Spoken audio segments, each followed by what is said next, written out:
Good morning, everyone. It is Sunday, and we are here at day 2 of the Melbourne Disney Lorcana Challenge. I'm Jason. I'm joined by my co-caster, Greg, and we are looking forward to some amazing games in the top 64 today, aren't we? Absolutely, yeah. Yesterday was just a cracking day.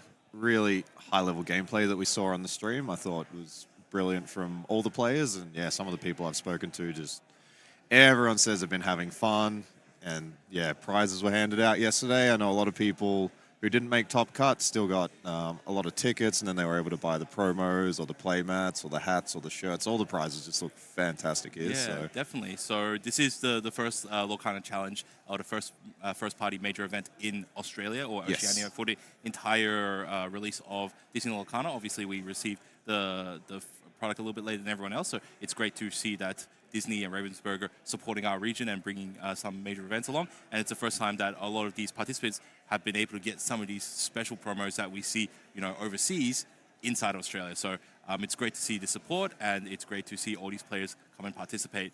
So today we are at the business end of the tournament. It is day 2, and we have our top 64 players. So we had over 500 players from day 1 starting in round 1, and that has been whittled down to the top 64 players. We have some excellent players. I've had a look at the list, and I see a lot of very familiar names. So these are all players that I would consider to be very good players in Australia, and a bunch of names from international. I haven't really seen them specifically, but I know that a lot of them are doing very, very well this tournament. So we are expecting some very high-level competition today. Yeah, it's going to be a fantastic day of gameplay. I'm going to hopefully learn a lot for the two of us, the audience at home. It's just going to be really a treat to watch, I think. So I definitely have a few names that I'll be keeping an eye on throughout today, and I'll be hoping that they will continue to make it on. Do you have any of your locals that have made it to day 2 and you're keeping an eye on? I do, yeah. I know a few people, and they've really struggled with choosing a deck and then sort of opted with really comfort picks in the end. When they're uncertain, it's just like, well, this is the deck I'm most familiar with, so I'm going to bring that and play. And then, yeah, it really paid off for them. So that is very true. As I have said in many tournaments, it's often better to play the deck you play best rather than the best deck. Yes, I totally agree with that. I think piloting the deck correctly and correct play is often much more important than the cards that you actually put in there. And I think that's something that can stress people out, is trying to choose the perfect ratios of cards and trying to tweak all that. But I think 1 or 2 cards isn't as important as just knowing what your game plan is and executing that correctly every game. Very true. Like your fluency on your game plan and knowing how to play your cards and play your deck and play your strategy, it's very key, especially being able to play it on a sort of low mental strain, so you can get through 9 rounds of Swiss while maintaining a reasonable amount of energy. So it is a long day, and today we'll be seeing up to potentially 7.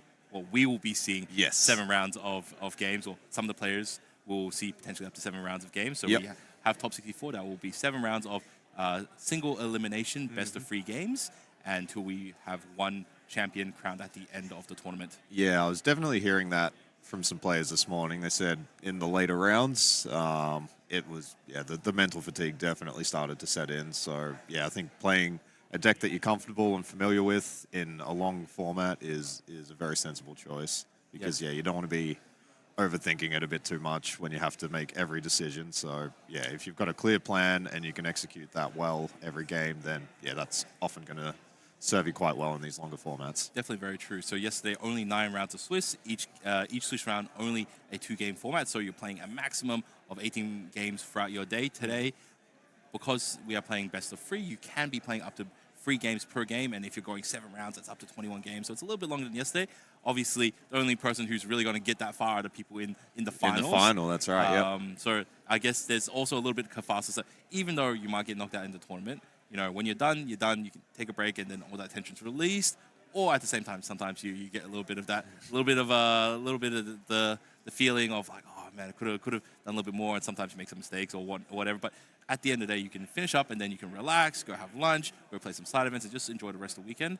Many times I've definitely hung out with friends after not having some earlier finishes on day 2s, and we just go out and have some lunch, hang out, just play some cards, and usually there's a fun dinner that we all get around with on the Sunday night, and we all hang out and chit chat and talk about the weekend, and then we go off on our ways, and then we see each other in a couple of months again when the next major tournament is on. So it's a great experience, even if players don't make it necessarily as far as they would like, it is a fun social experience, and that's at the end of the day, I think the really key to traveling. Yes, we can play these tournaments online or through webcam. That's very different to being in person and being able to hang out with people and chat with people, and just go out afterwards and grab a beer or grab some dinner. Yeah, absolutely. I think one of the quotes that I heard from someone was, "It's not you don't play the game for the characters you put in your deck. You play the game for the characters you meet across the table." So that's a good one. That's a good one. All right, I might use that. Yeah. Yeah, no, it is nice, and yeah, it's a social game. One thing that I did want to ask about, Jason, the day 2, now that we're in the top 64, it's a open deck list format, so you have access before the game to see the cards that your opponent has in their deck. How much do you think that changes the strategy, and does that affect certain decks more than others, do you think? So I guess there's 2 components to this question, right? So first of all, because we are in a seeded top 64 single elimination, players will determine who plays game 1 from their seedings. From the seedings, yes. So obviously, if you place better in the Swiss, you will be able to choose who plays first in many more of your matchups than other players in the tournament, right? Yes. Yep. So first of all, you're much more likely to get the opening turn that you would like. Also, because deck lists are now available, people also know what they're playing into. So players can fundamentally strategize a little bit more into the matchups of they're knowing what matchups they're playing into, so they can mulligan more optimally, and also they can determine which turn to target and play better on, right? Yep. So I guess if you are a player who's seated a little bit lower, you probably should expect that you'll be going, second most of the time. Your unfavorable turn, right? So I think this allows players to mulligan more specifically, and also I think the surprise factor of certain decks are going to fade away. So for example, Din, who finished yesterday at number 1 seed, he had a bit of a interesting or a different take on Ruby Sapphire. Very much so. So I got to see a bit of a list. He wasn't running any Tamatoas, he wasn't running any Sisus, but he was running a full playset, so 4 copies of Scrooge McDuck Manor. McDuck Manor, yep, Yes. that's the one. So it's a unique, particularly unique in terms of the metagame, where it's a location that has a huge amount of willpower, 9 willpower, and it has 2 lore on it. So no effect whatsoever. So very different to what we see in the metagame. Yep. That took a lot of people by surprise yesterday, and I think there would have definitely. been tons of games where people were like, "Okay, cool, McDuck Manor, I've seen this," and then wait, another one, and then another one. It's like, all right, cool, what's going on here, right? So that would have taken some people by surprise, but with open deck lists, people can plan around it a little more. So if you are one of those decks that have a copy of, say, Hideaway, for example, now you might hold on to it and just know, hey, cool, this is a very relevant card in this format, because at some point he's going to send the first McDuck Manor out and I can hide it away. So it allows you to know specifically what cards you need, and there's no surprises. As long as you're paying attention, because it is, different players find it easier or more difficult to pass information from deck lists. Obviously, as someone that's done a lot of TOing, I can look at deck lists and find all the key points very quickly. So someone who may not be as, I guess, switched into that administration might find it a little bit more difficult. Furthermore, I don't know what the format of the deck list could be. So if there's a graphical deck list, some people might be a little bit more graphical oriented and they can see the cards. All right, cool. I've seen these cards. I know these images, right? But sometimes you might receive a deck list and you might not know. All right, cool. This is Ursula dash. Which one is Ursula Deceiver and which one's Ursula Deceiver of all? That's right. I think that's something so interesting in this game, is that there's several copies of the same character that do completely different things. And I don't always memorize the subtext, the second part of the name. So it's there's this Ursula, there's this Ursula, or there's lots of different bells, and they have massively different effects. So if you read the deck list and you mismemorize it, or you associate it with the wrong card, you may be caught in for a nasty surprise here. Very true. So I haven't actually looked at the deck list printouts, but obviously the format that comes out in certain players are going to have an easier time passing through that. And I guess that also it's helpful for players to learn other deck lists beforehand, so they do know, all right, cool. So which one was Crab and which one was Fox and which one was Rabbit, and then they can figure out what the numbers are like. So that's very relevant. And so I think that there's also skill in that. So when you're playing these tournaments, yes, the best player will do well, but once it starts getting towards some of these major competitions, more well-rounded players with a lot more soft skills, in the sense of being able to handle deck lists, being able to metagame a little bit more, being able to manage their energy. All these factors build towards what I would consider like a very complete, high-level competitive player. Yeah, absolutely. Do you think the best of 3 versus best of 2, do you think mentally it's a bit less draining, or do you think it'll be similar? So there's 2 kind of major components that differ in best of 3 as opposed to 2-game format. So one is time management. So because because games can either be 2 games or 3 games in a best of 3 format, depending on whether you win 2-0 or 1-1 or so on, you have to manage your time a little bit more. In the first game, because that's a game where you have the least amount of knowledge, Yep. you do have to make a little bit more of a critical decision in terms of how early you will scoop that game. Obviously not a issue in, I think, top 4 onwards where it might be on time. Yep. But in the top 64 rounds where it is still timed, I think they might have an extended time of 70 minutes for 3 games. That's right. Yeah. Yep. So you still have to take into consideration, hey, is this game 1 taking too long and I'm losing? Is it a good idea to scoop, right? So you have to consider, if you're going to probably lose, do you have enough time to play the next 2 games and win, right? And then you have to kind of factor in, is my opponent going to play a little bit slower and all that? So, having to manage your time and just decide when game's over, it's game over. Yep. That's the first factor. Second factor is also just understanding that you're going to be playing your starting turn slightly differently and managing your expectation and your strategy towards that a little bit more. So if you don't have your choice for game 1, statistically, let's say that your advantage in winning the games that you get to choose, you will have to win a game where you are on the back foot. So you have to go in with that sort of like that mental plan. Yeah. I think it'll be interesting, though. I think there's something kind of nice about being a lower seed and going second. It just feels like you've got nothing to lose. You've already made it to top cut, which is probably the goal for a lot of the players. So, yeah, I think everyone who's here has already made a great achievement, and they'll be quite happy to be here. And, yeah, I think you can kind of just have fun and play a bit riskier and just see how you go. True, but at the end of the day, the seed is just a number. So how you perform at the end of day 1, in my opinion, is a little bit arbitrary, especially with small top cuts. So definitely, I think whether you're, say, seeded 23rd, 24th, 7th, 28th, 31, 32, especially in this like top 64 bracket, it's very arbitrary. It just came down to your tiebreakers, which is the opponents that you played, how well did they did in the final round? How well did their opponents do in the final round? Right? So it's very arbitrary. So I think in regards to that, you don't look at the seed, like I wouldn't consider the seeds all that important. Yes, it does determine who goes first, but at the end of the day, I've seen plenty of tournament results where first seed will just randomly lose in the first round of top cut to the bottom seed. It happens significantly more often than you think, and hilariously, there's now kind of a common mentality or common thought that if you go X0, if you go undefeated in day 1, oftentimes you will then just straight lose on your first game in top cut. So that's often, it's like the XO curse, right? So I've seen it happen, and I guess maybe these things statistically do happen, but I think when the XO randomly loses in the first round top cut, people just kind of, it really sticks in people's mind. Yeah, it's very superstitious. So I've definitely seen it before, and definitely there are. It would not surprise me if it does occur.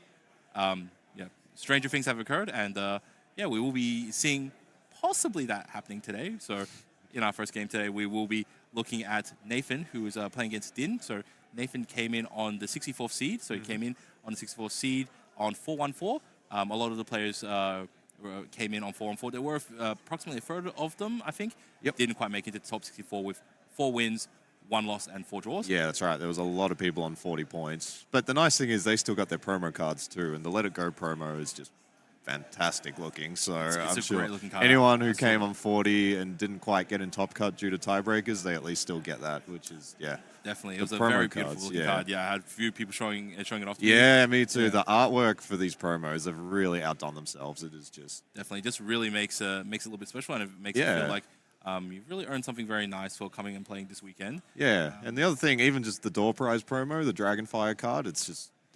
It's so nice to be able to attend an event like this and take home like a souvenir that just marks your time here, and then you have something to remember your experience by. So I think that's quite a nice reward. Even if you didn't get the result that you wanted, you still get something to take home and remember your experience. So I think there's something very nice about that. I think the best way to look at it is kind of similar to like going to a convention in the sense that you are entering the main event is kind of like your ticket entry into the event. And you do get like this participation or this like little gift bundle as a part of participating. And of course, if you do a little bit better, you do get more stuff. And it's some nice souvenirs, it's some nice like goodies, and you know, yeah, so on. And it looks like we're getting into the game. So as you were saying, Nathan came in on the 64th seed.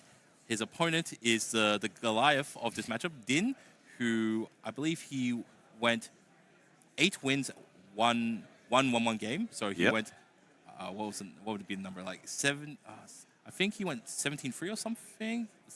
No, it would have been 17-1, yeah. Yes, so 18 games. He did very well yesterday. He was seeded number 1.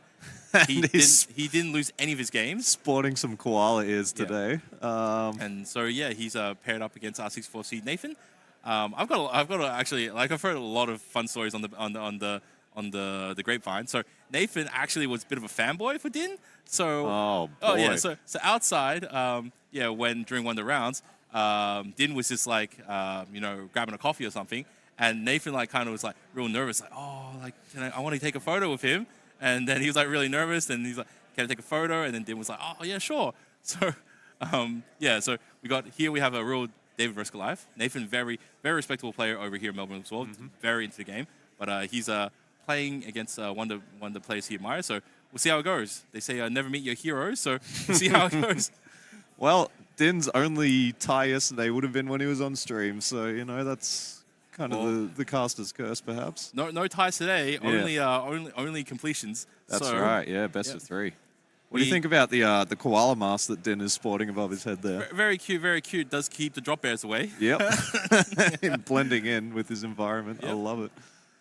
All right, and so we have a Ruby Sapphire mirror match. So we will be here for quite a while, it looks like. Best luck to both players. And Din obviously is a higher seed, so he'll be choosing to go first, I would suspect, yeah. I'd be very surprised if any of the top seeds today chose to go second. It's usually advantageous to be going first because you can kind of dictate the pace of the game. Looks like Din kept 2, and I think Mulligan 5? It looks 5 that or way. 4, yeah. So this is a Ruby Sapphire mirror match. So this is a matchup where both players are going to ramp towards the end game. Obviously, they don't have very much a early game presence, so they're not going to be playing daisies and magic brooms and Chernobyls.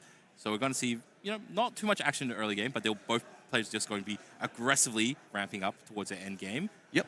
So I think... How are we going to see these games being determined, in your opinion? In my eyes, I think there's a few key cards in this matchup.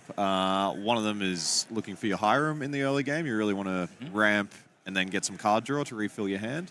I can see in Nathan's hand there's a Porpsicle, there's a How Far I'll Go, and there's a couple of ramp options, including the Fishbone Quill. So true. Oh, that's right. So definitely in our testing, the Hiram rewards were really, really important. So you always had to try to keep as many Sisus and Brawls to deal with the Hirams as soon as you get to play. Yep. If you let a Hiram stick around and he eats more than one Popsicle, you really start losing resource, or your opponents start gaining resources significantly quickly to who can keep him around. Oh, did he sleep off him some fresh sleeves?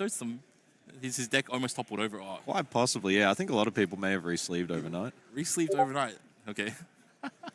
Or maybe he's a little bit nervous. He's like, oh, man. That's all right. I'm sure Nathan will get into the swing of things here. There's definitely so Hiram, and then having the removal for Hiram. And I guess you just use a whole bunch of ramps. So you just try to assail those the right seas, right? Yep. And then I guess you're just trying to make your hand as quality with how far will I go. You don't need to go too far with T-pose. Yep. T-pose obviously is a lot worse for your card economics than sail to Azurite Sea. Yeah. And you don't need the speed, you don't need the body. You can sail all the way to the end. Well, one thing that you can try and do in this matchup, which is not always going to work out, but if you can deploy a lot of smaller threats, so like your T-pose, your Grandma Talas, and get 2 or 3 of them on the board and be questing for 3 every turn, and you haven't really... Very strong hand for Din. Yes. He just sailed Azurite Seas, inked a Pirate's Life, which not very relevant in this matchup at all. You don't really care about taking 2 lore away from your opponent, and then using the extra lore, using the extra ink, played his Porpsicle. So that's a very good turn 2 by Din, set himself up for a very good turn 4, and sailed Azurite Seas in return for Nathan, and he's probably just going to do a very similar thing. Yep, he puts his pirate. Yo-ho is just going in the inkwell. That's kind of sad. And he did not have a 1-2 return, so here we go. And there is the mana, Din's signature card from yesterday. He inked a Brawl? He inked a Brawl? Okay, so... I think Din's deck is a little bit different to your traditional Ruby Sapphire. But if Nathan plays a Hiram, like Brawl is what you need to deal with it, right? That's true. Yeah. So definitely, I think these McDuck Manors are going to be one of the big factors that really determines which way this game swings, because all the removal that Nathan has in deck, whether it's the Sisus or the Maleficents, Maleficents or Sisus or Be Prepared, none of them hit McDuck Manor. Yeah, So, there's often one copy of Hideaway, but if your opponents run out 3 or 4 manas, then yeah, just one copy is... yeah, so it's very interesting that Din just straight up put his McDuck Manor out so early. Maybe he just knows, hey, I know you have no way of dealing with this. I'm just going to put this McDuck Manor out early, and your grandma, like, yeah, she can take 3 whole turns to just chip away at this thing, but it's up to you. And so it's he must know how to play this matchup, and he just realized, cool, I can just put the mana out, and the Ruby Sapphire opponent just cannot challenge it very easily. Yeah, I think Din has 2 quite diverse threats on the board here. So there's another Tala from Nathan. Because Hiram, obviously a huge threat. You want to get rid of that as soon as possible to stop Din generating too much value. But then the mana is just ticking away for 2 lore every turn. So, yep, Nathan's taken the approach. Takes the first swing. 3 challenges from Grandma will deal 9 to the mana, and there's 2 on the board. So Nathan is threatening to remove it. Is he sending out a Maui this turn? So we do know that Din plays quite like a full playset of Mauis. Full playset of enchanted Mauis, yeah. indeed, yeah. And he also plays some super gifts as well. So this feels like a situation where it might be a good Maui turn. Yeah, I think so. I think Maui to challenge the Tala here is... that way he can retain his mana for an extra turn. Correct. If you send out the Maui to challenge the Grandma, only one Grandma is able to challenge into your mana on the following turn, and it can stick around. All right, let's see. Din deciding which card to put in the Inkwell. There's the Maui, and we'll see the follow-up Maui. All right, you're welcome. Bada bing, bada boom. All right. So, yeah, exactly played as we thought he would. And he's looking pretty good. And now probably passing over to Nathan. Yep. So a lot of these Ruby Sapphire decks have been cutting down on the Mauis, particularly when Go-Go came out. A lot of people didn't want a reckless character on the board who could potentially take 4 damage counters and then see the Go-Go come out. So, yeah, a lot of people have cut down to 2, sometimes even 0 of the Maui Hero to all cards. So I'm not sure what Nathan's got in their list, but Maui would be a very nice answer to this mana right now. Let's see what Nathan can do. I don't think he's got it, so therefore he's just trying to figure out what can he do right now. Sings how far I'll go. Top 2. Does this change anything? All right. Come on, off the top. I see Tamatoa and I see Grandma Tala, so probably not what Nathan was looking for there. I think it's, 7 there? I think he has an ink for turn, so he can ink and then... still digging, okay. Probably looking for that Maui. And yeah, this is just what the mana does. It just really starts the pressure very early in the matchup. So now, yeah, Nathan hasn't got a great answer. Yeah. And there's the Brawl. Yeah, you've got to stop. Yeah, so I was about to say, real talk, you don't necessarily have to deal with the Maui. So he can challenge into the Grandma next turn. But yeah, so he'd be trading into it. But you've already gotten some value out of the Grandmas anyways.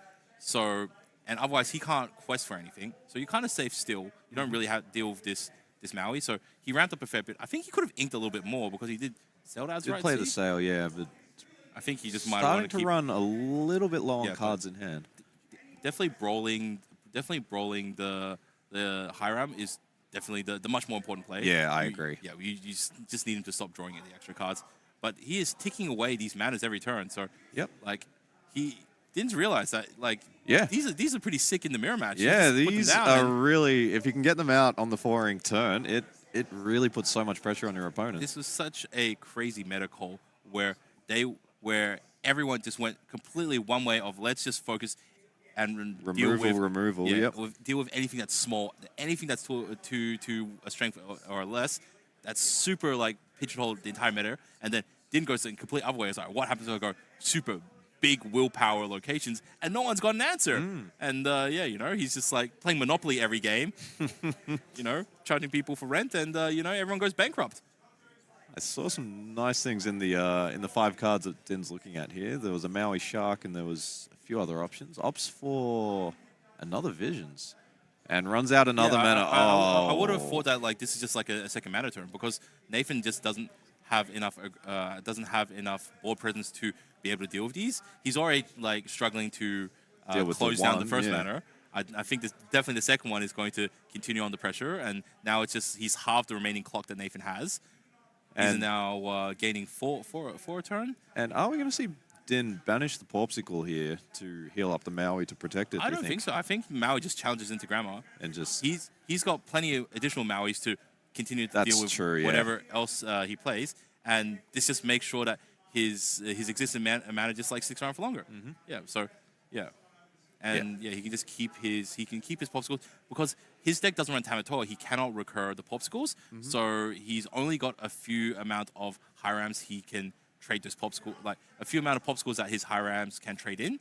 So I think he's less inclined to banish them to heal up. And here we have, is that Scar? Scar, all right. Vicious Cheetah comes down. Okay, all right. That is, that's a card we've seen yesterday as well, and it looked quite impressive, So I think that this is a card that's a little bit played a little bit more to control some of the weenier sort of decks because he is stated that he can survive a challenge with a smaller unit. Yep, can often and then come out. He can ready and then challenge another one as well. And so so he was able to close down the first mana, and he still got a very respectable board. And just be prepared, Getting prepared. That's. Yeah, so singing "Be Prepared" on the Scar. That's didn't have. It's interesting because be prepared seems like would be something that you would say for a bigger or scarier board, but I guess with Ruby Sapphire you're not putting multiple big threats out on the same turn. So maybe Be Prepared at that point might have been okay, and then he could have just held out a Maui in hand or held up another piece of removal in hand instead. I think. So Nathan's starting to get a lot of ink in the inkwell. I think I see another how far I'll go. We've got a Grammatala, so... I had a brief look at Din's list yesterday. I think he's running... Was he? I think he might have been running some Let It Goes. Yeah, there was one that went into the inkwell earlier. Yeah, so he does have an answer for like big single target characters, yes. And there's another vicious second Scar, he's coming in. All right, cool, all right. Wow, so Nathan's preparing, like mentally prepared himself for this matchup. I think this is a nice take because, these manas and the libraries we saw yesterday. There's been a few decks running locations, and even the Dwarf Mine. And another Be Prepared. Be Prepared. Nathan keeps sending in his health inspectors, and they keep getting ejected from the manors. So let's see. Does Nathan have another official coming in to inspect the manor? Yeah, I wonder how many Nathan has in their list because the 7-cost uninkables, you've got a lot of heavy uninkables in this list already, naturally, so... Nathan might have cut the Be Prepared, or... Theoretically, you could probably main deck free, but I think it would be unwise. I think probably you're just taking in 2 for certain matchups. Yeah, I think 2 is a sensible number. And I'm not sure what card Nathan selected here. There was a Tamatoa in hand for Nathan, so he'll be likely to get that down at some point and just hope that Din doesn't have removal for it, but still digging for answers here for Nathan. Got to do a little bit less digging. Got to start putting some more presence down. These mana's just ticking away. Yeah. At least he managed to deal with the first one, and the second one is only got 3 willpower remaining, so that's quite nice for Nathan. And Vitalosphere to give something rush. Very relevant. You can play something with a solid set of stats, and then you can like give it rush, and then it can challenge straight into one of the mana. So it does give you the necessary speed to be able to push things forward. That's right. So... Din, probably looking for another mana here. I wouldn't be surprised. Because he hasn't had high ram for quite a while, he hasn't had like an endless source of resources. Yep. And even though he's not playing too much, he still needs to keep up with the amount of resources. So he's just doing a whole bunch of cycling, and I guess he's putting down the mana. Shaking their heads, so maybe not finding what Din was after there. And Vision. Right. So this whole turn is just digging for... He's probably wishing he had a half shark around now. Yeah, I know. A whole bunch of extra lore for that. That would have been really nice. All right, so Nathan's got to be happy to see that. Din has essentially spent their whole term cycling, so... Okay, he puts down a brawl. Maybe he just doesn't respect Nathan's high rams. He's like, all right, cool. Like, play your high ram. Yeah, well, I think he's got the read that if Nathan had high ram, they would have played it last turn, so... there's the Maleficent. dragon. All right, Maleficent. use the Vitality Sphere to give it rush, and it is just going in. All right. Very nice there from Nathan. Closing up the second mana, and so Din has to deal with this. Yeah, so Din's going to need to run out some additional threats He's here to already gain. used 2 B prepared. I know he's running 4, I think. So he's got some Let It Go's probably, or another B prepared. He's got Pirate's Life? There's another mana. He's hiding the Pirate's Life as just like a random way to like push over the line. Wow. So, yeah. And so also, we can see 2 Super Grooves in hand here, so Yeah. that's another potential 4 lore just played out of hand. Oh, that's pretty daring. Just like, all right, cool. Opening up the mana, you know, come at me. And so what have we got on Nathan's side? I can see the Lucky Dime. Looks like we got a Half Shark in here. How much ink does Nathan have in total? Because theoretically, he could play, say, a Tamatoa, And there's grab the a Hideaway. Vital Sphere, and then, yeah. Oh, Hideaway, okay, yeah. Hideaway, that is Obviously, he knows what he's up against, so he definitely, you know, a kept the card that Hideaway. you would not be Like I putting was into saying your earlier, inkwell. yeah, so like I was saying earlier today, yeah. You know the matchup, so you know what specific cards you need to hold on to. And Here we go. actually, Nathan is even- starting to set up a Yeah, clock I was here. about to say, even though like Nathan's behind on lore, he's actually, you know, challenging his way in. He's actually getting there, and I think Din might be running out of threats. So that's Yeah. 3 manas that have been closed down at this stage, and there's no recursion for the manas. Is Din just gonna have to win his games the normal way? Yeah, Is he maybe. just We gonna- might have to see some characters come out and quest. Yeah, but he's got no Tamatoas, so like, what's he questing with? So you'd have to be pushing through with like Half Sharks and songs and stuff. But yeah, so he's digging for answers, and There's a Half Shark. That's He needs probably to- what Din was he looking needs for to there. dig for threats at this point. Yeah. But yeah, Yeah, I like think we might see that Maui come down here because, yeah, all right, Din he's does have an additional doing Pirate's a bit of- Life in hand. doing a bit of count. Yeah, Din does. Oh, Super there's Goof. the Super Goof for another Super Goof +2. to gain some lore. Just Oh, dealing 2, All right. slowly dealing with the dragon. That is true, eh? So So 2 damage. And oh, yeah, that's- Din does have a lot of lore cards that will gain lore when played. It's hilarious. The You can Super just Goof. out of nowhere. Another that- Super Goof. We've got the Pirates in hand. There's the Hiram, so that's very nice for Nathan. Banishing the Popsicle, looking for probably a Tamatoa, I would think. Nathan would be looking to run that out and try and accelerate the clock. Is this why I didn't? He inked his brawls because he probably just has some super goofs in hand. It's like, all right, cool. You know, if Yep. you quest with your Hiram, I'm just going to send double goofs into it. That's and right, gain 4 yeah. off the top, right? It's Yeah, and then the Is that Goof the strat? survives, and He's- then you have to deal with that again. he so- doesn't has enough ink to do it. And we got quest for 2. There's no reason not to. Like if he wants to run super goofs in, he can run into whoever he wants. Oh, lucky dime! Yeah. All right, cool, yeah. So Nathan's up to 6 here, and gaining and the Half shark as well. He's got some. Oh, he doesn't look like he have has the enough ink. ink. Oops. Uh, That's all right. Din says no worries. he plays the half shark and he plays pirate song. He And gains so 3. that's Puts him +3. up to 17. Looks like 17, That's I pretty- think. Oh, and that might have they been- scoop. All right, cool.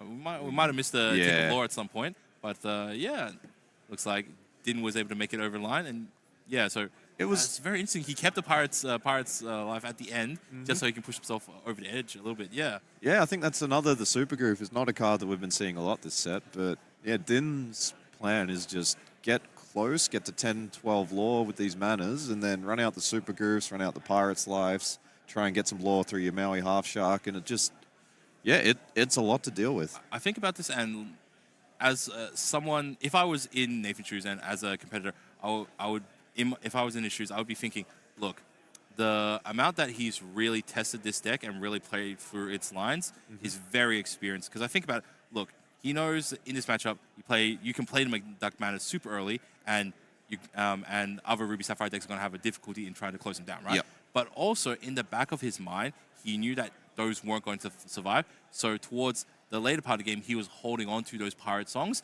and the super goofs Yep. and use them as a way to push over the line. So he's definitely played this matchup to a point where he knows that he can use them Yep. as a way to close out. So he already had a very clear path down the game plan and down the road, and he knew what he was doing from turn 1 to turn end. Yeah, absolutely. He's super practiced, and that's the level of experience and practice and preparation that I see in Din. And just looking at his gameplay, he just really knows what he's doing. Nathan obviously is trying to feel out the road or the game plan as it's going along. So he's done a fantastic job in navigating that. Yeah, he nearly came back in that game. He had re-established board control, but then just had gotten away with too much lore with the double mana, and so it was just a lot to deal with. He figured out the setup. He figured out how to play the mid game. He figured out what the threats were, and he was able to equalize things. But, and then there was the surprise second threat. It's just like, oh, man, okay, I got through stage 1 of the boss, stage 2 of the boss, and then, his final form, Goof, Maui, gained the extra lore. All right, and then, man. Didn't make it, so now he has to start back at the stage 1 of the boss again and has to start playing it all through the phases again. Back to level 1. Back to the start, yeah. So, I think it's just amazing to me that both of these Ruby Sapphire players, we haven't seen a single Sisu in either deck. I guess it was a meta call. They want more answers to true. Nathan's not playing Sisu, some of these sort of 3 strength characters. So, one of the things that Ruby Sapphire can struggle with is steal. There's a lot of 3 strength characters with your Calhouns, your Smees. You got things like Lawrence as well. So these are all very hard to deal with. So looks like Nathan's made the call as well. His list is a bit more of your traditional Ruby Sapphire list, but is made the call that Scar Vicious Cheater and Be Prepared is just the answer and doesn't seem to run around the Sisu package. Yeah, also just as a quick side note, so we were a little bit confused of why Din was wearing a glove on one hand yesterday. He told me afterwards on the stream, while he was out at the beach, he cut himself a little bit. And so obviously for safety reasons, he wanted to make sure his hand was covered up for, for safety reasons. Yeah, it makes a lot of sense. Yep. Reasons. So it's not some sort of weird high player tech reason why he's doing it. Obviously. So you don't have to wear them at home if you don't want to? No. I'd love to ask Din about the koala mask, though. I want to get one now, so maybe we can borrow it for the stream a bit later. Maybe, but I might be getting some shaking heads behind the camera. Okay, we'll see. All right, so we've got some here we go. happening. And, so Nathan will be on the play this game, so he will be able to sort of dictate the pace of the game a little bit more. And I think now Nathan would have had an idea of what's in Din's deck and probably had some plans to counter it, but now that he's got a game of experience under his belt, he'll probably develop his plans, and I think Grandma Tala is going to play a big role. I think Grandma Tala over Hiram on turn 4, just to try and get that body on the board, because the mana's going to come down sooner or later. And Grandma Tala plus Scar Vicious Cheater is quite a nice, clean answer to the 9 willpower of these manas, so yeah, Nathan will probably be trying to establish a board early on rather than going for the value route. Yes, exactly. So I actually think that there's a couple of routes here, right? So there is one route where he plays a whole bunch of grammars out, and he just tries to send in the grammars to deal with the manas. The other alternative is he tries to ramp up towards 7 as soon as possible, and that way he can have a grammar and a Scar both go in at the same time.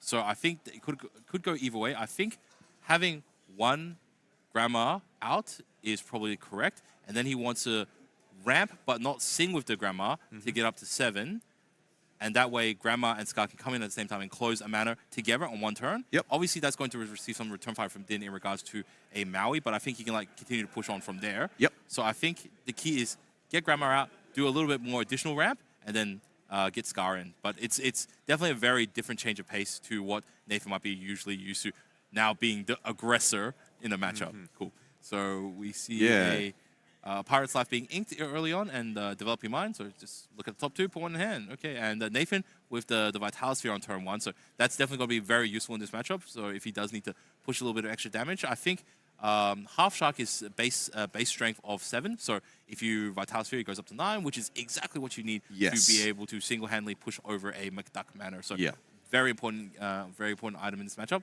Potentially, he might use Tamatoa. Actually, does he run Tamatoa? Nathan is running Tamatoa, yeah. So we saw a few go into the Inkwell last game. He can recur the Vital Spheres. Yeah, which could be a really nice play if it gets to that. And there's Din with the Popsicle, so no ramp here for Din. That's unfortunate. Was it intentional or unintentional? That's I don't know, right? Oh, man. I think someone roll back the tape and see how many cards he mulliganed. Yeah. Okay. So he... All right, yeah. It seems like he didn't hit, so he's really thinking about this one. Yeah, so Nathan's got to be happy about this. Din not ramping on turn 2 is exactly what he wants to see because it delays the manas coming down, it delays the Mauis coming down, and it just lets Nathan try and develop their threats a bit more quickly before Din can develop answers to them. Look at Nathan with that smile. I know. I'm feeling good here. It's like, you know. And there's the Maui into the Inkwell, and yeah, let's see what Nathan's got in hand. There's So a Grandma Tala, there's a How Far I'll Go.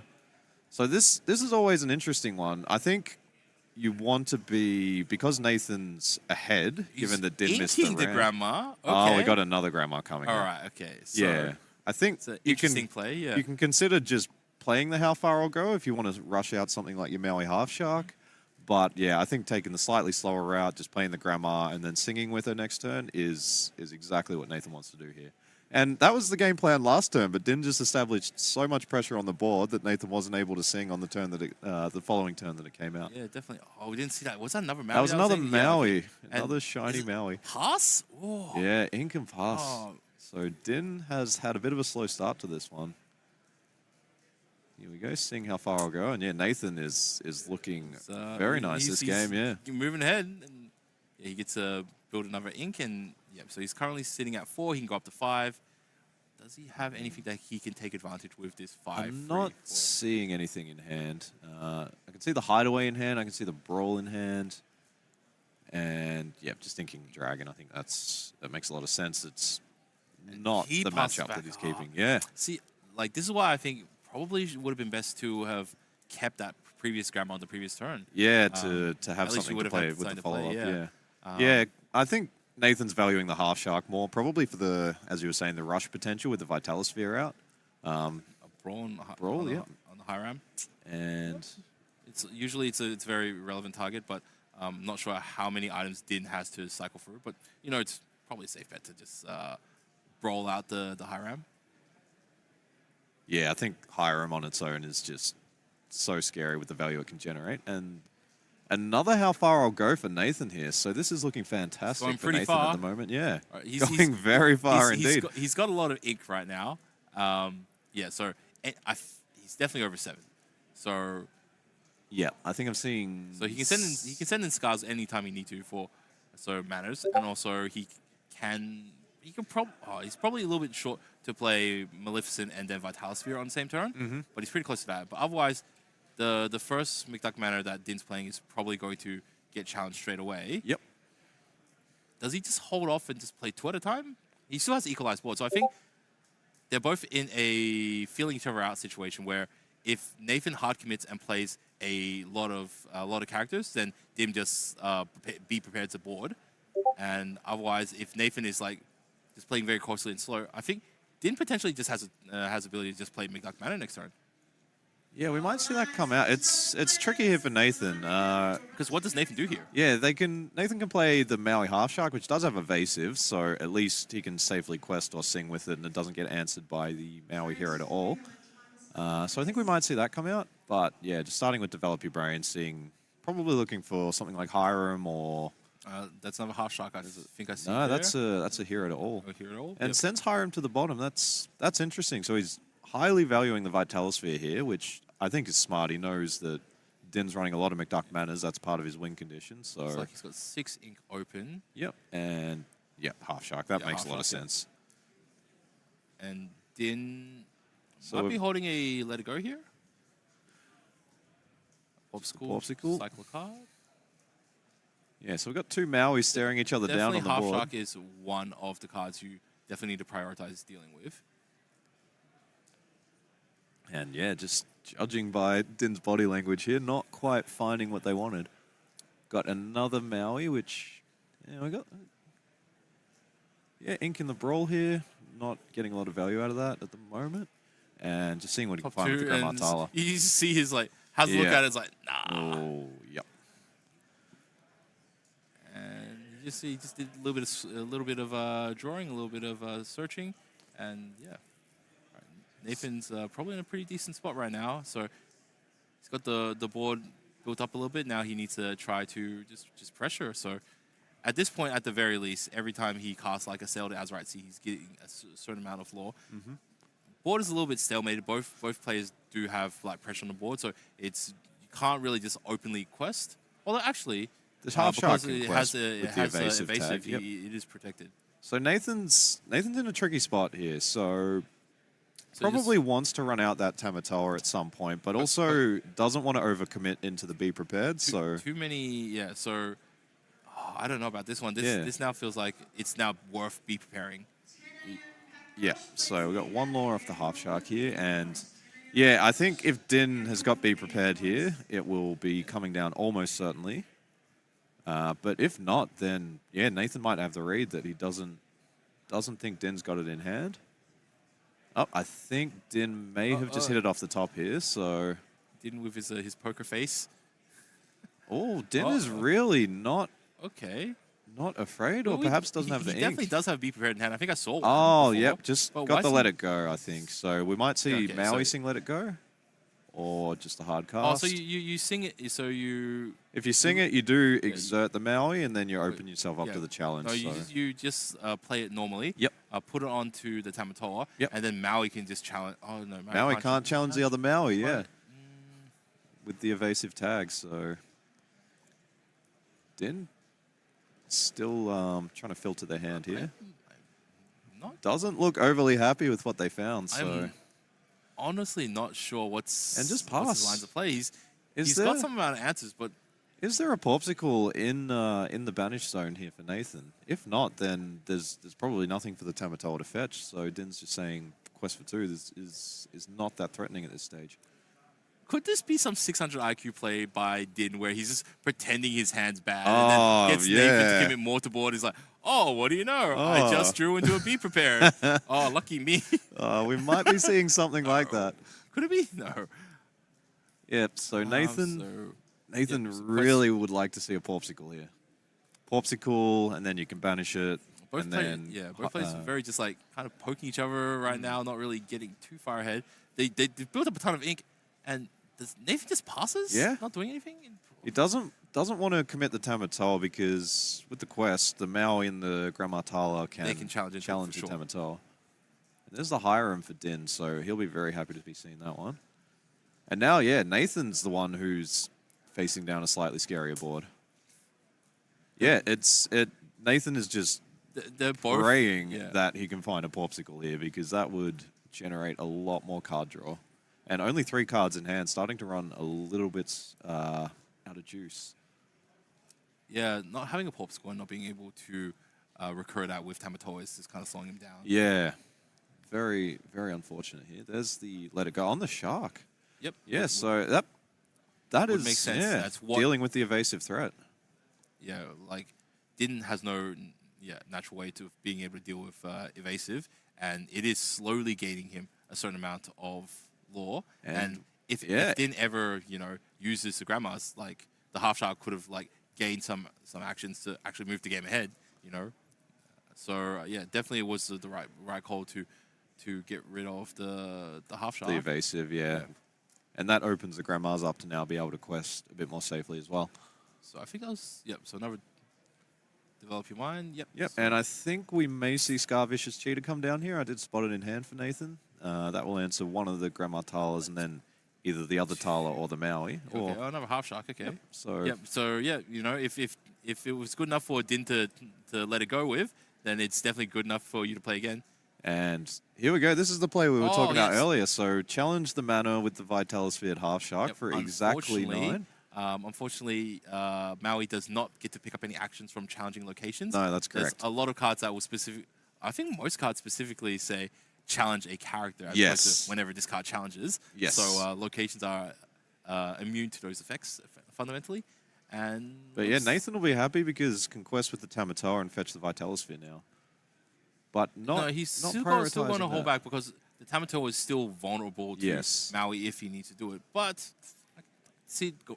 I could see it being relevant. I feel it might still be worth it because Din would still need to send at least another grandma after Maui in to challenge Tamatoa if they do decide to challenge it, and that just gives Half Shark another target to be able to challenge it to. So we're seeing Maui exerted here. I think Din's probably considering the B prep this turn because the Hiram's already kind of quested twice and banished 2 Popsicles. I think there's only 1 Popsicle left in Din's deck, and he has no way to revive them. So Yeah, I think Nathan should have. Nathan could learn a thing or two about Din and his inking of brawls. Yes, inking of brawls. Just don't need to respect Din's brawls because he's only got so many Popsicles. He's got no way to recruit them. Yeah. So he's doing a little bit of doing a little bit of math here. yeah, Din definitely doesn't want to commit a mana to this board, and just playing Visions. So yeah, Din playing very patiently here. Doesn't look thrilled with what they found. I think that was another mana to hand, but yeah, not really finding what they're after. Unless again, this may be some another poker Maui face. and. Looks like he's just questing for 2. All right, he's and in the ball there's rolling. the All right, ink. time Yep, to be prepared. And there is the board wipe coming out. Well, and not gonna lie, that's a little win for Nathan. You know, he forced Din to be prepared first. Both players had their be prepared ready to go, and like you know, he was able to force Din to use his. So that was you know, a little win, and now he's got the tempo advantage. He can start, you know, laying down the groundwork for the next wave. Tamatoa, all right. Let's pick up the stuff, boys. Okay. That's very nice for Nathan right. there. I think there may be another Let It Go in hand for Din, so we might see something like Let It Go and a mana or something like that. Yeah, Din having to think a bit here. Not sure exactly what to play. Wish we could see his hand. He's got to pull pretty far back. All right, cool. So it's now Din's turn to start playing some half sharks. Then gains 1 law from the Develop Your Brain. And yeah, Din's still continuing to dig for... Not sure what exactly. Haven't piloted his deck before, so he's obviously knows what he's doing and knows what cards that he needs to dig for. And there's the Tipo in goes 5. And there's the mana. Okay. Yep. Easy. So Tamatoa, you gave him the choice. Hey, you're either questing or you're either challenging. You're not doing both. So my McDuck mana is going to be safe if you just want to gain some extra resources. But he knows he's got Vitalosphere, so Nathan can just play a character and then Vitalosphere it into the McDuck mana. It, however, will create a target for Maui Half Shark to challenge into. So yep, cool. Maleficent onto the Half Shark, so that's perfect answer. And I think he's just 1 short of the Vitalosphere. Yeah, he can ink 1 from hand and then use the Vitalosphere and send Maleficent in. I actually kind of feel like I like that. Because then Tamatoa can then pick up the Vitalosphere. Yeah, with the quest. Yep, with the quest. And then can do the same thing. And we're looking good. Oh, all right. So Din already knows what's going on. All right, cool. He's just, you know, he knows what's up, yeah. He files bankruptcy before he declares the challenge. No manners open today. And yeah, Nathan's certainly got a scary board here, so there's the Be Prepared from Din. Bombs the board again, Be Prepared, all right. And another mana. Another one, all right, cool.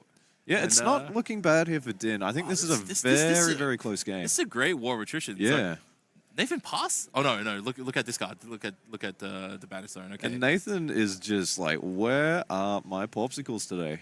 He sees a lot of them in Din's discard. He's like, definitely counting removal. He's definitely counting removal. All right, cool. There's 2 Be Prepared in there. How many more can I potentially expect? Is it now safe for me to go white? Right. So hideaway. Hideaway. All right, cool. So now he can play a little bit slower. Mana, so the whole point of that is that he can play something a little bit slower, hide that one for now, and then he can just take a little bit of time to build up the board. And a Tipo? Tipo. Okay, so Tipo played as a 1/2. What's up with that? So I think Din doesn't need to go to any more ink. I think their deck is pretty much capped challenge. out. Yep. And just quest for 2 with the Scar. That is another one of the nice things about using the Scar as a removal option. At least it deploys a body to the board that can then quest. And there we're seeing the 1/2 Tipo on the other side. We got Tipo v Tipo. Do an account. Double mana? Double mana? No, that's way more than double mana. Okay. Mana goof. All right. Okay, he's sitting it all in. All right. So wow. He gains, gains 4 law.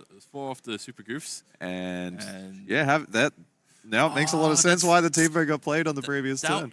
That was a lot committed in. So he went 3 for 1 into the Scar, and he's still a little bit far away. So and then with the Vitalosphere, is able to get Scar up to 8 strength plus the Tipo for 1. So that was 9. Shark.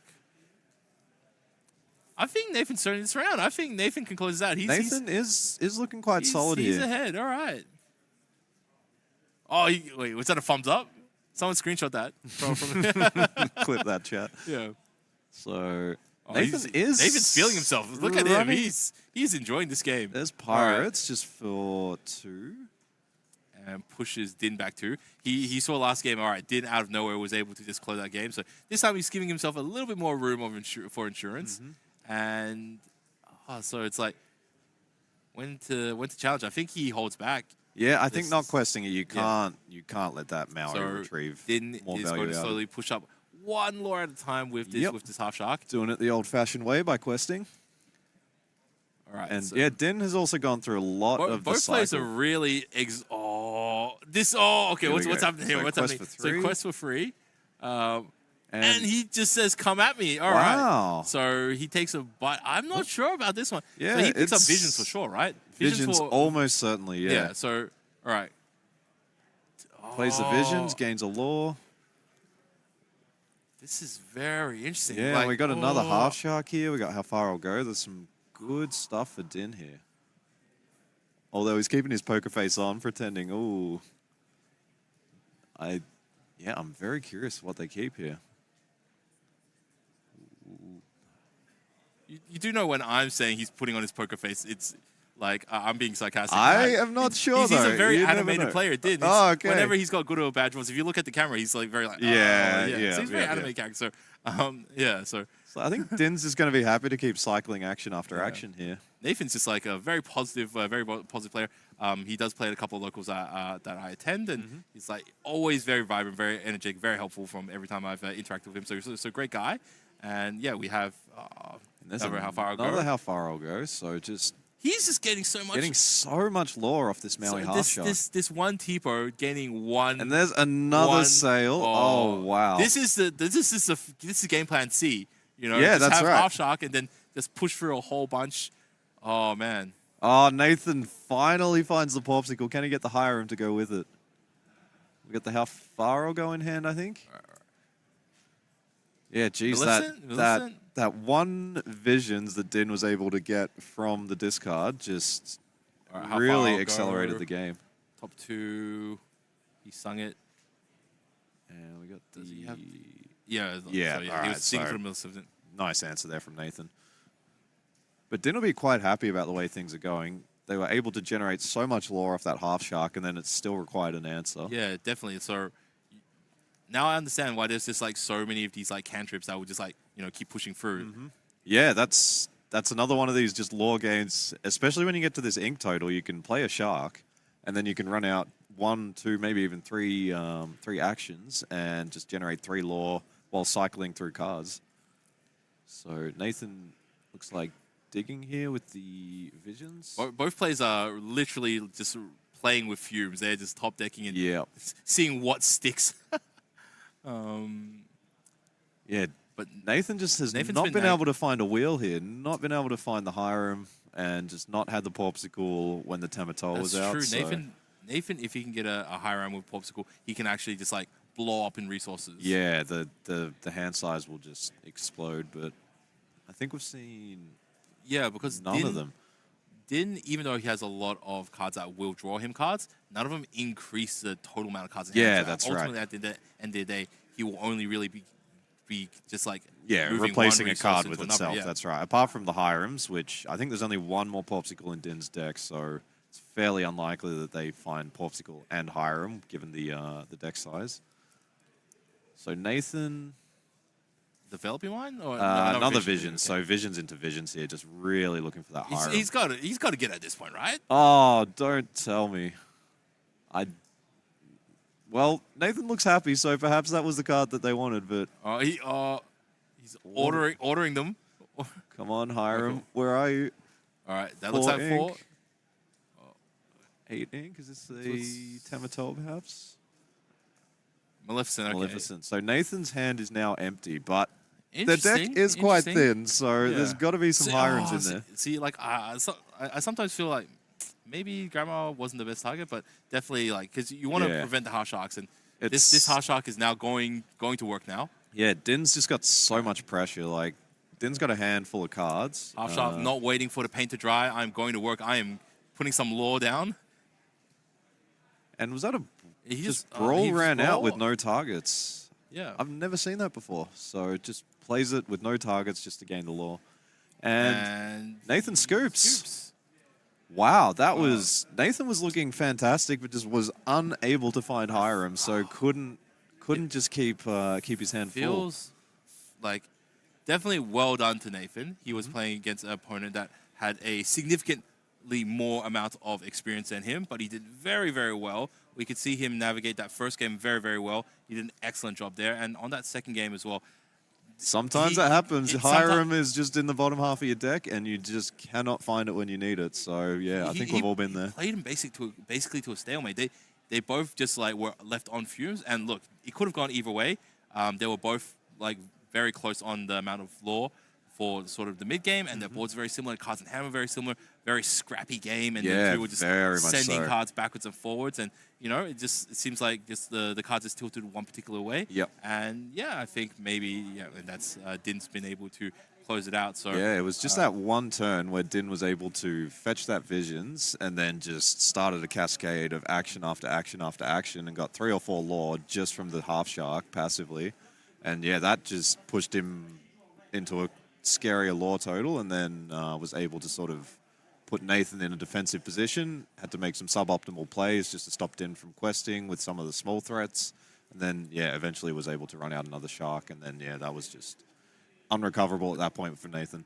That was an amazing game. Honestly, I really, really enjoyed watching that one, and just watching these two players really navigate through that was excellent, and I think that Nathan doing very, very well. He only started playing, obviously, Lorcana around the same time that everyone else here in Australia did, which, wasn't that long ago. It's less than a year ago.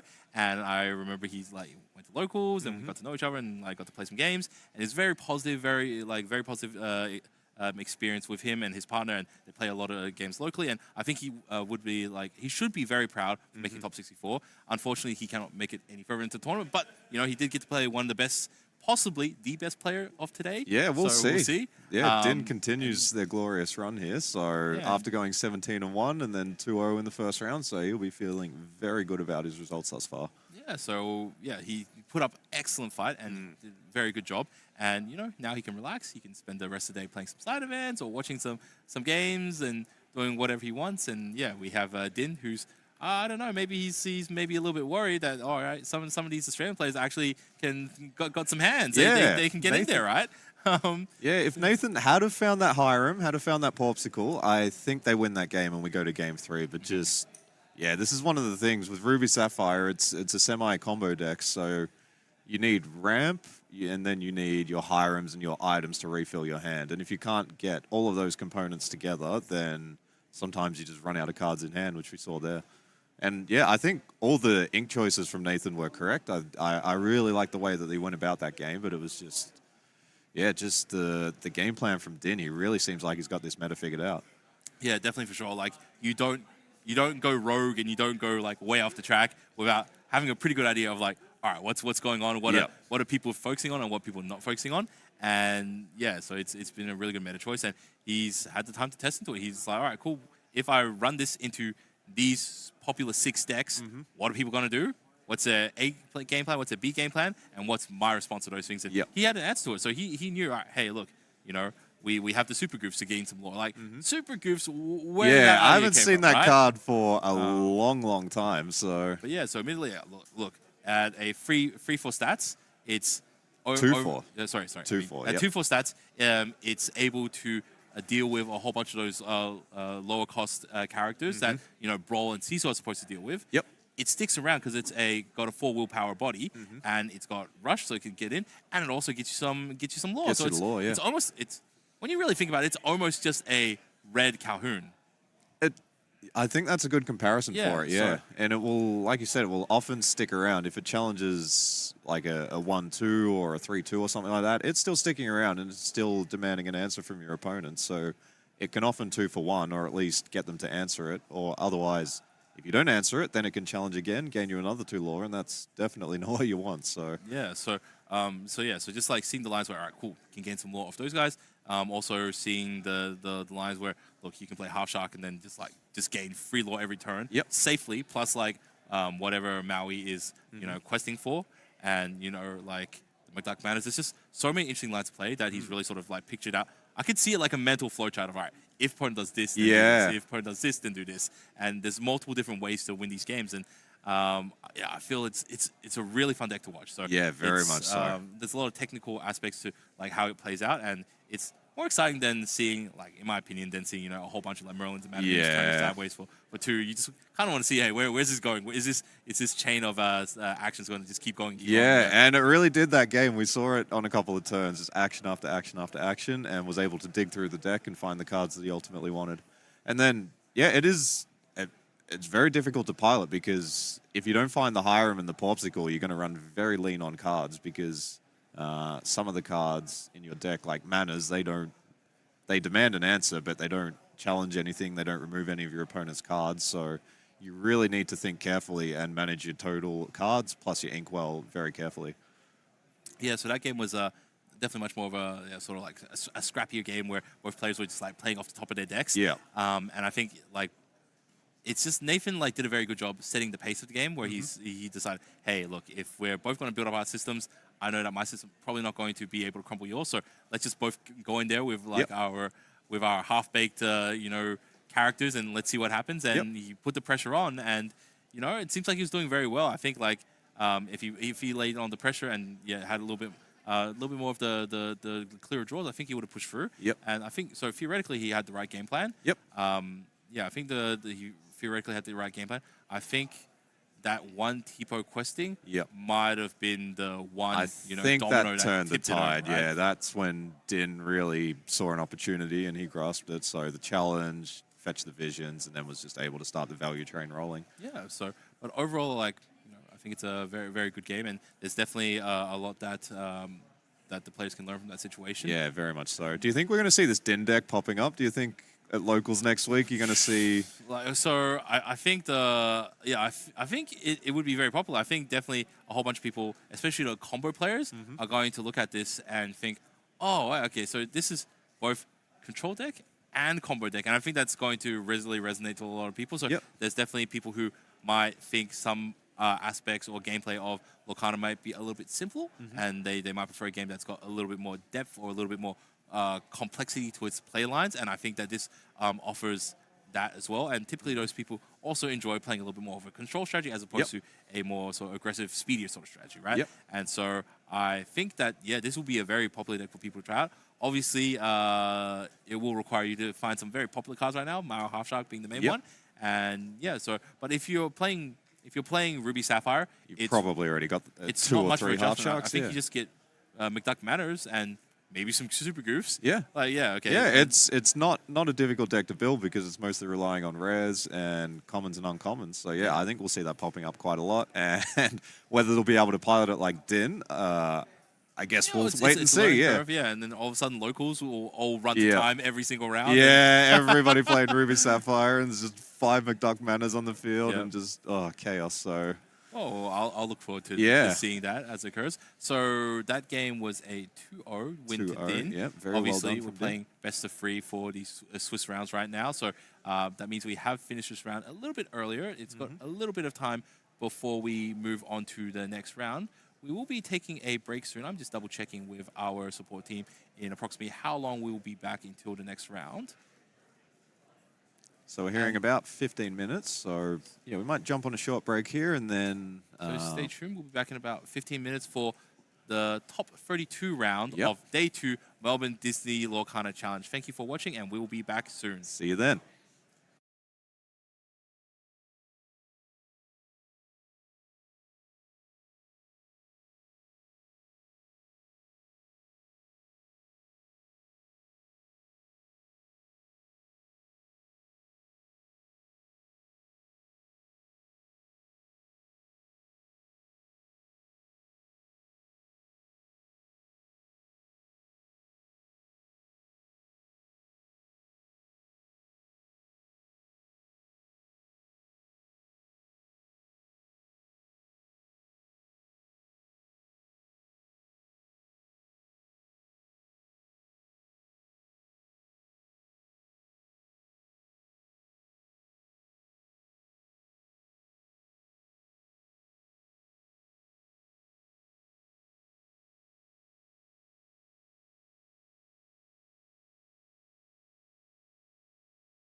And welcome back, everyone, to the Melbourne Disney Locana Challenge, Day 2. And we are now cutting into our top 32. We've just had our first game for Day 1, which was the top 64 games. We had Din playing Nathan, a very close set of games. Very close. Did end in a 2-0 win for Din, the favorite and the number 1 seed for today. And yeah, we're going into top 32 games. We just finished the top 64 round, and the players are now currently looking into their pairings and getting ready for the top 32 game. Yep. Yeah, I think that was just an incredible start to the top 64. That was a really interesting matchup, and one quite traditional take on a deck versus one probably more innovative take on the deck. And yeah, it was just great to see both players doing really well. Yeah, and I said hi to Nathan afterwards in the game, and he just felt a huge sense of release after the game, even though he did lose.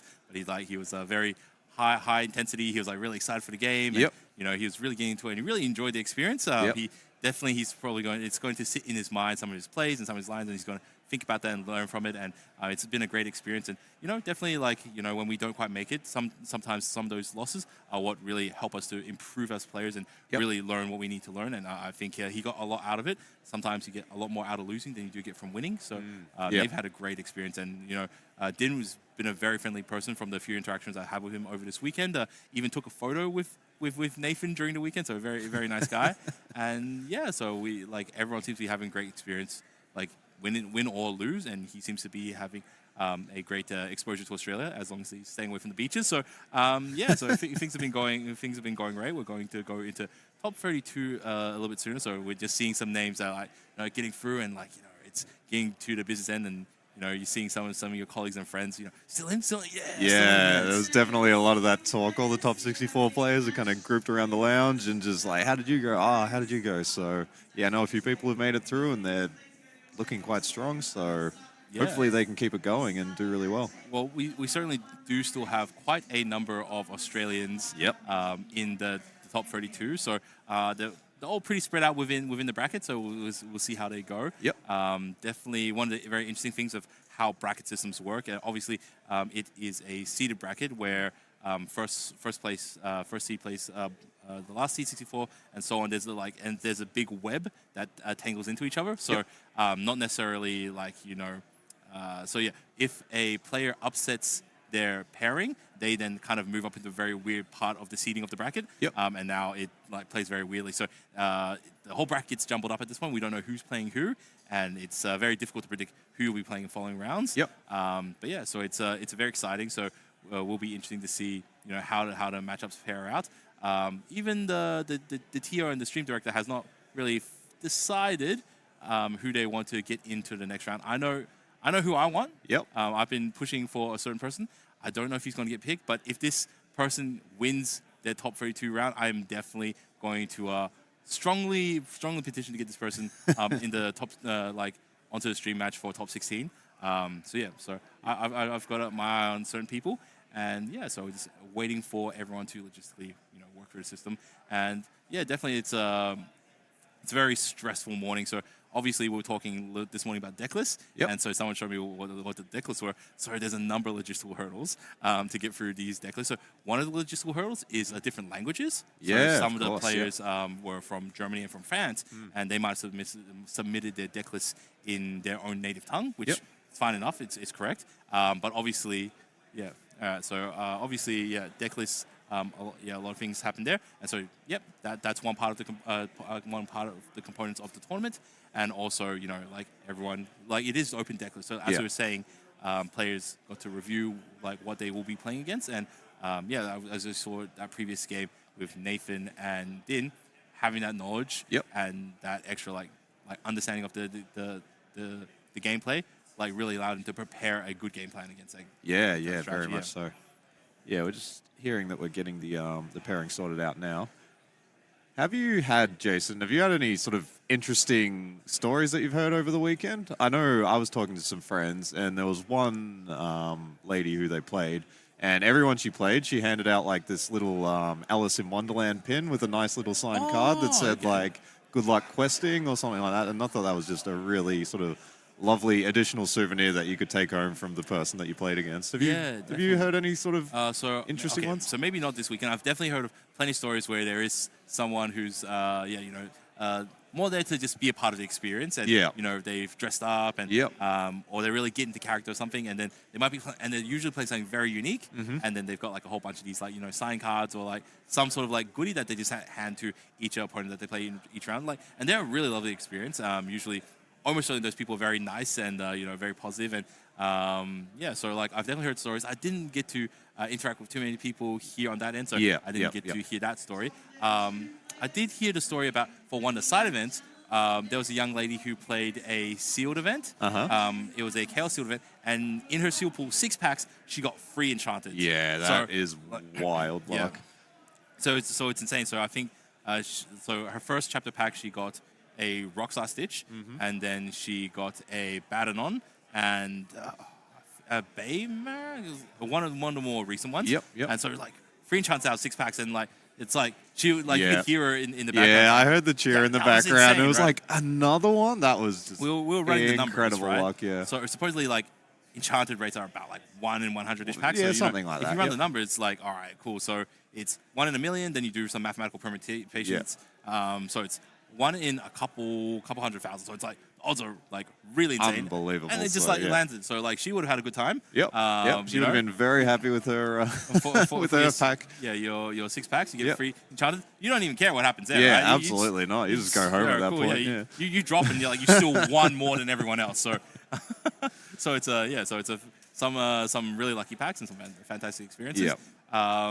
So and also we've had the artist Matt Chapman. He's been here signing cards, and so you'd be surprised at like how many cards he's actually done artwork for. And everyone's had a great time. He's a lovely guy and he's waiting in line and just like getting stuff signed. So great guy. He was here for PAX and he's signing cards for people. So it's been a great experience. And you know, like if you couldn't make it down, we really hope that you are here for the next one. And it's a great experience. Everyone's like looking at it very positively, and I think, you know, hopefully there's many more of these in the future. And really nice guy. He doesn't just sign stuff too, like give you a little doodle on your things. So my friends brought their Gateway starter set for Lorcana, which a lot of people brought that box. And yeah, he signed it, and then he drew a little Cheshire Cat on the front. So I thought that was really nice, and that's something to take home and sort of remember him by. Yeah, Cheshire Cat, the interesting cat that was in Alice in Wonderland. That Yep. My missus, she really likes Alice in Wonderland. That the cat was. Yeah, the cat is. And, there's a lot of the there's a lot of those characters in the emerald color, and a lot of them have like discard or like wacky effects. It's like when you banish this, you get to banish another. Yeah, it's a very fun card to play, and I really like a lot of the artwork that they've done for that one. Yeah, it's actually such an interesting walk through like the memory lane of Disney, all these different like Lorcana cards. So there's a lot of cards that draw inspiration from the really old like periods, like Oswald the Rabbit, you know, really older sort of stuff, and then, you know, right up to like modern like animated stuff, such Moana as, like, Moana and Big Hero 6 and stuff. And and so like it's interesting. It's like it really brings this whole collective of people who enjoyed a whole bunch of these brands, these IPs, over the course of, you know, maybe 40, 50 years or something. You know, really makes me feel like a bit of a boomer, actually. No, it's like, oh, I watched that as a kid, and now it was made in like the 90s. It's like, oh boy. Right, so you said you watch Hercules, which I think that means you're a little bit older than me, then, right? I'm not sure. I don't want to talk about that on stream. All right, let's not get into it. But cool. Yeah, a lot of the cards I'll look at, and I've even seen the film that they're in, and I'm like, oh, what is that from? And then you got to sort of go back, and it's like, oh wait, I've seen that movie. I just don't remember that character. So like, I think Bucky was one of those where I thought he was like associated with Chip and Dale, like one of the Rescue Rangers, and no, he was from Emperor's New Groove. So okay, there's a whole bunch of cool animated shows as well. So not even movies, like, you know, like so DuckTales, and you have like DuckTales and some other shows as well. No Darkwing Duck yet. I think we might see him in the future, or at least I hope so. So like we haven't seen too much from some of the newer sets. So like I would have liked to see someone that like played something with a little bit more like Big Hero 6, Baymaxy sort of stuff. There is potential for some stuff. So yeah. It's a card I've seen starting to come into a few people's decks. I think some of these sort of Sapphire Steel decks are starting to look at that. And even Sapphire Amber, there's like a very aggressive build you can play with the Baymax, and you play a lot of sort of high willpower characters. They're very difficult to sort of challenge and remove in one go, and then you drop your Baymax, generate lore when it heals, and then every time it quests, you also get the lore when it heals. So it's definitely one of these cards that has a lot of potential. It might not have found a home yet, but in the next set, it might get some support, and then these sorts of cards A lot of that happens too. You see some cards that come out, they're not necessarily in the right place when they're released, but then they get a bit of support as more and more cards are released, and then they really find a home in a certain niche deck. So Yeah. So I think one of the interesting things to consider is that, look, Din's done very well, and he's played a unique deck, like unique take on a deck that plays definitely very differently. It is Ruby Sapphire, an existing archetype, but it plays very differently. Yep. Obviously, a whole bunch of cards that are very similar, but he really has figured out that, look, locations were free or locations were open, like weren't being targeted, which means that you could invest in some good locations and do well. Yep. But that being said, there's probably some other locations in some other colors that might be under the radar. So this is actually probably a good time. People could probably look at this tournament and see and think, hey, all right, that's right. Locations are kind of good right now. yeah, I mean, Like, we saw the library really went off yesterday. what are some of these other locations that have been like just glossed over that might actually hold up? You know? You know. So we have seen like some use of locations in some of the decks. Like I think Emerald is playing the Cove just to bump up Diablo to an extra like higher stat line. Yep. I know that we were messing around with Rapunzel Tower in Emerald Steel. And there might be a whole bunch of other locations that people just maybe haven't overlooked. Like a pet deck that I've kind of want to mess around with is the Amber Ruby like Speedway deck. Yep. Where you put your characters onto Speedway, you move them across, and then you draw free cards and you gain free lore. Yeah. And so like I think that there's potential for a whole bunch of location decks to come into the meta and like try and at least do well at a local store level. Yep. Yeah, one of the ones that I'm trying to build, haven't quite got it perfected yet, is the Red Steel locations deck with pirates. So you run things like the Jolly Roger, which gives your characters rush, and pirates move in there for free. And then you've got some interesting cards like it's called Alien Slate Robotics Facility. It's like if you have a robot or an alien character there, it can't be challenged. And then you've got the cards like John Silver, which have the alien tag. So you move that in there. They can't challenge your locations. And then you sing a whole new world, refill your hand, and you look for the Jim Hawkins who lets you play locations for free. So, yeah, that's one of the decks that I've been messing around with, and I feel like it's got potential. I haven't quite got it there yet, but, yeah, there's definitely a lot of power in locations, and I think they're just with the high willpower, it's a lot to deal with for a lot of these slower decks. Yeah, and, so... like some of the big turns that you can have swinging with Moana and stuff. So yes, that's the thing. That's like the tinkerer in me, the deck builder in me. Looks at these cards and like, I want to play you. I want to put you in my deck. I want to do like crazy busted things with you. I just wish I had more time. So yeah, I just want to tinker around with a lot more stuff. So like, we're just hearing it looks like we're in for an Amethyst Steel mirror match. So so that's going to be a really like low to the ground, really low to the ground matchup where we've seen a lot of Amethyst cards, a lot of Steel cards, and obviously Amethyst Steel probably the two most popular cards this weekend. I would say so. Yeah, we've been seeing a lot of Steel Song, a lot of Diggy, and then just a lot of Amethyst with mostly Amethyst Ruby, but yeah. So we've got a mirror match between two. We haven't seen a mirror match for at least we haven't seen a Amethyst Steel mirror match. Definitely We've seen Amber Steel versus Amber Ruby, but not a mirror match. And so we're going to see two decks, probably like 90% the same cards. So you're running the same lineups of Merlin and Madam Mins. In the Steel side, you're probably going to be seeing Smee. You're probably going to be seeing Calhoun. Probably going to be seeing Pete. So those are all going to be the same there. And then probably going to see a couple of the Steel removal cards. So probably Stormray John. And from the Amethyst side, probably have some of the top end. I think they still run Genies. And maybe there's a little bit of variation in terms of the Elsas and the Bells as well. So, yeah, I think there's a couple of ways you can build this too. You can go the slightly more aggressive route, put in the one-cost Maleficent, the Quest for Two, play cards like Befuddle and Cannons to try and get that sort of one-drop on turn one into one-drop Cannons or one-drop Befuddle on turn two. And then you've essentially got two things on the board versus an empty board for your opponent. Or you can take the more mid-range approach, play some slightly higher cost cards, things like the big Tinkerbell that comes out for 6 ink and sort of pings everything for 1 on the turn you play it. So yeah, it'll be interesting to see what take that both of these players have on this deck, whether they've gone the more aggressive or the more mid-range approach. Yeah, so I think that most the early to mid-range gameplay is going to be reasonably similar. Yep. And so let's think about, all right, cool. What's our opening plays? What do we want to see opening on? Yep. If we're on the play and if we're on the draw, what do we want to deal with, right? So Yep. in my opinion, I think, look, Calhoun is very good Yep. into a lot of these cards, right? Absolutely, yes. Calhoun will be able to challenge into any rabbits. It's very good into rabbits, very good into Chernobyls, Yep. very good into brooms, and very good into anyone. So it's very good into Diablos as well, Yep. right? Diablos for the stream. Diablos, yeah. So Calhoun's very strong, Yep. but it doesn't match up very well against Snake.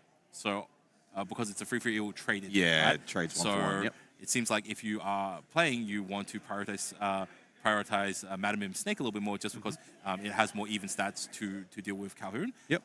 It also deals with all the other steel low drops as well, which is like Pete and Smeet, right? Yep. So it will be able to deal with them as well. So it seems like Snake will be the card to play. I think Rabbit, obviously you draw cards off Rabbit, but it might be a bit of a liability if Calhoun's are sitting around, and there's not a lot of direct removal cards. Yep. Any other cards you think might be super important in this matchup to have? I think this sort of matchup can really get out of hand very quickly. If your opponent's able to get board control, they can go very wide, and most of these decks aren't running cards like Grab Your Swords anymore. The big Tinkerbell is probably less common, so yeah, I think it can be a very swingy matchup. Yeah, I think getting out something like a Calhoun, and I think it's really about curving out. If you can play, say, Chernobyls on turn 1, Calhoun or Smee or Snake on turn 2, and then get something out on turn 3, I think you're in a very good position. And then, yeah, in the mid game, you want cards like Rabbits to keep your hands full.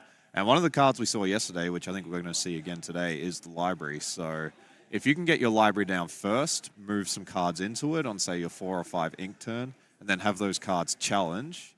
If both cards are banished, you still get to draw a card off the library. So I think that's going to be one of the critical cards in this matchup. Whoever can get that down first, get some characters in there, will be able to generate a lot more value.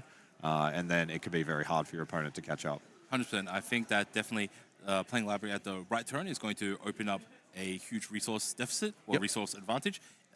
If players are, questing and they don't mind trading some of their characters, if one player then introduces library, then shifts all their characters to library, and then send them into those challenge trades, immediately the resource differential Yeah, the value is just completely changed. Yeah. So using it at the right time is key. I would imagine that if the library is played without much protection, it will be targeted pretty pretty that's quickly. right. Now, talking about this matchup, we did sing the praises of Merlin Crab yesterday. Yep. I think this is one of those matchups where it's a little bit less relevant, Yep. just because most things are around the similar sort of stat line where they can just like challenge into each other. But obviously, one of the few times where Merlin Crab would be very good is to deal with the libraries. Absolutely, as well. yeah. So yes, looks like the camera is onto our players and they're just starting up on deck lists. Yep, a little bit of pen flicking here right now. Just trying to memorize what your opponent's doing. I bet they're seeing a lot of the same cards in each other's deck lists, so that may be what they're discussing. Yeah. So okay. So it's we've all been there, just reviewing deck lists. All right, cool. Have a look. We're all good. Yep. And Everyone's looks like happy. we're shuffling up. All right. So it's pretty simple. Obviously, way easier if you're playing the same deck fundamentally. You just think, all right, cool. No, I'm like I'm playing 3 brooms, or I'm playing 4 rabbits, or 2 whatevers, and he's playing whatever. It's like, all right, cool. So It's my deck list plus or minus these handful of cards, yeah. And sometimes you feel a little bit weird about it. It's like, oh, you're playing 4 of those? We tested it. It's like, 3 is better, right? Yeah. So you like think, okay, so what does he know that I don't know? Or like, did he make a different weird decision, right? So it's always interesting. It's just, you kind of find out a little bit about a person based upon the deck list, right? Yeah. So I'm interested to see how this pans out. So we don't have the deck list, so we're completely in the dark still, but we do have omniscience. We can see both players' hands. And yeah, so I think in this particular matchup, going first is good. Yes, And in these tempo matchups, going first is often critical, but we'll see. It also depends on what you get in your opening hand. If you miss your 1-drop, or you sort of brick in your opening hand, then the player going second, who's got additional cards and can get their cards out early, can take control of the game. Yeah, so I think that there's kind of 2 ways in which this game can be played. You can either focus significantly more, focus on playing a more balanced game where you're trading, and then you can just out-resource your opponent a little bit by playing library and rabbit a little bit more smartly.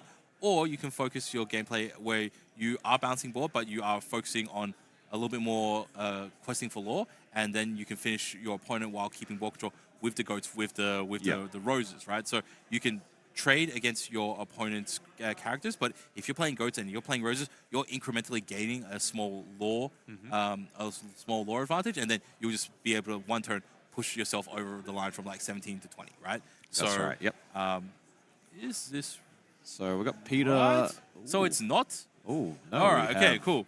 Alrighty then. So apparently there's been a little bit of miscommunication, and we could just scrub everything we just said. All right. We got looks like Amber Steel. Yep, Amber Steel. It looked like Steel Song. It could be Steel Song, but I did see a Daisy in there, so this may be the Diggy deck that we've been seeing.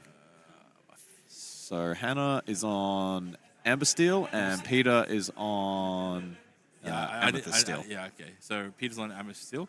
All right, cool. So, all right, that changes quite a bit. Yeah. So now, what is our Amber Steel player looking for here? Obviously. So, from my understanding, this is a matchup that's better for the Amber Steel deck, just because they have a lot more removal that is in the range to target a lot of these Amethyst Steel cards. So you've got your Let the Storm Rage ons, Strength for Raging Fires, that will deal with those. Yep. And depending on what other cards they play, almost certainly they'll be playing Pete. So Pete less relevant in this matchup because Amethyst Steel doesn't play so many actions. Yep. But yeah, Pete can be very powerful against the Standard Amber opening, Steel. Yep. The minions. So it looks like we've got Chernobog's coming down on turn And this 1. is Steel Song because I think that's an Ursula on the front. No, that's Smee. Okay. That's Mr. Smee. Yep. Cinderella. Okay, Cinderella could also be either one. I'm trying to figure this out. Hannah Smee. inking Smee. Looks like we've got Cindy coming yeah, down. for sure. Yep. So pretty good opening for both players here. I think that's the turn 1 that they're both looking for. Should get rid of these Chernobyls. So he's either going to play a snake, or he's just going to send them away after their quest. So decided inking is Smee. Inking is Smee. So I think we'll probably see Chernobog's quest here and then bounce it with the snake. And yeah, snake can be really nice in this matchup with the 3 willpower. It dodges a lot of the it's a beefy body, and you can't remove it very easily. You can't remove it with strength in the early game unless you get 3 characters out. Oh, the Calhoun. Okay. Yep. And keeps the Chernobyls back, so you want to keep a little bit more field presence by keeping the Chernobyls active still. Yeah, and might be looking for the Fox on turn 3, so keeping the 1 drop out there makes a lot of sense. So yeah, I think that was quite a clever play there from Peter. So Calhoun also not a bad play for turn 2, just because with the resist one, it is out of range for Storm Rage on. Like so many times you will see Cindy will Storm Rage on pretty early, and this also disincentivizes Hannah from Storm Raging on the Chernobyls, because then the Calhoun can come back, challenge the Cindy and get the 2 lore. Yeah, that's right. And we're playing Happy. Okay. And Daisy. So Hannah going quite wide here, and we might see right. Strength of the Raging Fire comes out on the Calhoun. Okay, So that's enough. Okay, resist 1, not good enough. All right. Got some banter going back and forth with the players here. So let's see what Peter can do. I think I saw a Fox in hand, so we might see the Chernobog's quest and then Madam M Fox be played. And yeah, so you cycle for sure at this point. So that's first lore over to Peter Meyer. Yep. And we'll see Ink, and yeah, I think we'll see Fox if they've got it. You do want to challenge this Cindy. Like, you're not receiving much damage on the return, and yeah, you want to be able to get rid of that Singer. Singer freeze is so strong. So Fox goes in with the rush and onto Hannah. So we might see Happy challenge in. Hannah's in a very interesting position here because she does have the Daisy, but if she's not going to be trying to quest or race for lore, I don't think it's correct for you to quest with Daisy, just because you will be fueling up Peter, and yeah, we'll see what's her decision here. Yeah, Daisy can be one of these awkward cards in some of these matchups. It's very, very good against if you're in a racing situation, if you're trying to beat a deck like Ruby Sapphire, which is a bit slower. Just getting that 2 lore a turn for the 1 drop and the 4 willpower is quite hard to remove. But yeah, against these more character-based decks. Okay, let's see. And there's Peter's reward. Okay, yep.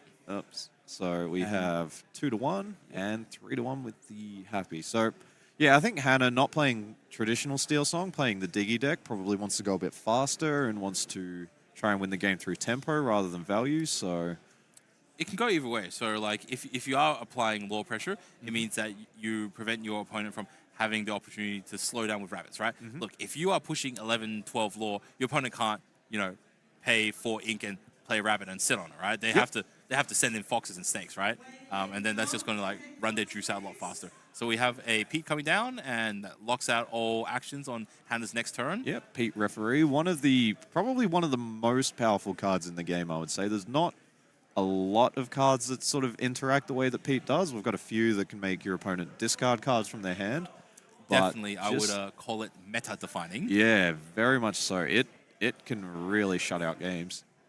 So Hannah inking a happy. Yep, I think we'll see one of the small Cinderella come down, and then next turn Hannah might look for inking the other Cinderella and getting the shift line online. Yeah, she's a little bit stuck right now in that she. All right, so inks both plays both Cindy's, and then probably looking for an inkable card and get the Cindy shift coming down. Yeah, it's a very awkward situation. I don't think that's... Yeah, obviously you don't quest at that point. So yeah, especially because you know that Peter's got a Pete, crab in their hand because you just saw it off the top of their deck. So, yeah, taking slightly more... So confirming one card in Hannah's hand, yep. Slightly more patient route there from Hannah, which I think at this point, Peter, he can just play a slow game. So he can, play stuff like Rabbit, play Genie potentially. Not sure what's in his deck specifically. So questing with Pete's absolutely fine. Arguably, he could probably even send away the Chernobyls, but you're playing the snake, pick up the Pete. Oh, yep. okay. And might see Pete coming down again next turn. Yeah, just in fact, he could probably go down this turn, right? So you can theoretically ink and then play Pete again, but he only has one card in hand. There comes the Pete again. Yeah. So obviously we know what's in Hannah's hand. Yeah. We can tell that she's not she's not playing Still Song, which means she doesn't play Whole New World. So obviously, if you have one card in hand, Whole New World. Cool. And you have Cindy's. This would have been a great Whole New World hand. It's like absolutely. You put one card down in ink, Whole New World, and then you just gas it out, right? Yep. So obviously Pete would have like locked it up, but she is the Diggy deck, so doesn't play Whole New World, so she needs to slowly get up to her hand size. I think she inked a Rapunzel recently, but she didn't have any big cards to really put damage on. Yep. Although, yeah, Daisy does have 4 willpower, so she could have like picked up free damage and then like get Rapunzel. Yeah. That's probably why Peter used Snake to pick up the Pete. Yeah, didn't want to let the challenge and then risk the Rapunzel. Yeah, didn't want the Daisy to challenge into the Pete, receive free, and then Rapunzel up. So quest for 2. Let's see what Peter gets off the top. Gets a goat. All right, cool. He'll be happy about that. And all right, questing up for another one. So up to 6 for Hannah. So Hannah's getting something going here. Inks Sven. And here comes the Cinderella Stout-Hearted. Quest for 3. Yep. Unfortunately, no songs to play, so she cannot challenge active ready play characters at the moment. But she does quest for free, so that's a huge swing. And that puts Hannah, pretty reasonably in up to 10 lore here. So it's starting to look a little bit scary here for Peter. And the resist +2 on the 5 willpower Cindy it means you need to. But he does have crab. He does have crab. So does have crab, but that doesn't get something. You need to get up to 7 strength, and crab will boost something up to 6. He can only get up to 6 right now. So what Peter might do, might try and challenge some of the smaller characters on the board, just to remove some of that lore, and then try and get the goat down, and then you can play the crab on the goat next turn. To be honest, it's probably not wrong to send, say, Chernobyls into, say, Cinderella, use the snake to challenge one of the other cards, like the Happy, and then using the Pete with maybe a crab to challenge the Daisy. Yep. Which means that you've got still a pretty good board to challenge Cinderella on the following turn. And I think Hannah will have to prioritize questing, and then you can just like send in crab and some other answers to deal with Cindy on the following turn. So crab is definitely to play this turn. I think most of Hannah's board gets wiped out from combat. Pete will stick around, and Snake will both stick around. So here we go. So taking a different line here, which I think this is also quite nice. Right, so that's 6 on, and then another 3. So that's a little bit painful for Peter, having to run 2 cards into the Cinderella. And now we see Chernobyls. I think this was another one of the things that you see at the high level. This Chernobyls, people would often have just quested it away and drawn the card. But it is still a 2/1 body, and it still can challenge. So, it can just sit on the board, wait for something to challenge. And okay, so just questing with the Daisy questing with and the the Daisy. Happy, so that pushes 3 more law goes up to 13, if I'm correct. Yep. So Hannah's really just on the tempo game plan right now, just hoping to play a card every turn. If Peter can't remove it, then quest with it twice. But everything that Hannah draws from now is probably just going straight on the field and try and quest with it. So yeah, we're in a very interesting situation where Pete has to just start equalizing the board. It is a pretty rich target field for the crab to go into. So I think he focuses on Happy this turn. Yep. And I do see a bell in hand, so that could be nice for the Happy. I think Rapunzel's soaking up a lot at this stage.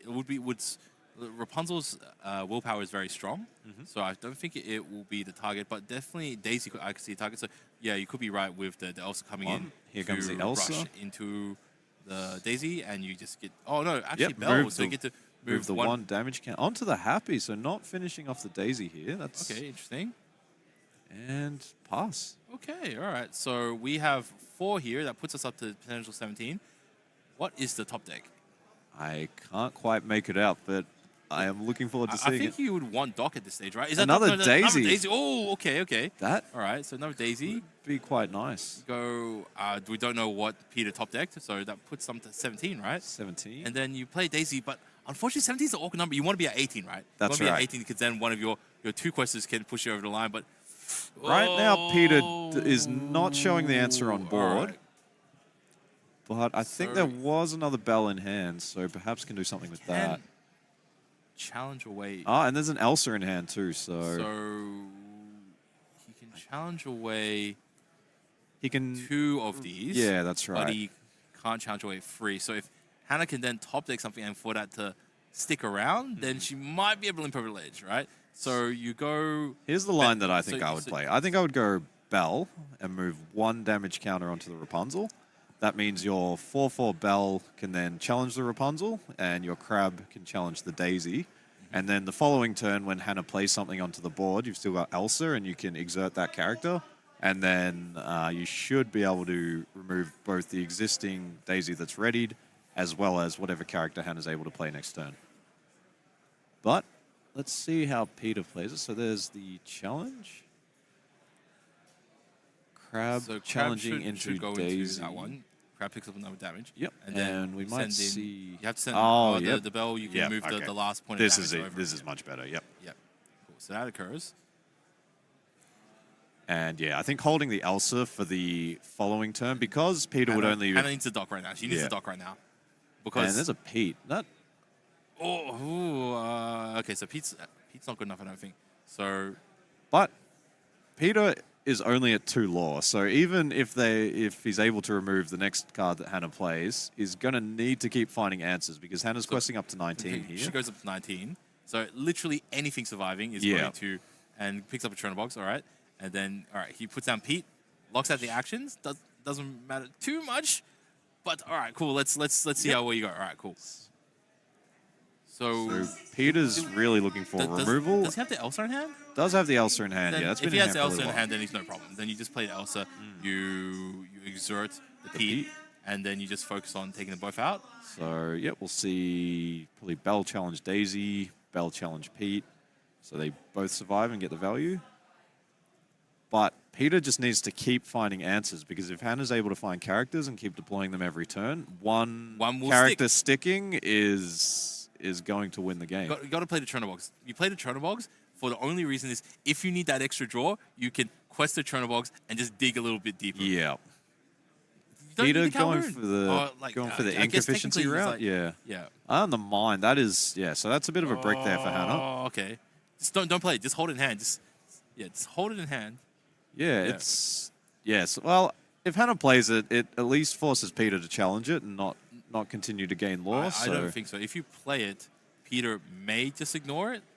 But if you keep it in hand... Peter can't ignore it because it would be the win on board. Oh, true. Yeah, Hannah's at that very scary number of 19, but... It does have 1A, yeah. Yeah, this can be one of the downsides of locations. They are essentially always exerted, so when you play it, it can be immediately challenged the following turn. Whereas characters come in readied, so they can't be challenged until they are exerted. All right, so Peter digging a bit deeper with the rabbit. Friends as well, so that could come into play at some point if Peter needs to find an answer. Mm-hmm. Yep, so we're seeing... Yep, Crab's seeing friends. Peter's probably looking for either removal in the form of songs or even something like... So he sends in 2 challenges, which means he and quests for 3. 3. Even a bounce here, just to bounce the Elsa would be very nice for Peter because it means if Hannah is able to deploy another character, then Peter can exert it with the Elsa. So what are we going to see? I think there was a goat. Genie. So yeah, I think this is very good for Peter. Just does not have game next turn, I don't think. Not on board at the moment. No. So he's got 2, 4, 6, 7, 8, 9, 10 lore, and he's on 5. So he could potentially get 6, get up to 16 potentially next turn. And Hannah draws a character. So it was a Calhoun, I think. I think it was a Happy, which quest for 1, which will get the job done. So that's good news for Hannah. She just needs to hope that Peter doesn't have either some form of damage that he can deploy on it. He's drawn a lot of cards, so Elsa's an out. Elsa's an out. Belle's an out. Any removal spell or action would be out. What else is an out for? So Peter just counting their lore, making sure that they aren't able to win this turn. So really, he needs an Elsa or a Belle to deal with this, right? We've got the snake. So I think we're going to see snake onto the Elsa, or fox onto the Elsa, and then that's able to exert. Yep. So snake. Oh yes. Bounce the Elsa, and then the Elsa can be played. Exert the Happy, and that's probably going to be good enough. Yep, Peter just taking their time. Back in. Yep, challenging, and then Peter will turn just the rest of you guys board. sideways. And, yeah. Go up to 14? Something like that, and I don't think there's any cards in Hannah's deck that can answer this, so... Mr. Smee, and I think, we'll see everything quest. Really reinforce your board. That is a very wide board from Peter. He's got 2 rows of characters because wasn't able to just keep putting them next to each other. Yeah, so that's 2, 3, 4. And yep, flipped the card, didn't get there. Yep, and Hannah scoops it. Yep, there was just that turn where Hannah drew the mines. Again, that was just it just gave Peter the 1 turn he needed to draw. I think like 4 cards that turn. And yeah, so yeah, like he just picked up the answers, and that was enough. So it's unfortunate. Yeah, I like the way that Hannah approached that though. I think if you get Daisy in your hand, because it's uninkable, you really don't have a lot of choice. So you just have to play it, and when you draw the second one, you just have no chance but to try and tempo the game out. And getting to 19, it was very, very close. And yeah, if it's one lore off. Yeah, that's right. So just one more. But yeah, that one turn where Hannah kind of stalled with the mines. Yeah, Peter was able to find some bounce, pull the Elsa back to hand, and then was able to challenge the character. In that turn where Hannah did play the mines, if it was just any character, like any one-cost character, do you just play it, or do you wait the following turn so you can play 2 cards, right? Because yeah, if you play 2 characters, the only way for Peter to have made them vulnerable is either with Belle or Elsa, right? So he can snake up an Elsa, but he can't snake up an Elsa and play like 2 Elsas on the same turn. So that's true. Had you hypothetically waited, an extra turn and played 2 characters at the same time, would you have done that? I think that's interesting. I think you'd have to count Peter's lore. I think Peter was questing for 7 or something like that with the board that they had, so they were potentially on a 2-turn clock, and if Peter was able to play another few characters, then they could get the win on turn, and then when you play your 2 characters, your opponent just wins. So I think if I was in that position, I would just jam the 1 drop, but yeah. I would jam the 1 drop as well, right? Yeah. I don't know. It depends on like that one's real feel. It's like you got to feel how confident your opponent is feeling, and then if they're feeling like they're in a tough spot, maybe jam it. If they're feeling comfortable, all right, you just kind of have to like wait and just like see if you've got enough, get enough threats on the board at the same time. Yeah, I think if Peter only had sort of 1 or 2 lore showing on the board, then you may consider waiting in that situation. Cool. So Peter keeping some Smees. And an Elsa. Or these might be the cards that Peter's shipping. Yeah, I think these might go back to the deck. Nah, it looks like he's keeping, right? No, okay. I don't know. I think every player does it differently. Some people like to put the cards that they're shipping face down and keep them. He's figuring out what he wants to keep. So it looks like he's keeping 5 and he's going to ship these 2 back. Yep. And Hannah. Or is Peter waiting for Hannah to make her decision? Because Hannah is presumably playing first. So yes. Yeah. So Peter doesn't have to commit to what he wants to do until Hannah commits to hers. So maybe there's a mind game where you look like you're going to mulligan like a whole bunch. You put like 5 cards down, your opponent commits to a number, and they're like, oh, keep 6. Yeah. But yeah, that's smart from Peter, and we talked about this yesterday. When you are going second, your opponent has to mulligan their cards first, so you can gain a bit of information from that on how good their hand is, and that may change the decisions you make. If you've got an okay hand and your opponent mulligans 7, you might just keep it, whereas if your opponent has a very good hand and they mulligan 1 or 2, then you really need to find some good stuff. Yeah. We got the Lorcana pen trick happening. Some of you guys will know what that means. Okay, cool. So Hannah's got Cindy. Cindy, I think I see a one. Piglet in there. So yeah, pretty decent looking hand here for Hannah. If she wants to go down the route where she wants to control board, she goes Cindy turn 1. If she wants to race, goes Daisy 1. So I think she might have mulliganed the Daisy away. cool. So Daisy's on top, isn't it? Oh no, sorry, yeah, Cool. you're totally right. So Hannah thinks that playing Cindy first is good, and obviously it makes sense because that way you can cast your song straight away after that. Yep. And Peter, nothing on turn 1. Okay. That's not He's, the start that Peter was looking for. Yeah, definitely not. So it means his turn 2 play is probably going to be Smee or Calhoun, right? Because he can't play the snake. And obviously, if he had 1, he would have just jammed the 1. Or The mine, playing the Piglet, and questing okay, for 1. all right. So Piglet, very strong card. We haven't seen it being played too many times this entire weekend. No, we've seen. I think It's been a lot inked of the Steel Song builds have gone away from Piglet to a more sort of control-oriented build, whereas Piglet used to be in a lot of those just to make it a bit faster. Questing for 3, and looks like both players are laughing, having a bit of fun. So Peter's saying something. I want to hear the comms. Yeah, someone who can lip read. What is he saying? Right. Okay. Also, a very interesting thing to note is Piglet is a captain. Oh, sorry, is a captain. That's which true. means Smee will not injure himself. He won't bumble around while Piglet is on the field. And it looks like we have a Storm Rage on the Storm Smee. Rage on, which is interesting because it's interesting play because Smee will Probably challenge the Piglet he here. will I think challenge. it may have been more for the card draw aspect.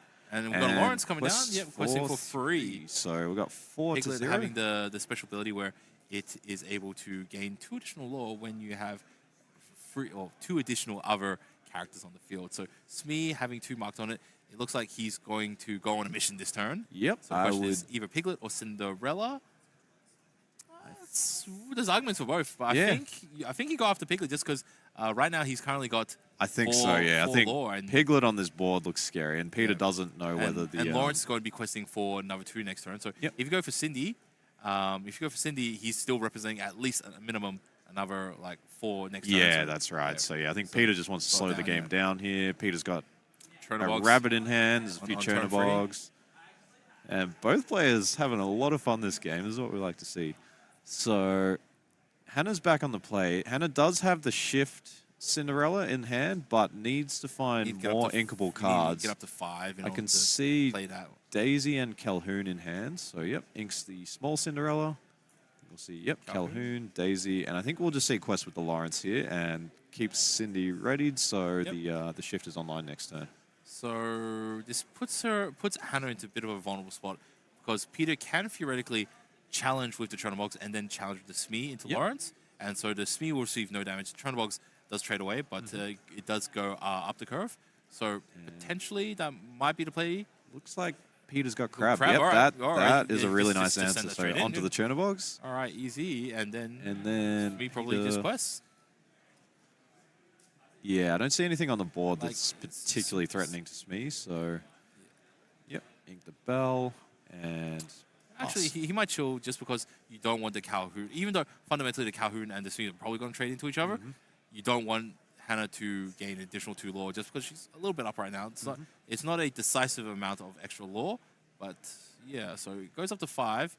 Now theoretically, she can shift into Cindy, but I swear to God, like Big Cindy's bane this entire weekend has just been Crab. Yeah, Crab, because if Crab challenges in, you can give the challenger when the Crab is banished onto the Smee, and then that is enough to deal with the Cindy. So it's always Crab or something in that sense. Yeah, like that's 6 or right. 7. And yeah. Yeah, because usually this big Cindy is Theoretically, Cindy should very, be very pretty good hard in to the deal current with, meta, just especially because- with the steel build, yeah. Theoretically, Cindy should be very good in this current meta just because there's so many weenies. So obviously, resist 2 obviously significantly better against smaller characters rather than bigger characters. Yep. But you just get these random bursts because Crab is Crab has They're just joking around. been- They're having a bit of a chin wag right now. I hope they're recording this audio. I'd love to hear it later. But yeah, awesome. It's great to hear that even in top 32, players can still have a fun time. It's, Yeah, very much It's so. still about the game and still about the experience, and they get to share it with you guys. Sometimes I wish we could share what the players are saying to you guys in Twitch chat. Yeah. So she's deciding. Yeah. Something's going on. We like having. All right, she's going. She's going for it. All Yep. right, cool. All right, Cindy coming to the ball. And I think this is a tough decision here because the Crab, but I feel like if you don't quest with this turn, it's only going to get worse from here. Like if you let Peter go even wider, So Hannah just going all in. Oh, okay. and Go, just leaving okay, the Daisy. Yeah, okay, cool. So going 4. Yep. So that's Doesn't want to give Peter the pretty card off the respectable amount. Daisy. Yeah. So at least Calhoun will probably be safe in this situation because there's no way that Peter can challenge or can banish both the Cindy and the Calhoun. Not with the So current board. Peter Yep. can send the Crab into Calhoun. They'll exchange, and then get Challenger free onto Smee. Smee can go into Cinderella, but that does leave Cinderella on 1, which Peter obviously doesn't want to do, especially if Hannah can potentially rip a Rapunzel off the top and then, get back in the game, right? So it looks like it might be a fox situation. Oh, it's a rabbit Yep, situation. rabbit. Okay. All right. It looks like Hannah might not be punished here.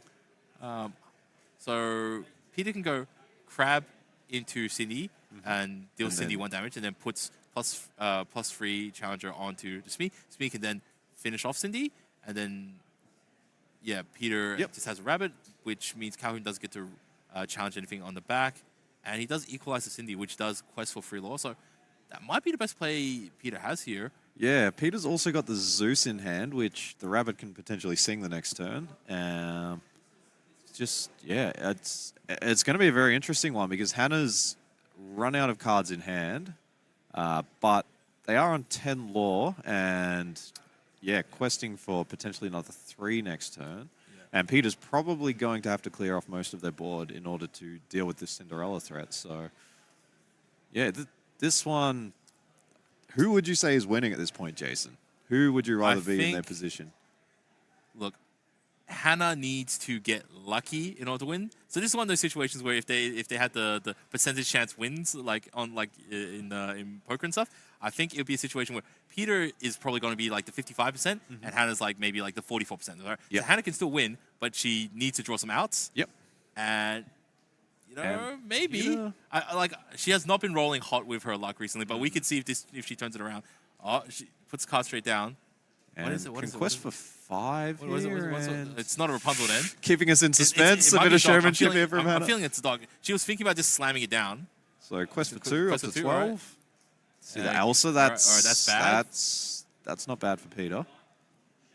And questing for 3 more. All So right. up to 15. All right. Is it Doc? No, it's Keita. Oh, all right. Peter.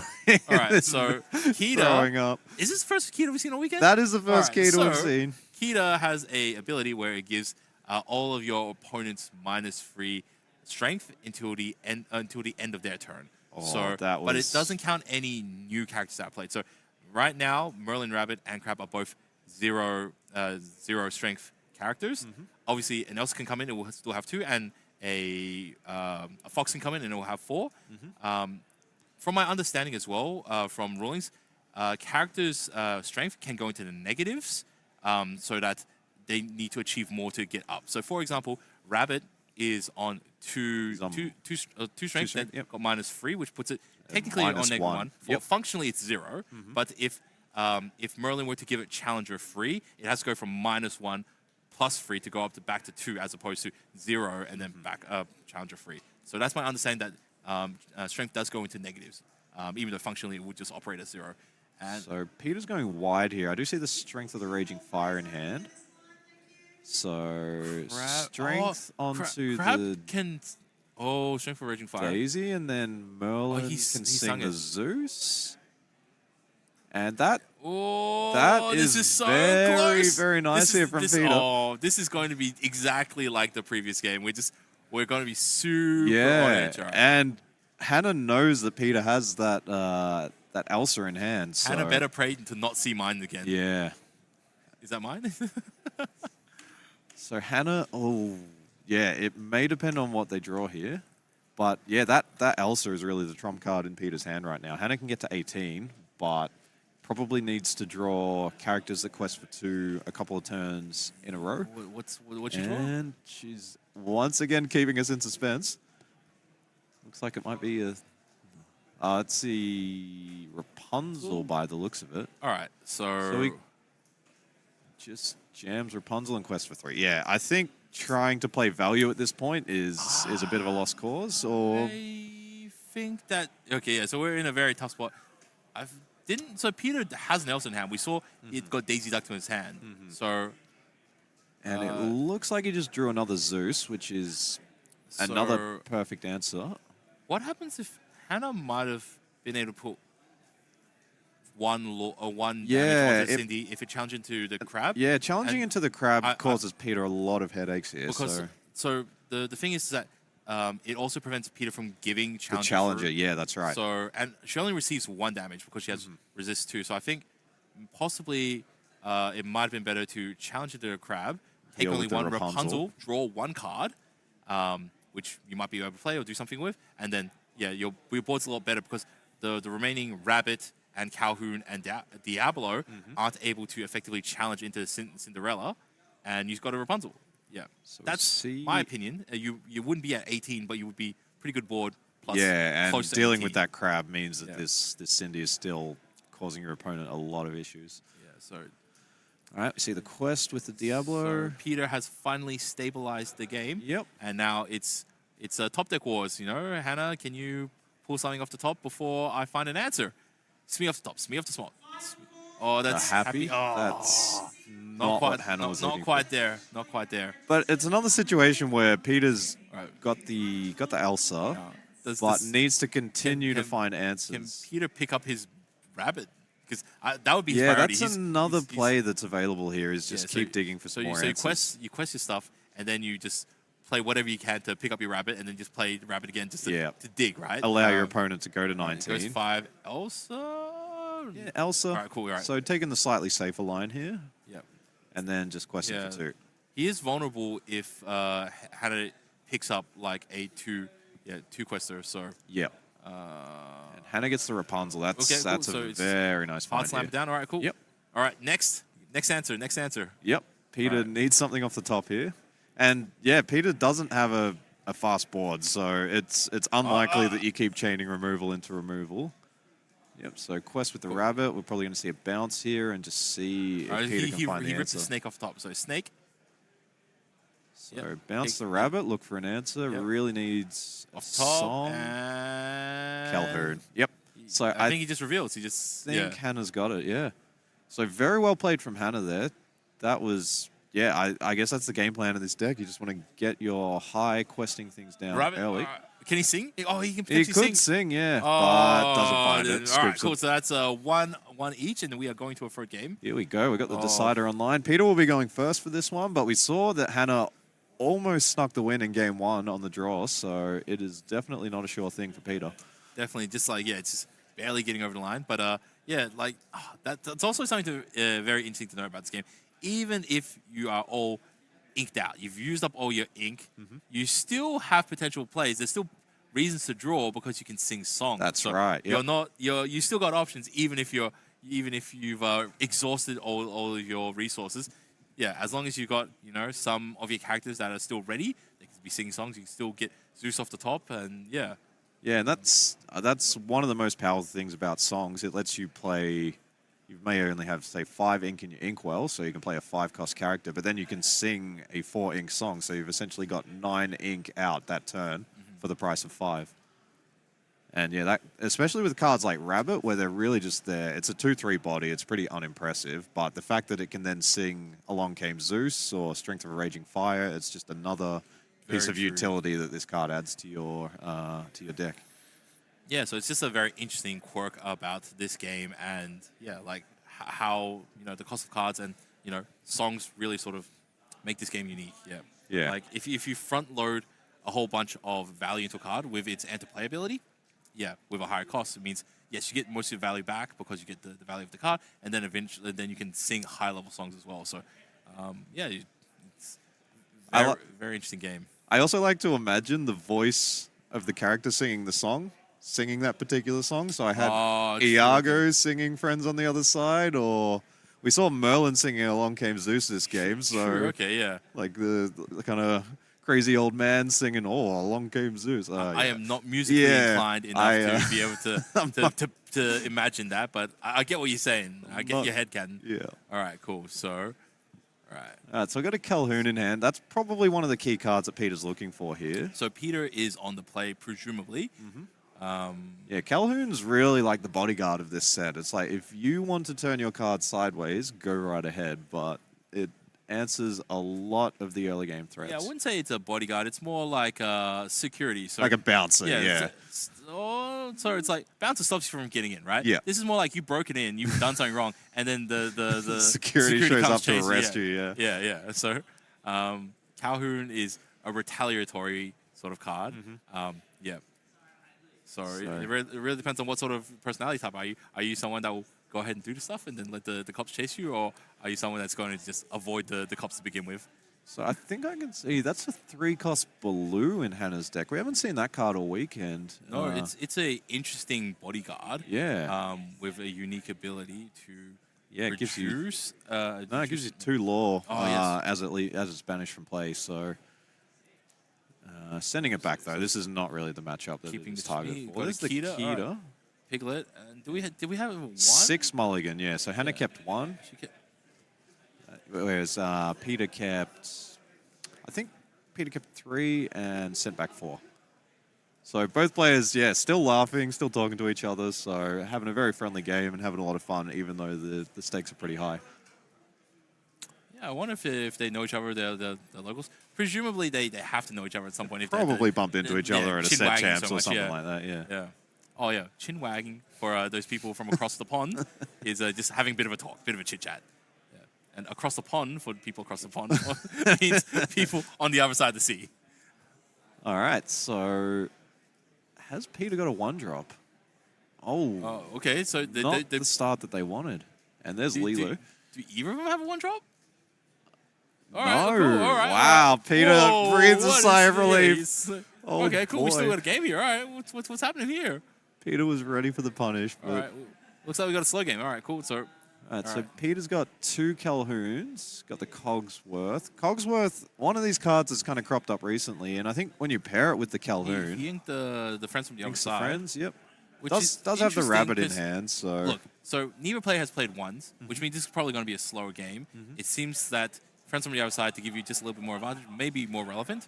Yeah, so now I think you go Lilo? So Smee, yeah. So Smee can trade into Calhoun, but they just got to stare at each other for a little while. Yep. Yeah. It's a crab. We might see. Yeah, this is an interesting choice that Peter has to make. Neither one wants to really start. Lawrence is good. Lawrence that's good. pretty nice. He's solid, yeah. Yep. And Hannah doesn't have a strong response unless she, she can't challenge into it. So they're both sitting back. Does have the mines though, so something like if you can play the mines next turn and shift something into it and ping Lawrence for 1, it reduces its strength to 0. And then you might be able to challenge in with the Smee and even something like Daisy Duck. Just anything will do at that point. Hannah's been seeing like seeing Big Cindy a couple of times. Yeah. Does she run more than 1? It can't be coincidence that she keeps. Must be at least 2, you would think. Yeah. But yeah, Hannah's in the awkward spot here. I can see we got the Storm Rage on in hand, but there's no 3-cost characters to deploy to be able to sing it next turn. So we might just see something like Lilo Piglet or Lilo Daisy or Piglet Daisy. I think it's a bit of a rough situation to play your characters with Calhoun up, but Peter is kind of forcing a situation that he's got Lawrence up. So Peter will then quest with Lawrence, and Hannah has to send something into Yeah, it. either Prob- does have. Yeah, I think I see So two storms could, in could here. hypothetically challenge with Smee, and challenge with Smee, and then follow up with maybe Daisy. Or then Calhoun will have a field day. Yeah, that's right. So yeah, tough spot for Hannah here. Definitely wanted a 3-drop that could sing a song on the next turn, but just didn't have one in hand. So, all right, there's Calhoun. More And pops. more All right, cool. more Come at me. And Peter may start to quest here. Yeah, I yeah. think This is a pretty comfortable Lawrence. Yeah, quest with Lawrence. Lawrence is and backup. Yeah.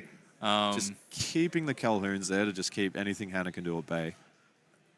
So we got 2-0 currently. A bit of a slow start. Yeah, both players missing their 1-drops.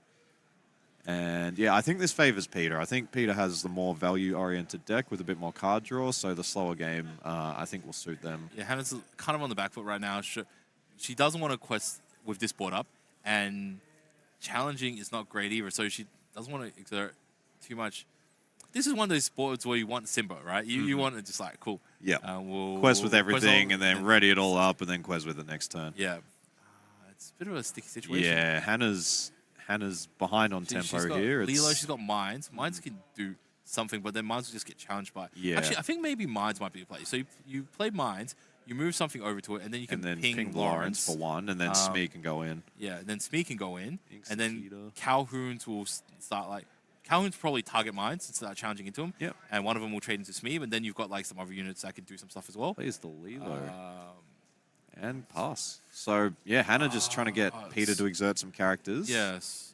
I think we'll see Peter will probably double challenge the Mines with Yeah. the Calhouns and just... And then you quest with yeah. your Lawrence, and then... And then might leave a Calhoun up just to make sure that they have an answer for the I don't Piglet think the so. following I don't turn. think you need to, because I think if you've got 2 Calhouns already exerted, she's not going to be able to deal with very 3 hard to deal with 3 as well Calhouns. as Lawrence, right? So With a you bunch might of- as well just yeah. quest with the last one. Yeah, presumably. no, I So think you're right. for him, he's just not deciding. Is this the turn? Is this the turn where the Calhouns are doing stuff? All right. Oh, so he sends the Lawrence and the Calhoun. Calhoun in and keeps Keeps the other Calhouns All right, up. cool. So at this point, you may not want to challenge. You may not want to quest with the other Calhouns. But And I pass. don't know. I don't think there would have been much loss if you did. Yeah. quest them, because you want to at least ping some damage on Lawrence, and you want to prioritize the Calhoun. So you need to send a chunk of free into Calhoun. So that's Smee. And then in terms of Lawrence, you could send Lilo into it. Like Lilo, it will run into Lawrence. Yeah, Lilo and then you gets can bring it banished, back and then the you next just bring it turn. back, Yeah. right? But bringing back Lilos into this board is just not what you want to be doing, because the Calhouns will just continue to challenge and get But too low every the turn. Calhouns are... Oh, and she just sits back on it. Okay. All right, interesting. Yeah, I think Hannah's in a very difficult spot here, because just does not have an answer for these 3 mole cops that are out on the field. All right, quest for 1. And is that another rabbit? Okay. Oh, it looks like so it's Fox. Or picks Yep. that up. Okay, so he's just focusing on economy at this point. Yep. Peter's just cool. happy to play it If slow. I'm just going to slowly gain 2 low at a time, and you're too afraid to cross my line, I'm just going to keep building myself up. And is Peter going to quest here and try and put a bit of pressure on, or are we just going to see another? You just keep doing what you're doing. If it ain't broke, don't fix it, right? Yeah. So I've got, he's doing some math. yeah. What's he's potentially mathing out? So Like, Lawrence does get nice trades into Calhouns. he's all So in, all Peter right. decides Oh, this is the all turn, in, so all we right, got cool. 5 more laws. So Peter up to 8 here. Hannah on 0 currently. Just hasn't been able to do anything with these 3 Calhouns. There's another Piglet though. Hannah's sort of wide board is starting to look a bit scary. If she top decks Akita, that would might be the thing. So absolutely I think devastating. Could be she's just waiting for Akita. You play Akita, you just go sideways, pick up 10. Your opponent can't challenge you, and then following turn win you the just go game the another following 10, turn right? if you can. Yeah. Because right now her board is representing. Her board is actually 1, representing 2, 10. 3, 4, 5, That's- 6, look, 7, 8, 9, 10, hilarious. 11, I If- think. if, Yeah. If Hannah did top deck Akita, I That think would that have might have been been a game. that would have been totally brutal for Peter. Yeah, Peter would need either a fox or a song or something to take some lore off the board. But even then, I'm not sure that would have done the trick. Big brain playing to her outs. Yeah, I think that.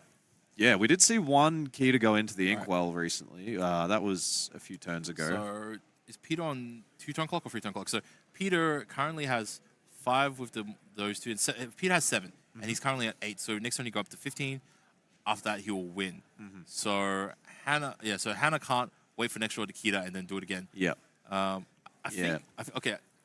think this is the turn where she has to just start. Either start questing or sending send a stuff in, Lawrence yeah. in for the value trade to one of the Calhouns. So yeah. Yeah, it's so tough for Hannah here because it feels like if Hannah starts challenging and shrinking their board, that it's not a winning play. So may just jam everything and just quest and just cross your fingers here.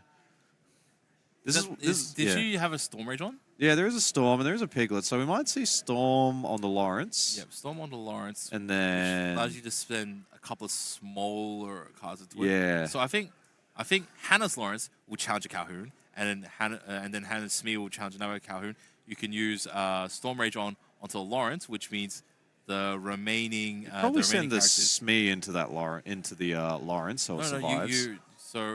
But you need to deal a chunk to the Calhoun. Yeah, no, that's why true. you send a Smee into it. So you deal it to Lawrence. You rip another There's card another so now this is a Storm, question of like, you can use that to send in on Lawrence. Yeah, you could ink the Piglet and sing the second, play the second Storm. Yeah. There's no singers apart from Lawrence on the board. Like so. you're not incentivized to target Lawrence at this point because your other characters can just challenge Lawrence without receiving any damage, right? True. You do want to send your Lawrence and your Smee into the Calhouns, which means that there's only one other Calhoun left afterward, and the Let the Storm Rage on won't be able to do anything to that Calhoun. Yep. So, yeah, and your Lilo and your Daisy can't. So you go Lilo and Daisy into Lawrence. Yep. That gets rid of that one, right? And then you go Lawrence into another Calhoun, Smee into another Calhoun. You can go Storm Rage on potentially onto the last Calhoun, and then send the Piglet in if you want to just clear out all Calhouns, right? That leaves you with just a Lawrence versus Peter's Fox and Chernobog's. Yep. All right, there's the trade. But then it comes down to like top decks, right? If you then rip a Rapunzel off the top, then you're looking good. Yeah, Rapunzel might be the decider here. Yep. So we're going to see it. All right, Challenge. Yep. I think that makes sense. See another challenge. Yep. So, Hannah trying to just shrink Peter's board down a bit here. Oh, did she actually just do the entire thing I said? Yeah. Are we going to see the challenge with the Piglet? We are. All right, cool. All right, so Hannah's not afraid to take this into a bit of a longer game. Yep.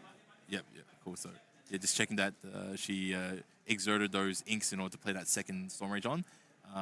We didn't see what Hannah drew into, but okay, cool. So just play out how I thought it would.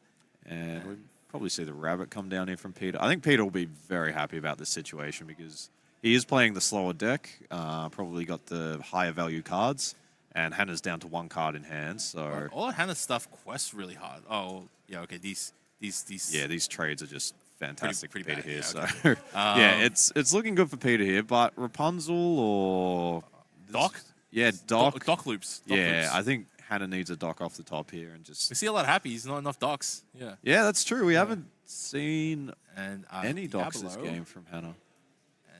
And Ink Lawrence.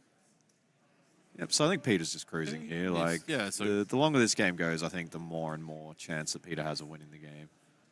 So there's another Leela. That's not a bad draw. And now that all the Calhouns are... Cool. Doc, all right, off the top Oh, there's Doc. And then Daisy plus something else. Yeah, is it a Lawrence? Yep. I think you quested Leela. Yep. And then, like, if she'll come back next turn, yeah.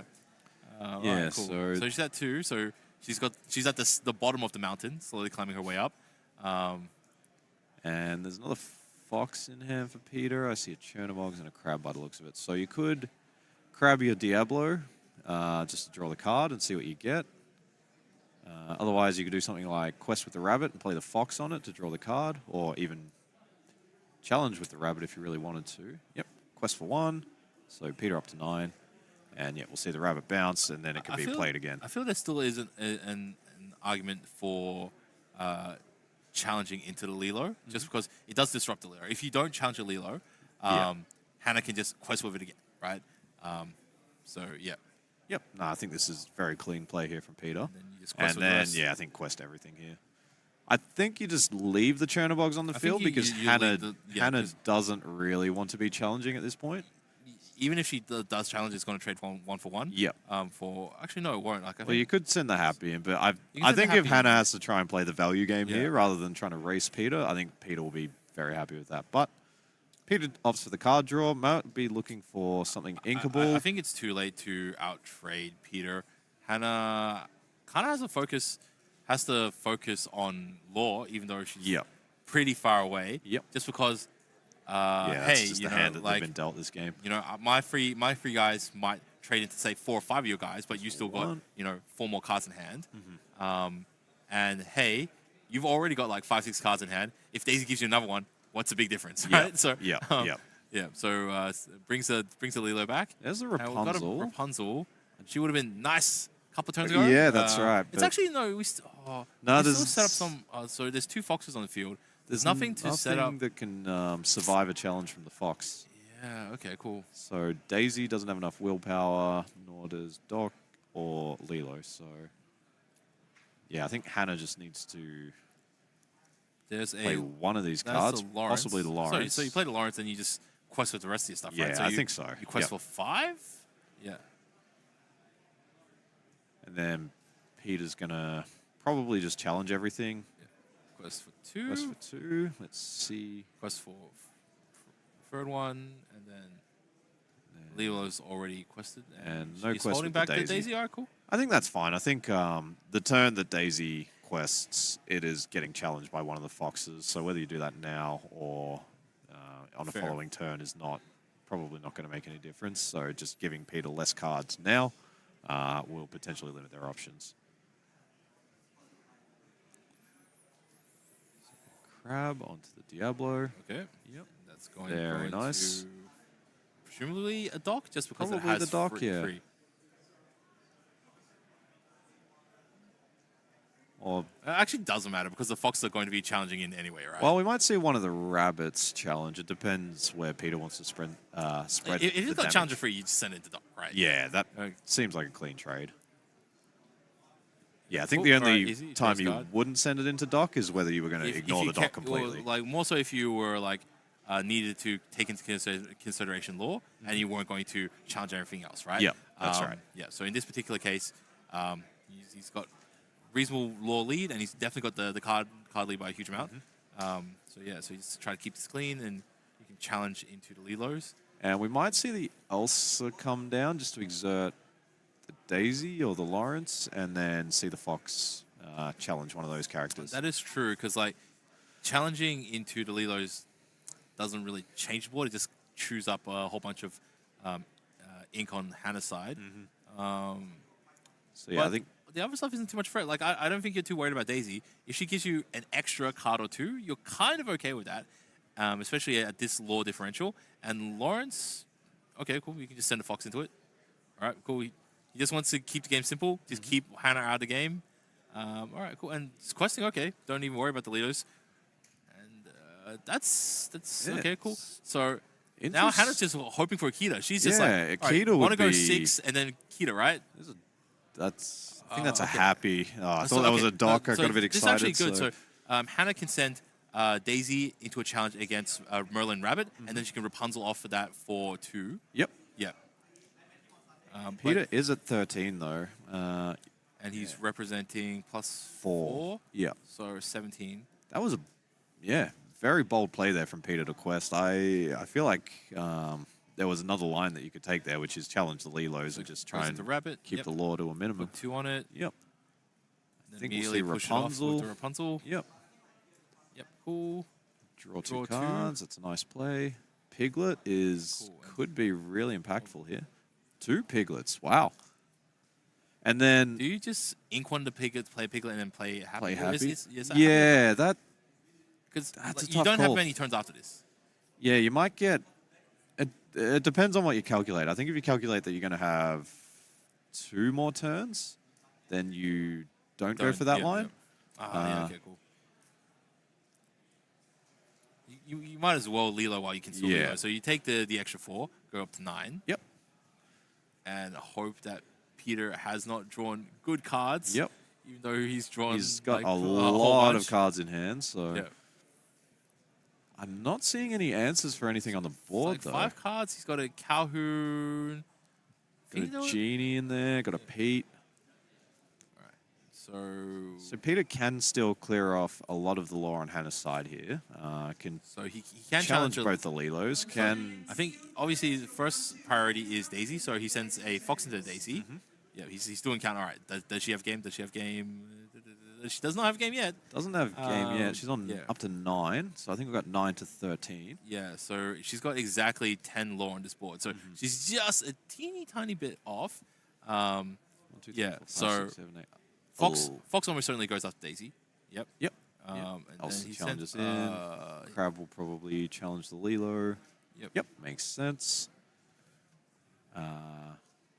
Yeah, Fox trading into the Daisy. Oh, Fox he's questing is for 2. All right, keeping the Daisy. Yeah, so Peter is. Okay, so that's 6 potentially on Yeah, I think Hannah's next turn. Peter's just trying to go into a position where if Hannah doesn't challenge, they So, win the okay. game the next turn. So All right, here's the so Pete. he's got Pete. All right. There's the Smee. Does he have game next turn? All right, He- cool. yeah, definitely at this point. So up to 15, Smee quest for 2, Pete quest for 1, and even just Calhoun challenging and banishing Yeah. something would be game.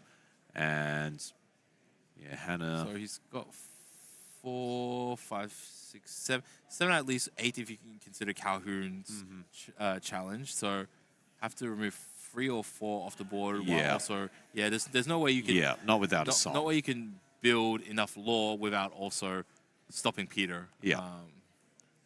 Yeah, so I think this was probably Peter's plan on the turn when they didn't challenge the 2 Lilos. I think they'd made the calculation that if they just push their law to this point, that's essentially stopping Hannah from questing because if Hannah doesn't challenge here, Peter just wins the game.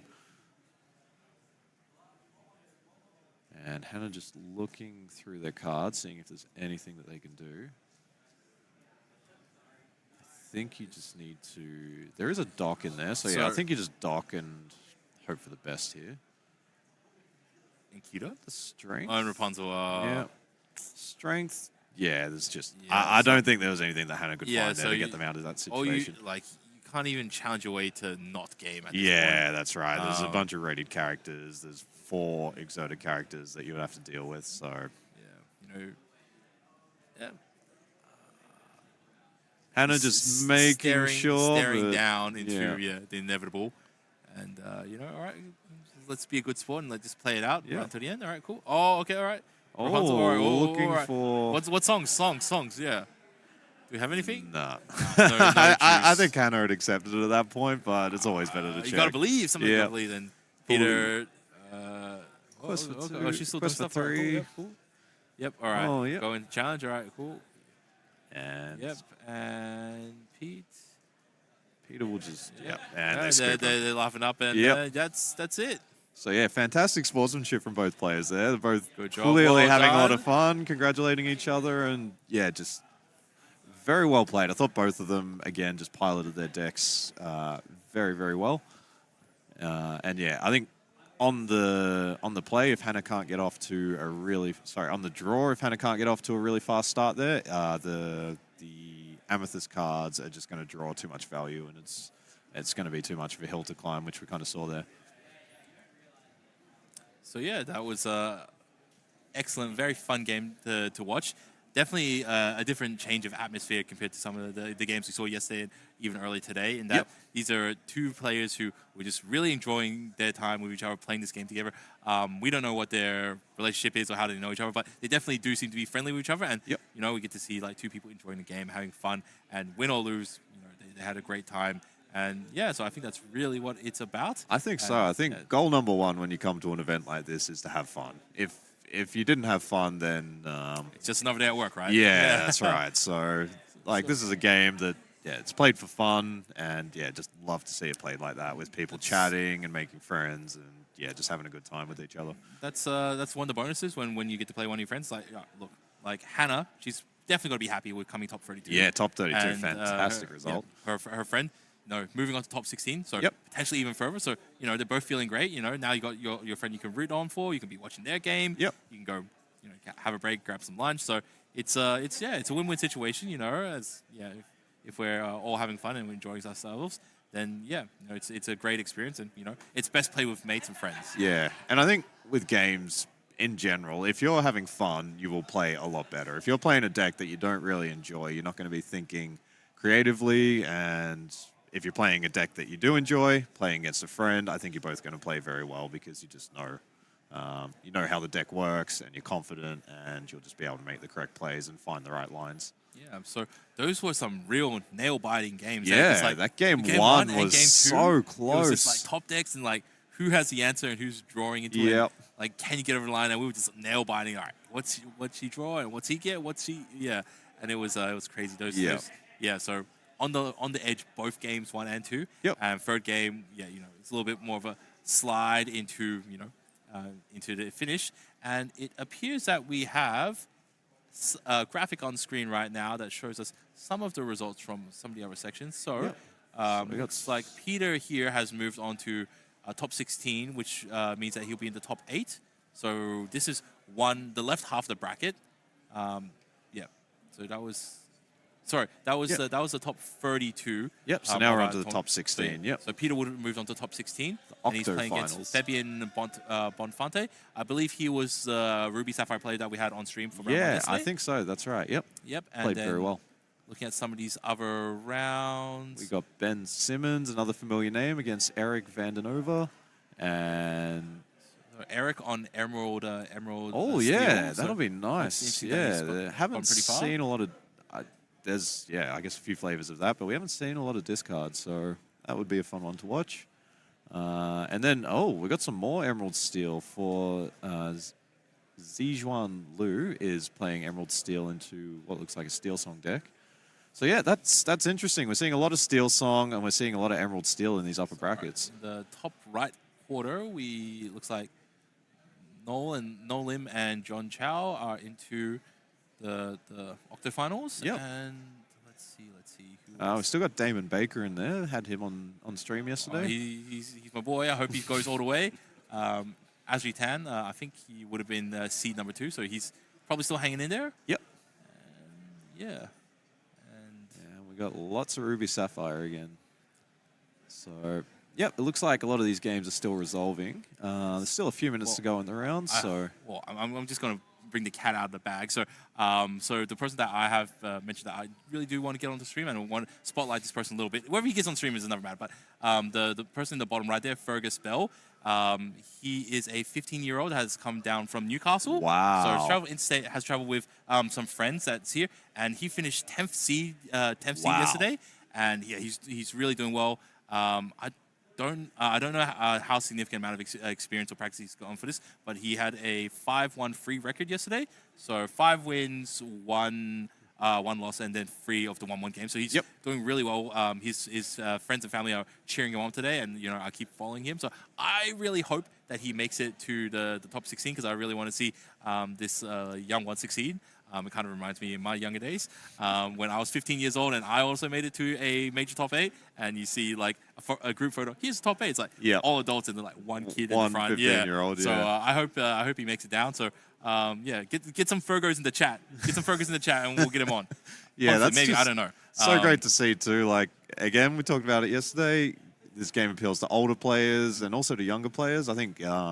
Just the IP of Disney is quite far-reaching, and lots of people watch it as children, and then they grow up, and then it's like, there's this card game that sort of has a nostalgia effect. But then it's also appealing for kids because there's just plenty of new content for Disney coming out, and it's always popular. So, great to see someone 15 years of age making the top 32. Definitely. That is amazing. Top 16 we're just hearing. So it's definitely it's great, and have plenty of time to just like ramp on and learn more and more and more. So if if you're doing this well at some of these tournaments at this age, as you get a little bit more experience, get a little bit more maturity, your brain develops a little bit more, you will sort of solidify and build a lot more of these structures and figure out how to play these games really, really well. So hopefully, best of luck and hopefully to everyone doing absolutely. Well.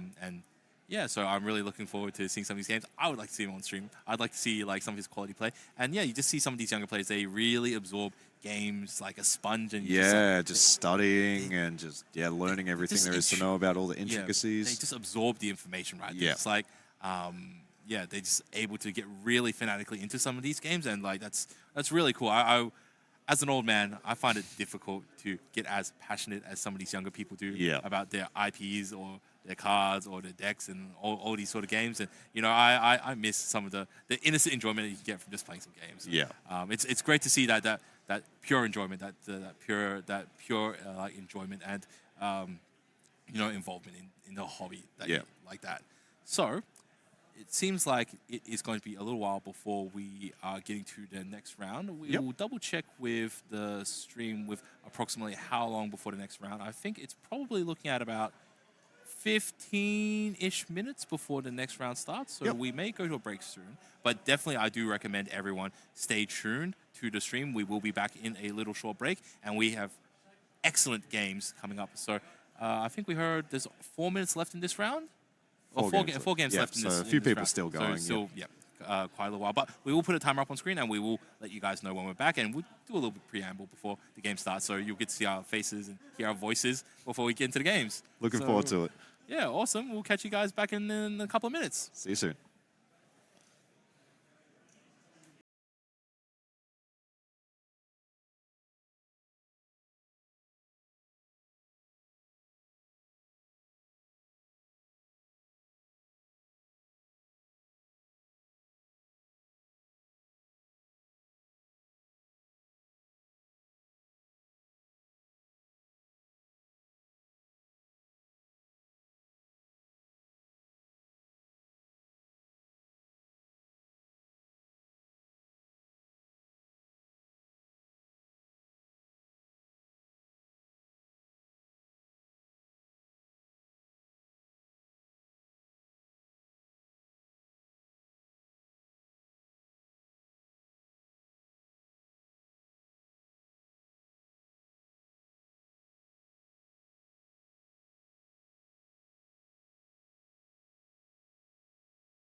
And welcome back to day 2 of the Melbourne Lorcana Championships.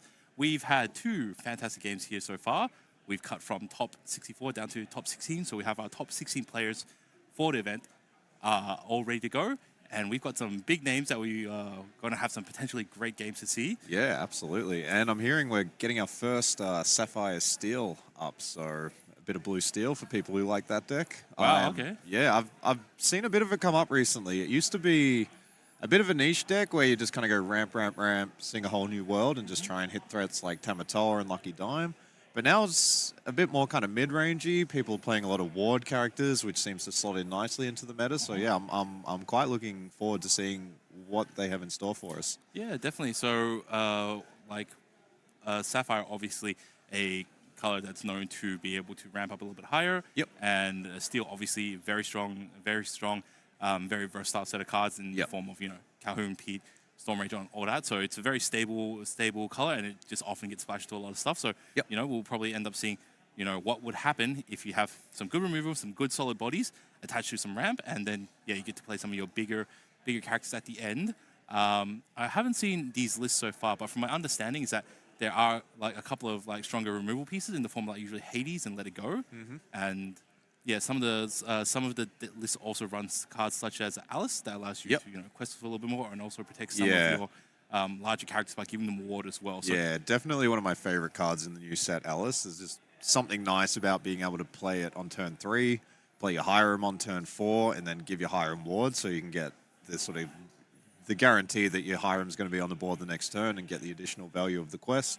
So yeah, there's definitely some big applications. I think that card's going to see more and more in the future. Yeah, I think definitely it's one of those cards that you want to hold on to, because at some point, I reckon, there's just going to be a good combination of something you want to play on your 4-ink turn, and then you can protect it on it when it comes straight out. So it something that I was experimenting with was playing Alice on turn 3, and then you go into turn 4 Robin Hood, the Ruby one that when it quests, you can play one of your actions from the like top the top, 4. top cards. And because there's so many quality good actions within Sapphire, what happens if you play Let It Go, How Far I'll Go. How Far I'll Go, both or of those. even Azurite Sea, and so you're not really doing too much. But let's look at some of our top 16 players. So we have Din Pham, obviously. And he's paired up against their run against Jordan. Oh, another Ruby Sapphire mirror. So I think Din Pham will let's see be if fairly happy against he has that any better luck than Nathan earlier on today. Yep. We have Fabian. He's from round 1 against Peter Meyer, who we casted last round. So a lot of Ruby Sapphire left in the top 16. All right. If we look at the other quarter, we got Ben Simmons. Amber Steel, a very classic. Eric playing a little bit of a different strategy with Emerald Steel. Zishan Liu is also on Emerald Steel. Emerald Steel discard probably. And Darren Ing. On the Amethyst Steel as well. And then on the other side of the bracket, we got Jonathan Lamb. So this is the one that we'll be casting. Jonathan Lamb on Sapphire Steel versus Stephen Iskander on Ruby Sapphire. And then in the lower part of that bracket, we got Noel Lim, also Ruby Sapphire, into Jun Chao, which Amber Steel. And then finally, it's not too surprising to see more Ruby Sapphire. Ruby Sapphire, cool. Ruby Sapphire really showing up this tournament. We got Clement Facade versus Nathan Widdop. And then down on the lower side, we got Jess Lentini and Fergus Bell. So Fergus Bell, the one that I've been talking about. So let's see how far this little youngster can make it into the tournament. Yeah, got Emerald That's one of the only Emerald Amethyst lists we've seen. We had Damon on Emerald Amethyst yesterday, so... Yeah, it's one of those decks that really sort of exploded at the start of Stat 6, but I think a lot of decks have sort of teched against these tempo decks, and then it's sort of fallen out of favor. So it's good to see some people still representing it and making the top 16. Yeah, definitely 100%. It's still a very solid deck. It's got very good cards. Yeah, really good. Obviously, with the Amethyst package, it's got some good stuff. And then with Ruby, there was some success in some of the recent tournaments. In some of the, I think it was NA challenges, where there was a build that played Lady Tremaines, and Lady Tremaines and Madame Medusa. So there was a whole bunch of cards that would just like come in and just banish a unit, banish a character every time it comes in. And so it didn't matter whether you go wide. If you go wide, let's be prepared. If you go tall, then it's also got Lady Tremaines as well. So you had to really Fred a very specific board state to Yep. be able to pressure without also getting blown up at the same Yeah, time. that's So, right. You don't want to overcommit, but you also need to be applying pressure because there's still a lot of characters that quest for 2 in that list, and if you let them get a few of those out, they can just run away with the game.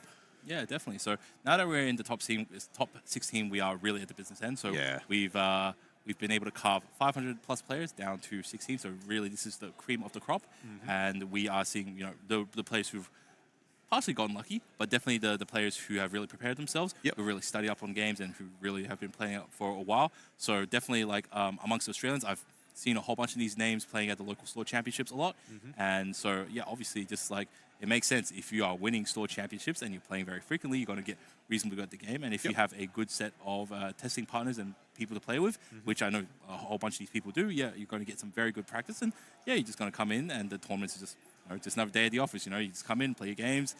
Like, Yep. sit across from the other person and just play your best game. It doesn't matter if you're playing for a top 16 or you're playing for a first round of Swiss. Yep. Or just playing the locals. You still play your best you can. Yeah, and you that's enjoy right, the yep. game, and yeah, you just take what you know and you play the best you can, and then, yeah, you also learn as well. So it's just another day, and these people have played probably a lot of tournaments. So like it's Yeah, like you would significantly think less tournament just when you're at the yeah. business end like we are now, there'd be a lot of tournament experience in this top 16 for sure, especially people who've traveled overseas. They've obviously invested a lot to come here, so yeah, they would be some of the more experienced players who are pretty confident that they're going to get good results. And Yeah, I think we're seeing a definitely. bit of that coming through. So yeah, as someone who's traveled a little bit for tournaments, yes, you sort of go into your trip with definitely much more of a focus of like, all right, cool.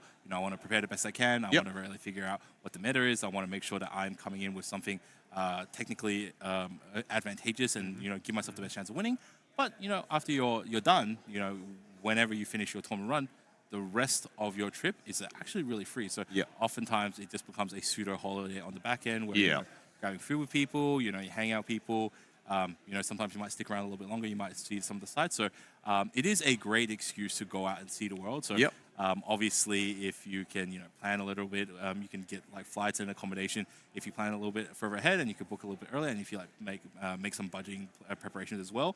And yeah, it's awesome. Like it's great that they let us know the dates and details for a whole bunch of these major events pretty early in time, so Yep. we can make plans and preparations. And yeah, you get to see the world. I myself have been able to travel to most of the continents because of like a whole bunch of like international tournaments and stuff, and so I've gotten to see a whole bunch of different capital cities across the world, and it's been a great experience. I got Yeah. to meet a lot of people and like get to understand their cultures and really engage with it. Talking about cultures, some people watching on stream obviously are not from Australia, so we definitely probably dropped some Australian slang Yeah, during I'm sure our there's a cast. bit of So, that. yeah, so I guess now is actually probably pretty good time to mention and sort of clarify. So we say stuff like, "Oh, I have a bit of a chin wag," so that's Yep. just like having a bit of a chit Having a chat, chat, right? yep. What other things do you think we could probably say on a frequent basis? So I know one thing that really sort of mess around with a whole bunch of Americans who are traveling is Arvo. Arvo, So yeah, something that we say right. is like, "Oh, I'll catch you this Arvo," right? So Arvo, I don't know why it's shortened this way, but it's just like afternoon, right? So Arvo just means afternoon. One of the ones that I've heard is brekkie, which is Oh. breakfast, which is just, to me, seems like a natural abbreviation, but has definitely confused people. I've heard that one. True. So brekkie. Also, we call it Macca's here. So Yeah. McDonald's, the big franchise restaurant, we call it Macca's instead of apparently Mickey D's over in America. And Yeah, I'm not sure no what they idea do on that over one. in Europe. What other interesting slang do we say? I don't know. I'm sure there's a million things. Okay, and so whenever Arvo you, is definitely one. It probably doesn't come up in conversation, but like what we call like a petrol station, like a service station, we call it servo. yes, So it's like, oh, we yeah, just you- add O to the end of everything, it's a and O or a it's just Y, like, right? yeah, that's right. Yeah, so like so a whole bunch of interesting shortenings there. Basically, Australians don't like to put in a second syllable, so we Yeah, just shorten it's it down. just too much Yeah, work, which is so- probably why it's like Dabbler, right? Yeah. Like Diablo versus Dabbler. Dablo, yeah. Yeah, it's just like cut down the syllables. Yeah, So it's been pretty fun, and yeah. So I think that covers most of the slang that we would have said. Yeah. Yeah. It was nice. I did get to catch up with Hannah on the way back from lunch, and yeah, so confirmed she did know Peter. Both of them are over from Adelaide, so in Oh, South cool, Australia, yeah. and they both know each other very well. They've been playing games for 5 years, and so yeah, obviously good friends. And Awesome. then just yeah. yeah, Hannah Adelaide, was- Adelaide, a great little town. It's a city that I grew up in, so it's Oh, right. Yeah, and Yep. a small little city, so it's It's a city. It's a smaller capital city in one of the states in Australia. Great little city to travel to and like visit. So they've got like big like a whole bunch of like winery countries, so you can go out and like taste some wines and try a whole bunch of food. Super easy, convenient, get around with. So you can just drive around everywhere, right? So you get from one side of the city to the other side of the city. It's only like 20 minutes, 25 minutes, right? Yep. But Melbourne, like you get from one side to the other side. If there's traffic, it's hell, right? Without traffic, you're looking at like 55 minutes to get from one end to the other end, right? And that's like not even the ends of it, right? Yeah. Melbourne, more of a bigger city, a little bit less congested than Sydney. So Sydney also like probably like about the same size as Melbourne. Yeah. But it's a little bit more awkward to get around just because you've got rivers going through and so traveling to Melbourne, Sydney, and I guess also in the odd occasion there might be an event in Brisbane. So basically, you would expect most major events in Australia to be in either Melbourne, or Brisbane, like as a bit of like a rotational thing. Yep. So it's all on east side of Australia. Nothing really happening on the west side of Australia except for Perth. Yep. And right down in the middle of the country is Adelaide. Adelaide, so, Yeah, so east side, so Sydney, Melbourne, and Brisbane. Sydney and Melbourne, pretty similar sort of experiences. They're both like very metropolitan sort of CBD sort of like type cities. Brisbane is kind of like what I would consider like Melbourne light. Yep. So it's a little bit easier to get around, a little bit less dense, a little bit more spread out. So so a little bit less activities as well. But still fun nonetheless. But also Brisbane gives you the opportunity to go. If you drive either an hour south of Brisbane or drive an hour north, you can get to some nice beaches. So Sunshine Coast up north and the Gold Coast down south. And so you got tons of theme parks and like other Australian parks as well. So if you go up north, Sunshine Coast, you get to Australian National Zoo. So that's biggest zoo in Australia. It's where Steve Irwin Robert Irwin's still doing Robert Irwin. So the real life crocodile Dundee, that's their zoo, so it's a pretty cool place. So like Australia, a great place to come check out. And you go further north, you get up to Cairns, just scuba diving and swimming. It's beautiful up there. But the beaches up there, you have to really check the signs carefully because a lot of them actually have crocodiles, so you do not want to go swimming at those beaches. Yeah, so a crocodile is a bigger alligator with some slightly differences, but you see these videos of like people from Florida who are just like they give alligators a bit of the attitude, you know. But crocodiles, you don't mess with them. They're big. But do not go near not nowhere in the city. So like you don't have to worry about like a crocodile popping out of the sewer or anything. Yeah, hopefully. I haven't seen that yet, but right. Hopefully never do. So don't worry about the crocodiles. That's not scary. Koala's pretty chill. On the odd occasion, like towards the outer suburbs, you will see a kangaroo here and there. Like on the odd occasion, like it's usually like sort of like the more parky sort of areas. Yeah, if you know where to look, you can definitely find them. And then on the odd occasion a fox. So it's kind of charming to just see an animal here and there. It really is. Seeing them in the wild, there's kind of something fun about spotting them as opposed to going to a zoo or something like that. Yeah. So.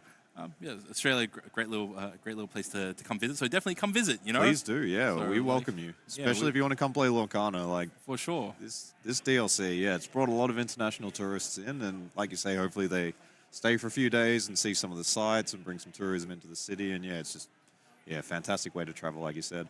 Yeah, who knows? The next Disney Lorcana champion in Australia might be you. Fingers crossed. Just pointing at the camera. Come on, Twitch chat. Come down to the next one. Please do. Yeah, it's been a lot of fun. And all the people I've spoken to have just had a really great experience. And everyone, like speaking to my partner, and everybody she played, she said was very, very nice. Even when she lost or won, the people sitting across the table have all been very respectful, very nice to play with. So, it's been a very positive experience. Yeah, the weather is usually pretty pleasant as well. So our summers do get a little bit hot, but I don't think we'd generally be running too many tournaments in like the summers because that's like early January, early January or December, so no one's really traveling for that. And then later in the year, it gets a little bit cold. Gets a little bit colder. Yep. In Melbourne, definitely gets a little bit colder. But if you are in a country that snows, it's very manageable sort of cold. Yep. So I've met people who've from certain countries or certain regions where it's a little bit colder, and they're like, This is easy. Just like walk out of the house with a just t-shirt on and shorts. No problem. Yep, everyone else is like rugged up. Okay. So Australia very pleasant weather for most of the time. Common misconception. We actually do get snow in Australia, so particularly down south in Tasmania, but then up in the mountains here in Melbourne. Only in a very few specific in a few specific areas, for a few but months a year. I have heard that many times. Australia is not just desert, though. We do have other climates, so there is a bit of skiing and snow sports that you can do if that's sort of your thing in the winter. But yeah, I'd say predominantly summer sports and beaches Yeah, are so what we're associated with. yeah, easy. So what we're saying is, come to Australia for an event, play the one weekend, and spend the rest of the week traveling around checking this place out. There Yeah. will be something to do that you enjoy, I guarantee Yeah, it. and you can check out like older local game stores as well. So we have like a different vibe of them over here in Australia. And every city's got like game stores. So go check them out, meet some of the locals, play some weeklies. Yeah, just bring a deck along. Yeah. Have you been to some of the game stores internationally, and does the culture kind of feel a bit different? I like. Interestingly enough, I think the type of people that run stores are pretty similar. Like, obviously, they're very passionate, and they're usually people who've like been involved with games for like 10 plus years. So they're usually people who just like super know like how to run tournaments, how brackets work, how card games work, how all that sort of works. Usually very passionate people. So like the people behind the stores always very similar, sort of cut from very same cloth. As for the different stores, I think each store, because of its location or how it's laid out, is slightly unique in how it handles its particular location or real estate. And also, I think I'd say the atmosphere or the atmosphere of how they manage or run the store is the unique flavoring part of it. So, certain stores, might do a little bit more singles and more like more sealed, or do more tournaments. And so even in like the tournaments, are they doing more weeklies or winner boxes or top end, low end, like that sort of stuff. So there's a different flavor for events all across the place. Obviously, any store that happens to have a very welcoming community is probably what I would consider like top notch. But so it doesn't matter if it's a big store or a small store. If it has a community that's really welcoming or really well known, like I would say, if there are people that are very well known in the community, generally they're probably pretty likable. You either have to be a very good player or you have to be a very likable person to be well known in the community.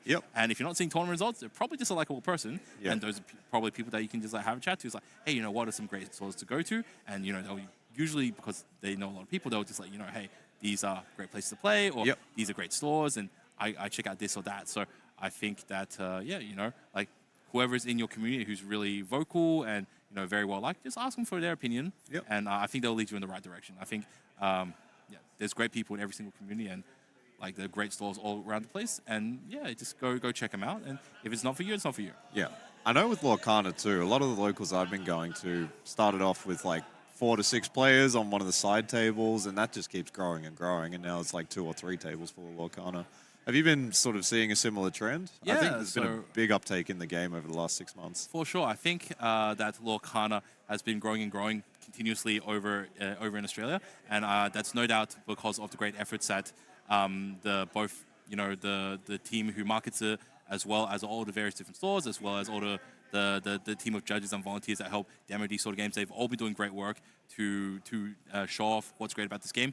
I hear a lot of people who say they've only been playing the game for a couple of months. People like you who literally learned this at PAX, in October last year, who just really got into it. And I think a lot of it is a lot of very great effort put in by a lot of very, very passionate people who just help represent these games well. Because not only do people teach a game, but they also make people feel inspired and comfortable inside that community, right? So you can be someone who just teaches the game, but then did it in a way that didn't feel very friendly or didn't feel very energetic. The person might understand the game, but they don't want to play the game. And I think the people who can really go above and beyond and, like, for lack of better words, sell what makes a game great, or makes the community great, are the real champions that sort of like develop this game and this community. And I think that those are really the unsung heroes, and I think that they really grow the community. And I think, I think every one of them should be applauded for what they do for the community. And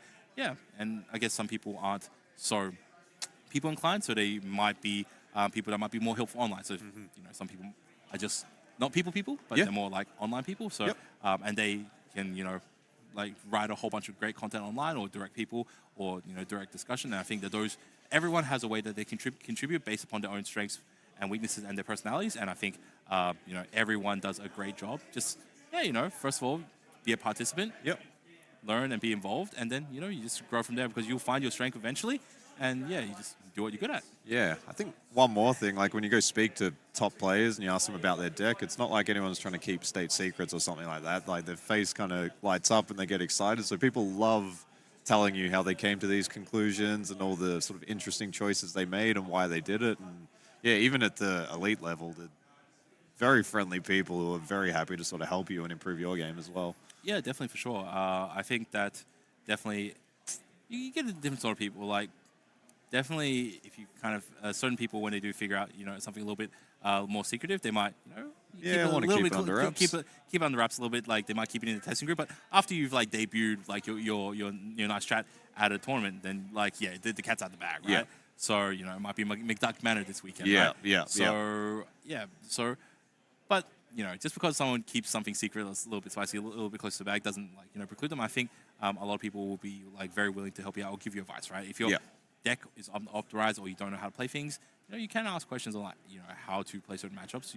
For someone who might be playing a particular deck and they might be struggling with a certain matchup, just like talk to someone who might be a little bit more experienced. Hey, I'm struggling with the Amber Steel matchup into Ruby Sapphire. How do you sort of play through it? And then cool, let's look at some of the lines, or what are some of the key cards that you should be playing into it, and like obviously you don't ink them, and vice versa on how do you deal with certain things. And they might be able to highlight certain turns in which you might be able to plan or like make certain plays. And so obviously collectively the community can gain much more knowledge and experience and exposure to the game than one individual person is. So take advantage of that, like learn from other people. And even game developers do themselves. Even no game developer, as much as they test their cards, will ever see older angles. Yeah, and all the combinations that you could possibly dream up, and then somebody finds something that you weren't ready for, and it's like, oh, all right. Looks like we're seeing our competitors on the screen now, shuffling up. So we got Steven on the left and Jonathan on the right. Yeah, so Steven, he's a Melbourne local. I've seen him at a lot of SWORD championships. Oh, yeah, okay, cool. So, all right, so you guys are going to see this, but a lot of players in Steven's group, they have this. So it's a menthol type inhaler thing that helps them clear their nose. That's what it is. The first time I saw it, we just had this one locals where like 5 guys just had those stuck in their nose. I was like, what the hell's going on here? And they're like, oh, you want to smell? And it's like, okay. And it's like, it's like it's a menthol thing, yeah. It just like helps clear the nose and keeps you a little bit more awake. So so I guess this is their pre-game routine. Yeah. Do you find a lot of players have like a kind of like niche little thing that they do to help them prepare or concentrate before a game? Well, obviously everyone is different and they live a life outside of playing cards. So everyone's got different backgrounds. Everyone has different ways that they live their life. Some people might have a coffee, some people might have an energy drink, some people might have this. So like there's definitely a lot of personal comforts that people have, and like I've got my own, and we're here to enjoy the games, but otherwise people live lives on their own. But I've definitely seen I've seen a lot of people have a lot of interesting hobbies and other interests as well. So so just explain that for the camera in case you guys are wondering what's happening with that. First time I definitely was surprised about it as well. So I would not be surprised if between rounds you see him clear the nose a little bit. Yeah, it looks like both players are shuffling up here. I find when I'm waiting for my game, I just sit there. I can shuffle my deck for like hours on end. Just like the repetitive motion is just a nice way to pass the time. The shuffling part is not too bad. It's like when your decks are prepared and then you're waiting for the TO to just like, don't start playing yet, don't start playing yet, don't start playing yet. And it's that awkward like sitting down and just kind of looking at each other, and if you don't know each other, you don't really have much small talk, and it's like, okay. So looks like they may have done the deck list checks already. Both of those are face down. Okay. So let's talk about this matchup. So let's. Ruby Sapphire, we know the usual game plan. Assuming that Jonathan is playing Sapphire Steel. Because we have been mistaken a couple of times. Yes, we have. This weekend. Look like a couple of keys. Assuming this is the case. It means that Jonathan Lamb is not playing an overly aggressive strategy, which means that it's not it won't be a race for Jonathan to press a lore advantage early on. So he's not going to be aggroing like the Amber or the Amethyst decks are going to be playing. I think there's kind of 2 ways that I've seen this Oh, looks like they're doing the deck check now. So there's two ways that I've seen this sort of Sapphire Steel build. One of them is quite item-based, where you try and ramp up quickly and then get your Lucky Dimes and your Tamatoas out on the field and just try and win the game in like chunks of sort of 4 or 5 lore. And then there is another way to play it where you sort of go more character-based, and that's where a lot of the ward characters like your Alice and you see Wendy Darling, you see the 6-cost Aerial, which we haven't seen this weekend, but it's got ward, it quests for 2, but if you have more items than your opponent, it quests for 5. So that in combination with Lucky Dime can win the game very quickly. And it looks like we're getting some of the deck lists up here. So we got Steven's deck list. Looks like we do have the Sisu package in here, and we've got the Tamatoas. So this is quite a traditional looking Ruby Sapphire list. And then, yeah, I think the question marks are really around this Sapphire Steel list. This is I think the only Sapphire Steel list we've seen all weekend, and haven't seen a lot of it in top 64. I think we saw one play out around round 5-ish of day 1, I think. Right, yep. Yes, I think it might have been playing into... Yeah, might have been playing against an Amber deck, but yep. Yeah, we'll have a look at what's in his strategy. So and we are seeing the whole new world. So that's, yeah, this is kind of the more, and we got the 2 Lucky Dimes even. So this is kind of the older build that I think is still quite powerful.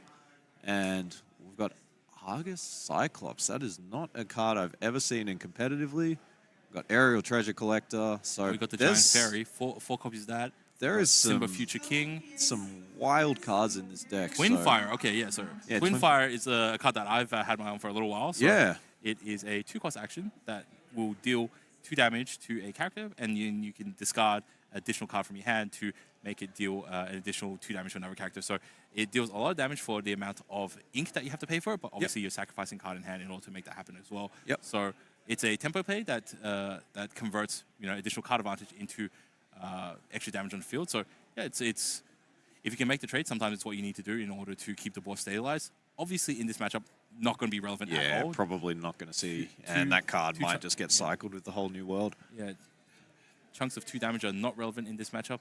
Ruby Sapphire. Yeah, not really playing too many weenies. Yeah. So with the Ruby Sapphire, I think the game plan is the same game plan usually. You want to sort of ramp up to about 8 ink and then start developing your threats. And I think this is not a bad matchup at all for Ruby Sapphire because things like your Tamatoa, even your Dragons, these all have quite a lot of willpower. So the Steel package, which is good at dealing sort of direct damage in often 2, 3, 4, 5, something like this, to deal 8 can be quite a handful. So yeah, I think this is going to be a top matchup for Jonathan. But on the flip side of that, Jonathan's got quite a few ward characters in their deck. So apart from Be Prepared, those are not easy for this Ruby Sapphire list to remove.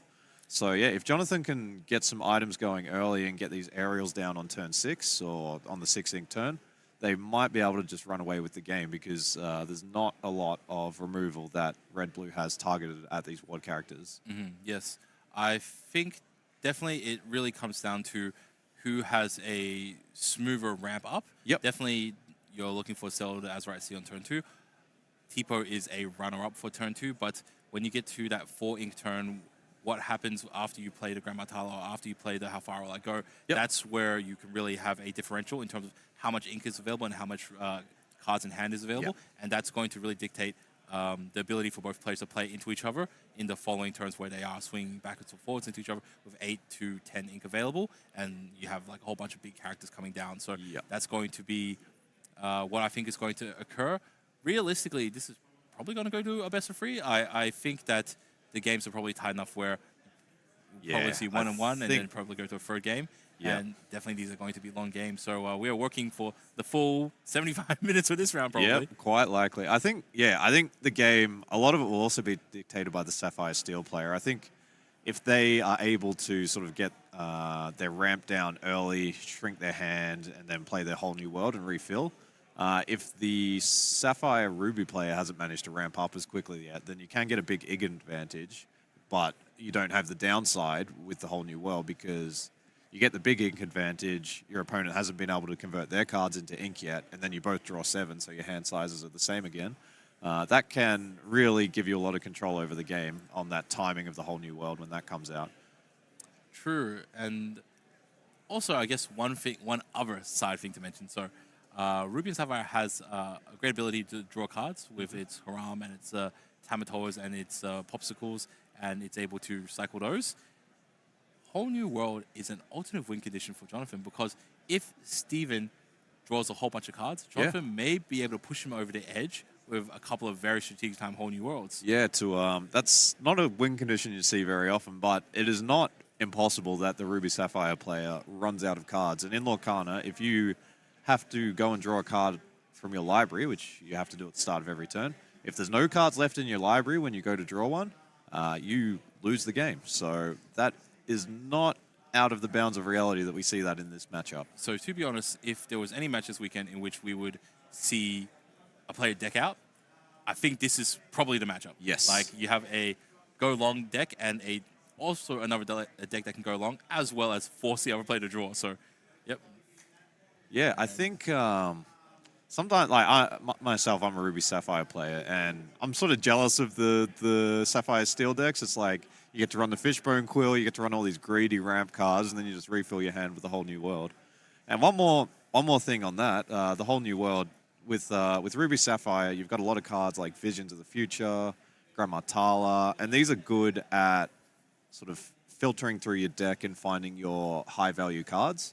So if you spend a turn, play a couple of Visions of the Future, find some high-value cards that you want to play on the following turn, and then your opponent just plays a Whole New World and you have to put those into your discard, that can really disrupt your game plan. So that's something that we might see here. And yeah, I think I would generally like the Ruby Sapphire in this matchup, but Sapphire Steel definitely has some timings and some disruptive plays that they can apply. And it looks like we are off. Okay, so into the alteration process. Yeah, so we know what Ruby Sapphire wants. So Ruby Sapphire wants to pick up Popsicle, wants to pick up Sail, as I see, probably wants to hold on to Grandma Tala. As for Jonathan, I would imagine that Sail as I see is probably what he's chasing. Pretty similar game plan, yeah. We might see the Ruby Sapphire player prioritizing just trying to get how far I'll go. You really want to get ramped up as quickly as possible before the Whole New World comes out the first time. So you really want to get as many cards into your Inkwell as quickly as you can on the Ruby Sapphire side, because every card that you have to discard through a Whole New World is potential lost value. True, that is the case.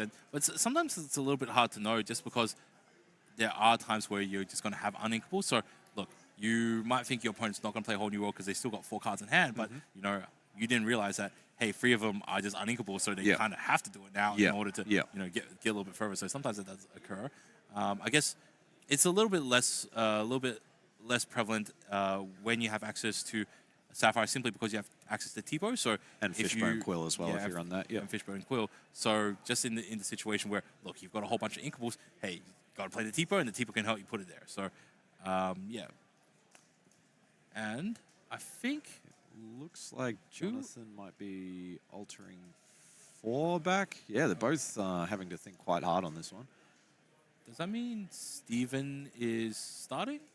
He's playing first? Looks that way, yes. I think so. I think Steven's on the play for this one. All right, cool. And Jonathan is, cool, distributing his cards back into his deck and shuffling it up. Yep.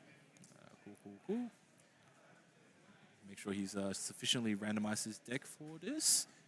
Yeah, I think as far as matchups go, being on the play versus on the draw in these kind of slower ramp-based matchups is not as important as in sort of some of these tempo-based matchups. Honestly, I can see it going either way. To be honest, like, there's probably certain matchups where like having the extra cards just like gives you an extra set of options, right? Yeah, if you're trying to ramp quickly in particular, having that extra fuel in your hand can be beneficial. This allows you to, like, quote-unquote, make better quality inking decisions.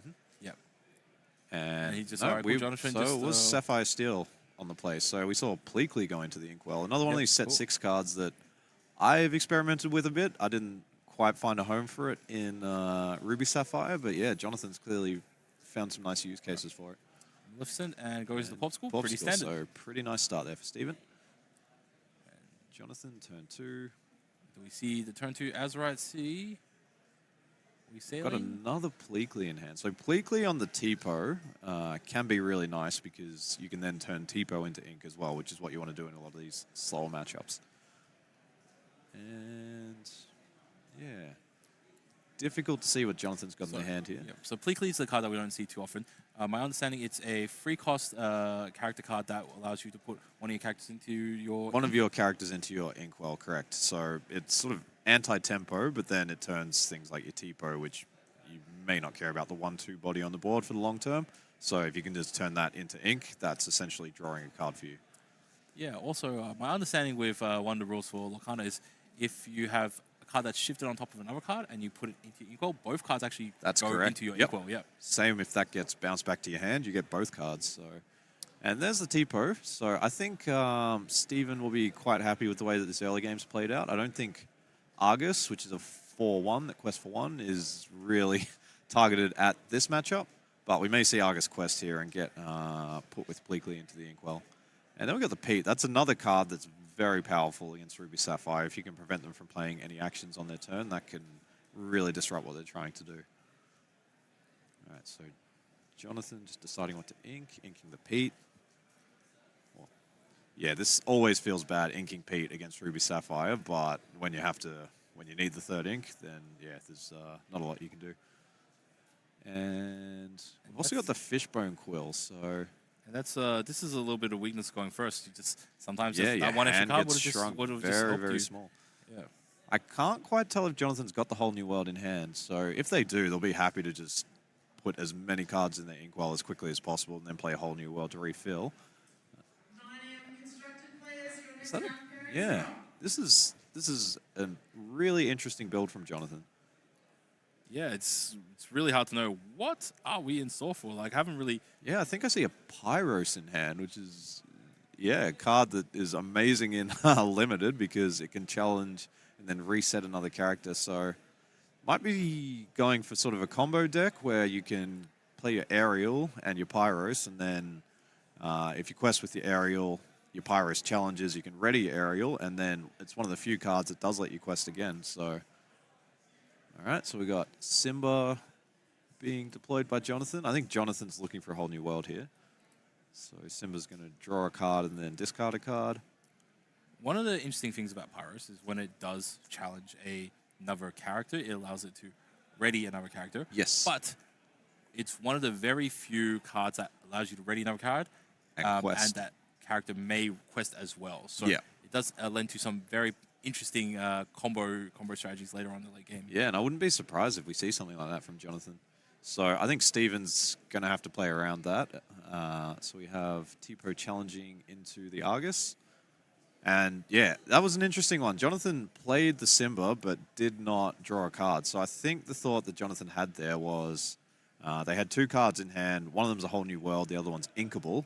So probably regardless of what Jonathan gets off the top of their deck here, they're going to ink that first card in hand. They're probably going to fishbone the second card, and then they will play the whole new world.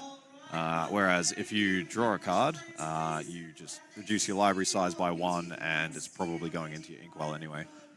Yeah, not sure. Honestly, it's in my mind, there's kind of no reason not to draw a card. But yeah, here we go. And there's the Pyros. So on its own, it just quests for 1. It's not a particularly big threat. And particularly with Ruby Sapphire, I think they don't have to put themselves in a position where they're exerting characters before they can deal with this.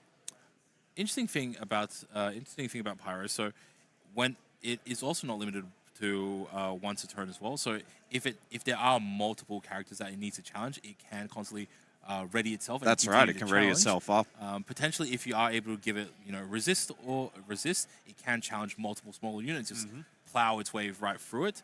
And it's also a reasonable body at 5 strength and 4 willpower for 5 ink. So it's actually pretty reasonable in that regards as well. So yeah, it's not a free target for the Maui. So it's yeah, that's right. It will trade with the Maui, but I don't think Steven would be too unhappy about that because they've just put how far I'll go, and there's probably a few more actions in the discard already. So if Steven can retrieve those and use the how far I'll go to ramp up, but there's the Pete. And the Pete locks it in. So Maui's All he's got is a challenge next turn. He Can challenge, can fetch the action, but will not be able to play it.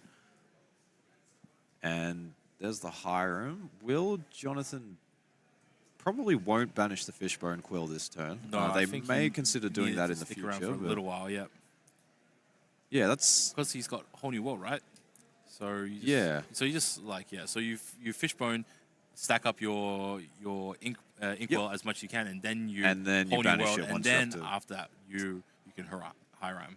So yeah, Jonathan's probably trying to get a lot of it, maybe up to like 12, 13, 14 ink with this deck, because there seems to be a lot of combos that you can pull off once you get to that point.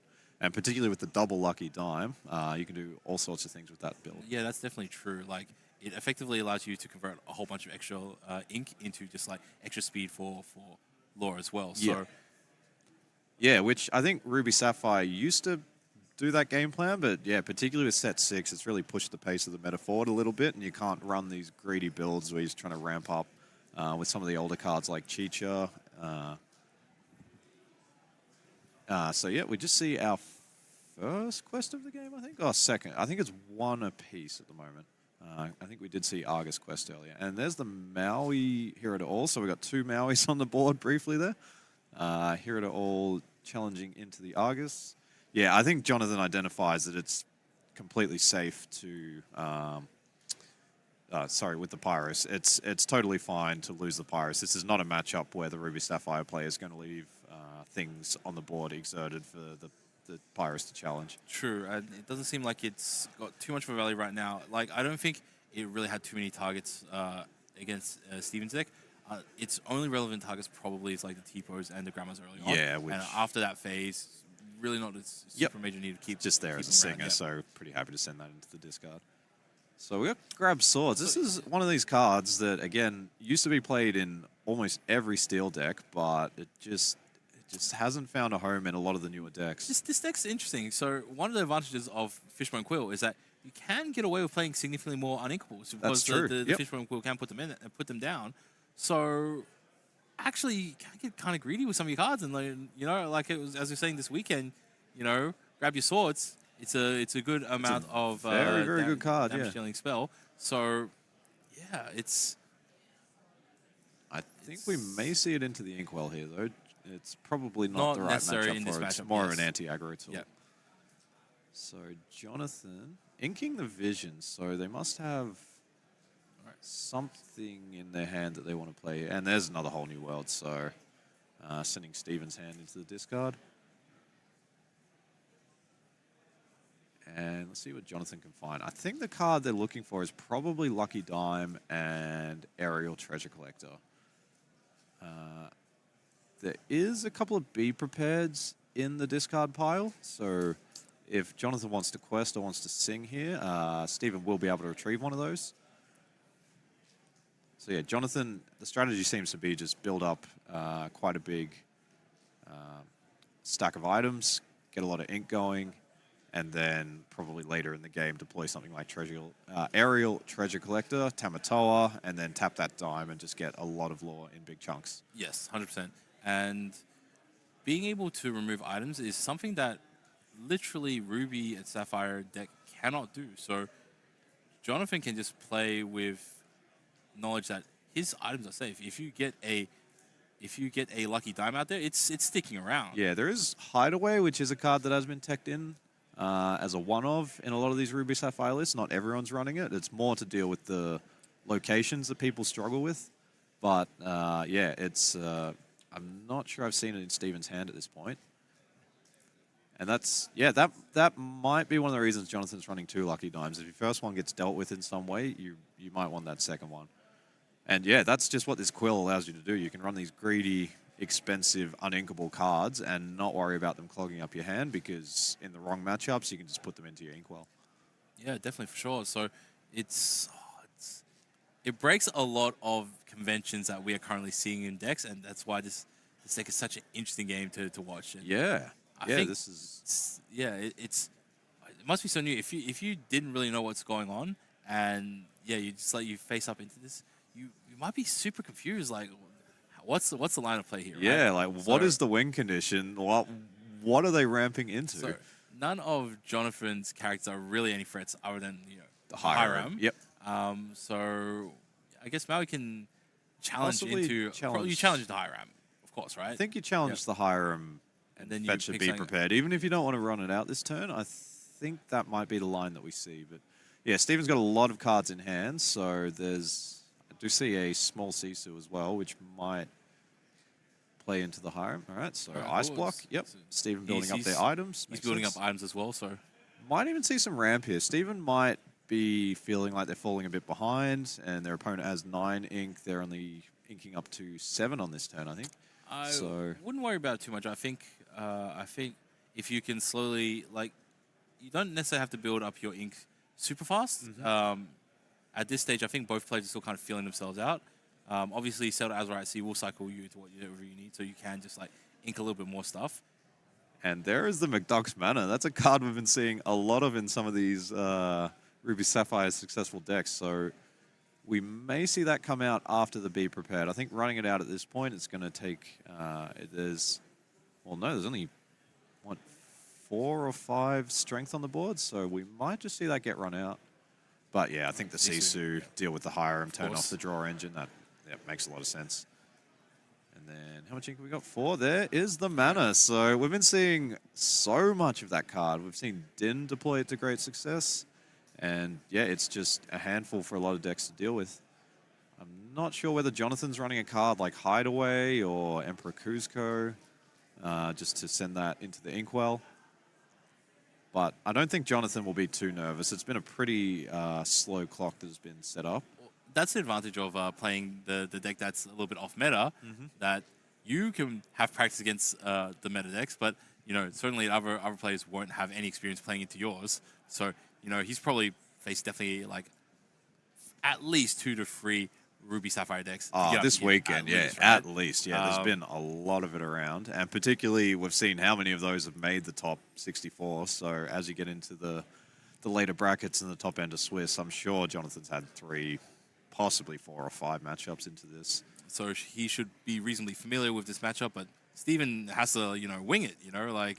I don't think his testing group at home or at the store were, testing this. So this is completely out of the blue. He's, really taken by surprise. So he has to kind of just focus on his core game plan of cool. I'm not sure exactly what I'm playing into. I could probably assume he's got some important cards, and I just have to play my base solid game plan to just gain lore and just play efficiently and not overextend too much. There are certain cards that you might intuitively play around, and then you forget that's it's not really a thing. So you might not want to overextend on board, but then you realize, oh wait, this deck can't play Be Prepared, so it's actually okay to play really wide on board. And so there's the Tinkerbell, which deals 1 to the Maui, and I think we just saw. That Tinkerbell will deal 2 to everything when it enters play. Deals 1 to everything on entry. Yep. And then when it challenges successfully, it will then deal additional damage. Yeah, I didn't quite catch it, but I think we might have seen the Twin Shot come out there as well. So that's 2 lore for our Ruby Sapphire player. And yeah, it looks like... Did Jonathan just quest there? So not worrying about the clock that this mana's representing. I think they just want to put their foot on the gas and go up to 4 to 2 is the count that I've got at the moment. So we're seeing Sail. So yeah, Steven's in a tricky spot here. So admittedly he does have a mana, but he doesn't have really any board presence. Yeah. And Jonathan, look at all that ink in that inkwell. I'm counting 10, I think 11 even. So once they do find this dime, or both dimes even, that would be ideal, I think, then they will be able to put them to great use. So I think that's the read that Jonathan's got, or maybe just wants to try and deal with the McDuck's Manor all in one go, so there's not a lot of point putting 4 damage onto it. I think valuing the lore and just trying to win the race is the game plan. And yeah, this Ruby Sapphire deck is not an aggressive deck. It doesn't usually win the game quickly. But if Steven can, I'm not sure how many manas were in their list, but if they could get another one down, then that clock 4 lore per turn is starting to look much scarier. True, but if Steven doesn't fill the board up with some amount of There's the board be presence, prepared. yep, he's still going to struggle. So, all right, wow, two Chromacons. Vitalospheres, yeah. Vitalospheres. And yeah, so he's pretty prepared if Jonathan does exert any of his characters. So there's 2 be prepareds in the discard there. One of them went into the discard earlier, but the Maui Shark was able to retrieve it, so Jonathan would have known that that was in hand. So yeah, I think Jonathan's still just digging for the lucky dime. Yeah, so I think he's currently on 11 at the moment. So he spends 4 of them on Hiram. Yep, 4 Hiram. Send that And away. draw Draw 2. 2. Yeah, Jonathan's just looking for these key cards. And I do see the Tamatoa in hand, so we might see that come out. Steven does One have... short. I think he needs to ink one more to play Yes. Yep, I think you are correct. And we may see at some point this Fishbone getting banished in order to draw some cards. I wouldn't be surprised if we saw that in the next few turns. There's a Tamatoa. Yep, probably going to fetch a Fortisphere, and then we might see... Look at all those cards in the discard pile. This is what happens when you're playing... certainly cycled for a lot. Yeah, 2 whole new worlds. You end up with millions of cards in your discard pile. So we may see the Fishbone Quill activated here just to get the Fortisphere out. And yeah, that's, again, just what this Sapphire Steel list can do. When you're running a whole new world and you're drawing 7 cards with a single card, you can just ramp greedily and not have to worry about it. So, yep, Fortisphere. And yeah, Jonathan's just like, where are my lucky dimes? They have not been lucky this game. Seems that they are all towards the bottom of the deck. But yeah, Steven, I couldn't see how many cards in hand there, but I think it's, yep, all right, Visions down to 2 cards in hand. Whereas Jonathan has 5 and also has the Hiram on board and has another Hiram in hand. So Jonathan's definitely managed to accrue card advantage here. He's definitely created a lot of advantage. Yep. But right now he's just like we have to kind of wait on the Tamatoa to slowly build a little bit more advantage right now. So we're just kind of waiting on it. He has drawn all the cards, so he kind of has to get a move on actually trying to like create some presence. Yeah, that's Otherwise right. he might just actually draw himself out. Like it is not impossible, but I think by the time that they find their lucky dime or their 2 lucky dimes, they should be able to just play a character every turn, tap a dime, and get to 20 before they run out of cards. If I had to take a guess, I think he's probably sitting around 20-ish cards right now. Yeah. In the Inkwell? No, just like 20-ish cards left in deck. Ah, yeah. Yeah. Yeah, I think they have drawn a lot. There's the Sisu, so trying to get a bit of a move on in the Law Race, which, yeah, I think that removes the Hiram and shuts off part of the draw engine. The Tamatoa has 5 strength, so is not vulnerable to the Sisu. And yeah, here Jonathan has to decide whether they want to run out of Hiram and just look for more cards, try and find that dime, or whether they have an answer in hand for this Sisu. Yeah, again, didn't get a great... I just can't remember what was in Jonathan's list, so I don't know whether they're running cards like Let It Go or Along Came Zeus that can deal with some of these bigger threats, or whether most of their removal was sort of 2 or 1 damage for more sort of anti-aggro. So he does quest for free with the Tamatoa. Yeah, quest for 3, picks up the finds a Fortisphere, draws another card. So Fortisphere, kind of like the steel version of Popsicle, Yep. it will draw your card when it comes into play. It costs 1, and you can banish it and pay 1 to give a character bodyguard until the end of your opponent's next turn. Yeah, so yeah, don't see the effect with the banish getting used too often in a lot of decks. I think most steel decks that are trying to run tempo, where bodyguards can be nice, it's usually a bit too slow. But yeah, again, Jonathan's just found a home for a lot of these cards, and there is the lucky dime that Jonathan's been looking for. All right, time to take a read. All Yep. right. So tap the lucky dime. Yep, it still does the same thing. It's done since set 1. Right. So taps the dime. That's another 5 law. So now it is really starting to get into the danger zone for Steven here. If Steven doesn't have a card like Hideaway, yeah, this clock that is being presented by Jonathan is starting to look very scary. Right, okay, cycling for another 2 cards. Yep. So now with the dime out, I think the card that Jonathan will look for is probably Aerial Treasure Collector. It will be... Wait, maybe not, because Jonathan actually has fewer items than Steven does at the moment, which is Kind of Unlikely hilarious, for this deck, but yeah, that might be something that Steven's playing towards. Yeah, he probably has a fistful of them in his hand. So So we're still seeing cards added to the Inkwell. okay, Popsicle. There's a All right. Popsicle. This Sapphire Steel deck, Yeah. it can ramp so greedily. Yeah, like I.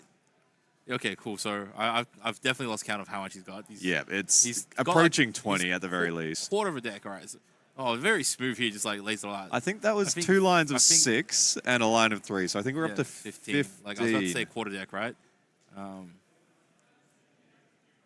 Yeah, I think we got 4 to 12 on the lore count with the dime tap last This time. is crazy. It's like when just for the Ruby Sapphire players, like, oh man, this deck's even slower and more long gamey. I know, it's like I have to be the aggressor now. I've so- only got 8 ink. This is sad. Like usually the Ruby Sapphire has a huge ink advantage in almost every matchup, but yeah, this Sapphire Steel list draws a lot of cards.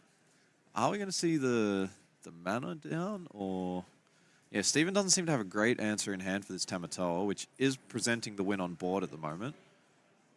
With the Tamatoa questing plus the activation of the dime, that would be 10 lore. So Steven has definitely 1 ice block, so he can reduce the strength of Tamatoa, but that doesn't put it into range of anything that would hypothetically be able to banish it. Obviously, you can run the Cecil win. Yeah, and there was a Maui here at all in hand, so could play the 5 cost, but yeah, that's a really not the trade that Steven wants to have to make at this point. If you need a little bit more strength to get over line, you can use your Vitalis Spheres to pump up Cecil. Well, we might see if we can play a Maui and then banish one of the Vitalis Spheres, that puts it to 8. And yeah, that may... Oh, another ice block. Do we have some Lady Tremaine or something like that to bring it down to... So he does presumably ice block twice. And double Vitalis Sphere? Yeah, okay, So, yeah, I think Steven might be trying to get the McDuck's Manor out this turn. So, yeah, I think Maui was one line of play, but, yep, I think Steven's identified that playing out a character that cannot quest is just a bit too slow with the clock that Jonathan's got. Here's also a thing, though. Like, Jonathan can just play another another Tamatoa. Yeah, he can play another Tamatoa, and yeah, like I said, and you can just coin it straight away. And, yep, Steven just scoops it. Scoops it up, yeah. So, yeah, I think we may have missed a lore tick or 2 there, but that looked like the win on board.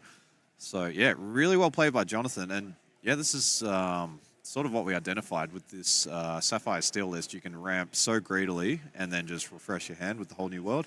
And I think that's another... Yeah, that Pyro is not a card that we see very often, but because it can sing a whole new world, it's sort of got the anti-aggro component where it can challenge multiple cards in a turn. And then into these control decks, you can run it out, you can sing a whole new world, and then all of your ink is fresh, so you can then play something on that turn where you've just activated it. Because, yeah, playing 5 to play a whole new world is... Yeah, you then have a handful of cards that you probably cannot play that turn, and you've just given your opponent the initiative. So you always want to find a singer for that card. Yeah, so I think this deck is really a deck that's just decided, hey, what happens if we just go full greed? You know, like what happens if we go even slower and longer than Ruby Sapphire? And let's say we want to really find these greedy cards that will help us deal with, you know, some of the faster decks, and you know, we just run Fishbone Quill to sort of ink through them. And it seems like, yeah, maximum greed sometimes works, right? Yeah. So I guess as long as you're not playing against anything that's super fast and you don't brick, then you might be okay. So as long as you're drawing some amount of cards, then you'll be fine. But yeah, so this is crazy. I think like I would genuinely be confused. Like, so yes, Steven has definitely picked up a lot of clues and ideas of how to best play against Jonathan. But you know, sometimes like even after the game, you'll just be percolating like, what's the lines? What's the line? Yeah, what's the lines? what could I have done in that game? And you just get taken by surprise sometimes. Sometimes I did see Steven does have the McDuck's Manor in the opening hand, so the game plan might just be run that out on the 4-ink turn and just try and accumulate lore and start the clock as early as possible. But it's not like Jonathan didn't have play, so he has the Argus. So even if you send, you know, I think it's Argus and Pyros. I think they will both be able to take out. Both be able to take out. Yeah, that's true. You got the that manner. So 4 strength with the. So they have some very high strength challengers. Yeah. Yeah, a lot of Yeah, this So this turn 1 Steven is Ice Block, and ice block. Jonathan probably turn 1 Fortisphere or Popsicle, right? Yeah, definitely if He's they got have it. effectively 8 different turn 1 sickles. Yeah, that's right. That's one of the nice things because, yeah, one of the things about Turn 1 ice Simba, block okay. is Oh, that's true. You also have to run simple because you got so many uninkables, eh? yeah, yeah. That's another. I haven't seen the big Simba, so I think this is purely in the deck just to get a body down on the board and just let you filter your hand a bit with all these uninkables. So there's Tamatoa. I think Going we'll see to, and Sail. Oh, Oh, Tipo. Tipo, Yep, oh. Tipo's good as well. Not optimum, but Yeah, I think the small Sisu Daring Visitor is probably Although- not a card that Steven cares about too much so in this matchup, so true. happy to turn it into ink. Yeah, Zelda Avatar at Sea just gives you a little bit more ink to work with. Yep. Yeah, Tipo's obviously Tipo creates a body, which I guess while there's Simba on board can help contest you a little bit, or just help you build a little amount of lore if when it comes to it. Jonathan, Not seeing a ramp card in hand here for Jonathan. I think that's a Visions on top, which looks like it's going into the Inkwell. No, I'm thinking about it. Might want to play the Visions this turn and look for a Sail or something like that to try and get their ink total going a bit. Yeah, just thinking carefully. Yeah, this is an important decision, especially if you want to ink a 2-cost card on turn 2 and then just pass. So inks the Smee and plays the Smee. There you go. All right, so going for the more sort of tempo-oriented play at the moment, which I think is, I guess yes. I think if there's no ramp in hand, then this seems like a good play. So we got 1-0 on the lore count to Jonathan, and Steven is probably pretty happy with the way that this has gone so far. A little bit interesting. So playing Smee forces now Steven to deal with this Smee. Otherwise, like if he lets it go, that will gain him like 2-4-6 lore. So I think Steven's maybe just is deciding that maybe to just ignore it for now. So he started the turn with Sail. This is one of those turns where you're going to Sail, ink, and then brawl it. Or Sisu it. Yeah. Sisu, yeah. He could have Sisu'd the Smee if he ice blocked it as well. It needs the double ice block for that because the Daring Visitor is 1 or less. Yep. So you can brawl with the... Yeah, you can brawl. But Steven's hand is down to, I think there's only 1 card in hand. So while they have been able to ramp to 5, and they have got a couple of bodies on the board, they're not particularly scary bodies for Jonathan.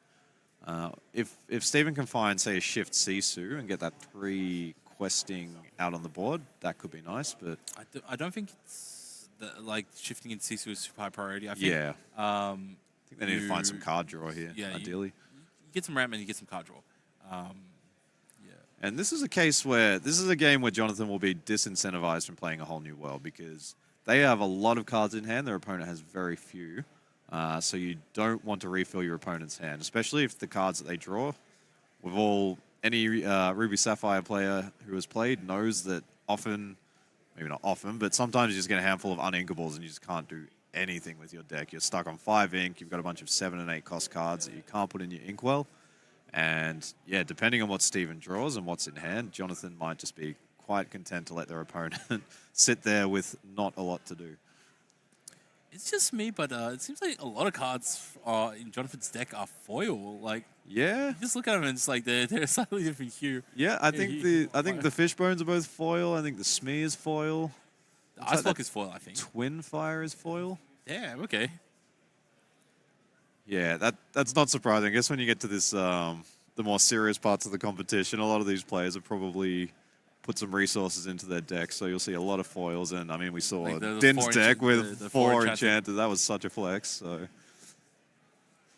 all right, so just deciding what to ink with the Fishbone Quill. Fishbone Quill, one of the cards. Tipo's another one where you may ink any card, which means you don't have to show the card to your opponent to prove that it's inkable. You can just put it into the inkwell face down. So Steven definitely looking for a wheel here. Needs to find a Hiram or something along those lines. And this is, again, where cards like Ice Block, cards like Sisu Daring Visitor can be very clunky because you can't ink them. So if you get a lot of them in your opening hand, you can get stuck on a low amount of ink. And with these inkable cards, you're committed to them. So runs out the Shark there, prioritizing the Shark over the Hiram. There was definitely a couple of lines. Is that Steven's last card in hand? Yep, Steven's hand is now empty. Ooh, all right, so yeah, obviously, if you're Jonathan, all you do is not turn your guy sideways. Yep. And just continue to ramp up and then build, play yeah. the whole new world on your terms. If Jonathan could find a singer for a whole new world, that would really be ideal for them. So there's the fishbone. Yep. So he can just ramp up. He's not too afraid, even if you know There's the Steven. Hiram. Yep. All right. So Jonathan just saying that they're not too afraid of Steven's sort of current board. Happy to just draw some cards and see what they get. Interesting that And- he banished the fishbone. Quill. Like he I think you didn't need have any. yeah, Didn't I- have any additional items to sort of play around with. Yeah. I think Jonathan's doesn't have a lot of fuel in hand. I think their hand is 4 cards, so probably trying to put 2 cards into the Inkwell in a turn is not their priority at the moment. And Fortisphere is cycle on one, exactly yeah. what they were looking for. So, and there's the Pete as well. Another really nice combination. If you can find a singer for the whole new world, if you can play your Pete and then sing a whole new world, this Ruby Sapphire list will get a lot of actions in their hand, and they will just have a very stuck hand because very few of their cards are characters. So, yeah, if you can give them a handful of cards, but they're all Questing for actions, 2? it's not too useful. All right, so... Steven questing for 2. Going up to 2. And there's the McDucks. So, All right. Cool. this is not Pretty- looking pretty- bad for pretty good top Steven. deck. That was a very, very handy top deck there. And we haven't seen any hideaways in Jonathan's So hand. the question is, do you quest with the Hiram to draw 2 additional I cards? think we just saw another Hiram come to hand. So, I think Jonathan might Main play the thing is Hiram. you just don't want to feed the Maui. So Yeah, that's right. So, you need to either have a solution for the Maui half shark, or you have to have a way to pick up your Hiram. And I don't think he has either. all right, so quests. So Let's draw 2. And yeah. So 2 to 2, and draws a couple of cards. And we do see the Tinkerbell come down, which is... Yeah, it answers the small Sisu, but that is certainly not the biggest It problem. also that deals with Jonathan's got. Tipo, so it just puts the Maui. Tipo-'s got the... Tipo-'s got Tipo-'s 2, yeah. 2 willpower, Yeah. yep, so hasn't challenged into anything at this point. And yeah, I like the move by Steven keeping the Tipo ready. So if the Smee does quest and goes to 2 damage counters on it, then the Tipo's there and ready to answer it. And yeah, not a great looking hand here from Jonathan, trying to figure out what the best line of play is. Certainly hasn't been the explosive game that they had in the previous one, where they were able to ramp very quickly and then play the whole new worlds. Might see, yeah, is that the Visions coming down? Just look for something. Visions. All right, he has to dig. Yeah, this is definitely looking good for Steven at this point. What do you think? Definitely. Well, like, but still, top 5 is quite a lot. So he's having a look. But yeah, I think this is the Ruby Sapphire's best chance is to try and win via tempo here. So I think, yeah, on that turn, Steven made the read that getting the Shark out is probably the higher tempo play than the Hiram to banish the Ice Block. So elected for that and then was rewarded when they found the mana. But yeah, if Jonathan can find some way to clear the board, then that would be very bad news for Steven. He's thinking about inking a Simba, or he's thinking about playing the Simba to just like draw it an extra card, maybe? I think we're going to see Smee into the Inkwell here. Yeah, it's very hard. Jonathan's trying to probably figure out a way to deal with this mana, but So you can go. Like, There's the let so it- let's let it go. Okay, so let it go. Yeah, you had to do yep, that for that makes one. sense. So yeah, that's what he's thinking is like what to ink in order to let it Yeah. go. Yeah. That's not too bad. I don't think Steven will be too unhappy to get an additional ink there. So 2 for the mana, up to 4. So yeah, all things considered, I think that wasn't too bad of a thing for Steven because a lot of their cards are expensive. So rather than being banished, let it go puts the card into your opponent's Inkwell. CC quest So 101. up to 5. And yeah, ink the dragon. There's no way that Steven's going to be able to play that dragon anytime soon. This so. is rough. Okay. But Jonathan doesn't have a scary board either. We So- might see the Tinkerbell come down and just try and establish board control. All right, there's the draw. I think that was a Cogsworth. We've got a Pete. We've got a Hiram. None of these are doing a lot at the moment. So, yeah, we might just see the Tinkerbell come down just to try and build a bit of a board presence on Jonathan's side.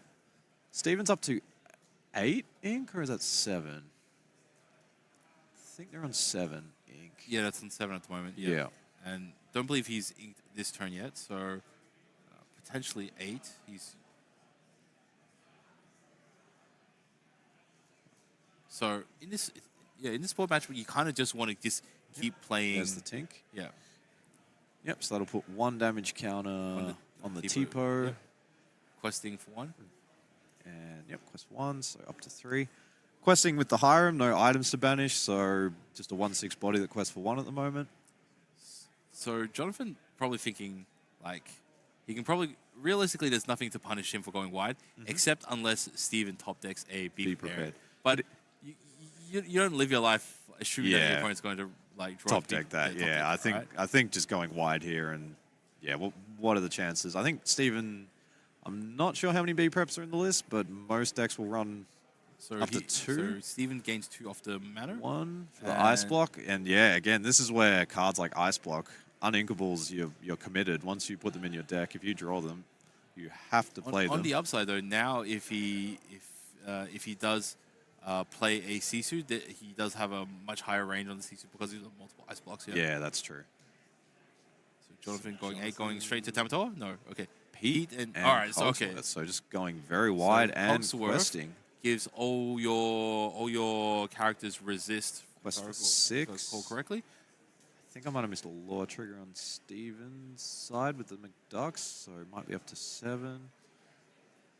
But yeah, I like the game plan from Jonathan. All right, cool. So he gets 2. It's got a McDuck and a Hiram. I think you just go for the Hiram, right? I think so, but I'm not sure that they have... It's very hard to see. I think they have 4 more ink, so yeah, I think it's got to be the Hiram. Yeah, another McDucks. I don't think that Steven can afford to race in this position. If you play a McDuck, Jonathan just sends 3 of his guys into each one, right? Yeah, that's right. Yeah. There's a lot of and lot of strength on board. Which is like not so, like his reasonable stats as well. I think the McDuck honestly like next turn is just like probably going to receive a whole. Yeah, actually, I think you just quest for it. And wow, Steven just scoops up because Jonathan had shows 2, 1, 2, 3, 4, 5, 6, 7, 8, 9 on board.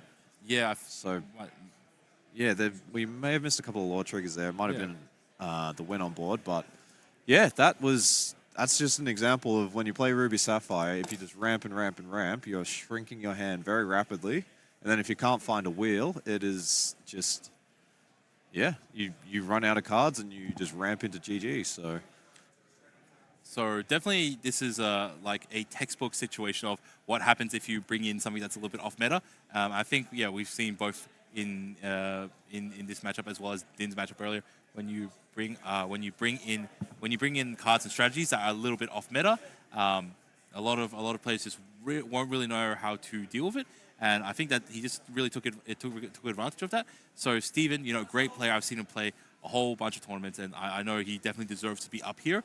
But yeah, so by playing against Steel Sapphire, it's a strange game plan. You just don't know what's going on. You don't know what to play around. Yep. And you see the game plan. Like he just kept building up, and for some reason he kept getting resources. Yeah. And then you just get flooded out. And yeah, so that's right. It's crazy. Yeah. Yeah, I keep saying it, but if you put uninkable cards in your deck, you're essentially committing to playing them at some point. So, yeah, that's not always going to be the answer you need. Sometimes you'd rather turn them into ink. And, yeah, we definitely saw that in that game with the Ruby Sapphire. You just get your hand flooded with uninkables that you have to play. And, yeah, definitely Sisu Daring Visitor was not a card that they would have wanted to play there. Probably the Ice Block as well, would rather ink that. And then, yeah, I think one pivotal point there may have been inking the Hiram instead of the Shark. That was definitely a big decision turn. I think if you play the Hiram, you can dig into your deck and see what you can find. The Shark did look quite good when it got deployed to the board, and then they got the mana. It felt like they might be able to tempo the game out, but yeah, they just ran out of gas. Couldn't find another wheel. So yeah, sometimes I guess that happens with certain games where it definitely seems like a lot of times even today where they'll be playing and you need to draw a way to extend on one of the following turns in order to keep the game alive, and I guess it just didn't quite happen. Yep. He did potentially have an option with Maui Half Shark had it survived, but yeah, that's right. Yep. It didn't quite make it as well. And yeah, so I think also there's a little bit of like mental fatigue as well, right? So you're playing a lot of games. Right? This would have been the third best of 3 game today, which admittedly, like, you know, it's like not the Probably the, like the fifth, longest sixth, tournament. or 7th game that they've played today. Yep. Yeah, so it's quite a number of games, and then now you have to play something completely new. So you're already a little bit tired, a little bit fatigued, and then you have to like, oh, okay, what's this? And you have to pass all the information. Yep. And also there might be a bit of a language barrier as well. So Stephen, his English may not be like super fluent, so you did see a little bit of the translation. So presumably there would be cards that he hasn't seen before, and he's trying to pass it out and stuff. Yeah, So particularly in that deck, there was a lot of oddball cards in there. yeah, so it's definitely it's like that adding on to the challenge of already playing. I think so this is where we really start seeing people's performances really starting to deviate a little bit from their norm just because they're getting a little bit more fatigued. So definitely you have to look after yourself, make sure you rest up between rounds, make sure you're eating well and getting the right drinks and coffee and whatnot to help support yourself. And talking about that, I think we probably do have. I'm not sure if they would have a lunch break, but definitely it's we're getting pretty close to the end of this round, and so well done to both our players.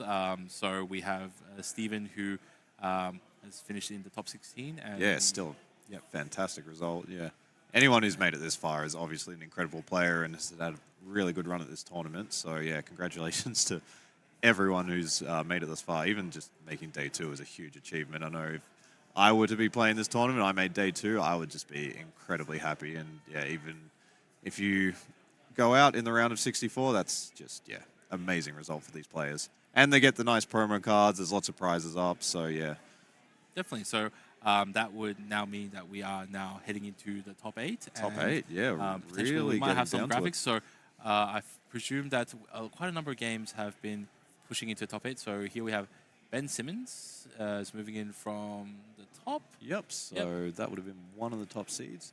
And then we've haven't got the decider on the other side. And then we've got Jonathan Land versus Steven Iskander. And we've got Noel Lim versus Jun Chow. So, So, again, this is going to be another Ruby Sapphire. Sapphire. No, I'm reading from the wrong one. We've got Jonathan Lam versus Noel Lim, So, it's a Ruby Sapphire versus Sapphire Steel matchup again. So, Jonathan Lam just, shuffle up and redo the same thing. And Noel has to study up again. Yeah, I think Jonathan's probably quite happy to see this matchup. It feels like they've built their deck in such a way that they can deal with these Ruby Sapphire lists. Yep, and we are now just waiting for the other top 16 rounds to continue playing on. Unsurprisingly, Clement versus Nathan, both on Ruby Sapphire. This is probably going to go right down to the end. Yep. Fergus and Jesse, both Amethyst decks, so they're probably scrapping it up. They're probably playing out their third and final game right now. Admittedly, our games did finish a little bit faster because we did finish with a 2-0 in our last round. So then we got Din Pham versus Jordan Verity, another Ruby Sapphire mirror, although I think that one might resolve on the more quicker side because Din's got a bit more tempo in his deck than a lot of these other ones. And then we got Fabian Bonfante against Peter Meyer down the bottom there.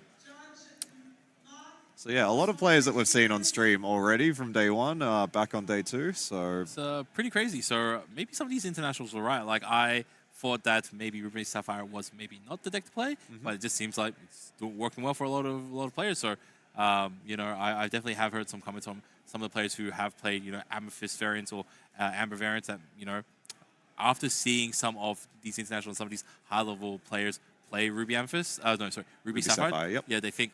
Actually, I probably would want to play Ruby Sapphire too. So this deck's pretty good. There's something to it. Yeah, but that's also the thing. Like, if your local community doesn't really have that sort of skill level of play, you might not know or might not see that's like a very strong deck. But then as soon as you see like a high level player playing, it's like, oh wow, this is really what this deck can do. Like, it really unlocks it, and that's a learning experience. Now it's like, wow, you really open my eyes to like what like level of skill play is available, and so I think that it's a great experience, and like you will learn. And I think it's almost kind of unfortunate that like the players who compete more tend to get better faster. So the players who tend to do better in tournaments will get to play some of the top players at higher skill level and have the highest level of competition. And then that's going to help them improve significantly more because they have the opportunity to play more high level players. Of course. And it just kind of like gets even further ahead. So they just run away with more and more experience. So so it's very rewarding, like, to everyone who's made it this far. And I think again with Ruby Sapphire, because it's a control deck, you see a lot more cards, you have a lot more turns, so the decision making is really, really important. If you're playing a more aggressive deck, you're probably seeing fewer cards, making fewer decisions as the game goes on. So I think there's still a really high amount of skill to play in these tempo decks, but with the control decks, you're really giving yourself as many cards and as many opportunities to make the right decisions. And essentially, your fate is in your own hands with a lot of these decks. So I think that's why we're seeing a lot of these really high skill players playing these control-based decks, because you draw a lot of cards, and if you make the right decisions when you see all these cards, then yeah, you can really steer yourself to victory. Yeah, definitely very true. Like I think you have the ability to cycle for a lot more cards and like manage like your responses to a lot more things. Yep. And so yeah, so it looks like at this stage we are going to go to a lunch break. So let our top 8 players get a bit of a break, get some food in themselves, so they can like make sure that they're in top peak form going into top 8. And so we're excited for I cannot wait for this top 8 bracket. Sure. This is going to be fire. So yeah, make sure you stay tuned, everybody. Definitely very much. So I think we'll be taking a break of approximately half an hour, maybe a little bit longer. So yeah, so just under half an hour, I've been told. So yeah, everyone, please stay tuned, and we'll see you back in just under half an hour for the top 8 of the Melbourne Disney Lorcana Championship. Don't go anywhere. This is going to be epic.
Hi guys, welcome back to the Melbourne Disney Lorcana Challenge.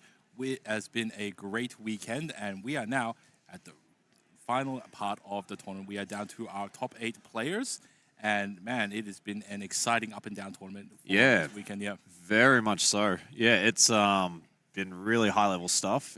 Today we've got Jesse and Clement facing off, so yeah, it should be a really exciting matchup. I don't think we've had either of these players on stream yet, so should see some. I certainly don't recognize either one of them. Yep, so you should see some new deck lists, and keen to see what archetypes they're running. Yeah, while this has all been going on, we've been waiting in the break. There's been a few events running. I just went and had a look at the Chaos Seal today, and I saw 2 people pulling Enchanted, so that was pretty exciting stuff here on the side events. But now we are on to, looks like they are already into the alterations, so cracking on with it. Let's see what we've got. We got Jesse on Emerald Amethyst, probably playing a more tempo-based deck. And we've got Clement on Ruby Sapphire, so more of a control. So Ruby Sapphire, we will see the control strategy. Jesse, actually, we could see maybe a bit of a discardy type strategy as well, potentially. Or it could be just like the tempo-y sort of build where you are playing your Go-Go's and stuff as well. So we'll know in the first hand, you know, what sort of green or what sort of emerald is Jesse putting down. Yeah, but Jesse says, I do not like this hand. Send that one back. So asking for a fresh one. And yeah, not not the start that you want to see when you have to alter 7. I guess maybe if you didn't have any ones, you just push it all away, right? I think so, yeah. It's very important in this control matchup that you get your 1-drops. And we're seeing the Cursed Merfolk there for Jesse. Right, so that's pretty nice. Yep, it's, and Clement going first. And turn 1 off to the races with the popsicles, so got to be pretty happy about that start. Should be turn 1 Cursed Merfolk. It's a great way to start adding the lore really fast. And yep, Elsa down, and then the Cursed Merfolk. Okay, Elsa a little bit less relevant in this matchup. There's no genies that you got to try to pick off, so yeah. And turn 2 should be Sailor Tipo Oracle. And definitely how far I'll go. Definitely needs the Tipo to be able to contest some of these early card plays. So probably going to quest with the Cursed Merfolk, and then it's up to him whether he wants a Tipo to challenge into it, or maybe he wants to bounce it up for Snake. I'm of the camp that actually making the Clement discard a card might be actually good, just because sometimes the hand size is a little bit small, and you're trying to do a whole bunch of ramp. And don't forget, Clement ramped with Tipo as opposed to Zelda Azurite Seas, so his hand is already a little bit small to begin with. And yeah, he also played first as well. So Clement's hand size is actually pretty small. Yes, we are bouncing it up and going to Snake. And there was a bit of mind games going on there. We saw Clement using the Tipo to ink how far I'll go. Probably trying to play around the Ursula Deceiver and not get a song snatched out of their hand. And then we saw Jesse had the Ursula in hand, but chose not to play it. And instead goes up to 5. Yeah, wow. Instead went with the Snake. So yeah, valuing protecting that Merfolk. So yeah, nice start here for Clement. So we have been seeing this play recently where the players will ink on their second turn, go up to 4, and then on the following turn they will sell to Azurite Sea, and that allows them to double ink for the turn, which puts them up to 5. Yep. Which leads them onto the following turn where they'll have 6 ink, and then they can go straight out. Yeah, straight into the Maui Shark, which is straight away he will be policing your beaches. Yep, Maui Half Shark is the bane of a lot of these tempo decks, particularly if you can combine it with the Pirate's Life. Oh, here we go. Ursula, okay. Ursula and 2 Maui Half Sharks and a Brawl. Can't target the Brawl, though, not a song. Songs only, so. And Quest for 1. So, not what Jesse was hoping to see there. Definitely looking for a song to discard. Complete opposite of actually what you want to see. Yeah, but very much so. 2 Half Sharks and no songs. That is not good news. So, yeah, we may see you just a Tala. The upside, though, is that you know exactly what sort of threats he's got. And as long as you can deal with the 2 Mauis, I think you're good. So basically, it's now a game of can Jason deal with these 2 Mauis? Jesse, yep. Sorry, if Jesse can deal with these 2 Mauis, if he can, then the game pretty much wraps itself up.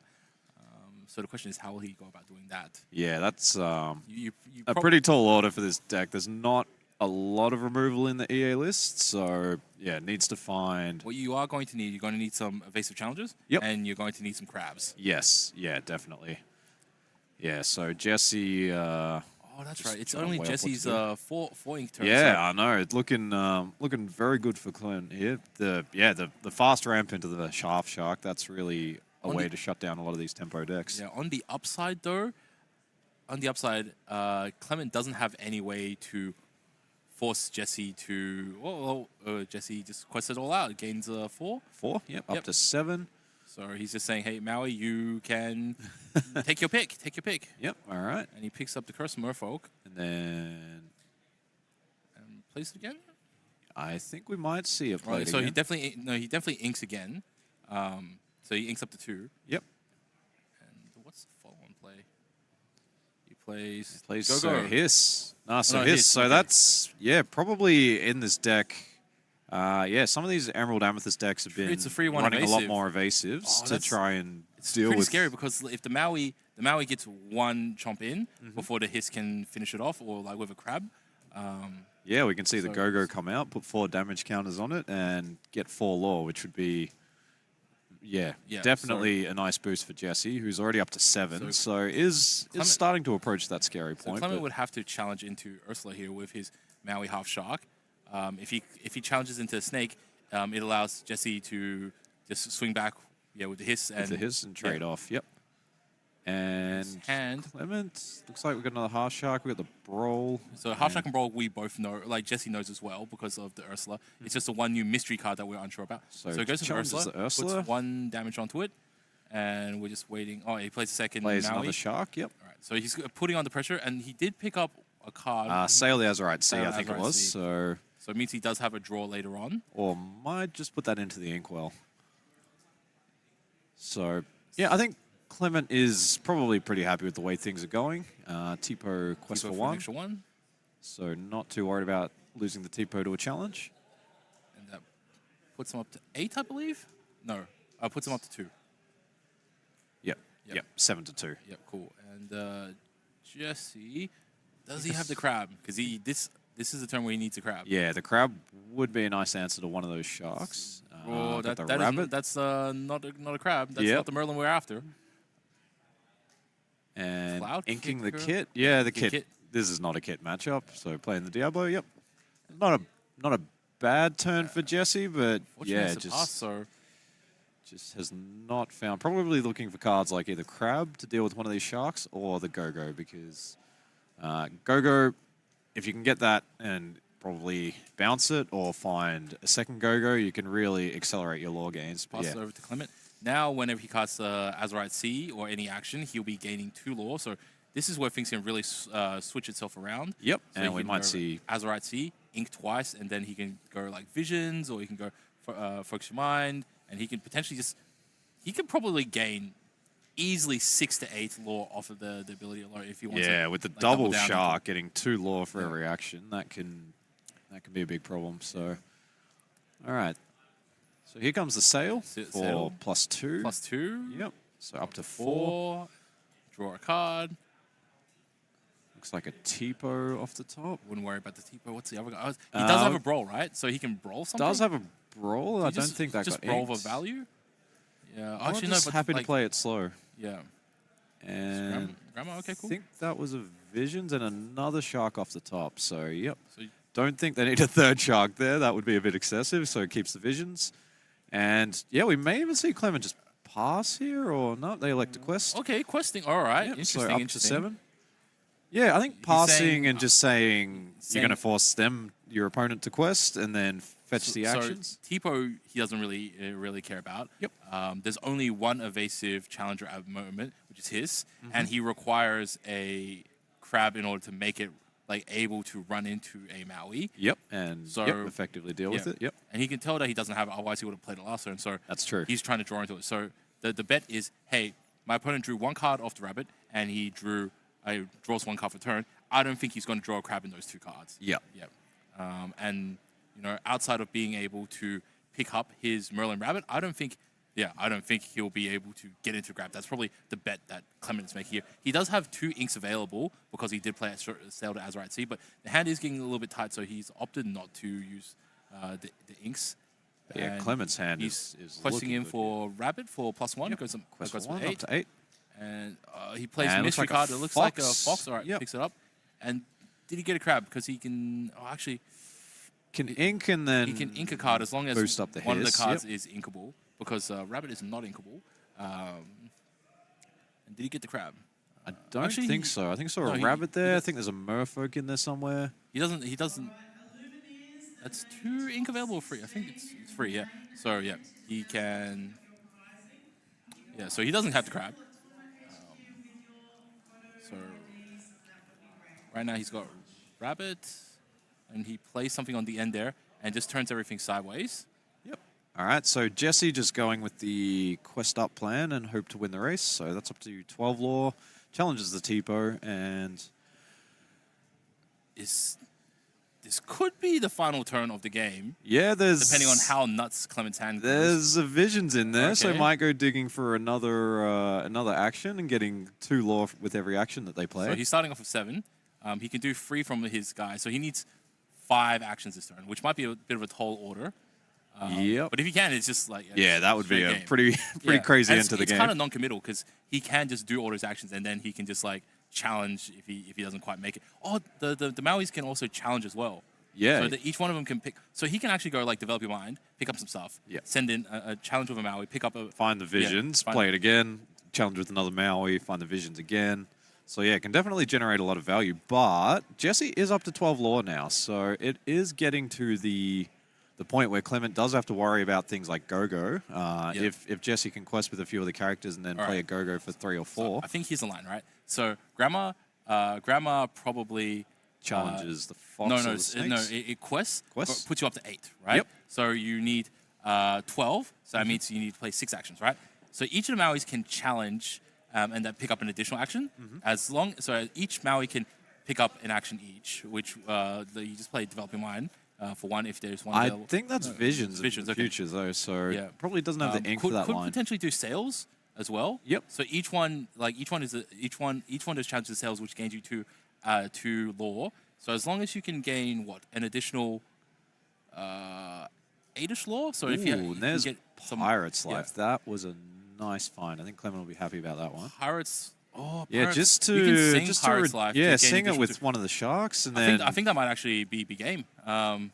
it will be pretty close, won't it? No, so you can sing Pirates with Maui. And then you can fetch it with the other Maui, and then it looks like I don't think Clement's ink for turns, so could ink and then just hardcast the second Pirate's Life. So that's what's that? 4, 8. I don't so know, I don't brings know up about to his this- fatigue, but it is. I genuinely think it's possible to big brain this right now. I'm not sure. I think they can get to 17. I think if you Okay, played Pirates if you twice, if you play Pirates once, you get plus 4. 4. Yep. Yeah, Up right? to 13. So you just sing it with Maui. You just sing it with Maui. You don't use the other Maui. You don't use the other. The other Maui has to challenge if you yeah, want to fetch challenge. it back. But you don't know. But you don't fetch the Pirates because you can't play it. You don't have the 6 to sing with it. So That's true. You can't. You sing can it, go yeah. visions for it for another 2 or another sales. So you go visions. Yeah, visions and potentially pick up another action. Yeah, and then if you hit another action off of this the visions, I think you just win. And there's the So- Pirates. so So, you sing plus it. 4. Plus 4 go to Yo 12. ho, me hearties. Yep. And -2. So that puts Jesse down to 10. We're seeing Maui. Looks like Maui's going to challenge. Not sure what card. Maybe the Diablo, or maybe the Hiss. Okay, so you Yep. go and get the hiss. Finds Cool. the Pirates. And then he picks up Yep. Pirates. And then might ink for turn and just hardcast the Pirates. I think there's 5 ink available at the moment, and I don't believe Clement's inked for turn. So yep, here we go. Yo ho again. And then that's another plus Another 4. 4, so up to 17. And yeah, it is looking very good for Clement here. This is the shark loop with the Pirate's Life. Yeah. So yeah, 10 law on the board. Down to 8 law now for Jesse. So And then he just quests with the Yep. grandma to put him up to 18. 18, and then yeah, Jesse needs. I don't see any way that Jesse's going to be able to clear the board. He's currently questing for 4 on board, which can put him up to 12 potentially. 5 with the broom. 5, yeah, with Yep. 5 with the broom that just came off the side. Sneaky broom even off if the you side go- of the screen. Yeah. Yeah. Oh, I think there's It's- one more it's- card there that we Alright, can't cool. see. So yeah. potentially, 6 puts him up to 14. Yep. Go-Go has free marked on both the Mauis. So hypothetically could Go-Go on both the Mauis Oh, are free. but Yep. Jesse just scoops it. Groups it up. All right. Yeah, I don't see if they didn't have the win in hand. Yeah, that's one of the things with the Pirate's Life. It's not really there for the lore gain. That's very nice, but just subtracting the lore from your opponent in these tempo matchups, it's one of the things that this Ruby Sapphire list didn't really used to be able to do. But with the addition of Maui Shark and being able to cast that song multiple times, if you can do, instead of just -2 once, if you can do it 2 or 3 times, you can buy yourself a few turns. And it really puts you out of the danger zone because, yeah, Jesse was up to 12 lore there, which with 6 characters on board and the potential go-go is really starting to look pretty scary. But yeah, if you can wind that back down to 8 lore, as we saw, it is, a much harder ask to get that much lore out of your hand in one turn. Yeah, definitely. And so this really shows the value of Maui Half Shark. And look, Clement, he really didn't contest board. He just ramped up, put 2 Mauis down, and Jesse couldn't get rid of him. So and that just like clocked him in 2 turns. I think he just looped a whole bunch of actions, and I think Jesse, by the time he decided to like full turn to try to race him, at that point it might have been a little bit too late. And the Mauis just need like 2 turns literally to turn things around. So. So there was a point in the game where Clement had Maui Brawl in hand, and they drew, I think, a Grandma inked it to play a Maui, and then Jesse should have known that all he had in hand was Brawl and Maui. So the focus, in my mind, like I think, is his evasives probably should have like targeted the Maui a little bit more. But yeah, Maui managed to get 1 challenge, and he's managed to pick up stuff and sort of like ran with there. So, like 1 Maui Shark getting 1 lore per action is already pretty good, but when you got the double and you're getting 2 per action, it gets out of control. Yeah, definitely definitely can tell that both these players are like not 100% right now. Definitely they've played a lot of matches, so like you get fatigued over the day. I think Clement was having a look at that last turn, and I think maybe a fresher version of himself, someone that's had a full night's sleep and coming fresh in the morning, would have probably like looped that through a little bit faster. And so we do note that like players tend to fatigue a little bit over the day. So yeah. Okay, right. so he does run develop. Yep, there's a develop your brain. Yeah. But yeah, nice start here for Jesse with the Cursed Merfolk, and if they can follow that up with either an Ursula or got double 1 drop in hand as well with the Broom and the Diablo, so we may see that come down. Otherwise, may take the slower approach and go with the Snake. I think if you're going first, you just push. Yeah, so you just go all 1s. I like this a lot. You push with the Cursed Merfolk, so that's 2 straight away. And and then Clement, he has to go Tipo. So Tipo, 1 card in hand, and so now he's got something that can challenge at least the Merfolk. Yeah, the Merfolk. He'll lose 1 card from hand in order to do so. But yeah, he needs to start contesting. Yeah, obviously, absolutely. Contest as soon as you possibly can. Jesse's probably just hoping. Can't see the hand at the moment. You'd want something like a Rose or something like that you can just deploy to the board, get some lore. Yeah, you don't want to spend too many cards. I think you spend a lot of cards from like playing free one cost cards. Definitely you quest all of them, and I think you would probably push the Broom away. So you either upgrade the Broom to so that's game quest 4 up to 6. Yep, and then you either push the Broom away with something that you play, or you use bounce it with something like a snake or a fox. Snake, And inks the goat. And goes snake. He picks up Cursed Merfolk. He could have brushed the magic Broom away, but he chooses not to. I think it makes sense. I think they can do that next turn. Yeah. So it's unlikely that Clement's got anything with Rush that can deal with the Broom. So Jesse values the Merfolk as a quester as opposed to like being a resource trade. So one of the advantages of Cursed Merfolk is that if it gets traded into, your opponent discards a card, so you're both down 1 card, right? So some players, they will just let you trade it, and some players, they would... Oh, okay.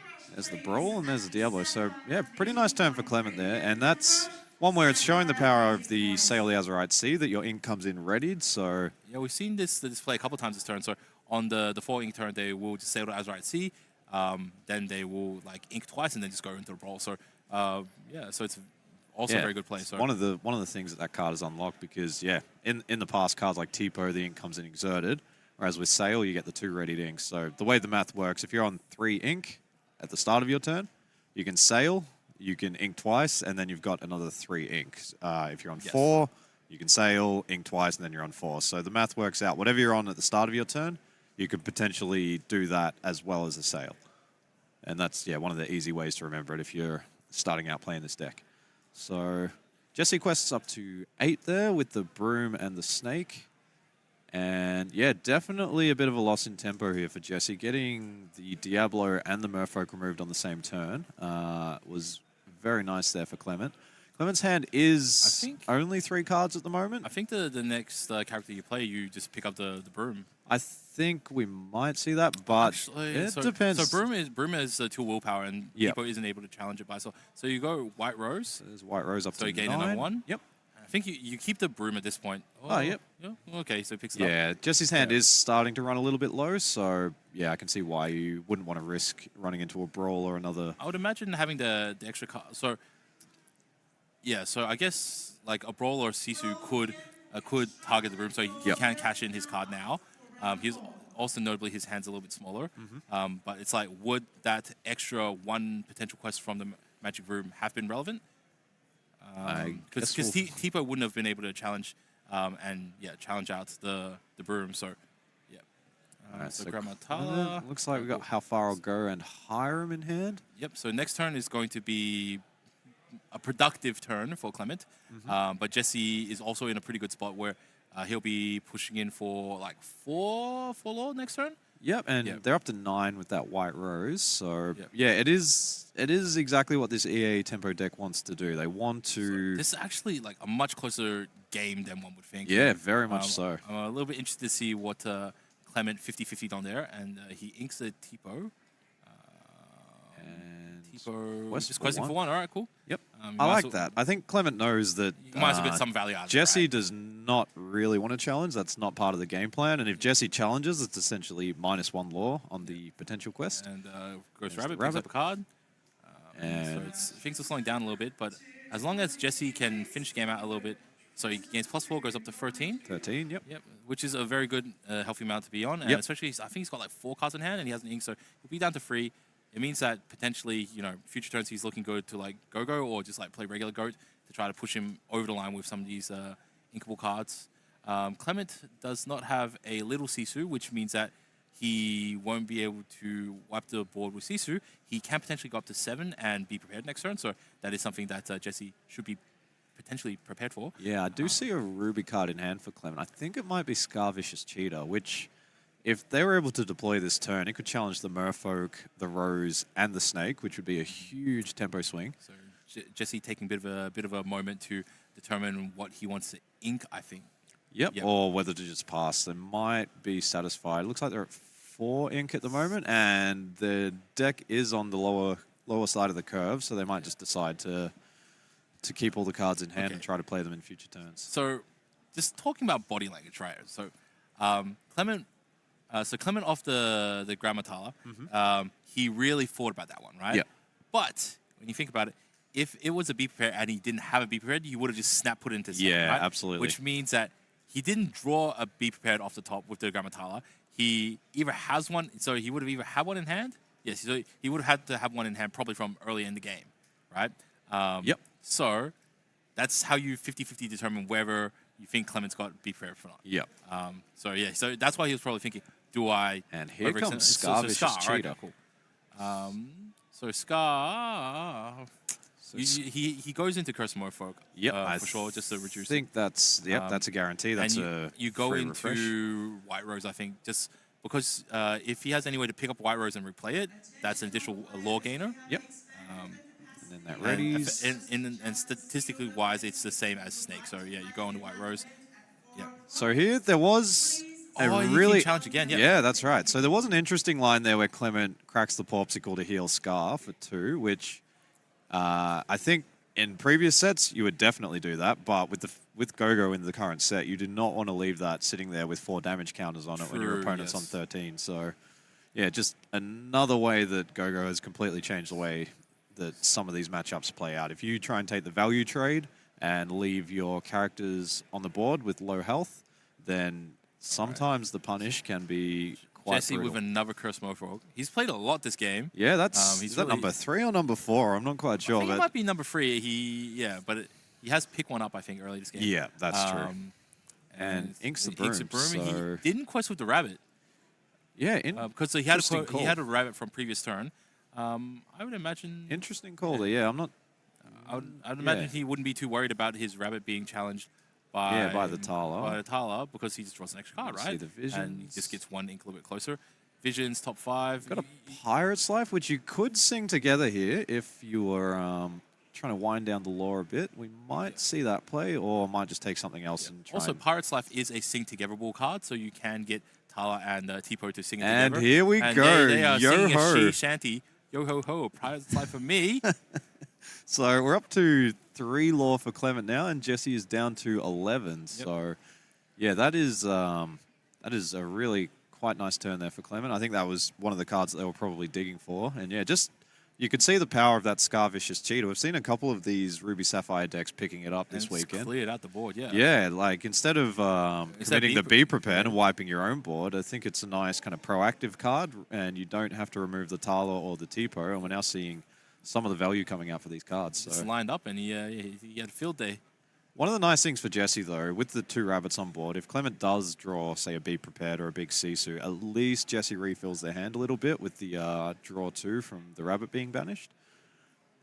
I think Clement... So he's thinking about whether to ink or not. Yeah, they could ink and play a Visions. Yep. Yeah, I think this is good. I don't... Yeah, so top 5. Don't think there's a universe where you're going to need that Fishbone Quill, unless you wanted to play it and it helps banish you just it with ink, the Hiram, like, ink but bad cards, but you're already at such a high amount that you're kind of okay. Yep. I think this is a good call. I think looks like we've got a Grandma Tala. You can see a Brawl in there. We've got a Tamatoa. So yeah, this is an interesting choice. You can take the Brawl and try and Brawl sort of gives you some tools in case clear out the Jesse board plays a like little bit. another Curse Merfolk or something. Yeah. But there's a couple of Grandma Tala value also cards. digs you. Yeah. I think Tala's also pretty good. Yeah. To be honest, you get a body. It costs 4, so it can sing pretty well, and it also top 2 off your deck, so you can dig for another card as well. I think Clement may have taken So the Jesse Tamatoa goes there, but I plus can't quite 4, tell. so it goes up to 15, and he just hopes all right, so that's 4, and that's there's goat. a All right, goat. cool. So that's 12. That's sorry, 16. Yep. So really nice, nice play there for Jesse. Clement has to start trimming away this board. That Curse Merfolk definitely have to go. Yep. Probably got to deal with one of these rabbits.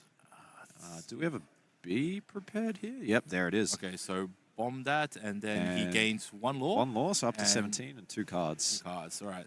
So not bad there for Jesse. That goat was a nice draw to have in hand. And Jesse now has another turn. I'm not seeing a goat. I presume that he would have quested with Tipo and the Tala before they went away, right? Yes, So yes, you're right. Yep, so that would have been up to 5. You're correct. So Genie inking the crab and just playing a Merfolk. All right, so come on, Rip Wars top card.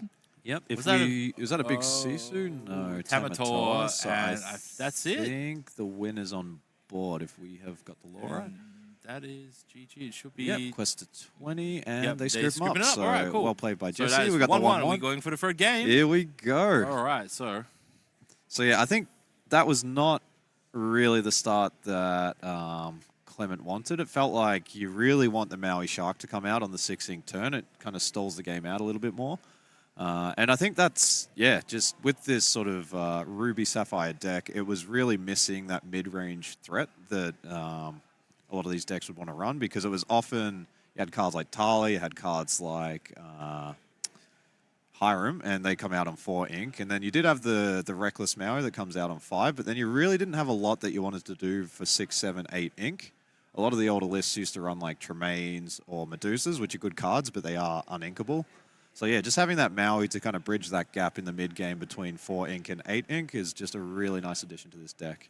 I genuinely think that the plays that Jesse did that really sort of pushed him over the line there was older recursions of the Curse Merfolk. So yes. Personally, I'm like more of a resource player, so I would rather my opponent challenge into my Merfolk and then they discard a card, makes the hand situation a little bit worse. But Jesse, he kept picking up the Curse Merfolk with your with the snakes. Foxes and the snakes. Yeah, with the foxes and the snakes, and they just kept playing him down. And so, like in my mind, it's like, it seems like you're burning a whole bunch of tempo by using your ink to replay your Curse Merfolk again and again and again. But every time, it was always protected. It would come down, quest in like a time when Clement didn't have advantage, and then he would just pick it back up and play it down, and it's ready. So it's those Curse Merfolk like questing for 2 every single time that really pushed him ahead that game. And Yeah. Clement had a really nice hand there. I saw the So- popsicle in hand. I saw the Tipo. So presumably Jesse has to go,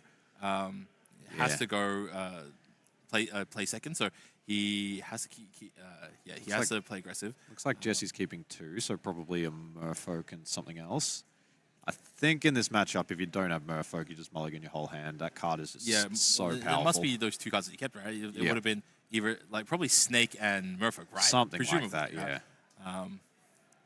And yeah, let's see what Cool. So Clement. they're all done. All right, cool. They're cutting. All right, Clement knows what he's doing, so it's just ink a big card and then chuck down Popsicle, right? Yep, it looks that way. Got the Hideaway and got the Maui Shark too. And Okay. got Hideaway the is very Talos, so- easy one to ink in this matchup. Yeah, there's nothing you really want to target on Jesse's side. I don't think some of these decks will run the library. I'm not sure whether that's in Jesse's list, but true, it's yeah. certainly not a card I would be keeping in my hand. I think that goes straight to the Inkwell. Inks the Tala for develop, not even the Cool. Top 2. Popsicle. So interesting. Looking for a specific card, maybe. Well, it's like also you just put it. Gets it into your banish zone, so that you can pick it up later with Maui. Yeah, that's a good point. Yeah. Yep. And there it is. The Cursed Merfolk is, appropriately named for Ruby Sapphire players. I think everybody curses that card when they see it come out. So, and not a bad looking hand for Jesse. Could go double 1-drop next turn. I think we've got a Merfolk. Cool. All right. So Tipo, inks another card. So his hand's pretty low. So like if I was playing Amethyst Emerald, I would just let the Tipo go into it. But I think Jesse's probably just going to go pick it up. So inks. No, I think Cloud we Kicker. might see foot on the gas here. Yeah, double 1-drop. Yeah, Let's cool. go. All right. And quest for 2. So, yeah, this is a really nice start here from Jesse. If Tipo challenges, it does shrink the hand of Clement. Massively. Which is, I think he goes down to like 2-card hand after inking. yeah, with the Tipo as well. It So we've seen Cool. the So popsicle come out. That just cycles a card. All right, cool. Got a Tipo. We might see. I think Clement's game plan. I think they did have the Maui Half Shark in their opening hand, so they might just be trying to ramp to 6 ASAP. Yeah, you just go. Yeah, you just ramp Just up go the half shark, Tipo, and then, Ink for turn, and go then up to you 5. just leave and these then- curse. Like you just let Maui half shark take care of all these cursed Merfolk. So Tipo, is he going to just try to burn his entire hand so he doesn't have anything to waste on the cursed Merfolk? Oh, he still ends up. And discards discards the half shark. Is there an? Wow, this is. What is his Yeah. exit strategy? Oh, now? there's another shark in hand. Oh, So okay. I had to. Yeah, So probably next not turn, gonna as need long double. as next turn he is able to ink the card that he draws, he's Yeah. good. If not, that is. Otherwise, he's that in will a bit of a be- pickle. Yeah. That will be panic stations if Clement draws nothing. So +3. +3, so we're up to 5. And yeah, Clement does have the shark, which will potentially freeze the board and stop Jesse from just questing freely. Inks the kit. So that's the second kit that he's buried or inked. Yeah, And definitely not worth kidding either of these Tipos and giving your opponent an inkable card in their hand. Cool. So we got Let's go Ursula. Yep. All right. Sees I the see shark. your Maui. It And, makes sense. all right. Cool. And Chernobyl. All right. Cool. So he's praying for the What inkable did we symbol. get? The trick- And we got the popsicle. So Okay, that all right, is all right, yeah, okay. yeah, pretty happy that Clement didn't draw an uninkable there. And now they can challenge into the Merfolk and the hand is empty. So 0-card meta. Yep. Cool. And quest for Fine. 1. Quest for, no. I think so. The first one challenge. Oh, into first quest one for- challenge yeah, and second sorry, one there's quest the for 1. quest. Yeah. Yep. So he picks up 1 law, and okay, now both players are in a top decking situation. No, actually no. Jesse had some cards. Yeah. Yep. 3 in hand, but yeah, Jesse So Chernobyl, is... you quested that and then you get rid of that. You don't. I think we might see that Yeah. look for an evasive. So quest None for of 1. Jesse's characters want any of this smoke. Yeah. They want out. Yeah, so we got the snake. So no evasives in Jesse's hand, so doesn't really have a way to So- deal with this Maui. You Quest with the broom. We even- might see the so snake just you to pick may up not the broom. need to deal with the Maui straight away. Yeah, so it really depends on what Clement can pick up next, right? So if Clement just picks up bricks, then this game just stalls out. Yeah. He does have a small lore advantage, so in theory he can just like goat and rose his way out of this game. So yeah, so let's say every turn if he can just like sequentially play goat or rose, he's like gaining one lore without like leaving himself open, and then on one particular turn he can just turn everything sideways, right? Oh, so we do have the Elsa, actually. If Jesse can find some so, way okay, to... I'm not sure. the crab. Okay, goat for The sure. So goat, it gains yep. 1, so it goes up to 8. Yeah, if and- there was a way for and then you Jesse move to... the broom away. Banish the broom. Banish broom. Oh, it says Plays the goat, banish the broom. Yep. there's a rulings question. So I'm guessing, hey, can he do broom even though he said goat? And okie dokie. So yeah. So it's a very interesting situation right now. So it's just like, oh yeah, like find out next time what he drew on the next episode. And so he's drawn a card, and so he's magic brush away. And so we're looking forward to seeing next card, because the card in hand right now he inked a crab, and he had Elza in hand. And so Clement has a Maui half shark on the field. It's active, and he's got 2 T-pos, 6 ink, and no cards in hand. So Clement obviously wants to see some actions to draw some more cards. Like well, the nice thing for Clement, let go, or develop your mind. What he doesn't want to see is like a big costed uninkable card. Well, it's like you said back on turn 1 when they played that develop your brain rather than the Popsicle. That might have just been a strategy to get it into the discard pile. And that way, if the plan was definitely to get the Maui Half Shark out on turn 4, has that available to fetch and then start digging through the deck and trying to find some card draw or just some removal to sort of slow down the EA deck. So yeah, I think both players have had a reasonably good start. I'd say that the Ruby Sapphire player probably has the board in a state where they're comfortable with it. There's not a lot of big questers on there, and the lore is not quite in the danger zone yet. But yeah, it could be a really close finish on this one because both players are kind of around that. I think they're both 7, aren't they, right now? No, the Ruby Sapphire I've got on 8 to 1, I think. 8 to 1, so. cool. And that's after the goat. Yes. So he's currently got, I think, three characters on. 3 on board, which means theoretically at some point he can turn all 3 across for +3 lore. So if you can, like, it's a stretch. Oh wait, he had a Rose in hand though, right? No, that was Elsa. That was Elsa. Cool, kind of look like Rose. So it's like you want to be able to get a little bit more out, and it looks like we're back into the game. Yes, we are. And it looks, stuff happened. Goat. So Broom. Broom did not get pushed away. So Maui's able to retrieve Develop Your Brain. 1 cost for Develop Your Brain, gain 1 lore. And it looks like we've got a Vicious Cheetah and a Popsicle in hand. Decides for the Popsicle just because doesn't have the 7 ink available. Plays the Popsicle, so might be looking for a Hiram. That was a very good top deck as well. It's like just exactly what we need. Quest Keep for 2. And now this Maui Half Shark is going to be a real handful for Jesse to deal with because no evasives currently on the field and can play the Elsa, but it will only bump in for 2. And Maui having 5 willpower. So Goat challenging for... Goat quest for 1. So up to 9. And then he probably picks it up with Snake. Which gives him another 1. 10. Goes up to 10. And does he ink and then inks goes? the Elsa? No, he doesn't. So he just plays goes the Rose. Goes up to 11. So we got 11 to 4 on the count. And no exerted characters here for Jesse, so that's nice because the Shark doesn't have anything to challenge. Like I said, this game is now like Jesse has to just keep playing goats and stuff to slowly gain the lore, and then at the last one he's going to have to turn them all sideways. Turn everything sideways and just hope that Clement hasn't found a pirate's life in the meantime. That is true. So 6. Oh, is that the second and half shark? Yeah. So he's turning a clock on. He quest for 3. For 3. Goes to 7. I think the other card in Clement's hand was Tamatol, which is not. So Tamatol and 6. No, 5 for rabbit. 4 for rabbit. 4 for rabbit. Draw a card. There is a Be Prepared in hand for Clement here, but I don't think they're going to want to wipe their own board with all the sharks. That's a lot of nice cards on the board.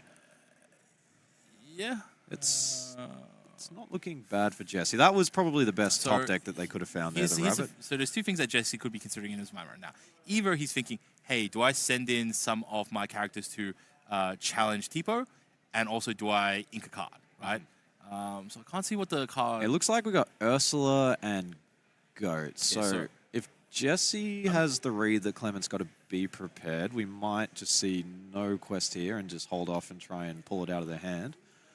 So if he were to play to Ursula, it would be because he thinks Clement, because he just put the second half shark down, maybe he might have, like an enabler card, maybe like a Visions or whatever.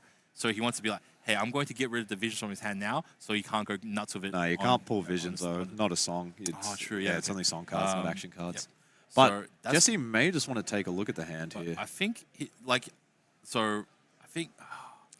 his only way to victory is if he can continue to build a board. Yeah, there's no board clears in this Emerald Amethyst deck, so once these sharks are on the field, they are a huge So problem. if he manages to play Goat next turn, it'll get him to 12, and then if he quests all 4, it goes up to 16, and he gets another 1 from the Goat on the way out. 17, This is yeah. actually really close. Yeah, I think Jesse might just have to go for it here. I feel like if you give the Sharks and the T-Pose another turn of questing, then the Ruby Sapphire list is really starting to Yeah, get okay, close. so so he just passed on it. All right, cool. So it comes down to what Clement draws off the top here. So yeah, he there gains, was a Tamatar in hand, which is not... So it goes 6. He goes Pirates. Oh, all right. That sends him back. that All right, so he is goes plus plus 4. So we got and 9 then Jesse gets to sent back 11. to, Yep. Yeah. So Clement is up to 11, 12, 13, 14, 15. Yeah, that was the best case scenario there for Clement, that Pirate's Life. So, yeah, Jesse can potentially quest here up to 13, but yeah, if they quest, then one of the Mauis is able to fetch the Pirate's Life. That'll be another plus 4, and yeah, definitely a sticky situation here. So, yeah, Jesse just evaluating. What are we going to see? Inks the Ursula. And quest for 1. Yep, quest 1. Snake on Picks the it back rose. Yep. So that's another Then one. he plays free. He's the goat, so up to 11. He's finally caught back to where he was a turn ago. Yeah, but that's right. That's the thing that that's- this Pirate's Life he's- does, just winding back the lore. Visions. Yeah, okay, and I think we're that's locking in. All right, so that's plus 2. Plus 2, yep. And we got a sail there, so yeah, there's plenty of 5, lore gain, yep. Sail, yeah. Takes sail, and then pays 2, quest, gains another 2. and good game. And then so. he just swings it all in.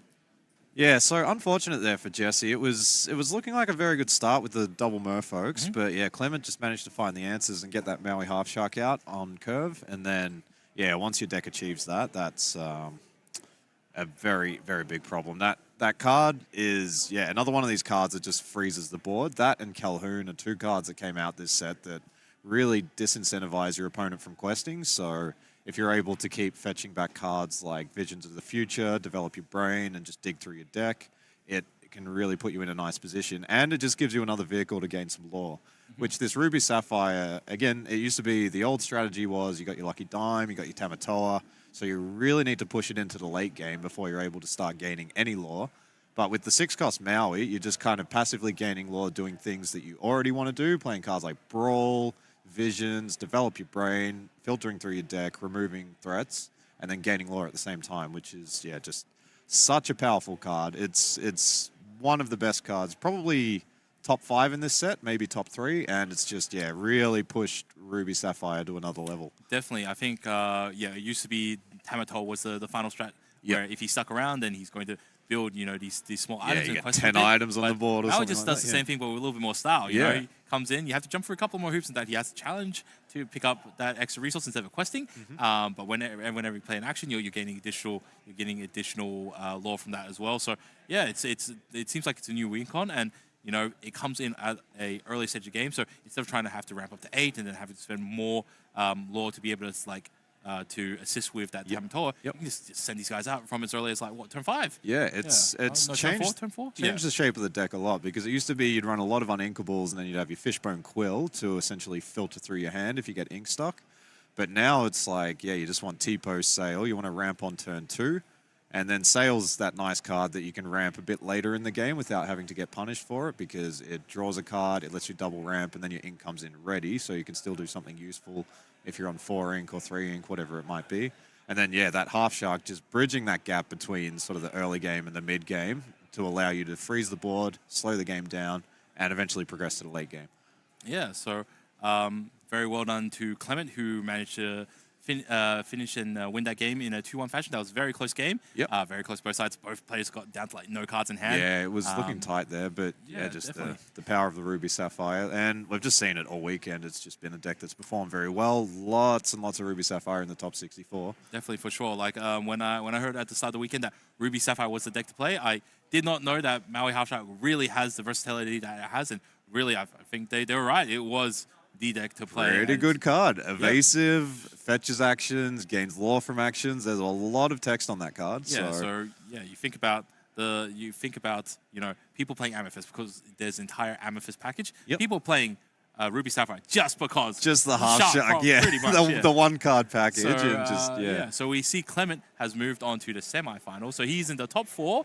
And on the other side, we have Dinfam and Ben Simmons. So we are waiting for Clement's opponent. And so now these are the top 4 players in our tournament. All 4 of these players will be receiving some fantastic prizes. We will get to that a little bit later. But these players are doing very, very well. And who could have guessed that these players would be here today? Definitely Din. Seems like the player to beat at the moment. Din is definitely on a roll. Probably good chance that we were expecting him to be up here. Especially he hasn't lost a game yet all weekend. No, hasn't had a 0-2 in yeah. So he hasn't lost a set yet. Yeah, hasn't lost a set. That's right. So he is the person to keep an eye on. Ben Simmons, we also saw yesterday, looked like they had a lot of mastery over the Amber Steel decks, so that should be a good matchup. And then we got Clement still waiting for their opponent in the top 4. So we are now waiting for this final game to complete, and then we will be able to get to the semifinals where we will see our top 4 cut down to our final 2. Yep. So the format's going to be the next round will be best of 3, and then when we get to the final, it's going to be a best of 5 to decide who the victor is. Next round will be best of 3. It is untimed, and then finals will be best of 5 games. So the first player to win 3 out of their 5 games will be crowned the champion of our weekend at the 2025 Disney Lorcana Melbourne Championship Challenge. So we will check up on the team to see how long before the next round should start. Yeah, it looks like we've got about 10 minutes, 5 to 10 minutes before the next round starts. So, yeah, we might cut to a quick break and then come back to it. Yeah, we are really in the pinnacle of this tournament, so make sure you get a quick break, go take a toilet break, be back in about 10 minutes, and, we'll join you guys for the semifinals.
Hello there, welcome back to the Melbourne Disney Lorcana Challenge, and I'm back here joined by Greg, and we are nearly at the tail end of the event. We now are preparing for top 4. They are currently doing some deck checks and all that sort of administrative stuff, so we are getting ready for that, and they're pulling out the deck list to double check and stuff. So we've seen some very interesting decks this weekend so far, and I've just heard that I forgot his name, the player who's playing Sapphire Steel made it to top 4. Yeah, great to see that.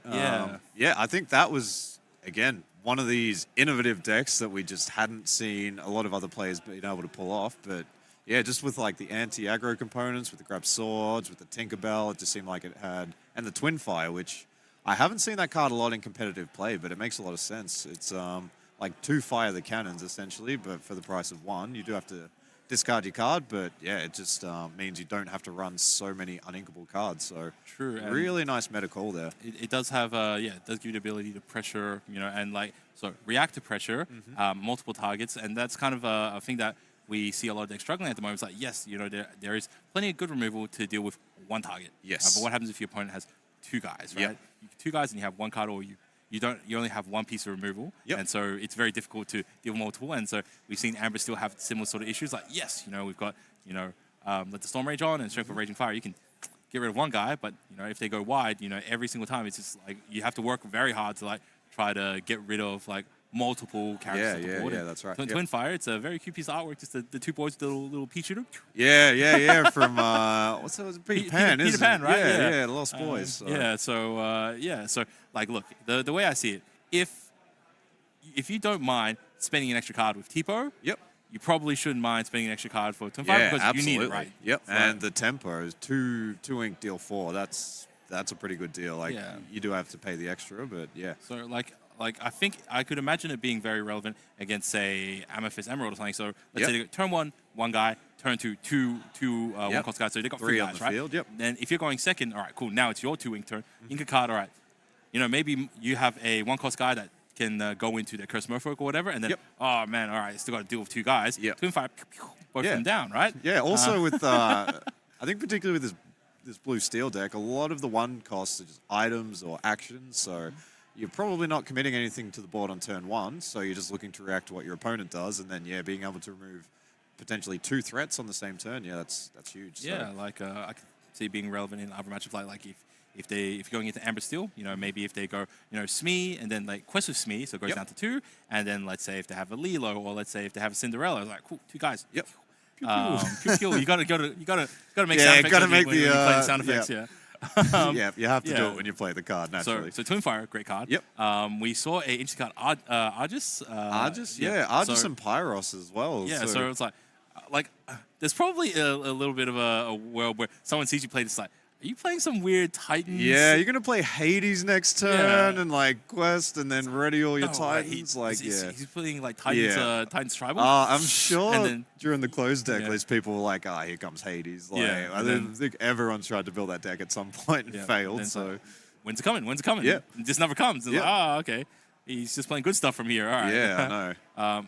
So I guess you're just playing for the bodies, right? So let's think about it. So it's a 2 cost 4/1, which very interesting stats because it can challenge Daisy. It's one of the few 2 costs, that and the Reckless Gaston are probably 2 of the only cards that you can play on turn 2 that can actually challenge the Daisy. Yeah, and what else? I guess theoretically it can actually just take out anything in the first 2 turns. Yeah, and the first 2 turns is snakes, Smees. Yep.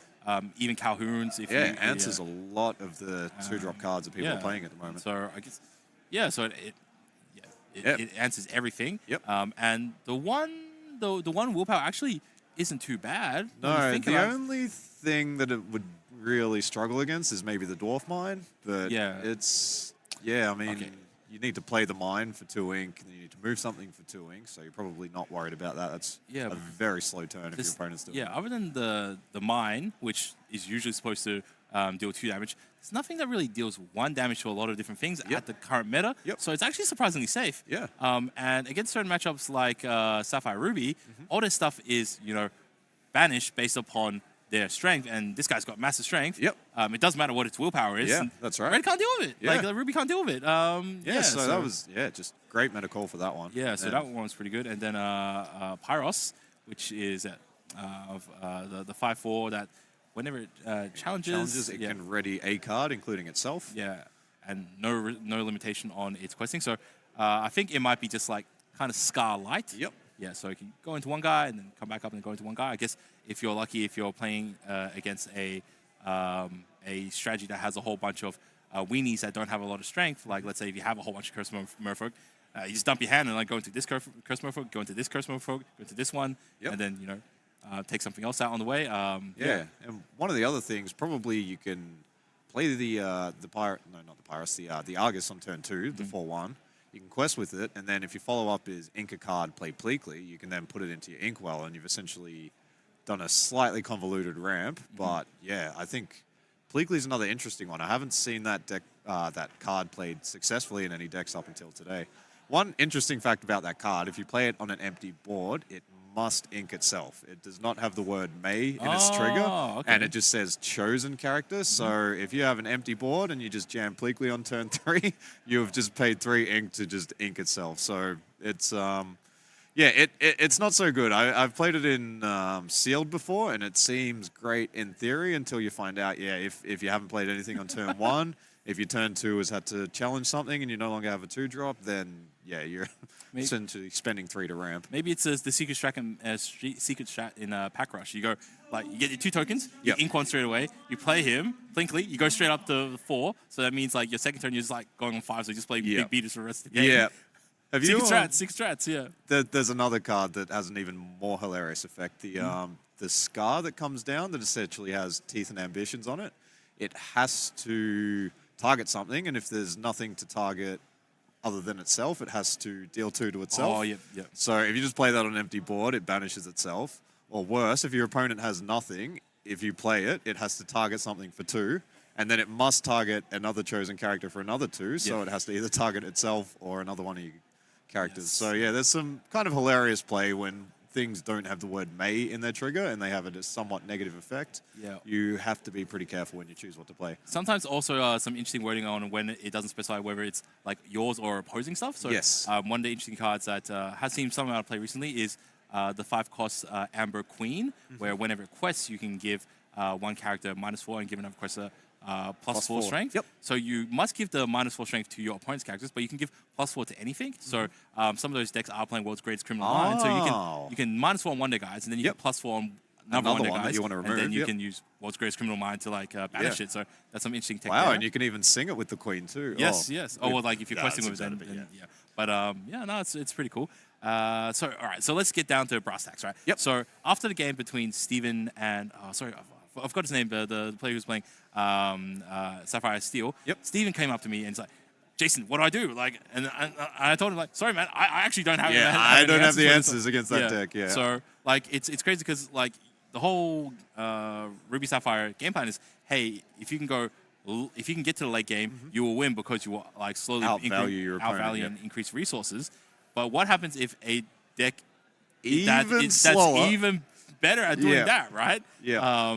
So I don't really have the answer. So let's break it down, right? So I said at the start of the weekend that I think in the Ruby Sapphire mirror match that that Lucky Dime was going to be one of the pivotal cards. One of the pivotal cards in that mirror matchup. But I guess in similar sort of matchup, Lucky Dime I think was what helped him push like that extra lot over the edge. Absolutely. Yep. So I think Lucky Dime is going to be one of those cards. So I think a lot of these Ruby Sapphire decks, they run, Hideaway. So I think you might have to hold the Hideaway for the Lucky Dime. Yeah, that's right. Yep. Yeah, because Lucky Dime, let's assume that, like, you both have plenty of higher end rule. You're just going to trade Maleficents and Tamatoas and stuff into each other. So one player will play Tamatoa, the other player will play Maleficent, get rid of it. So Tamatoa isn't questing, for 5, 6, 7 or whatever. But yeah, if you have the Dime down, you can play Tamatoa and then pay free immediately. Then, gain 5 or 6. You don't...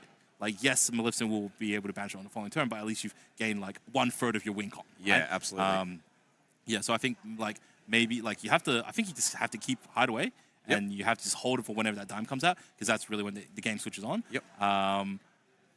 Alternatively, like, there's also the strategy where you just, like you turbo build, and you just try to get double Mauis, and then you just, like, try to, like, try and loop a whole bunch of cycle actions. all your actions, or try and go one step further, get your own Dime down, get your own Tamatoa down, and then just try and outrace the blue steel. Yeah, if you haven't like put a Lucky Dime in your deck, then Yeah, obviously that's you not don't an have that as option. an Yeah, right? not So, everybody's running it at the moment. I know I cut that from my list because I just felt like it was another 7-cost uninkable that was just often clogging up your hand. And some games it's great and it really wins you the game, particularly in the slower games against either the Mirror or sorry, not Amber Ruby, Amethyst Ruby. That's kind of another slower matchup where having the dime and just being able to pay the 2 inks to play a character, get the lore immediately can be very effective.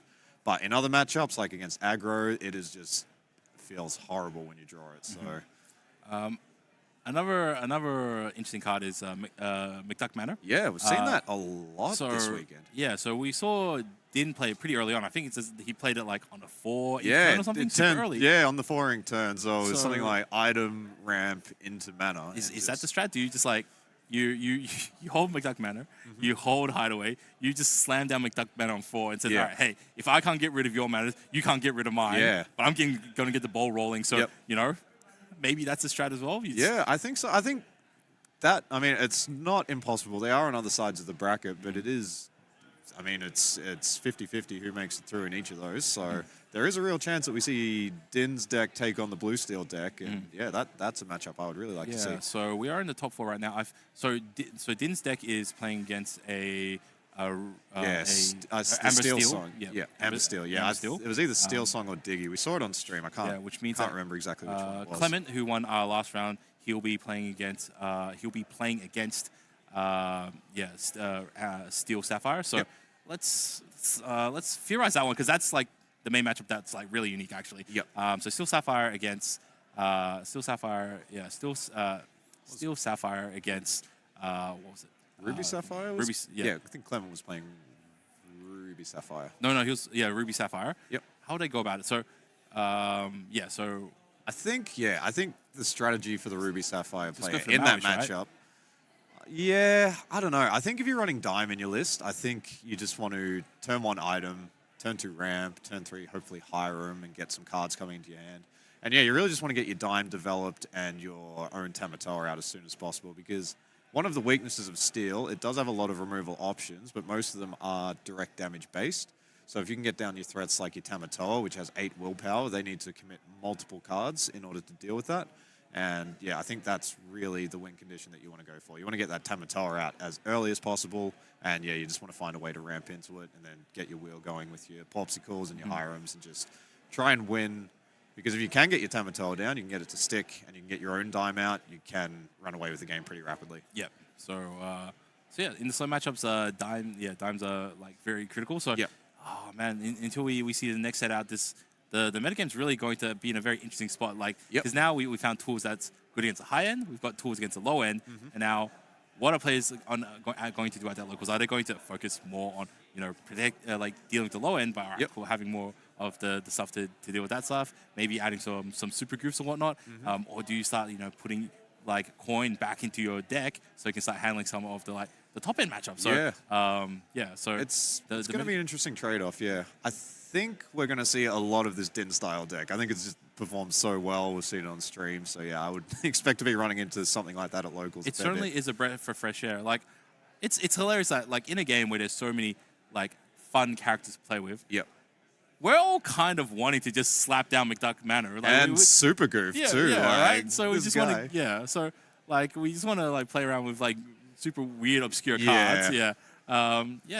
Sometimes you just want to play these characters where it's like, I don't know where that's from. Or who is that? Who is that? Like, and sometimes the best feeling when you play something and like immediately like they pick it up and like, people have to read. I love slapping down a card and your opponent's like, can I read that one, please? Like, yeah, that's when you know you've done well and you've done a bit of home brewing when your opponent has to read your cards. So and then like you explain it, and then like I pick it up again. I was like, what?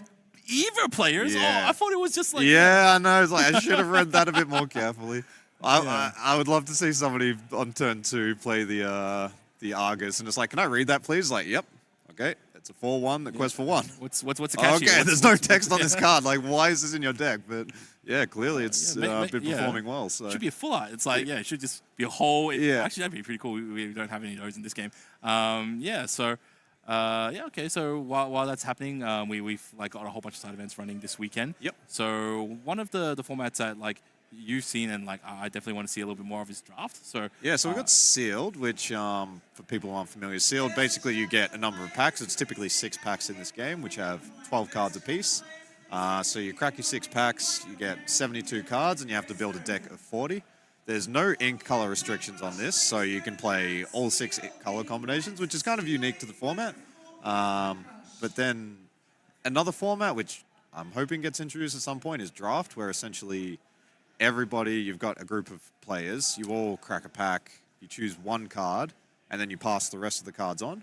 And then you can sort of try to craft your deck that way by seeing what's left from the other people. Yeah. Do you think something like that would work well in this game? I absolutely love Draft. I think that definitely the game is designed to have some amount of Draft available in mind. Yep. Just because I've messed around with like a lot of Draft, and I can see the synergies. And so one of the great things about Draft is like every game is a little bit unique depending on what you draft. And so every like draft that you play is like completely unique. Depends on what you open, and there's not only strategy in sort of knowing the set in terms of what are the archetypes that are relevant in this set to draft, and there's also skill in terms of determining what the cards that are being picked out throughout the draft. What archetypes or colors are a little bit open. So I do believe in Draft you are not locked to your colors for Draft. I'm not sure. I don't think you would be. Like otherwise it'd be a little bit too tedious. So yeah, if you're not locked to your colors, then all you are drafting for your cost and for your curves.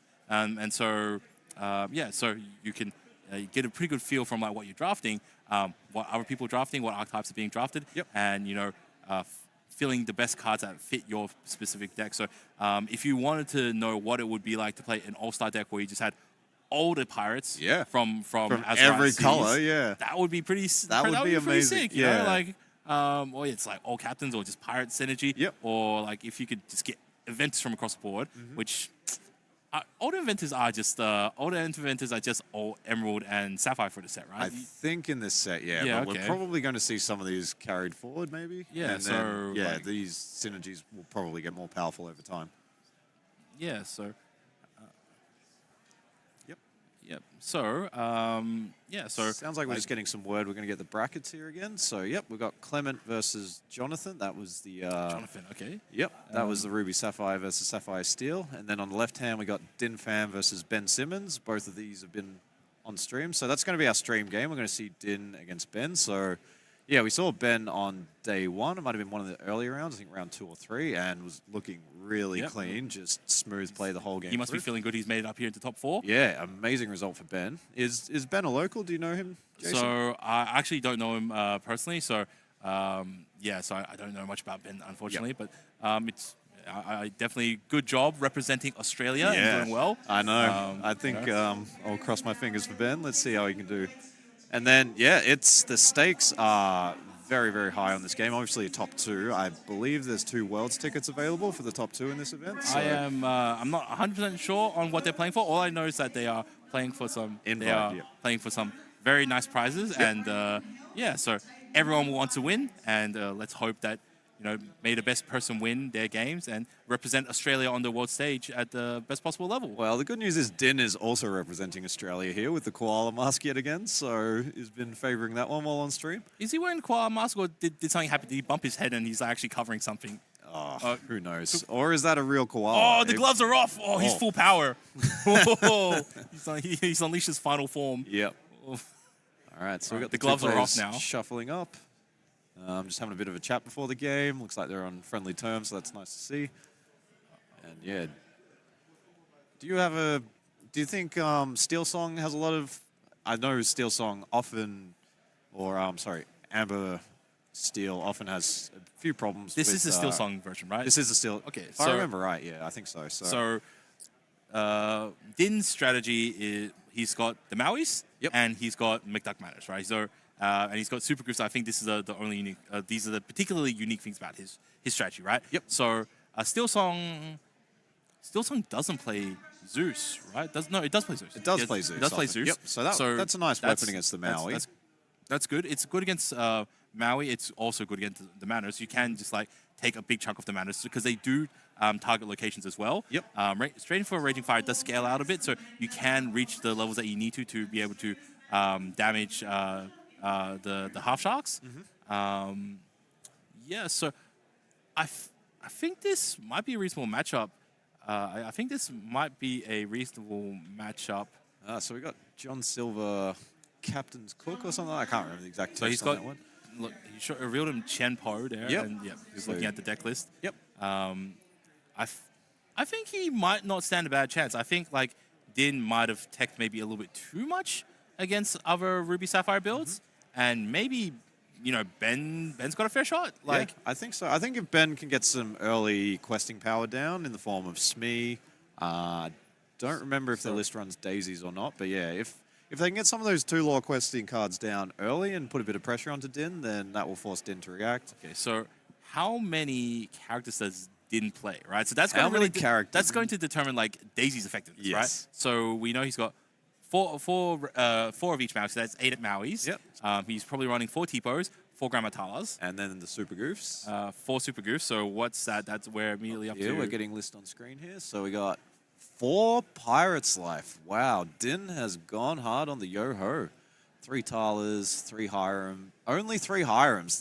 Well, he's only got He's only got popsicles. 4 Popsicles. Yeah, Yeah. so that is a bold call. I have not seen any lists cutting Hirams before in Ruby Sapphire. It is a So what 4-up does staple. what does in actuality means is that Din actually doesn't have a lot of draw power. Yes.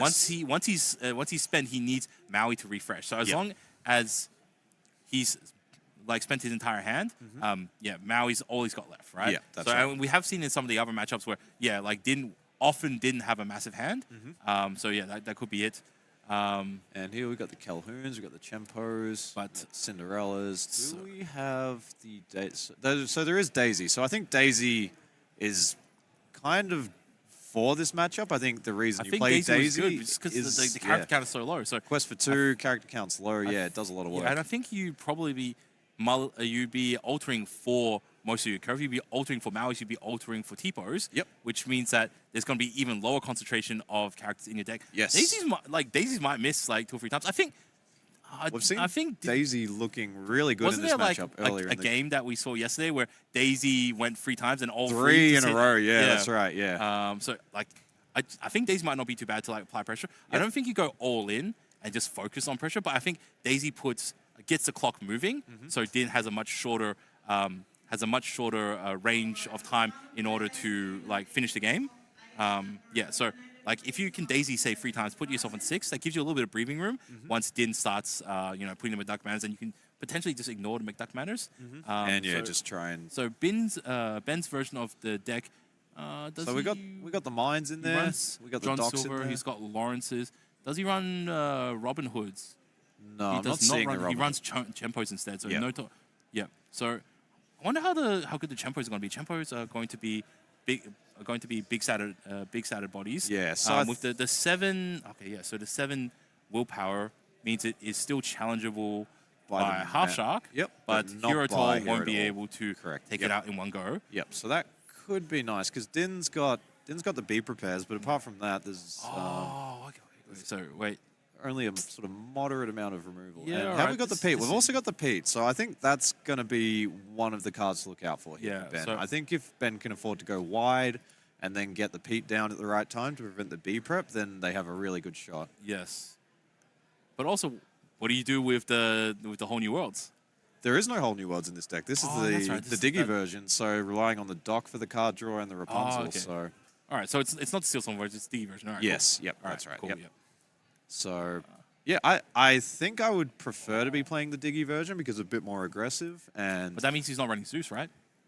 Yeah. If he's not running, so he doesn't. correct. Run. Yep. But So- he is running Rapunzel Tower. Look, if you go Rapunzel Tower on Chempo, and you can get the Chempo up, he now becomes he becomes stronger than Maui Half Shark. So yeah, you can protect all your little guys by Yep. putting a Chempo on the Rapunzel Tower. Yep. And he survives. Yeah. Yeah, I think, if Ben can manage to curve out, if he can go 1-drop Daisy, 2-drop Smee, 3-drop Lawrence, something like that, that gives them a real shot. So for anyone who doesn't know, Rapunzel's Tower gives an additional 3 willpower to any character that's there. It's a 2-cost location. It costs 1 to move your characters there.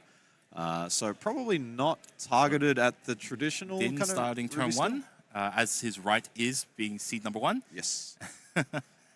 Ben going for turn 1 Daisy. Inks the Captain Silver. Yep. So I call that one Potatoes Actually, Captain yeah, Silver. the Captain Silver actually very relevant because he can prevent a character from challenging for a turn. Yeah, What does Maui want to do? He wants to get in there. So yeah, you Yep. can stop the Sharks for 1 turn. And yeah, pretty nice start from both players here. Let's see what Ben's follow-up Tipo is. go up to 3. Daisy. Quest All right, for let's see how lucky he 2. gets. Popsicle, send it to the bottom, buddy. Oh, no. So yeah, Daisy's going to put work in. So that's first 2 lore. And What's his probably going to see follow-up the Lilo ink and then Mr. Smee. Yep. Okay, So Smee. this All is right, this is a very nice he's curve here. ready, for Ben. ready to push. Okay, cool. And so you see the 4. Yeah, let's see what Din's got. Yeah, like I know as a Ruby Sapphire player, you really, if you can get some bonus cards from the Daisy in your hand, just having those extra 1 or 2 cards to put in your inkwell lets you do a lot more things. It lets you be a lot more flexible. I think he probably wants to lean towards Tala, yep. yeah, Tala here, get some resources. At least he can contest the board a little bit. There's also an argument for how far will I go, and Tipo just challenging, Yep. putting a Makes little sense. bit of Makes damage sense. on both. Tala Right, cool. can challenge the Daisy in the next turn. I think True, that's true. probably the thinking there. So a lot of players would have quested there. I think I probably would have quested, but I think Din's play makes a lot more sense than that. So I think that's true. Ben is going to be able to build up a bit of a lead. If he does happen to quest, he bumps up to 6 right now. Right, So up to 6. That's, that's really almost nice a third of your game plan done and there. another whiff for Din, I think. So Then he's and yeah, if Ben can curve out here, if he's got like a Lawrence or I saw a Calhoun in hand. so Din is not running Sisu, so he doesn't have an easy way to wipe a whole bunch of weenies off the board. And I did see the Pete in Ben's hand here. So Ben might want to just continue to go wide, and then when we get to the be prepared turn, drop the Pete. Yeah, so like Pete's not relevant this next turn because Not in this next turn, no, yeah. So you don't play the Pete this next turn. But I Because, think we'll see them hanging on to that card. does he have Lilo? No, that looks like so a it's Piglet and a Happy. So Cool. All right. So so Daisy's probably going to get trade away this turn. So Grandma's probably going to go into there. Smee has one damage one at the damage moment. marked onto Yep. it. Oh, no, because Piglet's a captain, so that's the he- synergy between the all Piglet right. and the Smee with the captain. Is that so the first time this entire weekend I where think Piglet that's has kept Smee out of trouble? I Okay. think so. I think that's the first time All we've right, seen the cool. Piglet so Smee this is synergy. 5, and so we go And Reckless. Maui Yeah. here at all. Yep. Yep. So nice answers there from Din, but Ben is still looking at questing for 4 next turn. So, and just a quest with the Tipo there. Yep, So +1. I think Din pretty happy with that turn. I think clearing off 2 characters is pretty nice there. Ben's not in a too bad position right now, so he just has to put one thing down. Yep, and then that. Does he have a Rapunzel in hand? Because he may want to consider. Sending Piglet actually, into the Tipo and then drawing a card, but it doesn't look Okay, like it. Lawrence. And we do see the Gantu in hand as well, so yeah, this is a big decision point here for Ben. I think they may consider inking the Pete or. Does he have, it's one of the cards Calhoun, so he Yeah, can't. so there is a Calhoun, so yeah, that's going to have to come out You sooner want or to ink later. one card. Oh, so he's playing Calhoun, and does he inks the card that's not Gantu and that's not Lawrence. Yeah, that So would so be he goes +3, so go up to 9, and then Happy. Happy might challenge the Maui here, or just not passes. So I guess wants to keep that body on board to keep the Piglet active. All right, so he inks the Lawrence, which means next time he can get Gantu. Gantu, yep. Which So is Gantu another will big quest chunk for of lore. 4 and kind of difficult to interact with. So his goal now is kind of get up to 16, which is what 7 lore away. It's manageable, but it's still a little bit far away actually. Yeah, at least on Piglet's on getting Ben's challenged for side, sure. yep. All right. So Din just turning on the gas. Yep. And Din, you would have to imagine his last card would have to be either like some sort of visions or focus your mind, right? It looks like how far I'll go, which Yeah, may get sung this turn. I think we might see Tala sing it, and Maui has to challenge. So yeah. or Maui can also sing. So Actually. Tala sing it because if you pick up a pirate's life of it, you can always get. Actually, no. The Maui. No, you can still sing it together with Maui and Tipo. Okay, no, he's all right, cool. So he's going to sing it with Reckless. Yep. Top 2, 1 in hand. Yeah. One So there. so there was 2 potential lines there for Din. You can either keep the Tala on board and sing with the Maui, Go quest for 1. or looks you like. can keep the Maui on board and. Sorry. The Maui can go in and sing with quest. the Tala. Din up to 2, I think. Yes. So we got 2, which All right. So Calhoun can challenge into Tipo, Yep. gain your 2 lore, pass go. Yeah, another interesting turn here for Ben. Din just examining what's in the discard pile there. So Ben, I think we might see Cindy, Ink, and then Gantu, but I think you hold off Gantu towards the end. I think you play your other cards, and then Use Gantu is the surprise card right at the end where it's like, oh yeah, I've got you stabilized at 16, and you're like, Gantu, and it's like, oh, okay, don't have an answer to Gantu, right? So he gains 2 from that, goes to 11. So goes to 11. Inks is Cindy, and he's going to play Gantu, but So Gantu just representing, cool, I've got 4 pressing onto you, and let it go, all right. Sings cool. Let It Go, so and, +1 law with the shark. Yep, +1 law. And yeah, it's going to be interesting. Did he, that's smart before, did he rip that off the top, the Let It Go? I think this, not sure. I think so. I think that might have been a top deck, and then... You wouldn't be putting that cheeky smile if you were holding it. Yeah, I think so. Ripping off the top of the deck, yeah. Now we got the Grandma Tala coming down, so another card into Din's hand. Quest for 1. These Grandmas just keep coming down, and they do a little bit of everything, you know? Good Grandmas just do a little bit of everything. I think Din may have... I think there was a brawl on offer there. Yeah, cool. So there's the Pete. And there's the dock, so okay, yeah, cool. nice follow-up there for Ben. And we've got a Storm and a Chempo. He's thinking, all right, cool. Passes. And, well, keeping the Half Shark on his turn. Yep. And he just quests for free. All right. So we got 11 to 7. So Ben's lore total is not looking too bad here on 11. Probably not the hand that he was after, with the Storms not doing a lot against this board. So Storm into the Shark, draw a card. 2 and Strength, yeah, so that can finish off the Shark, which is quite nice. He's thinking about singing it, right? Considering singing it here. What's he going to use? Got a Chempo, got another Storm, so...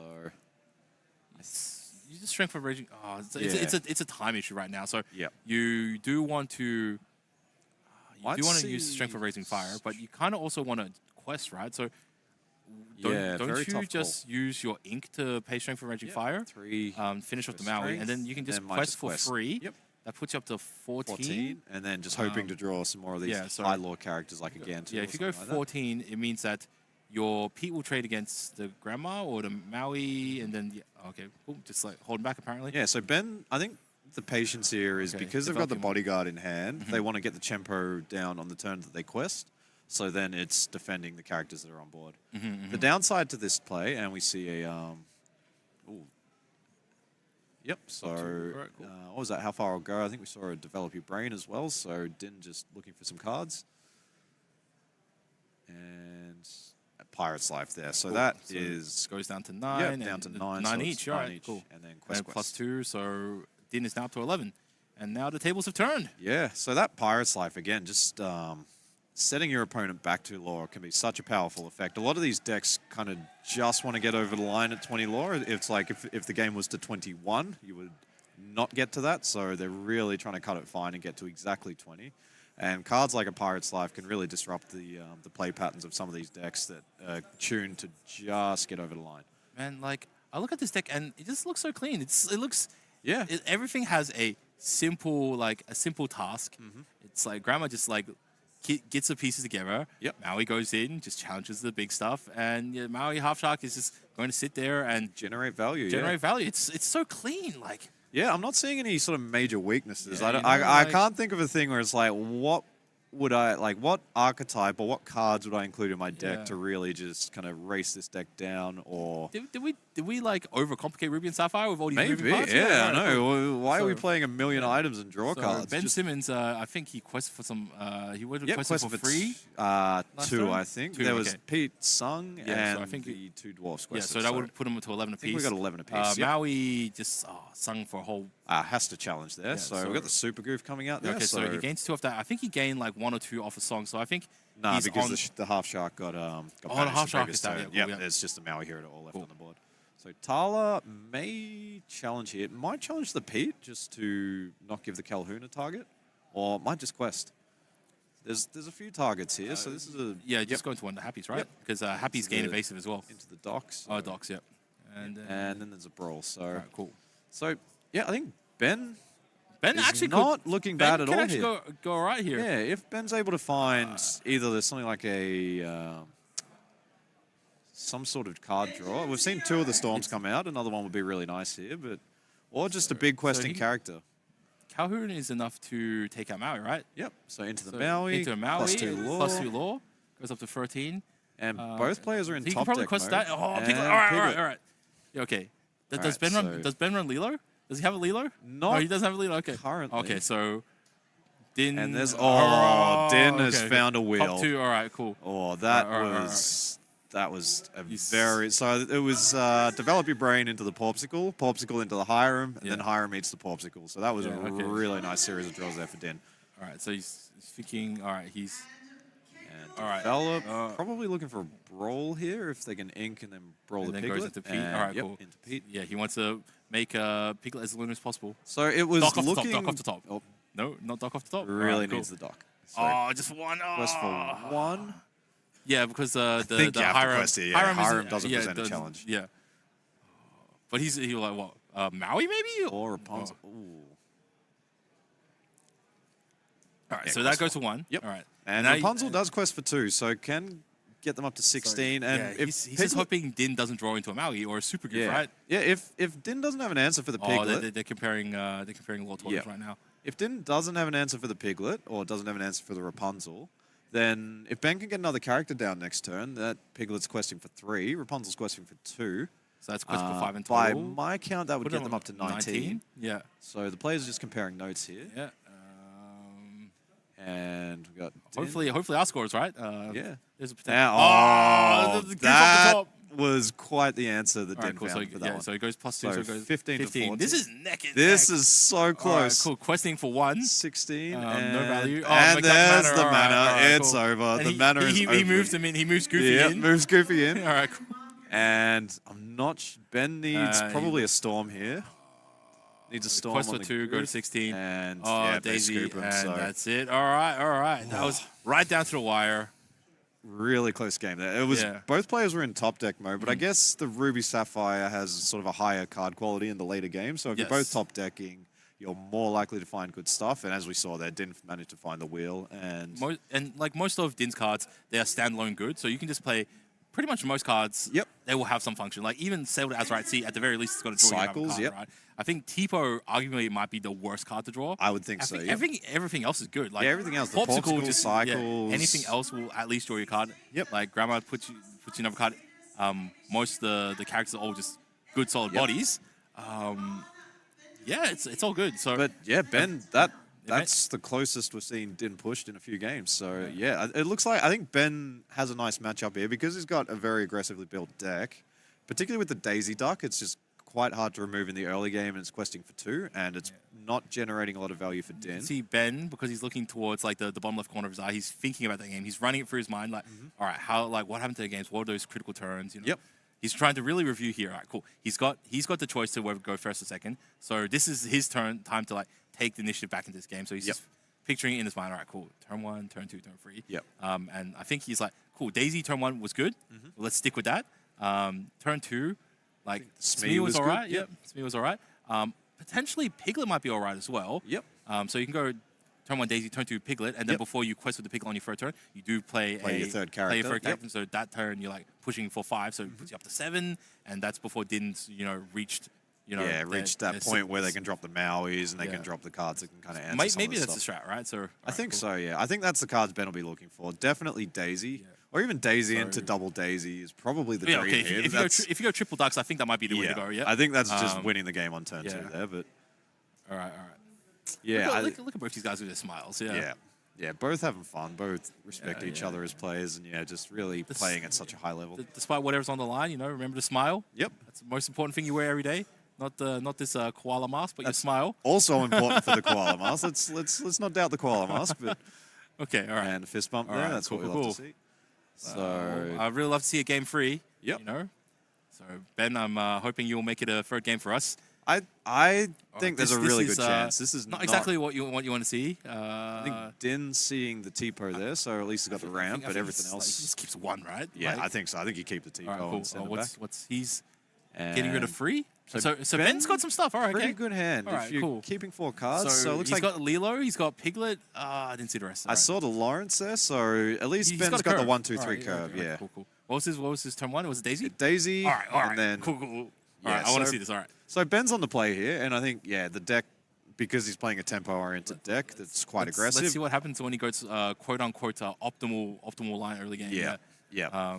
So Ben goes 1, 2, 3. Yep. Din goes turn 2, Sell Azurite Sea. Or Tipo. Yeah, Yeah, but and I think Din had the Tipo. Yeah. Might Oh, find the a double save. fist bump. Yeah, All right, here cool. we All right, go. they buds now.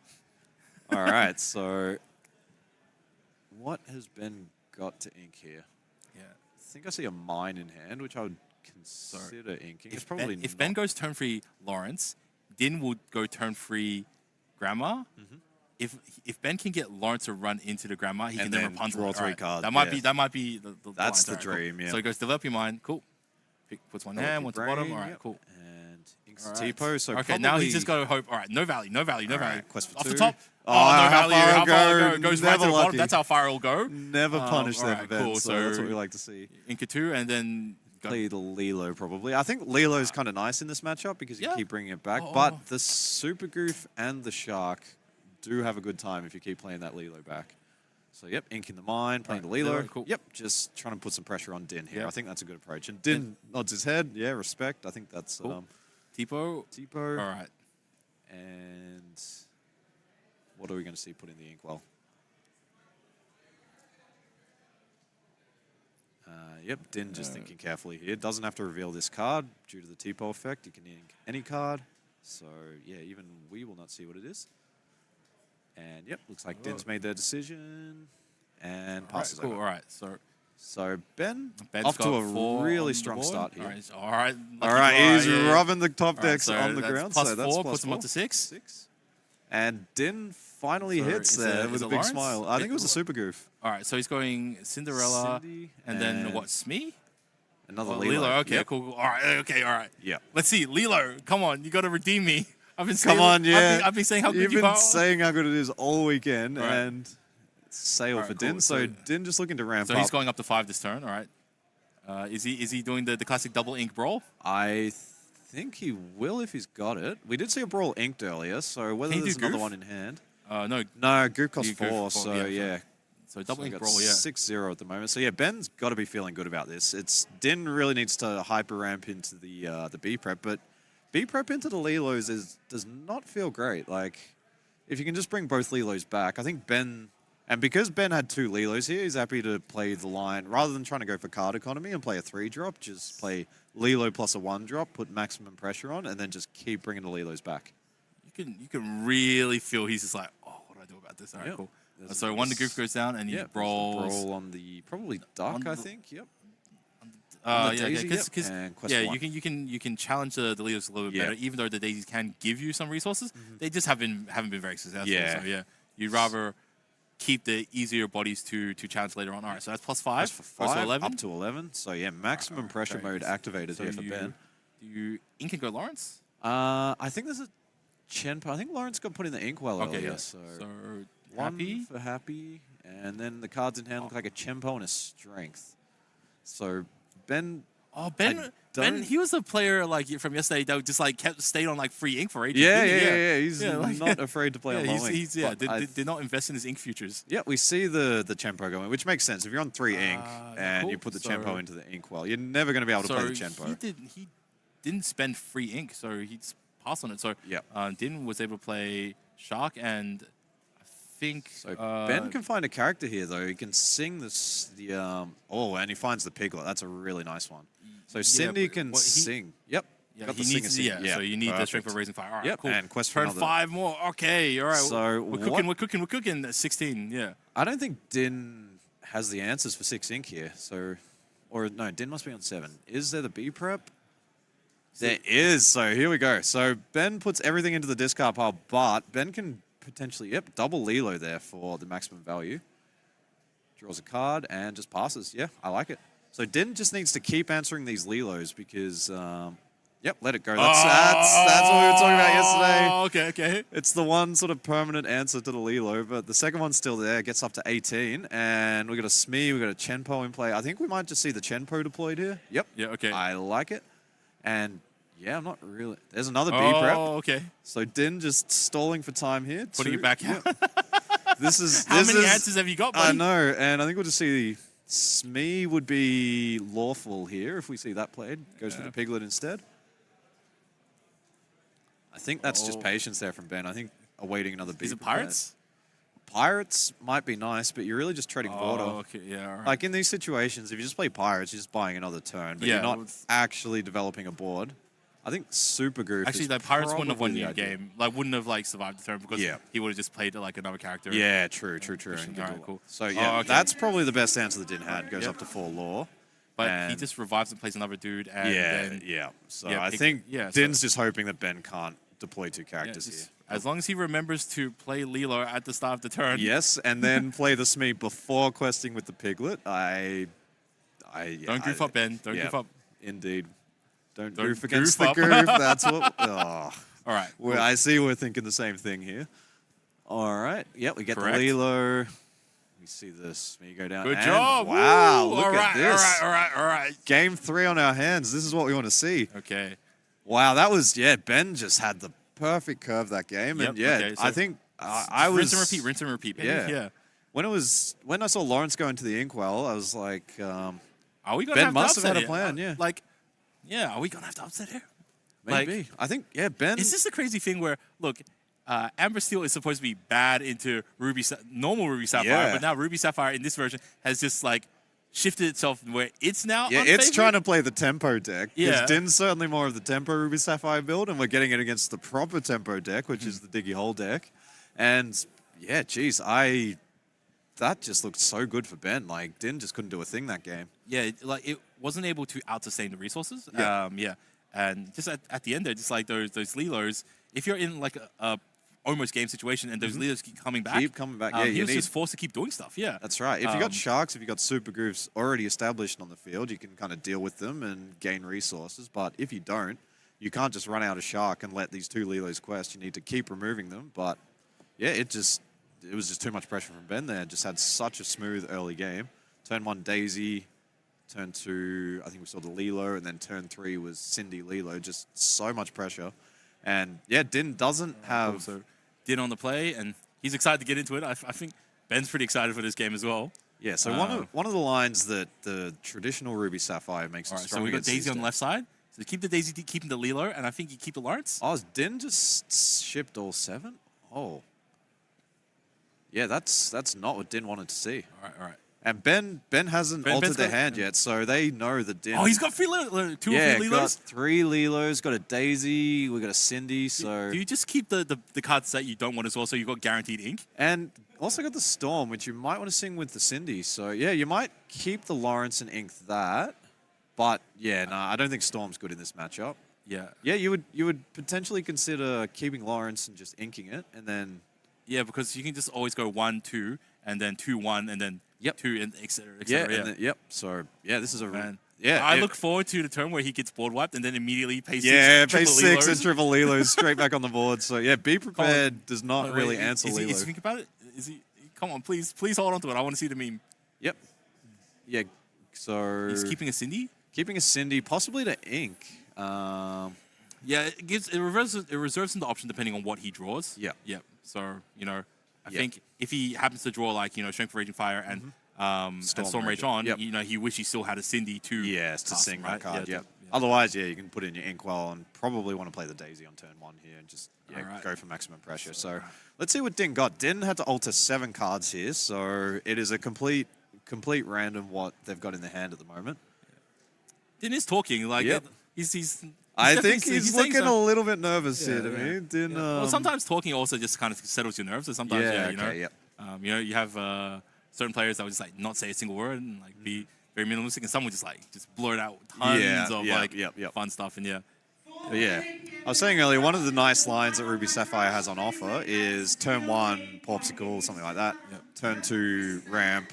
Turn 3, you can sail and then deploy Sisu Daring Visitor for 3 ink. Yep. And that gets you up to 5 ink, plus Din you've got going that. with the classic Developing mind. Look, And it's looking for a card. look at, Yep, how far ago a Tipo, I think. he always looks so despondent every time he just I like know. top twos, right?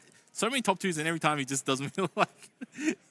All right, cool. All right, so he inks the And Cindy. we're All going right, to see the Daisy. and then the Daisy. Yep. All right, cool. Let's see if Din All can right, so Ben, you just got to pray that your Daisy holds up, right? and doesn't generate too much value. Yeah, for like Din that's here. that's what you're Yeah. praying that it just doesn't generate that much. Yep, there's Right, Tipo. Tipo, cool, no worries. and And now Din's like his hand goes way down now. So Down to Three? 4 cards, I think. 4, yep.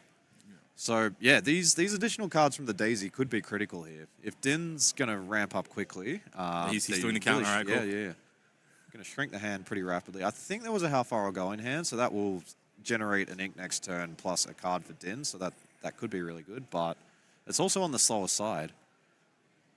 Yeah, Din thinking hard here. This is probably the most pressure we've seen Din under for the whole tournament, yeah. so... And yeah, Ben just looking stoic, I staring at the cards. just want to know what he put down there. Like, what was the 50-50? Yeah. But I think Ben, triple Lilo is probably best case scenario Well, against this I matchup. think it's only seconded by triple Daisy Ducks. Yeah, I into think triple so. Wheelers. So we've got Pete. That's also a nice card in this matchup. We might see the Mine inked here, or the Lawrence. Yeah, I think you can get away with inking the Lawrence. Yep. Yeah, just because Lilo's going to be your game plan for following few turns. Top And- card. Oh, he got a Grandma Talent. All right, he got some value. Wow, All right. that's actually a very he prayed impactful harder draw for here it for this Din. time. All right, Yeah. cool. Just got to believe. He needed those. He needed the Tala. All right, so you're going. Are we going to challenge here? We might see the same play we saw same in game strategy 1. before, Yeah, right? this is almost two? exactly the same as game 1. Okay, that was a good top 2 for him because you saw how quickly he picked up one. And then we see the challenge. So put one onto Daisy. Yep, Cool. just put game 1 on rewind, and here we go. So free ink turn. So Storm. So yeah, I think we'll see a Cindy inked, and then Cindy 2 Lilo. and 1. Yep. All right, cool. Easy. And we're going to quest for. I think we'll see the double quest here from Ben. I think Ben's just going to keep their foot on the gas. Yeah, you just keep pressuring, right? Yep. Maybe considering whether it's worth questing with the Daisy here. He knows that Din's hand has shrunk a little bit, so might not want to generate the value, but yeah, we'll see what Ben decides to do. I think don't change the strat. I think I think Tried and like, True just keep turning sideways. Don't get nervous, man. Yep. No. Oh, yeah. So Ben passes, doesn't want to give the nice trade for the grandma. No, she just sings away. All right. Yep.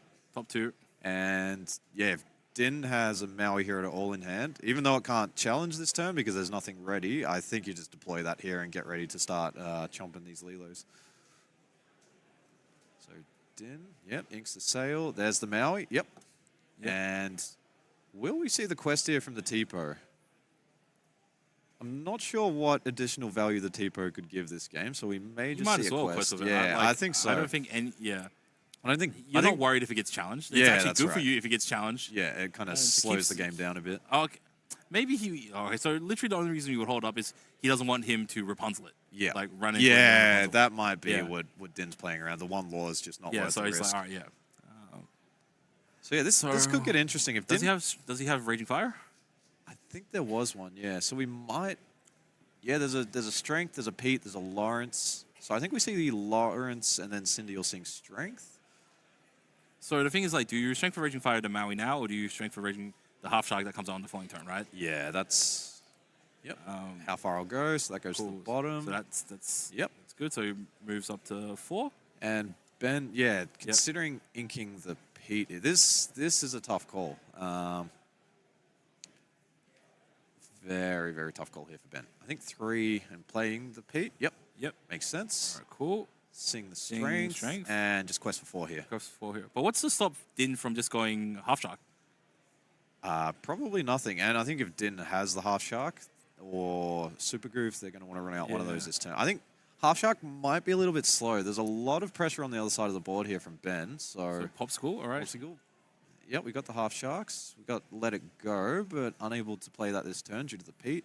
We got Hiram, and I think we got Super Goof. So I think we'll see a half shark run out here. Otherwise, Super Goof does at least remove some lore from the board this turn, so it slows Ben's game plan down a little bit. But yeah, Ben is just looking phenomenal here. Yeah, so if you play so Grandma goes either Grandma, so you, probably into Daisy, I think, just I to think take.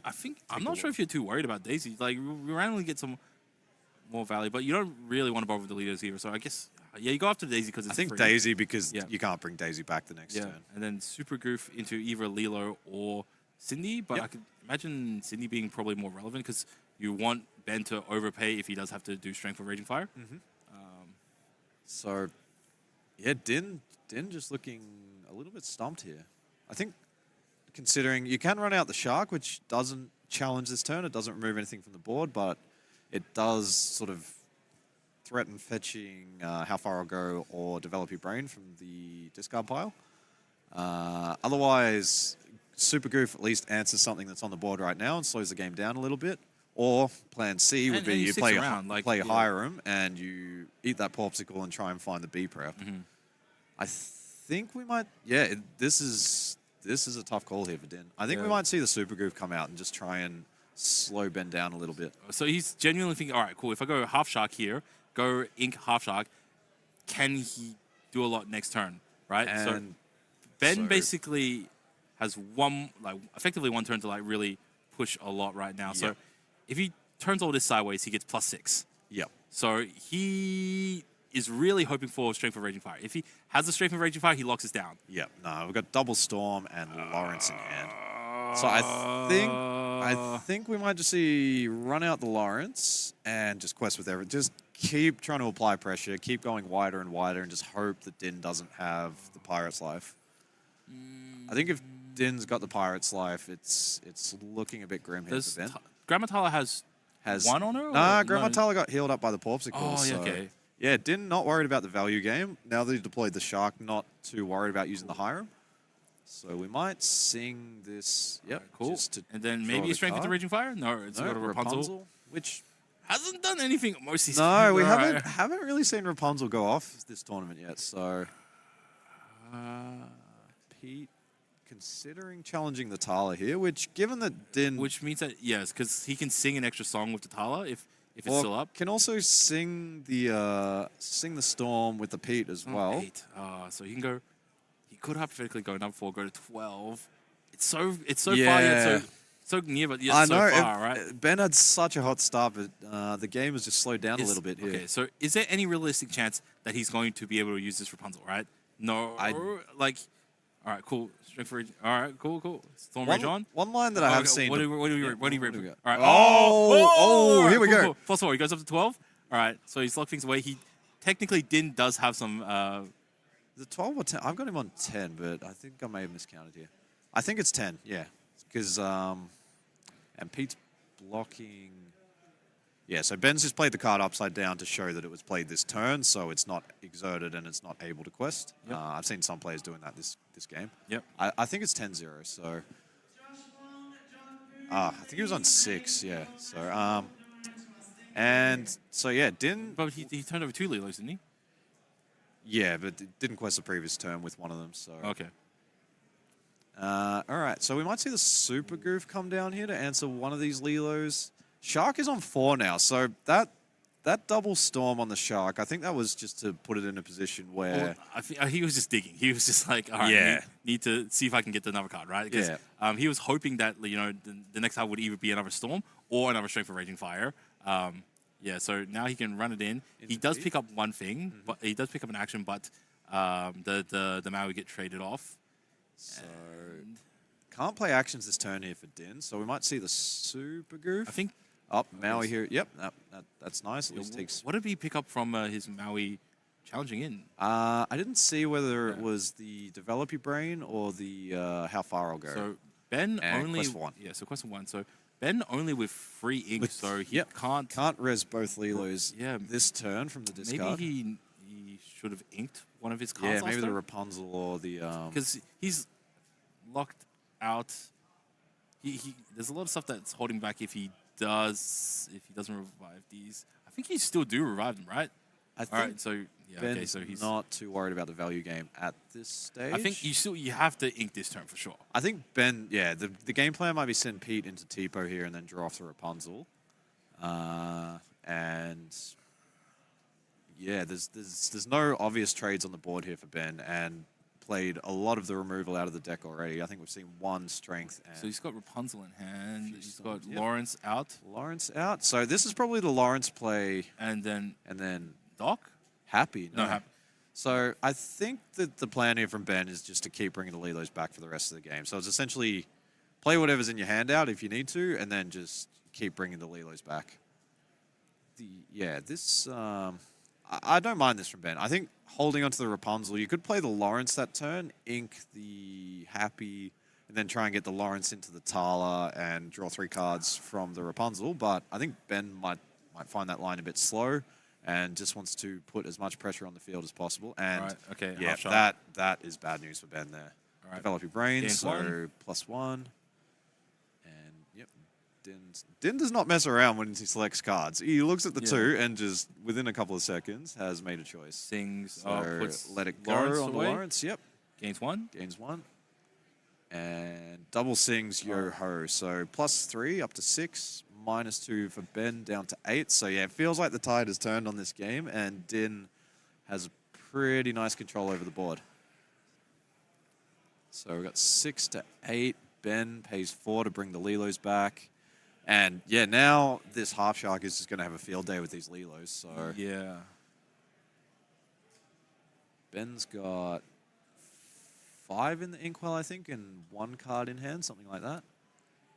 Yes. He literally can't do anything. Yeah, unless there's no good trades available either. I think Ben just needs to quest here and hope for the best. Yep, all right, so 1, yep, takes the value trade into the Tipo.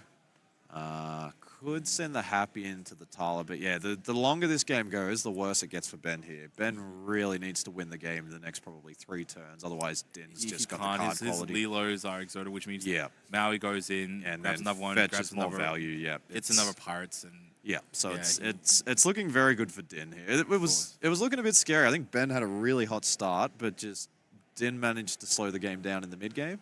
And now, yeah, with this Shark out, it's going to be very difficult for Ben to deal with. And yeah, we got the 2 Mauis. We got the Half Shark and we got the Hero to All. So these both answer the Lilos every turn. And yeah, Din's just feels like Din's got full control of this game at the moment. So yep, gains another 1. Plus with the Pete, so that's up to 7. Din draws. And can Yeah, it looks fetch and for the rest of the Pirate's game. Life. Yep. Yeah, Lilo's just gonna have Groundhog's Day with that same Yeah, Maui I every single know. turn. And are we going to see the Pirates this turn, or is Din just? I think there's. I think you just want wanna- another Shark in yeah, hand. another Yeah, Shark just is keep cool. keep developing your board and. All right, cool. Game so 2. there's Go to 8. develop and goes up to 10 now. 10, yep. Yeah, with the 2 Sharks on board, that's up to 10. So we got 10 to 7 in Din's favor, and yeah, Ben probably you it's just have to draw from top. Like it's bringing these Lilos back you just you just can't do that at the moment with the 2 Sharks facing them down and with the Pirate's Life in hand. Yeah, it's all right. So Rapunzel not bad here, and gets a Piglet that unfortunately Ben's on. How much ink's that? 4. So can sing the Storm with the Pete, try and get an ink and get the Piglet down, but or with the Cindy actually, which has the Singer. So you could send Pete into Hero to All. Yep. Sing the Storm. No, it just passes. Makes sense. Doesn't want to leave an exerted character on the board. And there is the McDucks. And sings the Pirate's Life. So up to 14. it goes down -2 for Ben. And yeah, Ben's just between a rock and a hard place here and quest for 15. the signature Din move of just moving his Everything into the mana whenever Yeah, they're sparing. Din knows what's up, so... Okay, so here's the thing, right? When you move your characters to your location, do you put them on top of the picture or do you put them on top of the text? So if you put them on top of the text, if you put them on top of the picture, people can read the text. But if you put them on top of the text, people can identify what picture it is. Look at what picture it is, yeah. All right, so Din drawing here. Can quest up to... Oh, sorry, got 2 from the mana, I think, so up to 17. How far I'll go... That's like another 2. There's another 2, and... I think he just plays an action, he's done, right? 19, an action or just quests. And quests, and... Oh, may have miscounted, that might be 19, but... Yeah, I think Ben doesn't have any way to gain 15 lore this turn and just doesn't have an answer for anything that Din's got on board. So, looks like we got 19, and yeah, Unfortunately, Ben, yeah, again had a really hot start, but yeah, Din just managed to with the both forms of Mao, he was able to slow the game down in the mid game, and yeah, Ben's just completely out of juice at the moment. He's thinking about the Lilos, but Yeah, no. the game's not going to go another turn, I don't think so. Yeah, Ben just deciding. So the question is like, what top decks could possibly be better than double Lilos, right? That's that is what Ben's considering at the moment. It's like Does have a Storm in hand. so right now he's got what 8 law of like 1, 2, 8 3, 4, 5, 8 6, 7, available. 8. Yep, Yeah. 8. So can get up to 13, but like you can't push an extra 7. Yeah, there's no way to stop the Mauis either. Yep. He puts one Lilo out.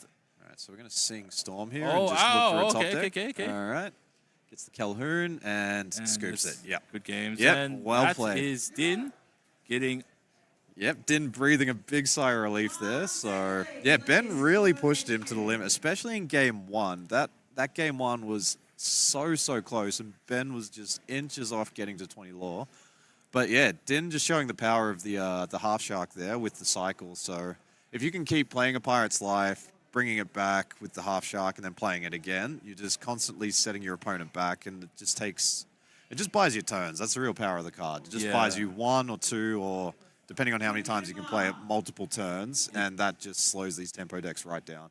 Like, no doubt, it must be such a scary deck to be playing that particular Ruby Sapphire. You let your opponent gain so much, and you're just 1 or 2 like turns away from just losing the game. Yep. And then you have to stabilize just enough. Yep. And then you need to push over the line just to get Pirates on, just to push yourself back. Yep. And then, like, at that point, you kind of got a bit of a sigh of relief. But you are always looking in a situation where you might just, like, fall through and just, like, miss. Miss. But, yeah, it's like, I think when I was talking to Din, he always says, like, just max consistency. So I think his game plan every game is like, cool, you get to the half shark as soon as possible, and you literally everything else is just draw you cards to get to half shark, and then after that, everything's draw you cards until you get to Pirate's Life, and then you just shove it down. Yeah. I think one other thing on the point of consistency, I think we see probably 4 Be Prepareds and 4 How Far It Goes. Mm-hmm. Do you remember any other uninkable cards in Din's list? I can't think of any off the top of my head. Because this is one of the things with your traditional Ruby Sapphire, and I think we kind of saw that in the previous game where we were seeing Steel Sapphire into Ruby Sapphire. The Ruby Sapphire player drew 2 Ice Blocks and Sisu Daring Visitor that game, and these are not good cards in that matchup. You really want Inkables and you want Card Draw. So I think Din has taken the approach of trying to minimize the number of uninkables because it just gives you, it doesn't lock you into decisions. Yes. So I think with the amount of Xerxes that like playing Xerxes, you do want to be able to like liberally just like move your hand through, and because the deck does not have a significant amount of cards that increase the amount of cards in your hand. So I think Hiram is really the only card that will like net you 2 cards. Correct. Yep. Like you have to make sure that your uninkable is a little bit lower, little bit lower, so you don't have too many situations where you can't play cards. And I think that's it's really working out for him, because literally all it does is just chain one card to the next card. If one card draws your card, the next card draws your card, and the next card lets you look at the top 5 for any card. All you're doing is just like getting one step closer to whatever you need. Yeah, that's Eventually right. you're gonna get to whatever you need. And if you like literally every single turn when Maui like half shark challenge time, all you have to do is that just starts that loop again. So eventually you'll like cascade into like something that you're looking for. If Maui can fetch the visions, and you get to look at another 5 cards, and you can potentially find another visions, look at another 5, and we've just seen Din do that multiple times. Just cycle, thin out the deck, and just find the answers that they're looking for. So. Yeah, and so like it's a great deck, and he's an excellent pilot for it, and like he's just got the confidence. I think that's really it's just the confidence. That some of these other players haven't quite been there. Obviously, because he's a seasoned veteran of like the 1.5 years or 2 years that this game's been out. Been playing it for a long time. Yeah, for sure. So he's able to like ride up to that line. But definitely very well done to Ben. You made top 4. And you did Australia proud. I assume you're Australian. I might be completely wrong, and I'm just like attributing him to us. But yeah. Definitely very, very well done. You like played a very, very good game. And definitely we are looking forward towards this finals. And it's going to be a good one. I think, Ben's deck, just being like an aggressive low to the ground tempo deck, is probably one of the better matchups into the Din list. So It'll be interesting to see. I haven't heard any results about what's going on the other table, but if we see Din's list into that Steel Sapphire, I think that would be That'd be very really, interesting. really interesting Yeah, so because those are two decks that are just completely off meta compared to what we've been seeing throughout the day. and maybe actually that might be the lesson here. Maybe the lesson is, hey, if you've like practiced into the meta so long, maybe you just play something like slightly off meta. Yep. And all of a sudden, no one knows how to play against it. Yeah, that's right. That's right. That was literally it. Like, we had some of Australia's best players, like, go against these players and just, like, don't know what to do. Yeah. Yeah, if you're playing some off-meta wacky stuff. And I think particularly on day one, like, I think on day one where it's closed deck list, if you're just, you see Tipo coming out, you see other stuff coming out, you think you know what you're going to come up against. And then it's like, we've got 4 manas in the list. We got no Sisu. So you just might be playing around cards that don't exist in the deck. Meanwhile, the other threats that you didn't see coming, you haven't kept the answers for. Yeah, so it's definitely a whole bunch of very interesting cards, and like, yeah, that might actually be it. So maybe that might encourage Australians a little bit more to, trust your gut a little bit and like try innovating a little bit. Yep. And yeah, it might turn out pretty all right, because I definitely think that Australia has, Australia has spent most of its time catching up to the rest of the world. It has been looking at, hey, what the Americans are doing, what the Europeans are doing, how they've been developing their list. And we've been learning, we've been watching the YouTube, watching the streams, playing the strategies and playing them against each other. And we've been figuring out how to play as well as you guys play. Mm-hmm. But obviously, we're trying to catch up to where you were 2 months ago. Rather than trying to innovate and get one step ahead of the meta, yeah. Obviously, that's a good first step. Mm-hmm. But now that we're kind of getting towards there, we can now start focusing on, hey, how do we innovate? Yeah. Like, how do we move forward? How do we, like, now that we got a little bit more confidence, like, hey, it's possible to hang up there if we like really optimize some of the existing decks. And then now we've got a little bit more confidence. Hey, it is possible to innovate and adjust a little bit. And so I think even some of the recent lists over in NA and America, they've just like adjusted some lists with just like 4 of just like different cards. Mm-hmm. And yeah, it's been working out. I think didn't America they only recently started playing a lot more Lady Tremaines in, say, Ruby Amethyst, and that's been working out great for them, right? Yep. So yeah, I think like there's room for innovation. That's genuinely like pretty important for this game. And I think there's a few cards that we've seen this weekend that have real potential too, and I think there's a few out there, probably some undiscovered lists that if people tinker around with at home, if you've just got a feeling about a deck, it's like, hey, I really want to play, I don't know, Ruby Steel Pirates or something like that. Like, just pick something that you enjoy and then develop your list over time, test and test and test, find out what works, what doesn't, and then just try and push it forward. And eventually that's how you develop these decks. That's how you get one step ahead of the meta, is you come up with an idea that you like, and then you just keep pursuing it until you refine it, and then you get to something that's actually very competitive. So yeah, definitely. And so it's been an amazing experience, and we've been very lucky to be here to watch all these games play out. Yeah, and so absolutely. Seen these games go from the start of the tournament all the way right through to the end. Yep. And now we are at the final step of our final journey. 2. Yeah, this is going to be. And I hear some clapping. I don't know if that's the other finals game, but so we are looking forward to seeing what the final matchup is of our long weekend of play. Geez, the level that these players have been able to sustain. They played 18 games yesterday. They would have played at least 10 or 12 games today. So so like if they're still playing, Din's played 12 games today. Yeah, minimum. And then so maintaining that level of play and concentration is just it's like. It's unbelievably difficult, and some of those games you were really were pushing him. Like, so obviously, there's some games where you're just breezing through. It's nice and easy. But you can see that last game, he was like he was peeling those cards and like really thinking like AOB, right? And like I think wasn't it his third turn where he was like sailed Azurite Sea, and he was just looking at what 2 cards am I going to double ink this time? Like, that was one of those like. Really decisive long turns. And hard, right? If you make a mistake on the inking there, you can really set yourself backwards. There's possibly a parallel universe where he inked a different set of 2 cards and things completely different, and he gets knocked down and we see Ben in the finals. So obviously we're in this universe where he did win, but it's like the pressure of making those decisions really fatigues you out, man. Like, and the fact that he's still holding on is just like a testament to their endurance and their ability to play this game at such a significantly high level, and they're just fluency at the tournament. So I think that they're doing very well, and I think the other top 4 game is probably done as well. But okay, it's still apparently going, they're still alright, going as so- well. So looks like it's going to be holding on for quite a little while.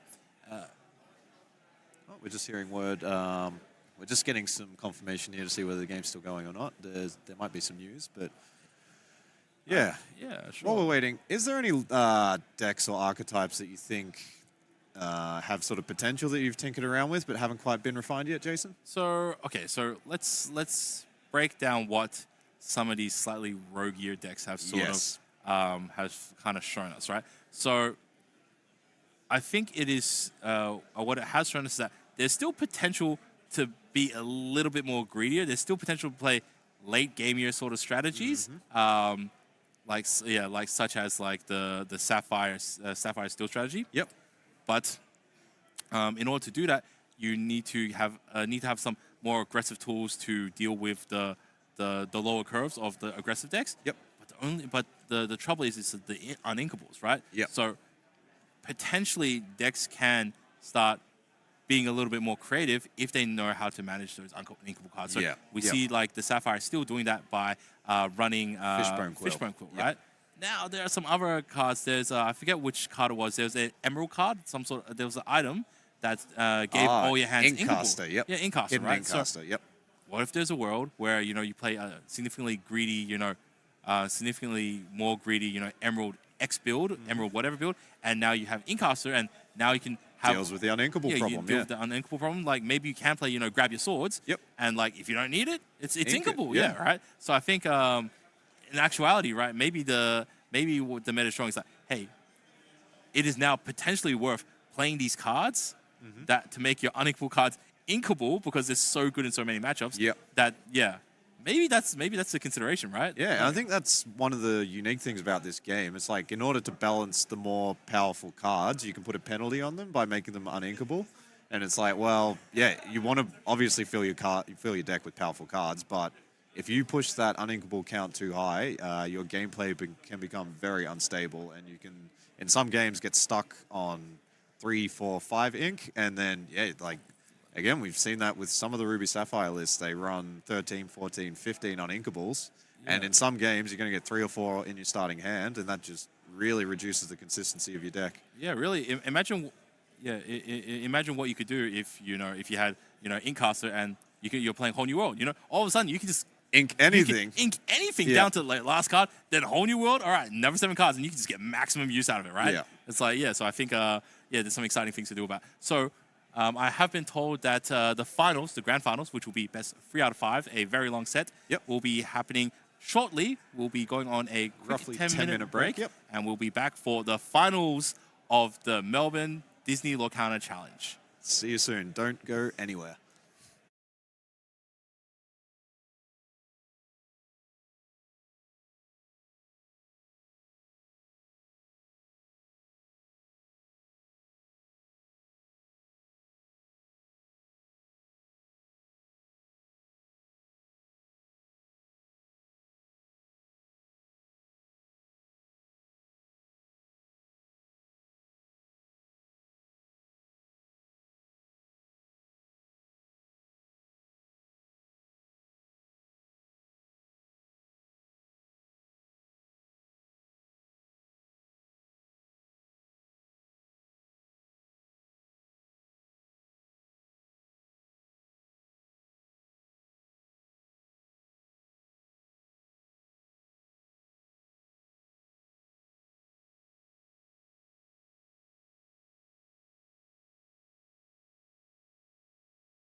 And welcome everyone. This is our finals for the Melbourne Disney Lorcana Challenge.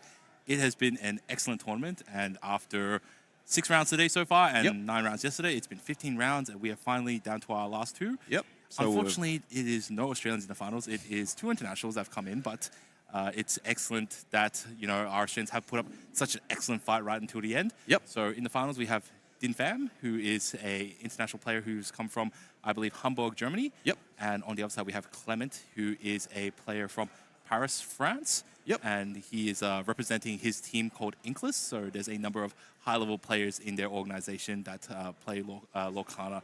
So we have a battle of the champions, and so we have... And a battle of the Ruby Sapphire as well. So I think that's been one of the themes of the tournament. We've just seen this deck performing extremely consistently, and our finals just goes to prove that this was really the deck to beat this tournament.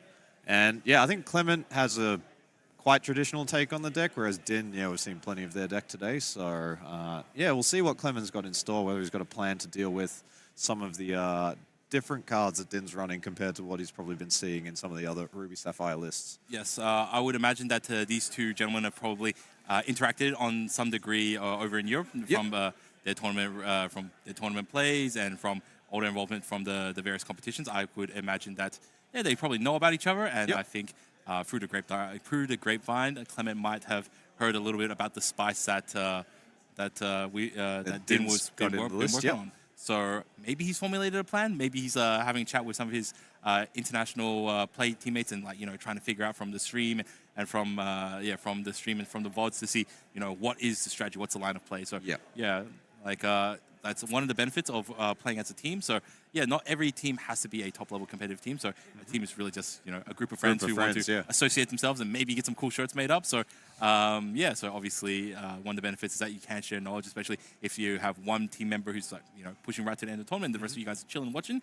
You can contribute and help them in between rounds, get them some information. So another reason to make some friends. Yeah, absolutely. I think there's probably a few key cards that Clement will be prioritizing. I think Vitalosphere is going to be one that's particularly critical against the Din list with the McDuck Manors. So I think we'll see that one being highly valued. The other cards, there's probably some that are not so relevant. So any sort of Brawl is probably a bit lower value. The anti-aggro cards will just be going straight to the bottom of the deck in the alteration phase. Yeah, and Hiram is not such an important card for Din's list. Him only running 3 of them and only really having a very limited amount of supply of Porpsicles with no way to recruit them. No, not a key game plan. So I guess you deprioritize a lot of these Clement cards. doesn't have to prioritize any of the Brawls at all. So I think, in order to sort of counter Din's list, I think Clement just needs to get off a good start. I think something like Tipo into Grand Martala and just get those bodies on the board that can quest for 1 or 2, or quest for 1 and get 2 of them on the board, and just try and get a bit of momentum going into the mid game, and then hopefully sort of establish the late game plan of something like Lucky Dime or those bigger threats, Tamatoa in the late game, and just try and get those big chunks of lore.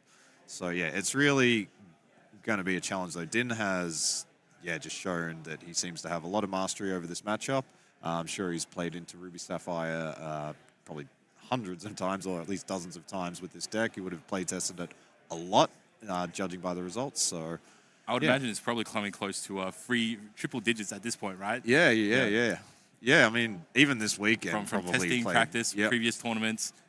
This format has been around for quite a couple of months now. There's been plenty of opportunities and times to play the current format. Do you think there's any sort of cards that Din will be looking out for in particular, knowing that it's the mirror? I think we've seen he previously prioritizes getting the McDuck Manors out on that 4ing turn has looked quite dangerous. So I think Supergoof may be a card that sees less relevant play here. So he will be able to ink those just because in the mirror match, there's not too much that will really be coming in with 2 willpower that Supergoof can challenge. And so that's not necessary. Definitely, I think the Maori's Hero for Alls will be very relevant to be challenging some of the Hirams, there's the smaller cards such as Hirams and such as Tars and so on. But I think that this is really going to be like a bit of a tussle around the mid game. So both players will be trying to ramp up as fast as they can. They want to get to at least 5 lore as soon as possible. I think Din seems to feel a little bit more comfortable around that sort of like 8 to 10-ish ink range. So that way he just has the flexibility, cast a whole bunch of actions to cycle for cards, but still also have, 6 free where you can play another Half Shark or play a Grammatala or play, some McDuck Manners. So I think getting up to that range where you have a lot more flexibility to cycle through cards, rather than, having to spend 4 to 6 ink to cycle through your cards, and then, not having enough ink to play your big bomb that you cycled into, right? Inking up is going to be pretty relevant.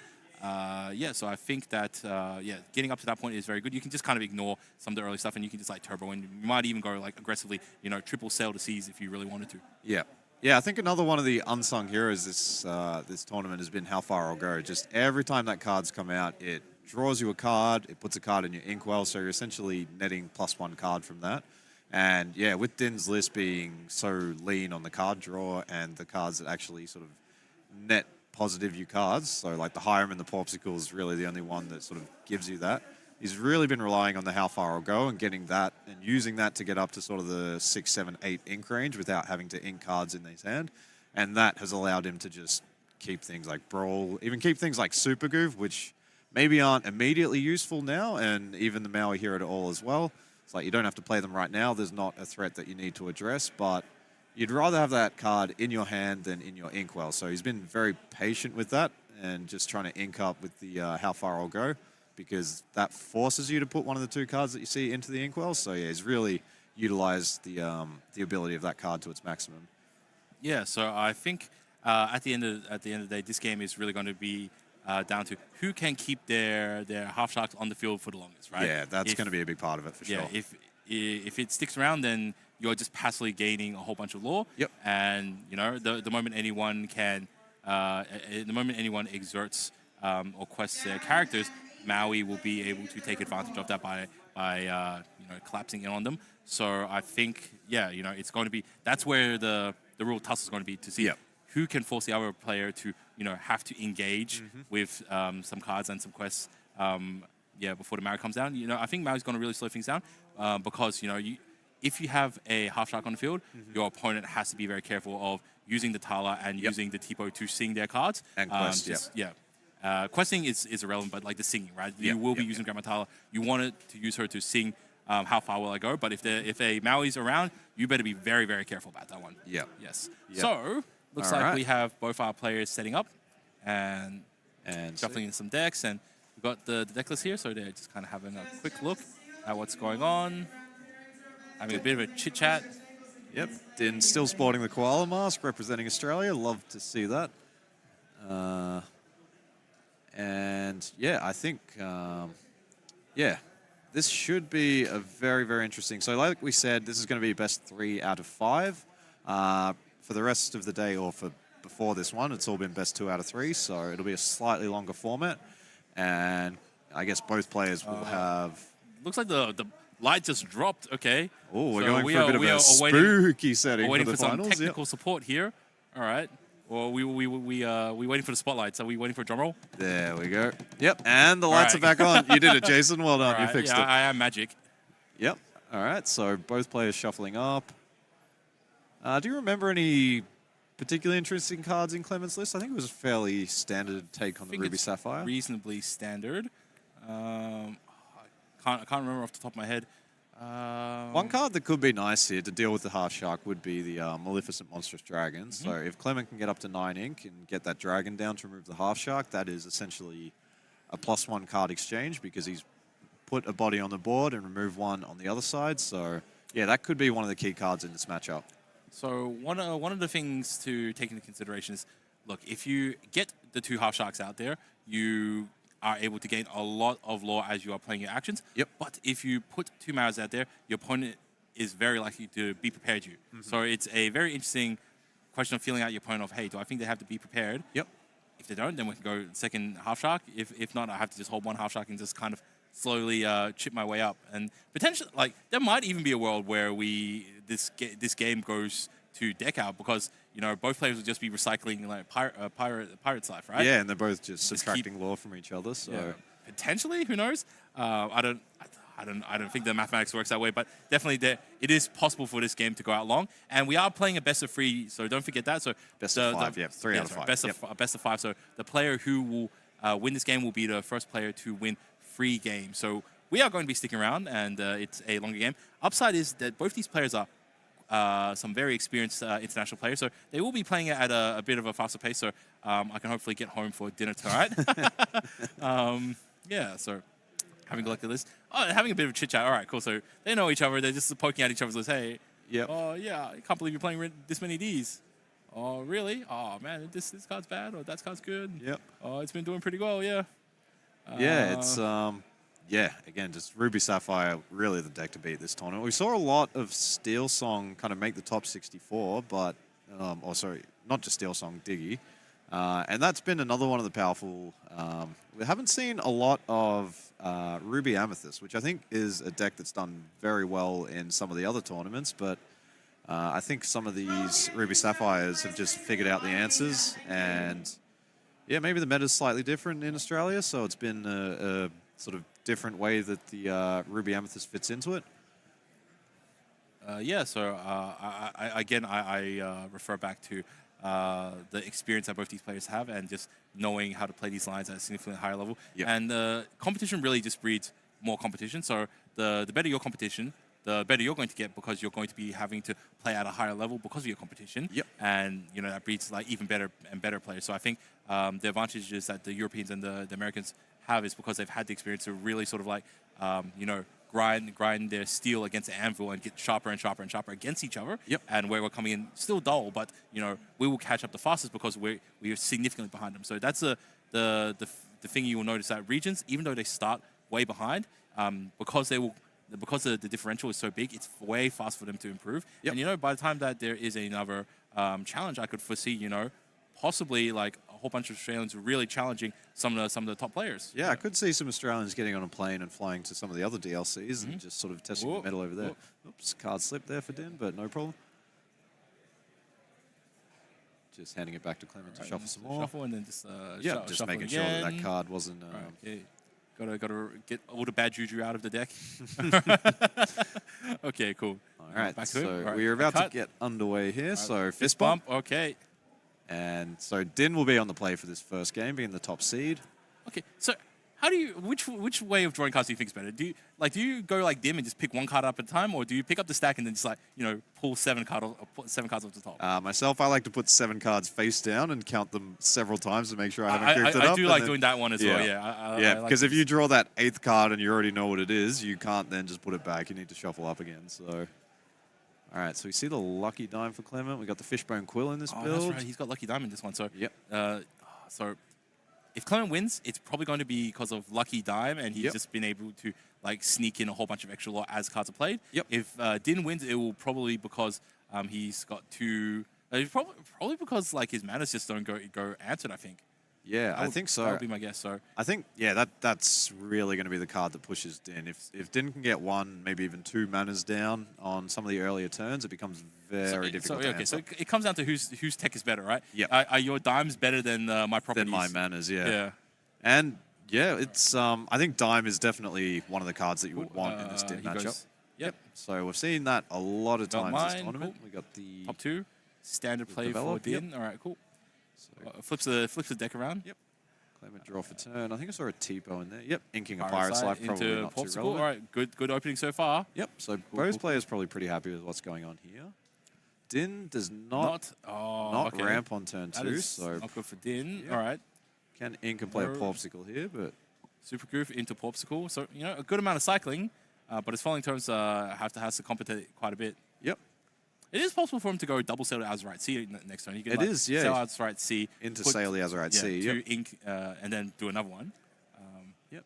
Tipo. All right. So Clement also not, you know, maybe the optimal way to ramp up as well.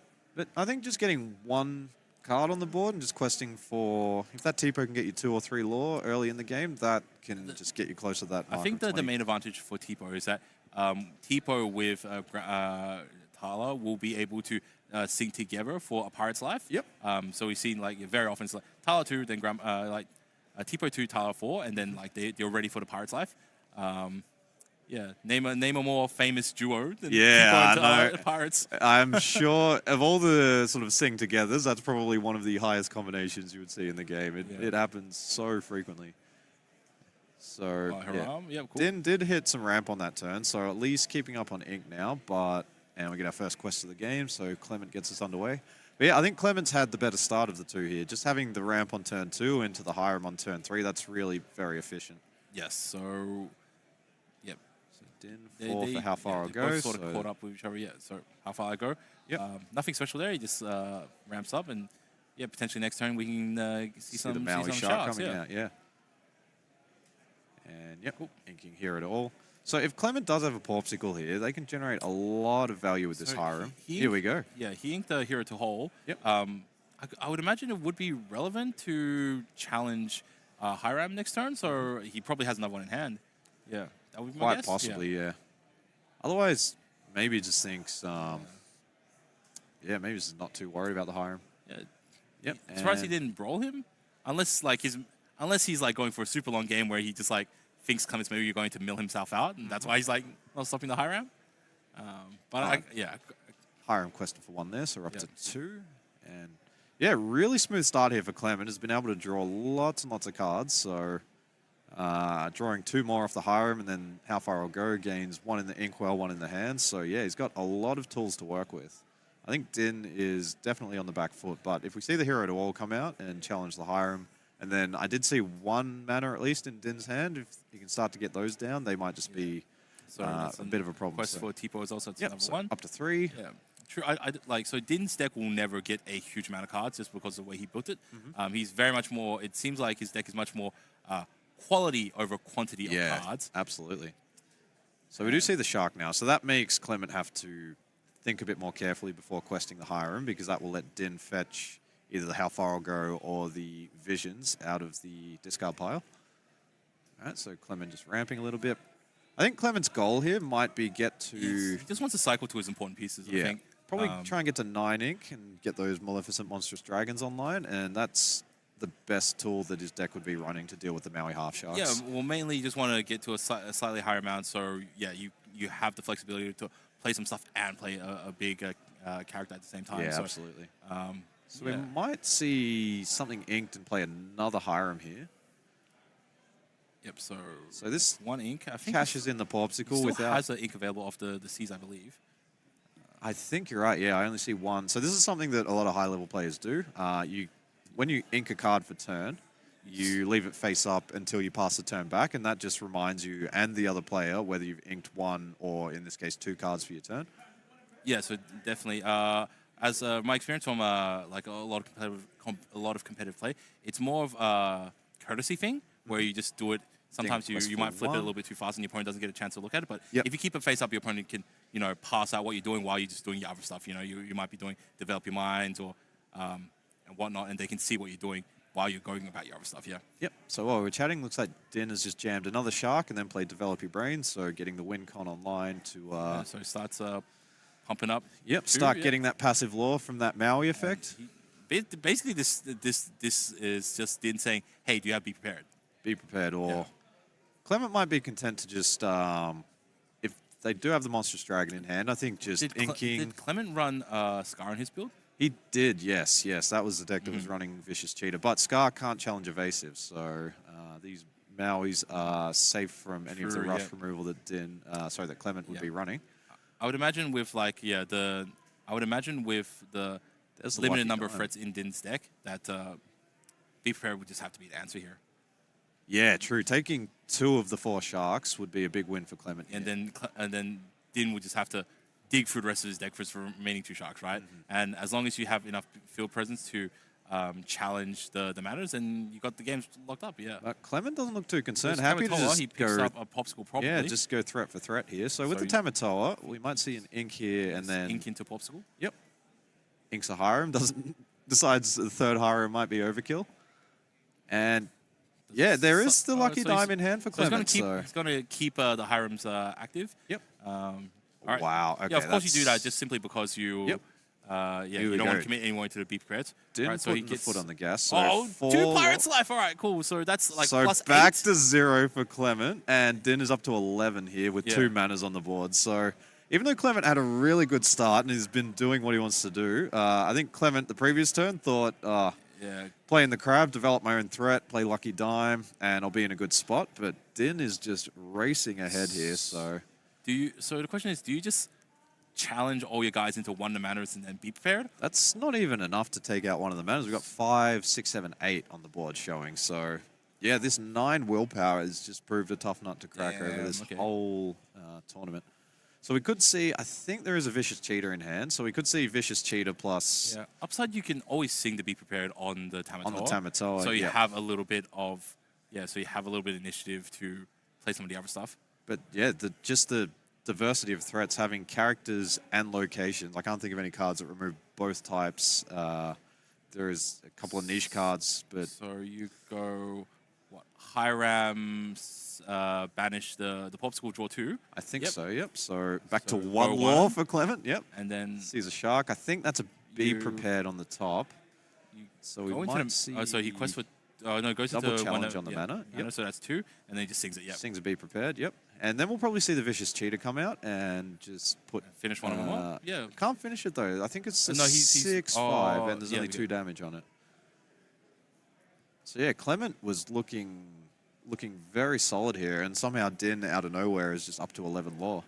And It's like staring down the barrel of two 15 sharks, next turn. 2 yeah. sharks singing for 2 pirates. Yeah, the double Pirate's Life. I think one Clement was like, yeah, okay, I'm prepared for 4 law, but then yeah, just the double was So he was eats a card, very and powerful. we're all just waiting. What's happening here, right? Like, I think we set the stage. Now, who is a new main character enter right? I think we're gonna see Vicious Cheetah come down here. Maui. There is a Maui half shark in hand for Clement, but I think if Din just plays something like the be prepared, just to remove 1 character, if it's the half shark, I think they would be quite happy with that.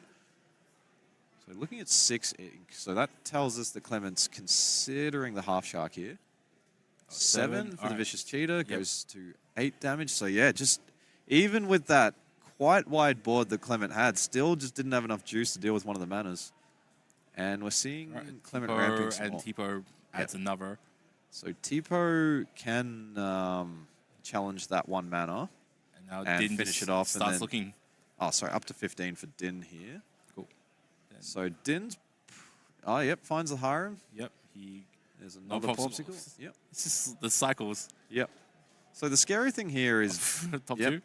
Din's probably just looking for cards like another Pirate's Life or a Super Goof, because any sort of card that Din can just jam and gain lore instantly with is going to... And that's Of the course, signature the of Din. classic. The classic. Yep. We got Hiram the Toy Maker from Basil Detective, Right, and cool. we've got First, McDuck's Manor. first mana is closed down. Yep, we got Scarvicious Cheetah can put I 6 would on imagine the it'd mana. be a scar into one of them, and then you send like a Maori or something into the other one. Yeah, but I'm seeing 2 lucky dimes in hand for Clement, I think, and we've got a big Sisu, so no rush characters. There's the Shark. And he's got 5 left. So 3 for the Roll it. Brawl. Yep, Yep. that's nice. So +1 there for Clement and putting 6. But yeah, Din is getting closer and closer. If Clement doesn't have an answer for this mana, If he has a shark, I think he wins. He just actually, it'd be very close. yeah, depends what Din's got in hand here. Yeah. Doesn't have a lot of ink to work with, so can't sort of play a shark and then cycle and cycle and cycle. But up to 17 there for Din, and the be Very- prepared. alright, cool. That is huge. So Yeah, okay, so better exert your ink. Yep. So we know what the hell's going on. yep, Okay. and yep, we just got 1 more ink available. Yep, All right, Din cool. just He chooses just to passes. All right, pass. so he's up to 17 from the manor. And Clement has to just whatever rush he's got, just run it in. yeah, absolutely. I don't see. All right. Oh, Oh, This is getting he's down to the very wire. scary here. Din up to 19. Digging hard. Time to go digging. Yep. The real dig it deck. Okay. All right. So we got Grandma Tala off the for top. 4, Not top bad. 2. Yep. Puts another thread on the If he, board. can, if he can put a mana down, I think that's also what he's looking for. yeah, Yeah, he put the mana there down. it All right, is. cool. All right. Big smile on Din's face there. Knows that's All right. that's going to be quite difficult. So Clement. can deal with one of the manas now, but yep, Tamatoa fetches the Popsicle. Probably looking for Vitalosphere here. Has a develop. And Top 2 doesn't get it. Yeah, no Hideaway, no Vitalosphere, so probably going to sing... Sing Pirate's Light to push him a little bit further. No, I think that was... but that still won't get him over the line, yeah. I think that was how far I'll go, so I might consider singing that with the Shark, but yeah, when your opponent's playing Lorcana and you're playing Monopoly. Yeah. Just jamming all the properties as soon as possible and see how they go.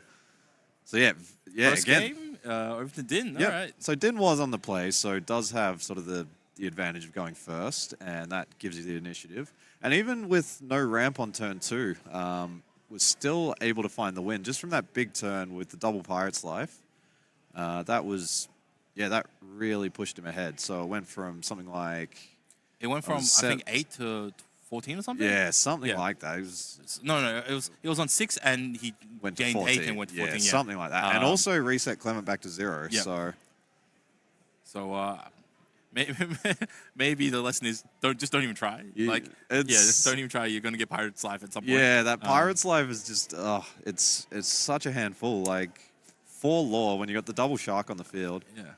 Yeah, if Clement had have found to be prepared and been able to deal with the Sharks, it may have been a different story, but yeah, just didn't have it in hand, so Din was able to go a bit wide and not get punished for it. Yeah, maybe, I think genuinely Clement might have to just play even slower. I think Clement might just have to just out-survive Din. Din only has effectively 8 threats. Yeah, 4 Sharks and 4 manas. 4 manas, right? Yep. So how do you deal with the Maui Sharks? So you got the Maleficents. Yep. But the Maui Sharks come out so significantly faster, faster, right? I know. The 6 ink versus 9 ink. 9 ink's just really hard to get to. You need the Vital Spheres to help you with the mana. Mana. So I think you keep Vital Spheres, you keep Ramp, and you keep Maleficents. Yep. Everything else goes, right? I think so. And I think you keep Hero to all of Maui's, just because it gets you a little bit closer to the line over on the manas as well. Yeah, if you can do something like Tala on the 4 ink turn, and then you've got 3 strength available, and then if you do have Scar Vicious Cheetah or Maui Hero to all in hand, that's 3+6, which is cleanly dealing with one of the manas that Din might drop. But yeah, the real threat that Din's playing seems to be the half Shark. Just the evasive is very tricky. So I think Clement might just need to get their own Shark down first and sort of have an answer to Din's Shark.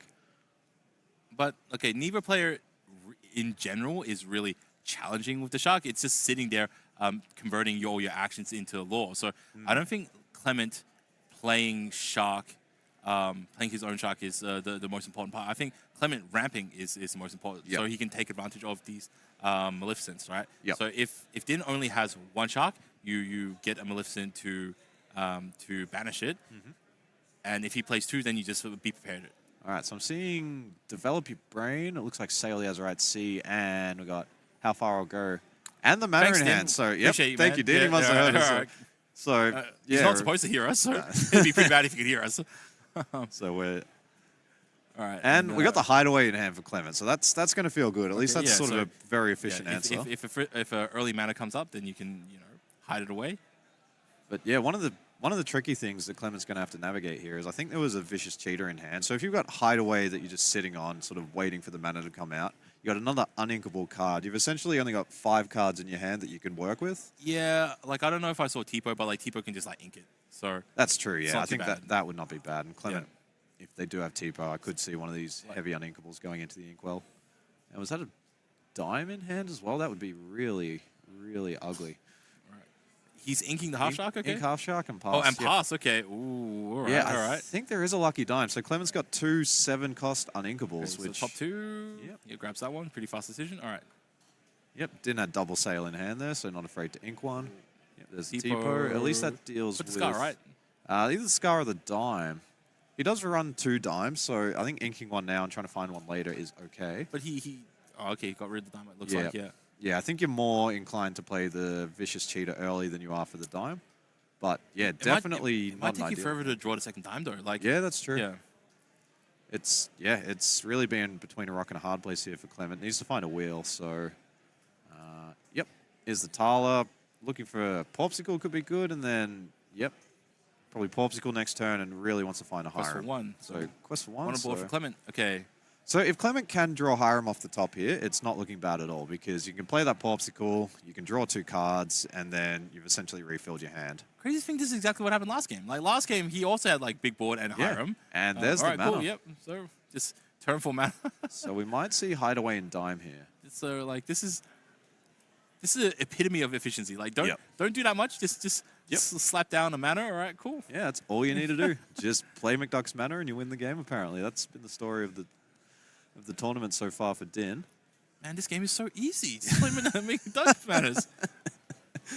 You don't have to do anything. You don't have to challenge with it. You don't have a quest with it. It's just automatic 2 every turn. Just wow. let the mana work. Yeah. So yeah, Clement taking the slow route here and just playing the Tipo. Might see the Vicious Cheetah go into the Ink pushing in. Yeah. Okay. Yep. Right, cool. So 6 at this turn. Oh, and then he's still got a normal ink.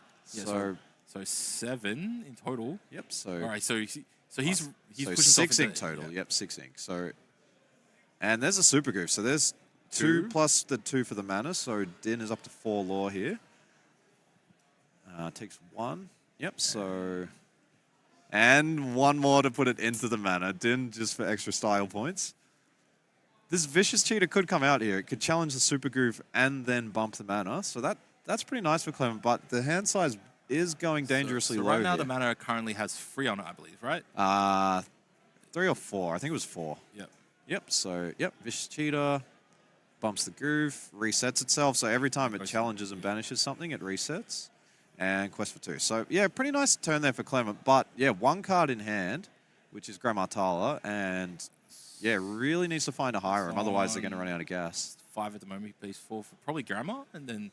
How far I'll go for Din. So Din not too worried about this board at this stage, just happy to continue accruing resources. He still hasn't normal inked yet, so he's still got 2 available. Like, he's and got 1 available passes, right. yeah, Okay. just doesn't want to ink any of those cards. Clement with Tala, definitely trying to find Hiram. This definitely is one of the downsides to Ruby Sapphires. Like, even though like Clement's got advantage on the board right now, like he's not ticking the time away on the clock very quickly. Not a lot of pressure. So quest for 4, which is nice. Like 4 every turn, you're going to get to 20 in 5 turns. So that's definitely not bad. And Clement has to decide whether to ink this sale or whether to try and dig and find the Hiram here. Or whether to just pass and make the decision next turn. You just want to cycle through cards. So I imagine Dim is basically committed himself to using Be Prepared at some point to like equalize this board. He should ink this turn theoretically. He's more not Popsicle. Oh no, he's developing one. Yeah, develop. Picking 1. Pick something to ink at least, so that way he can get close to Be Prepared and cast it at some point in the future. He's currently got 7. No, 6. 6. Yeah. 6, so he's going to need to ink something. And Din just passes again, playing it very patiently. Is he just like... I'm not sure if he's got the Be Prepared in hand. He might have to be prepared in hand, and then he's just like, when I need to be prepared, then I'll ink my 7th, right? And then cast Be Prepared? Yep, so this was a really pivotal turn here for Clement because he does have the Tamatoa in hand. Did have the option to banish his own Popsicle and then fetch it with the Tamatoa. But doesn't want to overcommit into the Be Prepared. So I think this is a very good decision. I think if you jam Tamatoa and Din does have the Be Prepared, that is like, just... You're already winning on board. Yeah. You just take your quest for 5 with your small threats, make Din reset the board, and then play another big threat. And if Din plays the Shark, then you just hold back. Yeah. So Din definitely singing how far I'll go. Yep. And then if we don't see a Be Prepared here, this is starting to look pretty scary. Yeah, just questing being at 12 isn't too scary in the sense that he can just Pirate's Life again. That's true. So remember last game, Clement got up to 8 or something. Yep, cool. There's the B prep. So and he put down a Popsicle to do that, which means I think Hiram's basically irrelevant to him for the rest of the game. I think he's definitely traded off 2 of them, plus this is the 3rd one. So but we've seen Din pass quite a few turns without inking. So obviously the quality of cards in hand currently is quite happy with. So he banished the Popsicle, play time to pick 1 up. And double mana here, so Din trying to start his own. You can pick up a Popsicle every turn, but I've got double mana, so So 1 for Popsicle. There's the Monstrous Dragon, which is quite nice. 4 for Tala. So Clement needs to get some bodies on the board to try and challenge some of these manas. And yeah, this is kind of the nice thing about Din's gameplay. Like, even though there's a threat on the other side, rather than just having to deal with the threat immediately, it's like, well, I'll just develop double mana and then be prepared the following turn while I've already established my own sort of lore gain. So Clement, and yeah, like a lot of these cards, like Monstrous Dragon, very powerful card, but does not deal with the mana. Same with the Tamatoa in hand. That's a lot of value, but it's kind of slow and doesn't deal with the mana. So are we going to see a challenge here, or are we just going to see Popsicle banish, quest, and then fetch the Popsicle to draw some cards? Yeah, so he has drawn into more items. That's the issue, because you want Tamatoa to be building up into like a bigger Tamatoa with that's like right, a bigger pool of items. Yeah, so he's just. So I guess that's what you do. You quest for one, and then one. Yep. You up to 13. Yeah, you cycle back in, draw a card. Finds a brawl. We might see that go into the Inkwell, perhaps. Yeah, still Clement hasn't really found a great answer to the manas. But Clement is up to 13, so he's just feeling like Din just gained 2. No, sorry, 4. 4. Yep. So we got 8 to 13. Yep. So Din looking visions. for be prepared here, and can't cast it actually. I think. Oh no, we do have 6 ink ready, so he could ink and be prep. Does he run Let It Go? He does run Let It Go. Does right? run? So yeah, that would be a clean probably answer as well. Yep. The answer. If he did get Let It Go, he would probably insta cast it right here. Yeah. Well, like insta choose it. Yeah. So that's another case where. Okay, cool. So we've got Pirates in hand, we've got 2 Super Goose, and we've got a mana. So not a great hand here for Din. Definitely needs some removal for that Tamatoa. We've got Develop, we've got Popsicle. So we've got more Cycle, but not seeing any, and another Super Goose. And yeah, I think 2 T-Pos. So that's... At best, I think Popsicle might be the best card Popsicle or just another Develop Your Brain. But yeah, Din really needs an answer now, and yeah, I think we might see just Develop here. Yep. So probably going to play 1 Develop, look for that how far I'll go. And does have the ability to play another Develop. That will require Din to ink, but right, yeah, certainly. Oh, he got it. All right. He got it. Turn 5 sideways and put it away. Yeah, there we go. Yep. Yeah. And yeah, mana stays sticks around for another turn. Yep. So we got the Thaler on the field, but yeah, just he goes up to 12 next turn. So eventually these manas are going to become heritage listed. They're going to stick around permanently. In for the long haul. Yeah. Yeah. So I think we just see another Tamatoa here. Yep. Makes sense. Yep. And yeah, Clement is on 13. So probably has the read that Din doesn't have a Be Prepared in hand. Might see a quest with the Thaler up to 14. So, yeah, just trying to establish his own clock and win the game rather than sort of play defensively and win the game by dealing with the manas. He definitely Singing how far I'll go. Yep. He definitely has to deal with the manas. He either needs to deal with the manas or get to 20 lore. He needs to. Okay, so he needs to build. He needs to build up his Inkwell so he can play Lucky Dime, right? Yep. All right. We do know 1 Dime went into the Inkwell with the Tipo earlier, and then so there's 1 in the deck, so but it could be. All Din has to do is just keep wiping board. Yep. So Din gets another 4 up to 12. Develop your brain. Top 2. One of those. Is that a happy or? Yep. That was cool. All right. Din's happy face is not not immediately obvious. So yeah, this is the thing is just playing defend the mana. He inks a sail. Is all right. See. Yep. Cool. So yeah, this is really Din's game plan. Just jam the manas and just keep removing threats, and just let the passive theoretically, once he gets up to 12 ink, he can just go half shark into pirates for 4, right? Yeah. So that he can just instantly like reduce another turn cycle. So next turn he'll be up to 16. He gets another +4. So fetches the Popsicle. He's currently on what, 8, 9? No. Din is up to 12 and Clement's on 13 here. I mean, Din's currently on 9 ink. 9 ink. Yes. Yeah. Okay. So he can't do So he can't do pirates and half shot on the same turn. Otherwise he'd be able to close out game next. Oh no, he can just go half shot. Yeah. Still a little bit further away. Yeah. Yeah.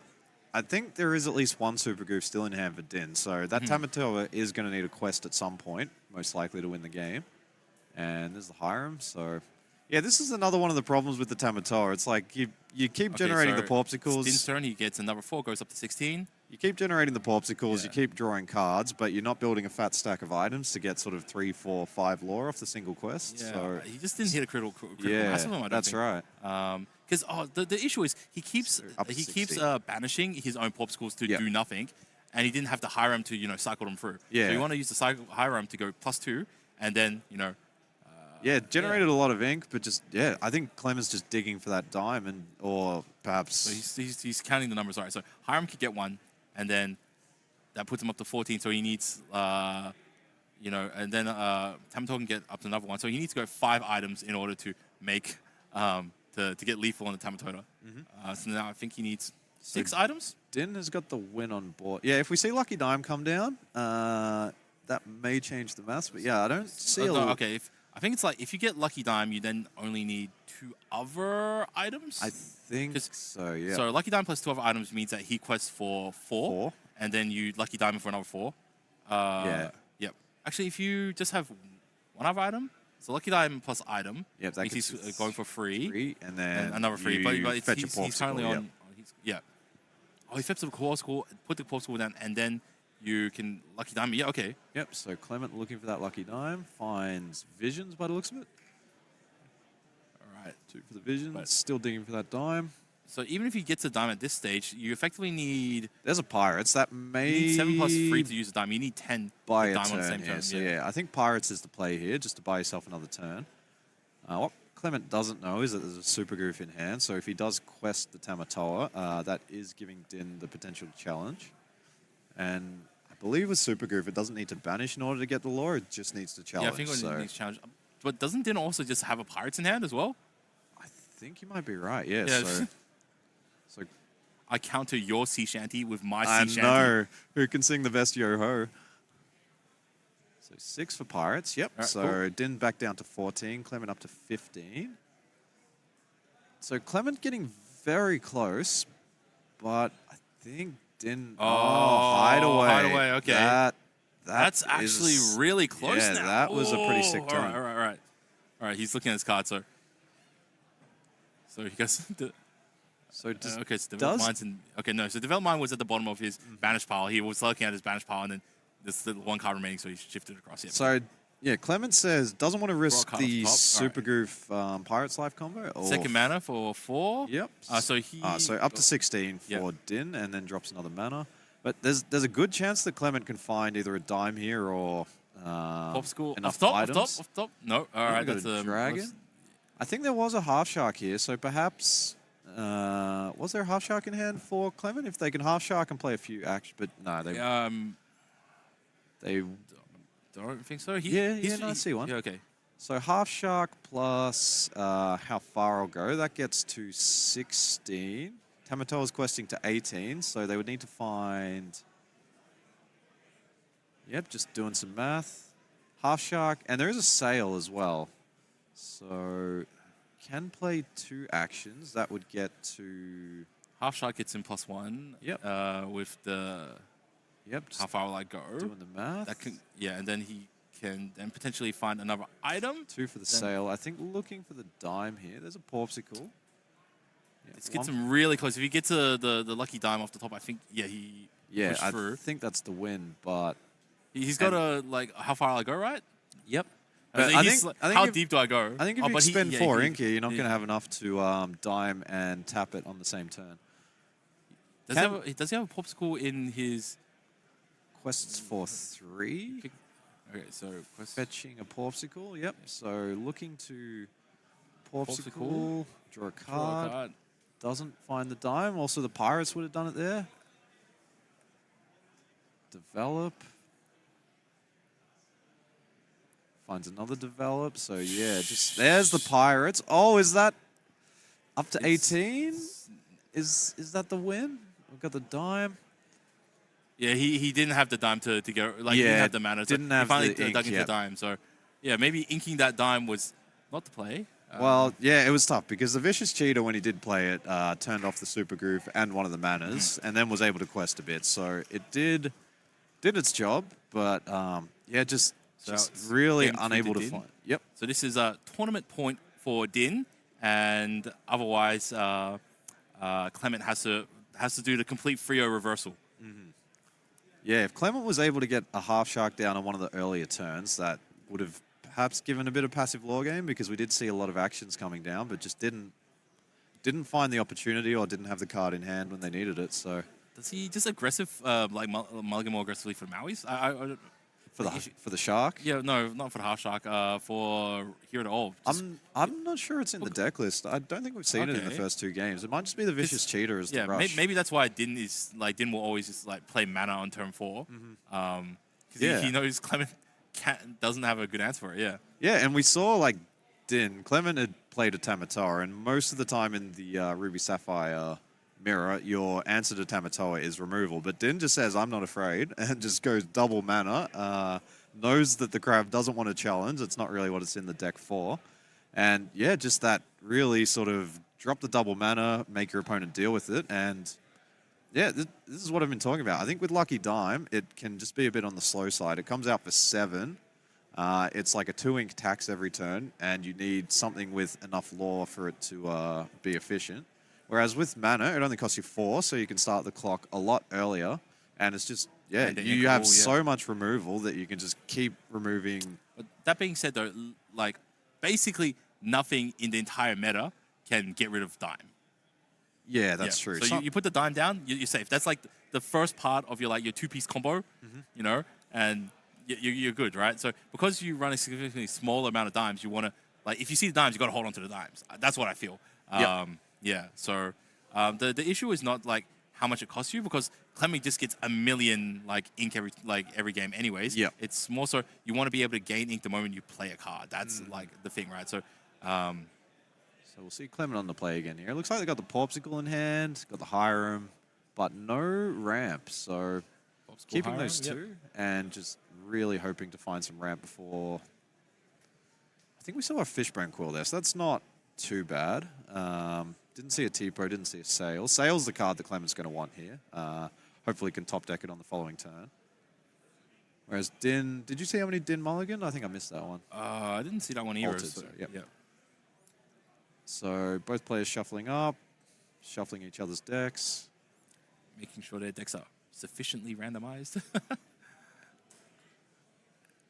Okay, And so yeah, let's see what Clement can do. I think I see another Lucky Dime in hand, so that's actually not too bad, I think. When you've got Hiram and Popsicle, you can pretty reliably ramp up quickly and refill your hand with the Hiram. So it's now sudden death for Clement. He has to go straight wins to turn this around, and otherwise Din just needs one more game to solidify his deck. Deck's victory over here in Melbourne. So and we're seeing the Sail in. Oh, that's just ink and pass for Clement. So that's very not painful. looking good so far. Yep. So Din's got the Sail, so going to be able to ramp here. Yep, inks a Sail, plays a T-Pro, so valuing the ability to ink and unequal probably. I didn't see what he inked, but it might just be the quest. He might just want to start a fast clock. He does have the mana in hand, so all right. Yep, Clement ramping up, but I think we might just see the turn 4 mana here, and yeah, Din just going to do what they've been doing all tournament and start the race. Ooh, all right, let's see. Inking the Tala to play the mana, so that shows you where the priorities are. So that's 1 so far. Yep, 1-0. Next turn is Hiram, right? So it's Hiram, you get rid of a Popsicle, and then you start drawing. Yeah. Yep. And then able to, so we got 1-0, and able to ink with the Fishbone and ink for turn. So can get up to 6 ink here. Does have to be prepared in hand, but again, doesn't do anything against the mana. So yeah, Clement's in a bit of a tough spot here. Needs to find a way to develop a board. I think he can pick up another Be Prepared, so I think he can just put the Be Prepared away. Yep. Inks develop. We're going to see Sail. And can ink again here, so can get up to 8 ink, and I'm not seeing a Tamatoa in hand, though. We do have the Dime, which Clement will be keen to get down pretty rapidly. I think he holds onto the Dime after that last game. I think so. I think he's got a Visions and a Develop. Yeah. So Inks the Visions, plays the Develop. Top 2. And we got how far I'll he's go. Like super turbo. I'm all in. Yeah, absolutely. Just give me as much ink as you can. Max speed, yeah. So +2 for Din for the mana there, up to 3-0. Yeah. Tipo probably going to quest. There's the Brawl. That's very nice for Din. And quest up to 4. So, yeah, I think this was part of Din's plan. Okay, so Clement, he's got a ton of ink. Now he has to do something with them. Yep. Did he leave enough cards in his hand to, draw and cycle into some good stuff? Yeah, I think, that was... 5. He's got Hiram. Alright, Cool. so Yeah, Hiram. of course. Yep. And there's a Pirates in hand. There's a Develop Your Brain. Looks like another Fishbone. I think we might see... Yep, Quill, and then we might see... Yep, How Far I'll Go. Makes sense. Finds a Tala. And... Is it a Hideaway? Hideaway is probably the card that Clement's looking for here. Does have the Sea Shanty in hand, but I don't think that's really plan A. I don't think that's super important. So, but No, I think the hand is Dime. sorry, it's Din's turn. Yep. So So over to Din, +2 for the mana. up to 6. And 4 for the Hiram. Cool. Draw 2. So yeah, things going pretty well for Din here so far. There's another Popsicle. And yeah, this is where that T-Pro, I think, again, a lot of players would have prioritized the sale just for the additional card. But yeah, this T-Pro is quested for 3 so far. So it's really just having that one. Half Shark, okay. And Half Shark. And okay. we got to put all the cards in the mana when you can. Maybe that's the secret to this deck.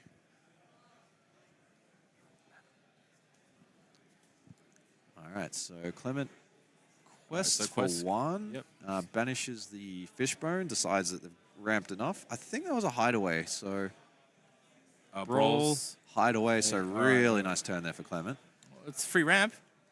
And let's see what else they can do with their remaining 5 ink. So, yeah, this is nice for Clement. This kind of reset the board. But Din also has quite a few cards in hand. Well, he's still got a Hiram on the board, so that is probably a priority for Din to remove. Absolutely, yep. Din might want to... I think there was a Half Shark in hand, so if you can just play that, it makes it a bit trickier. Back, yeah. So he's thinking if he plays anything bigger, like Din could just be prepared. Yep. So it's for another card. So yeah, not looking bad here for Clement. I think. Top 2. Yep. Looking for visions and probably looking for another McDuck's Manor here. He does certainly have the ink to play it. Yeah. So 4 ink available and has an ink for turn. So yeah, another thing with this Din, it's with Ruby Sapphire, you often see people just inking and inking and inking and trying to get to 8, 9, 10, 11. Super goof. +2 there. Yep. But yeah, Din is very patient and quests up to 10. Yeah. So Din's very patient, keeps a lot of cards in hand to give themselves a lot of choices. And yeah, the game plan just seems to be play a lot of these Super Goof type cards, Pirate's Life, just having sort of guaranteed lore in hand. And yeah, now turning the Hiram sideways, if you don't have an answer for the Super Goof, becomes a bit of a problem. So I think Big Sisu would be just a very nice play if Clement had it here, but I'm not seeing it in hand. What have we got here? So 7 for the... Be prepared? I think there's 2 dimes in hand. A dime, okay. Might pay 2 to tap the dime and may just want to leave the Hiram up so it doesn't risk another 2 lore from the Super Goof. Well, clearly he's not going to banish with Hiram. Yes, yeah, that would be an expensive way to draw cards. So gain 1? So gain 1 off the Hiram? Yeah. Up to 2? All right, so Goof is going to sing How Far I'll Go. So he gains 1 off the Maui? Oh, no, yeah. What's going on? Yeah, so paid... Why is there a Half Shark on the field? I think... Oh, so he played the Half Shark and then he goofed, sung on the goof, yeah. Yep, so that's up to 11, and then quest with the T-Pro to 12. So yeah, Din is really getting into a scary position here for Clement. Clement was able to ramp, able to get the dime down, but just doesn't have like a Tamatoa or a big Sisu and able to sort of cash in on the dime. So Din's up at 12. Clement... Develop, looking for probably a big... Does Clement have one more turn? Because otherwise he can go Tamatoa and start building towards that bigger item pile. And then on following turn, he can use the Tamatoa to sing Be Prepared, white Din's board, play a new Tamatoa, and then can start diming on the new Tamatoa for 3 or 4. Yeah, just looking for the Be Prepared here, but hasn't managed to find it. We may need to see the Desperation quest with the Hiram to banish the dime. Oh. Yeah, that... Oh, no, sorry. I just saw Be Prepared come to the top of the hand. It doesn't feel good. Yeah, that would be a really expensive draw too. I think there is the B prep in hand here. Yeah, I think I just saw. Or was that Vicious Cheetah? Both cards are Ruby, and they both have Scar on them, so it's a little bit hard to tell. This is... Yeah, so we got Pirates, we got 2 Hirams, which are not great here. Got B prep, so yeah, I think it's going to be Inca Hiram, play the B prepared. Just deciding. Yep, so question one. He's doing it so painful. Oh. Every Ruby Sapphire player watching the stream just cringed a little bit. Playing. Oh. All right, so we're going to see the ink, and yeah, so All right, cool. that is a nice answer. It resets Din's board and sort of relieves a bit of the pressure that Din was presenting. But I do see another shark in hand here for Din, so that is going to be bad. Ooh, you know, another mana. Time to go back to the mana. I know, tried and true. Does Din have a two? All right, visions. Top 2.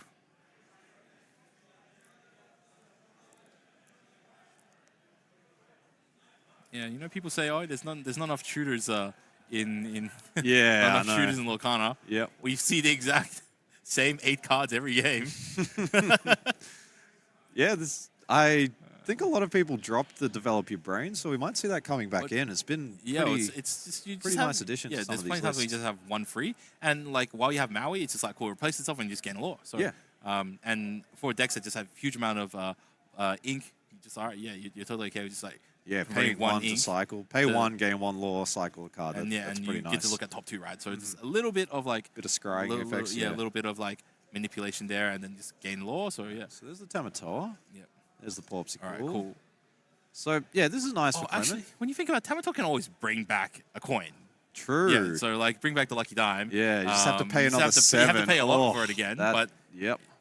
potentially he can swing it around. So it just depends on like how much gas Din has to close out. I don't know what's in Din's hand, but given that Din just inked a Maui Shark on the previous turn, you would think probably got I think the rest of the game, most of the answers that he needs in hand already. Otherwise, you wouldn't see that card should going just to ink well. realistically just be manos. Yep. And then he'll play a Pirate's Life to just And give Super him Goof, yep. give him a little bit of distance. Yeah. So here we go. All right. We got the mana. We got 2 Super Goofs, So and we 4 got for Pirate's mana? Life. Yep. So up to 14 with that mana tick. 14 to 3 is the count. And yeah, again, Clement And he has just done keeps 5 everything open. right. Yeah, Has cool. developed the Tamatoas, has developed the dime when it was out, but Yeah. just hasn't got a great answer for these manas. I think there was a Hideaway in hand. And so Hideaway plus Vicious Cheetah does deal with both of the manas. I think he's got enough juice to put 2 scars out at the same time, doesn't he? It looks that way. 4, 7, If he 12. inks one, I think he... No, I think he's at 12, so it could get to 7 13. plus 5, 12, yeah. Oh, he's one short. One short from double scar. Does have double Pirates, though. That might actually buy him enough time. Could just try racing here, but yeah, if Din has to be prepared, that would be bad news. Having a look. Yep, so Clement just taking their time here, being very patient. What's Din's got? He just kept 5 up. I think- Like, he didn't even have like developing minds and I stuff. think or? it was 2 Super Goofs, and I'm not sure what the other card was. But yeah, the Super Goofs He's real. can double Super Goof Yeah, if... he's real if- poker facing. Yeah, I facing know. it. He's just like, all right, come on, Yeah. just get a popsicle, get a popsicle. You want a popsicle, right? Yeah. Go down to the store, pick up a popsicle, put it in. You know, exert Tamatoa. No problems. All right, so we get the 7. We're probably going to see the die. Oop, thinking about it. Might be what... I mean, Din's on 14, representing 4 on board already. So letting Din get to 18 and knowing that there's a lot of Pirates' Lives and those sorts of cards in the deck, Clement definitely wants to answer at least one of these matters. You do not want to let Din get to 18. But the opportunity cost of challenging, Mana, yeah. yeah, it's just he doesn't get to pick up stuff, and then he inks that and then plays a Pirates. Pirates. All right, so it that's puts him back to 12. 12. Dealt with 1 mana. Okay, Up to it gives him a 5. decent amount of breathing room, and if Din's got a lot to deal with here. Yeah, if Din had the B prep, so Din's back to 14 with the mana there. So if Din had the B prep, they'd probably be feeling pretty good about that. But let's see what cards they have in hand. How much willpower does Scar have? It's a 6/5, I believe. 5. Okay, cool. So 2 super groups are not enough to could challenge it out. Correct. Yeah. So we might see the Tala come out here and just try and find something like a Be Prepared and just sort of reset the board and slow the game down a little bit. And yeah, we may actually see the Tamatoa fetch the dime, and we might see a double dime game this game. That would be a lot of lore gain for Clement if they are able to do that this turn. How much ink have we got on Clement's side? I think we're up to 13, so they can't double dime and tap. Does he go... Pirates, yep, so up to 16 to 3.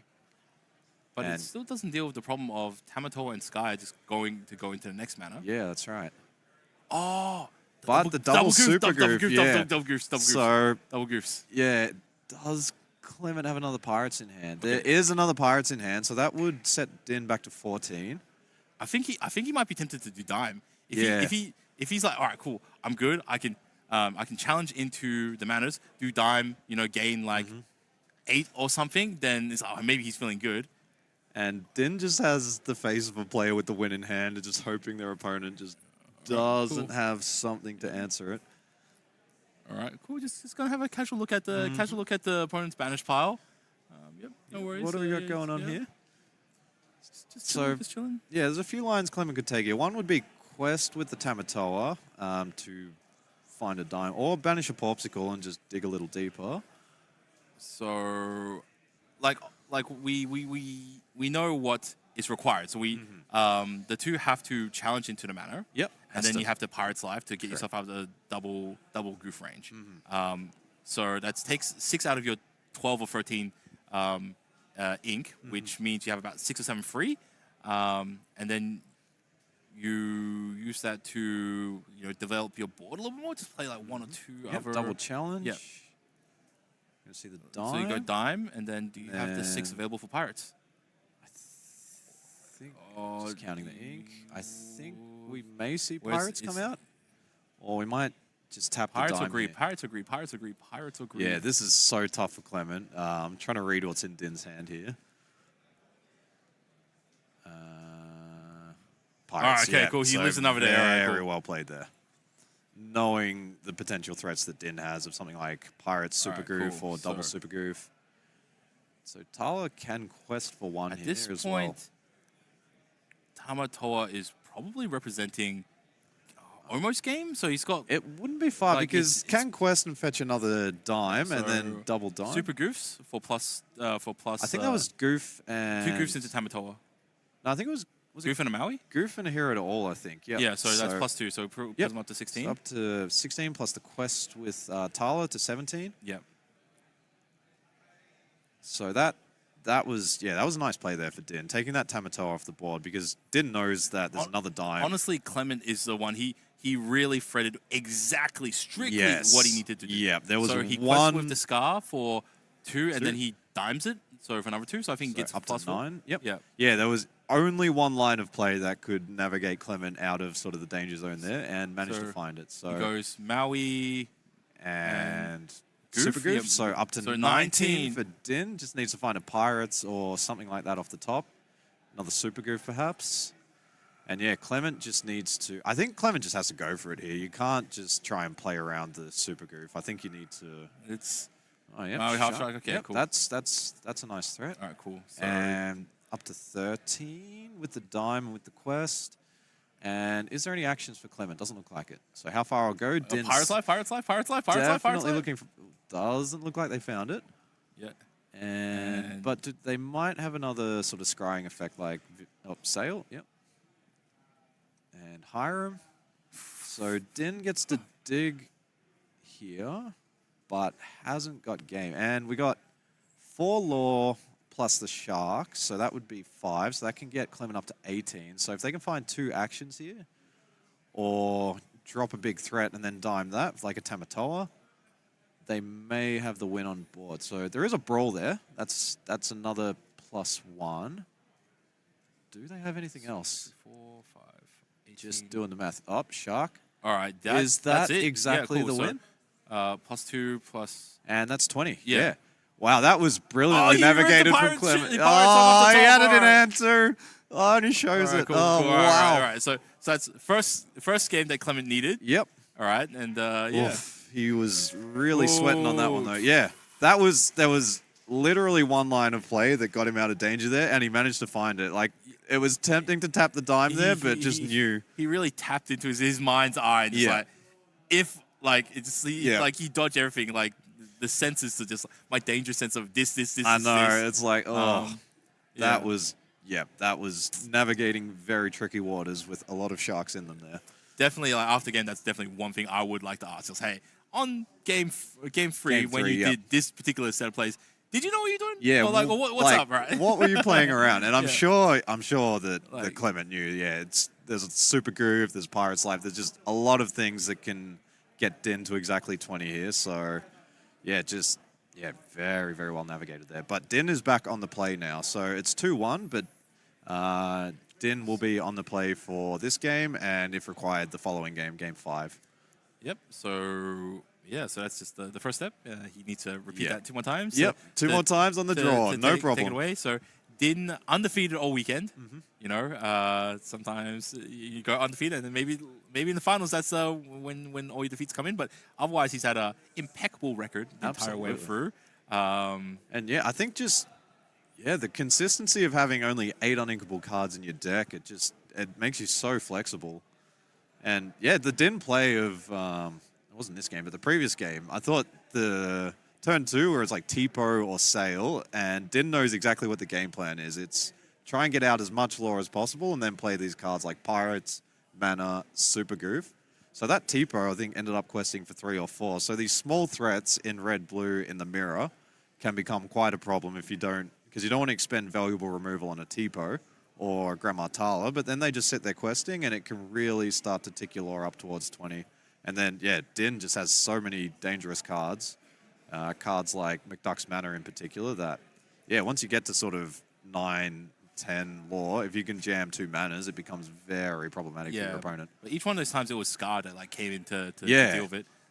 So I guess like playing the Scars, not playing the Mauis for Clement. And just which is an interesting I think variation. They fulfill like very similar roles, and especially now with Sailor Azurite Sea, you can potentially ramp up a little bit faster, especially if you're just keeping multiples between T-Pos and Sailor Azurite Seas. You can just like push up to 7 ink, like I think by turn 5 or something. I think the Vicious Cheater has sort of come in and out of the meta a few times. I think one of the things that's nice about it is at least it's proactive. It can quest for 2, whereas the Maui Hero to All is a very sort of reactive turn card. 1, just straight ink, nothing else. Go, we got to develop on Clement's side. I don't see a Popsicle. So. Oh, no, there is a Popsicle. Cool. So, good start for Clement here. 1, Din did keep a few cards, so quite likely he's got ramp in hand.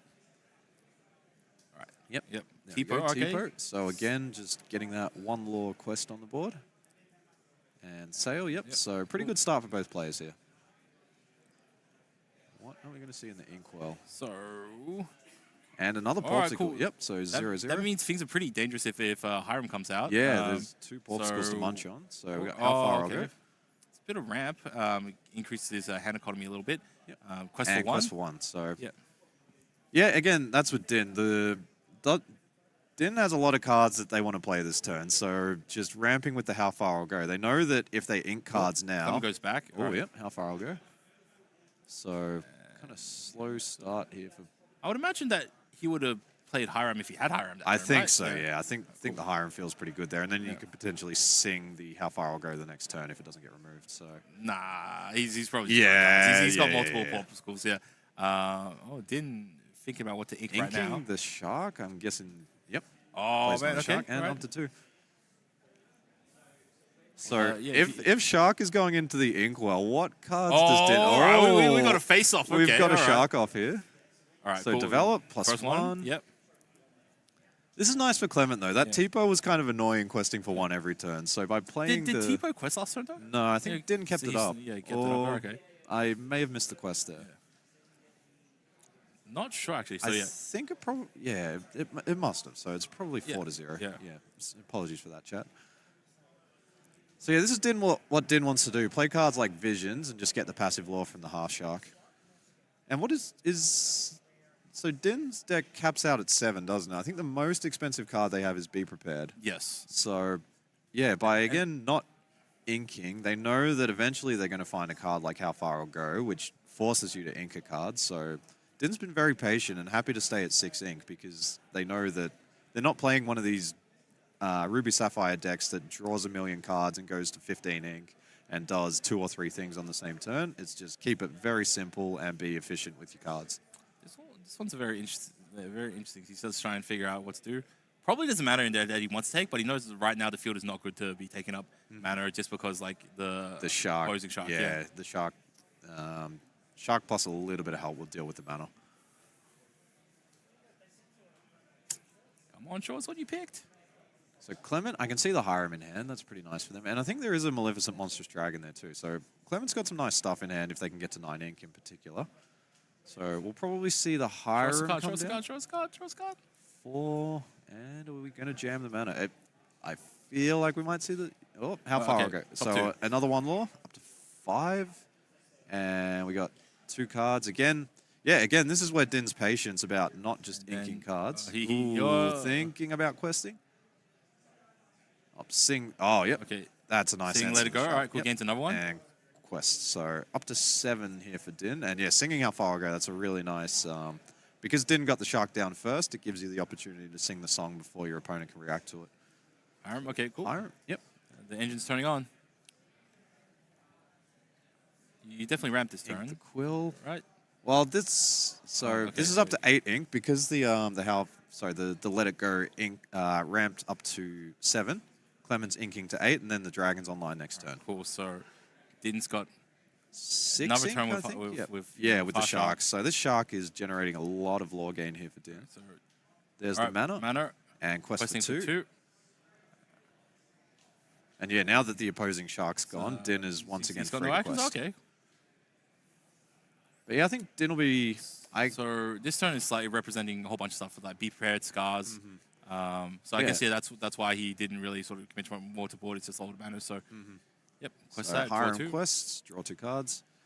So yeah, there's a couple of lines here. You can go Scar Vicious Cheater and try and take out the mana, or you can go the Monstrous Dragon and take out the Half Shark, which I think is the correct play. So yeah, nicely done there. And so he quested with the Grandma? No, Grandma putting 3 damage counters. But he definitely did quest with the Hiram. Yes, so we got 1 to 9 and then goes to 11 with the mana. So he gained 2 off of the mana. Yep. Cool. And just be prepared with the quest. So up to 12. Pay retail price on that. All right. Yep. Cool. All right. So does Clement have the hideaway here? I'm not seeing it. Got a dime in hand. Probably see Vicious Cheater. Yep. That finishes off the mana. So that's a pretty nice turn there for Clement. Develops, at least Scar's got 2 lore. So now into it. Cool. Yep.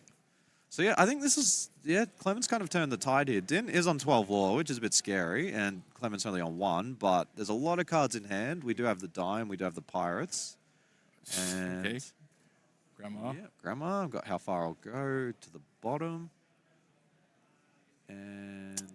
Can't help but feel Din is kind of far away. Like, yeah, Din's on 12, but if Din can go like double mana or something like that, yeah, they kind of need Din needs a lore game source that's repeatable. A half shark, right? Yeah, half shark and Tipo, but he's got enough, so he needs to draw into some amount of cycle on the following turns, right? Yeah. If he just draws into, draws into dudes, and it doesn't do anything. If Din can't find a wheel here, they're definitely slowed down. Is that another? Oh, okay. Yeah, so I think Clement's looking. I think he's figured out. Solid, you just like, yep. All you have to do is just 2 for the dime, 1 Din's, for the quest. Yeah.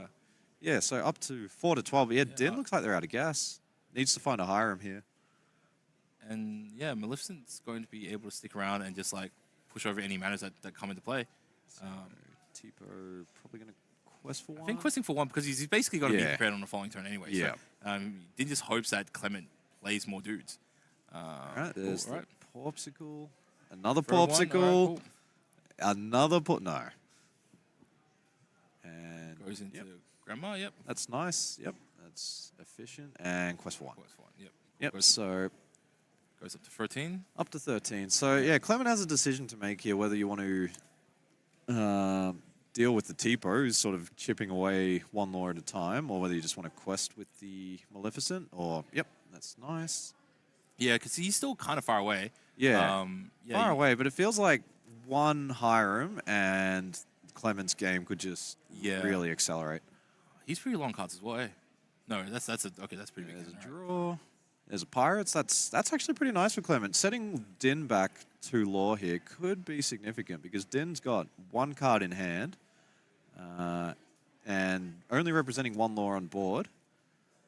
Going 6 Pirates. This might be Scarvicious okay, Cheetah. And goes into Tipo into the Maui, right? Quite possibly. And then just quest with the Maleficent and tap the dime. Yep. So 1 and then... Ooh. Okay, just keeps the Maui around. Okay. Yeah, I don't mind that. That keeps the Scar up. Yeah. Yep. So yeah. Maui has to challenge the dragon now. And yeah, I think... It's reckless. Yeah. Cool, so mana. Mana and trade. Yep, so we got 8 to 13 here. Clement's looking... I think Clement's probably favored from this position with the 2 Pirates' lives in hand. If you just keep... Put some damage on. Lucky dime for 2 more. It goes up to 10. And what's he going to do with the rest of his juice? Play a Pirate, so up to 12 and Din down to 11. Oh, did the Scar quest there? Or is that 6 damage on the mana? I can't quite tell. I think he challenged mana, right? Or, No, actually, it must have been a quest. So there's the B prep. So I think Clement's on 14 now, and Din is up to 13 with the mana. So yeah, Clement's just trying to race here, which might be the right call. There's another Pirates, which, yep, that's pretty very nice. close Up in to line. 16 to 11. So yeah, Din's pretty far away here with just the 1 mana on board and only on 11 lore. So yeah, if Clement can even just play like a Tipo this turn and tap the dime, go to 17. He's waiting for Hiram. He needs that to... Yeah, or Tamatoa would be the win here because you just slam Tamatoa and then... no, it would be close to the win, but not quite. Top 2. No, you slam Tamatoa, that fetches a Porpsicle. You play the Porpsicle, that puts Tamatoa on 4 lore, and you tap the dime. So, yeah, Clement very Well, close he's on to 16, victory. so you don't even need the Popsicle. You've got dime and Popsicle, so he's already going for... That's only 3, yeah, though, 3, and they're yeah, on cool. 16. But, yeah, that would be... And there it is off the top. So this might be Pick up game. Popsicle. Yep, Popsicle 1 for side goes to Popsicle, 4, and and Din then, scoops yeah, him. cool. So, wow. Right, so this is going to the final game. Yeah. 5th game of this best of 5. It is 2-2, and Din gets 1 more game to try to pull this back, or otherwise you might see the reverse sweep from Clement. Yeah, so the Scarvicious Cheetah there. I think if you're playing the B prepareds, you are not in a good position against Din's deck. So I think Clement's identified that the Scarvicious Cheetah, just having the rush potential with the locations that seem to be running around in the meta, is more valuable than the just sort of board clear that the B prepared offers you. Just figured his magic numbers. Like you go Grammatala, put a bit of the Put groundwork. 3 on, and then like Scott comes in and finishes the demolition. Yeah, and I guess, with Din's deck, it is... There are only so many threats. Like he inked that half shark early on. I think it was like turn 1 inked that half shark, and like every time he's like spending a long time to dig into half shark, and I think sometimes in some games you get lucky, you just get half shark sooner. Yep. And sometimes you just going multiple turns where it's like develop your mind, develop your mind. Develop your mind, and you're just not getting anywhere, right? Yeah, and that's you right. Play You it just... after that, right? So you spend a whole bunch of extra just to and you're not getting the Lord to cash in Yeah. with the Sharks, so... Yeah, here we go. Game 5, 2-2, and Clement just won the game on the draw, so probably feeling pretty confident now. Yeah, so both times Clement just focused on toboing up his ink pool, and then his inkwell, and Yeah, I think for Clement, 9 is the magic number to get these dragons out and deal with the shark. And that seems to be the needs best a dime. answer. So he needs a dime. He needs to get the scars and get to the high end and just send them in, right? So I think this comes down to, it really comes down to like how lucky the cards that you need will get to where you need. Like obviously, like in all card games, how luck is a factor, right? But if as long as Din doesn't cycle into like a whole bunch of Threats empty stuff, time, yep. then he'll be good. And same with Clement, if he can get to his dimes and get to his scars, then he'll be fine. So I think. Do you think Clement would prioritize Grammatala or Hiram on turn 4? I think having the 3 strength challenge. I think is you go Hiram, because just the card efficiency. The only way in which you wouldn't prioritize Hiram is if you don't have popsicles, right? So if you have a plentiful source property, you just draw a whole lot more cards, and then you can use those cards to ramp up. So if you are drawing in more CLDCs or more how far will I go, that's more cards. Yep. Right.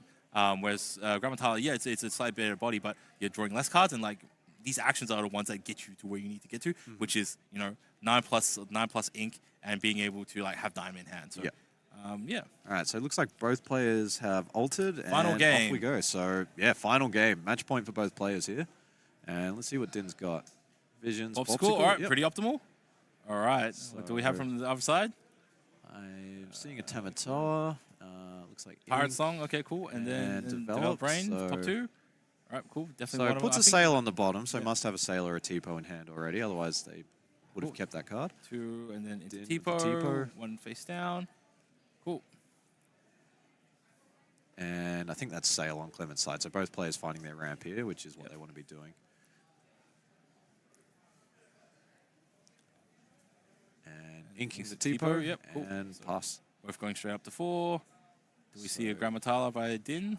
Tala, mana, or higher and roll. I think. Pretty nice Oh yeah, basic. so inked. Ink How far will I Tala, go? Oh yeah. Ink Tala, play Tala. Yep. Yep. 1 in hand, and then you quest with the Quest for the Tipo. for And sure. if Din has a how far I'll go so here it and goes is able 1. to sing that the next turn, that would So be Din's on 1. very optimal. Clement. May just ink He and might play just how far I'll go. Yeah. Far I'll go, right? Yeah, I think trying to ramp up here is quite nice. So Din's only representing 2 lore on board. Oh, so he inked the cell to Saturday Sea. Yep. And No, he's yep, just plays playing the grammar as Tala. well. Cool. Yep. And I think that's 2 how far I'll goes for Clement. So might be looking to sing 1, play 1, and then ink for turn to get up to... Yeah, so you always do... Yeah, so you sing with here. Clement's not incentivized to trade because obviously he wants to sing. Yeah. So And quest up to 2 here. Yep. And how far I'll go for cast Din. another one. Yep. All right. So the initiative advantage. Yeah, it is for Din here. I think Yeah. having the double how far I'll go when you're on the play, you have fewer cards. So sort of having 2 of these how far I'll goes give you 2 ink in the inkwell, 2 cards in hand. That's very nice there for Din. Almost set up to where he wants to be. Like Yeah, got the 6 ink, which is seems to be where Din sort of caps out. There's the how far I'll go. so on the Clement other side. doing the same. 1 in the ink, 1 in the hand. I think that was a B prepared or a Scarvish Right. cheated a hand. And then he does the same. Yeah, double how far I'll go. So we've sort of got the mirror Both of them, match like, going on. Plenty of gas. Plenty of Yeah. gas. All right, cool. Who do you think this favors? Do you think this is good for Clement or good for Din that both players have a lot of cards in hand here? I think, like, so Din can have very explosive turns. So I think, as long as, I think Din would have been better if he had a half shark here. This feels like the turn where if he can put a half shark down, and it sticks, the following turn he's just going to like gas out and send out a whole bunch of stuff. But I think the fact that he didn't have half shark means that now Clement gets like an opportunity to play half shark, and even if he draws like a let it go, it's yeah. So they trade grammars. Challenge for the grammar. And then all right, he's mana, just going mana. All right, cool. So he's going for the mana strat. strat. All Up to right. 3. So Yep. yeah, that's not bad for Din, but yeah, I think you're right. If they could have ran out the half shark there, that might have been. But also, yeah, because once Clement gets up to 9, like half sharks are just going to get they traded lose a lot of into value. Maleficence. And there's the mana. So Scar going to Tipo and then puts 6 on. So yeah, it's looking a little bit dicey again here for Din. I think Din probably wants something like Maui here at one was all. put on from Tipo, so he can go double goofs into it. Because Doesn't have the ink for that play. Yeah. Okay. Cool. Probably looking for hero to all just to answer the shark and protect the mana. Oh, sorry, answer the Scar. Oh, let it go. Yep. So that works too, but that's a little bit of a premium removal. Yeah. Kind of want to keep it for Tamatoa. Yeah. And we do see Tamatoa in hand here, so that's picks it up. Yep. Puts it down. Draw a card. So yeah, definitely looking good for Clement here. I think Clement has kind of sealed this up. You know, like even though Din does have the mana on the board, yeah. Clement has Tamatoa, and I think Din has just used up one of his premium pieces of removal for Scar. Yeah. Popsicle and be prepared. Okay. So keeping the mana on board, really valuing that. But yeah, Din's hand is not looking very healthy. Right. I think there's top 5, 4 cards in hand. Whereas Clement has a lot of cards in hand, and with the cards like Visions, you're able to sort of filter and find the things that you need. That mana is still there, though, and Clement does need to find an answer for it at some point. 2 for another Vision, so probably looking... There's a shark. That might be useful here. There's 2 sharks, actually. So yeah, we may just see the Shark come down here, and the mana will survive another turn, but the Shark is yep, there we go. Cool. So Din gets +2 from the mana again, up to 7. And be prepared. Okay. Yep, so just Reset the board. yep, Okay. Your defend turn. the mana. So again, just be prepping one target there. Probably not exactly what Din wants to be doing, but they just need to keep that mana ticking over and getting that 2 lore every turn. And yeah, it doesn't look like Clement has any rush cards in hand. I think we'll probably run 2 copies of Vicious Cheater, and we've already seen 1 come out. So, and yeah, I don't think Clement's on any of the Maui Hero to Alls. Yeah. So So it just runs out the dime. Yep. And I think that's fine. Like Yeah. in future turns, anything he plays, he can just like pay a little bit more and just get some. yeah. All right, so Okay. Din's found a Hiram here. Yep. That is really good to refill Cool. the And hand. then And before- another and then- mana. okay, So, cool. all right, now all Din right. is starting to apply some pressure. So it seems like Din just kind of sits back on a certain amount of ink, unless he specifically needs more. Then he'll Yeah. like reluctantly put some more, or only when he like has ways to draw some extra cards. So in this case, so Maleficent goes in. Does he have Vitality Sphere? He doesn't. No. He doesn't run Vitality Sphere. We haven't seen any game. No, that's true. So taps a dime, gets 2 lore. Yep. But yeah, Din now goes up to 13 So yep.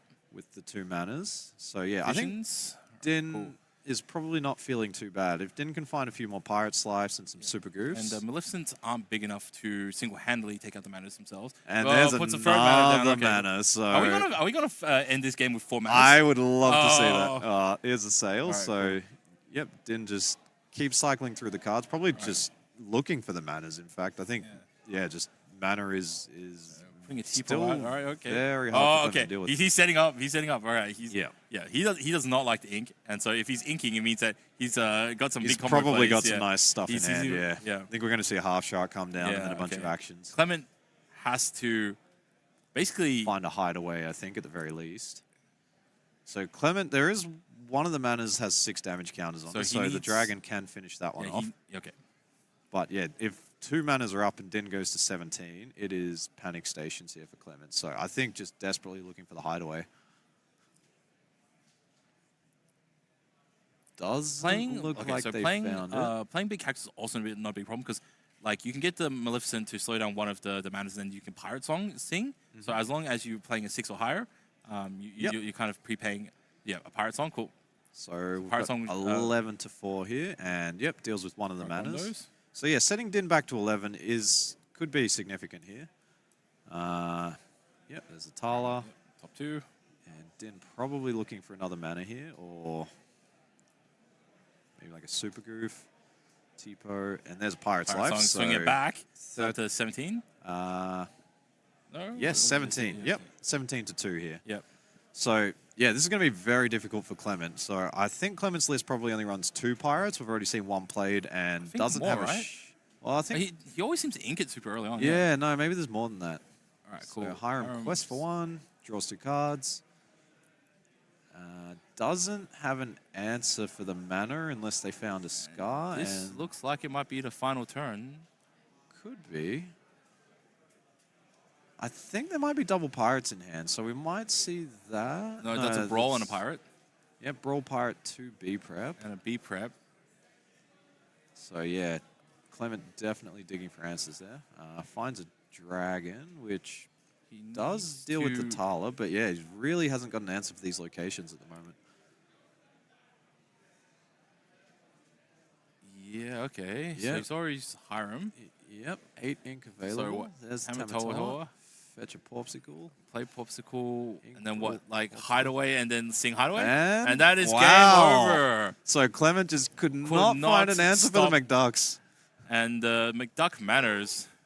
Congratulations. Yeah, well played to both players. That was really well played from Clement. Really pushing Din up to the edge. But yeah, Din just has been the player to beat all tournament, as we saw in the Swiss. And then, yeah, was just able to convert there in the finals. So yeah, brilliantly played there from Din. And huge congratulations to both players. Absolutely well played by both players. You could see that both of them were playing at such an extremely high level. To be honest, even though Clement only won 1 out of the 4 games that they played. Won two. Sorry. Yeah, played went to 2. five, Yeah, yep. went to game 5.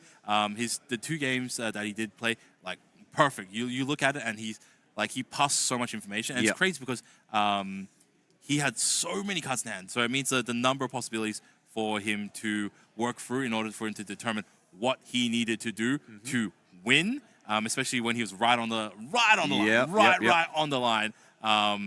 It was amazing. That just shows like how much insight he needs to have in order to play it so effectively. And yeah, I think you could see like progressively as the games went. Like the first like 1 or 2 games, he was kind of figuring it out, but then like games 3 and 4, he really sort of like solidified. So yeah, so definitely I think the game probably could have gone either way. That last game, just like some of the cards didn't quite line up, and yeah, so like I said, it's just like a little bit of luck of like things lining up a little bit better with some of the divisions for Din, and yeah, so definitely very much well done to both our players, and a big congratulations to all the international players who have come in. A big well done to all the Australians that also played this weekend as well. It's it's you guys put up an amazing effort, and you guys played very, very well, especially for your first tournament. And don't feel disheartened that we didn't quite get there at the end, and we weren't in the finals. It's the first time, and we've all got a lot to learn. And I do imagine that a whole bunch of players in Australia will just learn a significant amount, again, a whole bunch of experiences from this event. And also, who knows, like a lot of players, you might have made a good impression on some of the international players. So maybe some friendships are made there. Maybe you can sort of form a team or just do some play testing, get some insights, and I think that would be fantastic. It's just the international Lorcana community kind of coming together and helping each other and just moving the game forward. Yeah, definitely. So we have just been told that there will be a presentation. So please await while we switch over to the Magical Alpha camera, and we'll present our trophies. We'll be back in a few moments. Please stay tuned. We'll be doing the ceremony very, very soon.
Attention all Illumineers. The challenge event has concluded. Woo-hoo! After 2 days of questing and challenging, we have players to recognise for their excellence in the competition. And we'd like to call up our top 4 players now, Ben Simmons and Jonathan Lamb.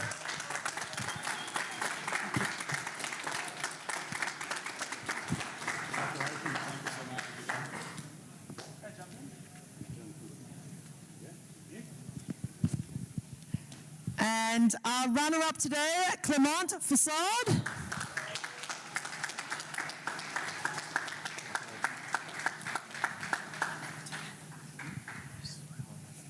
Just come through. Thank you. And our ultimate champion today, Kang Fan.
All right, thanks, Illumineers, for watching at home. We will wrap it up here. Thank you for watching our Disney Lorcana Challenge Championship in Melbourne, and I'm sure we'll be seeing you more in Australian events in the near future. And thank you very much for everybody who has attended. Thank you to Ravensburger, Modern Brands, the Disney team, and everybody else who's helped support the event this weekend. Thank you, and have a great night.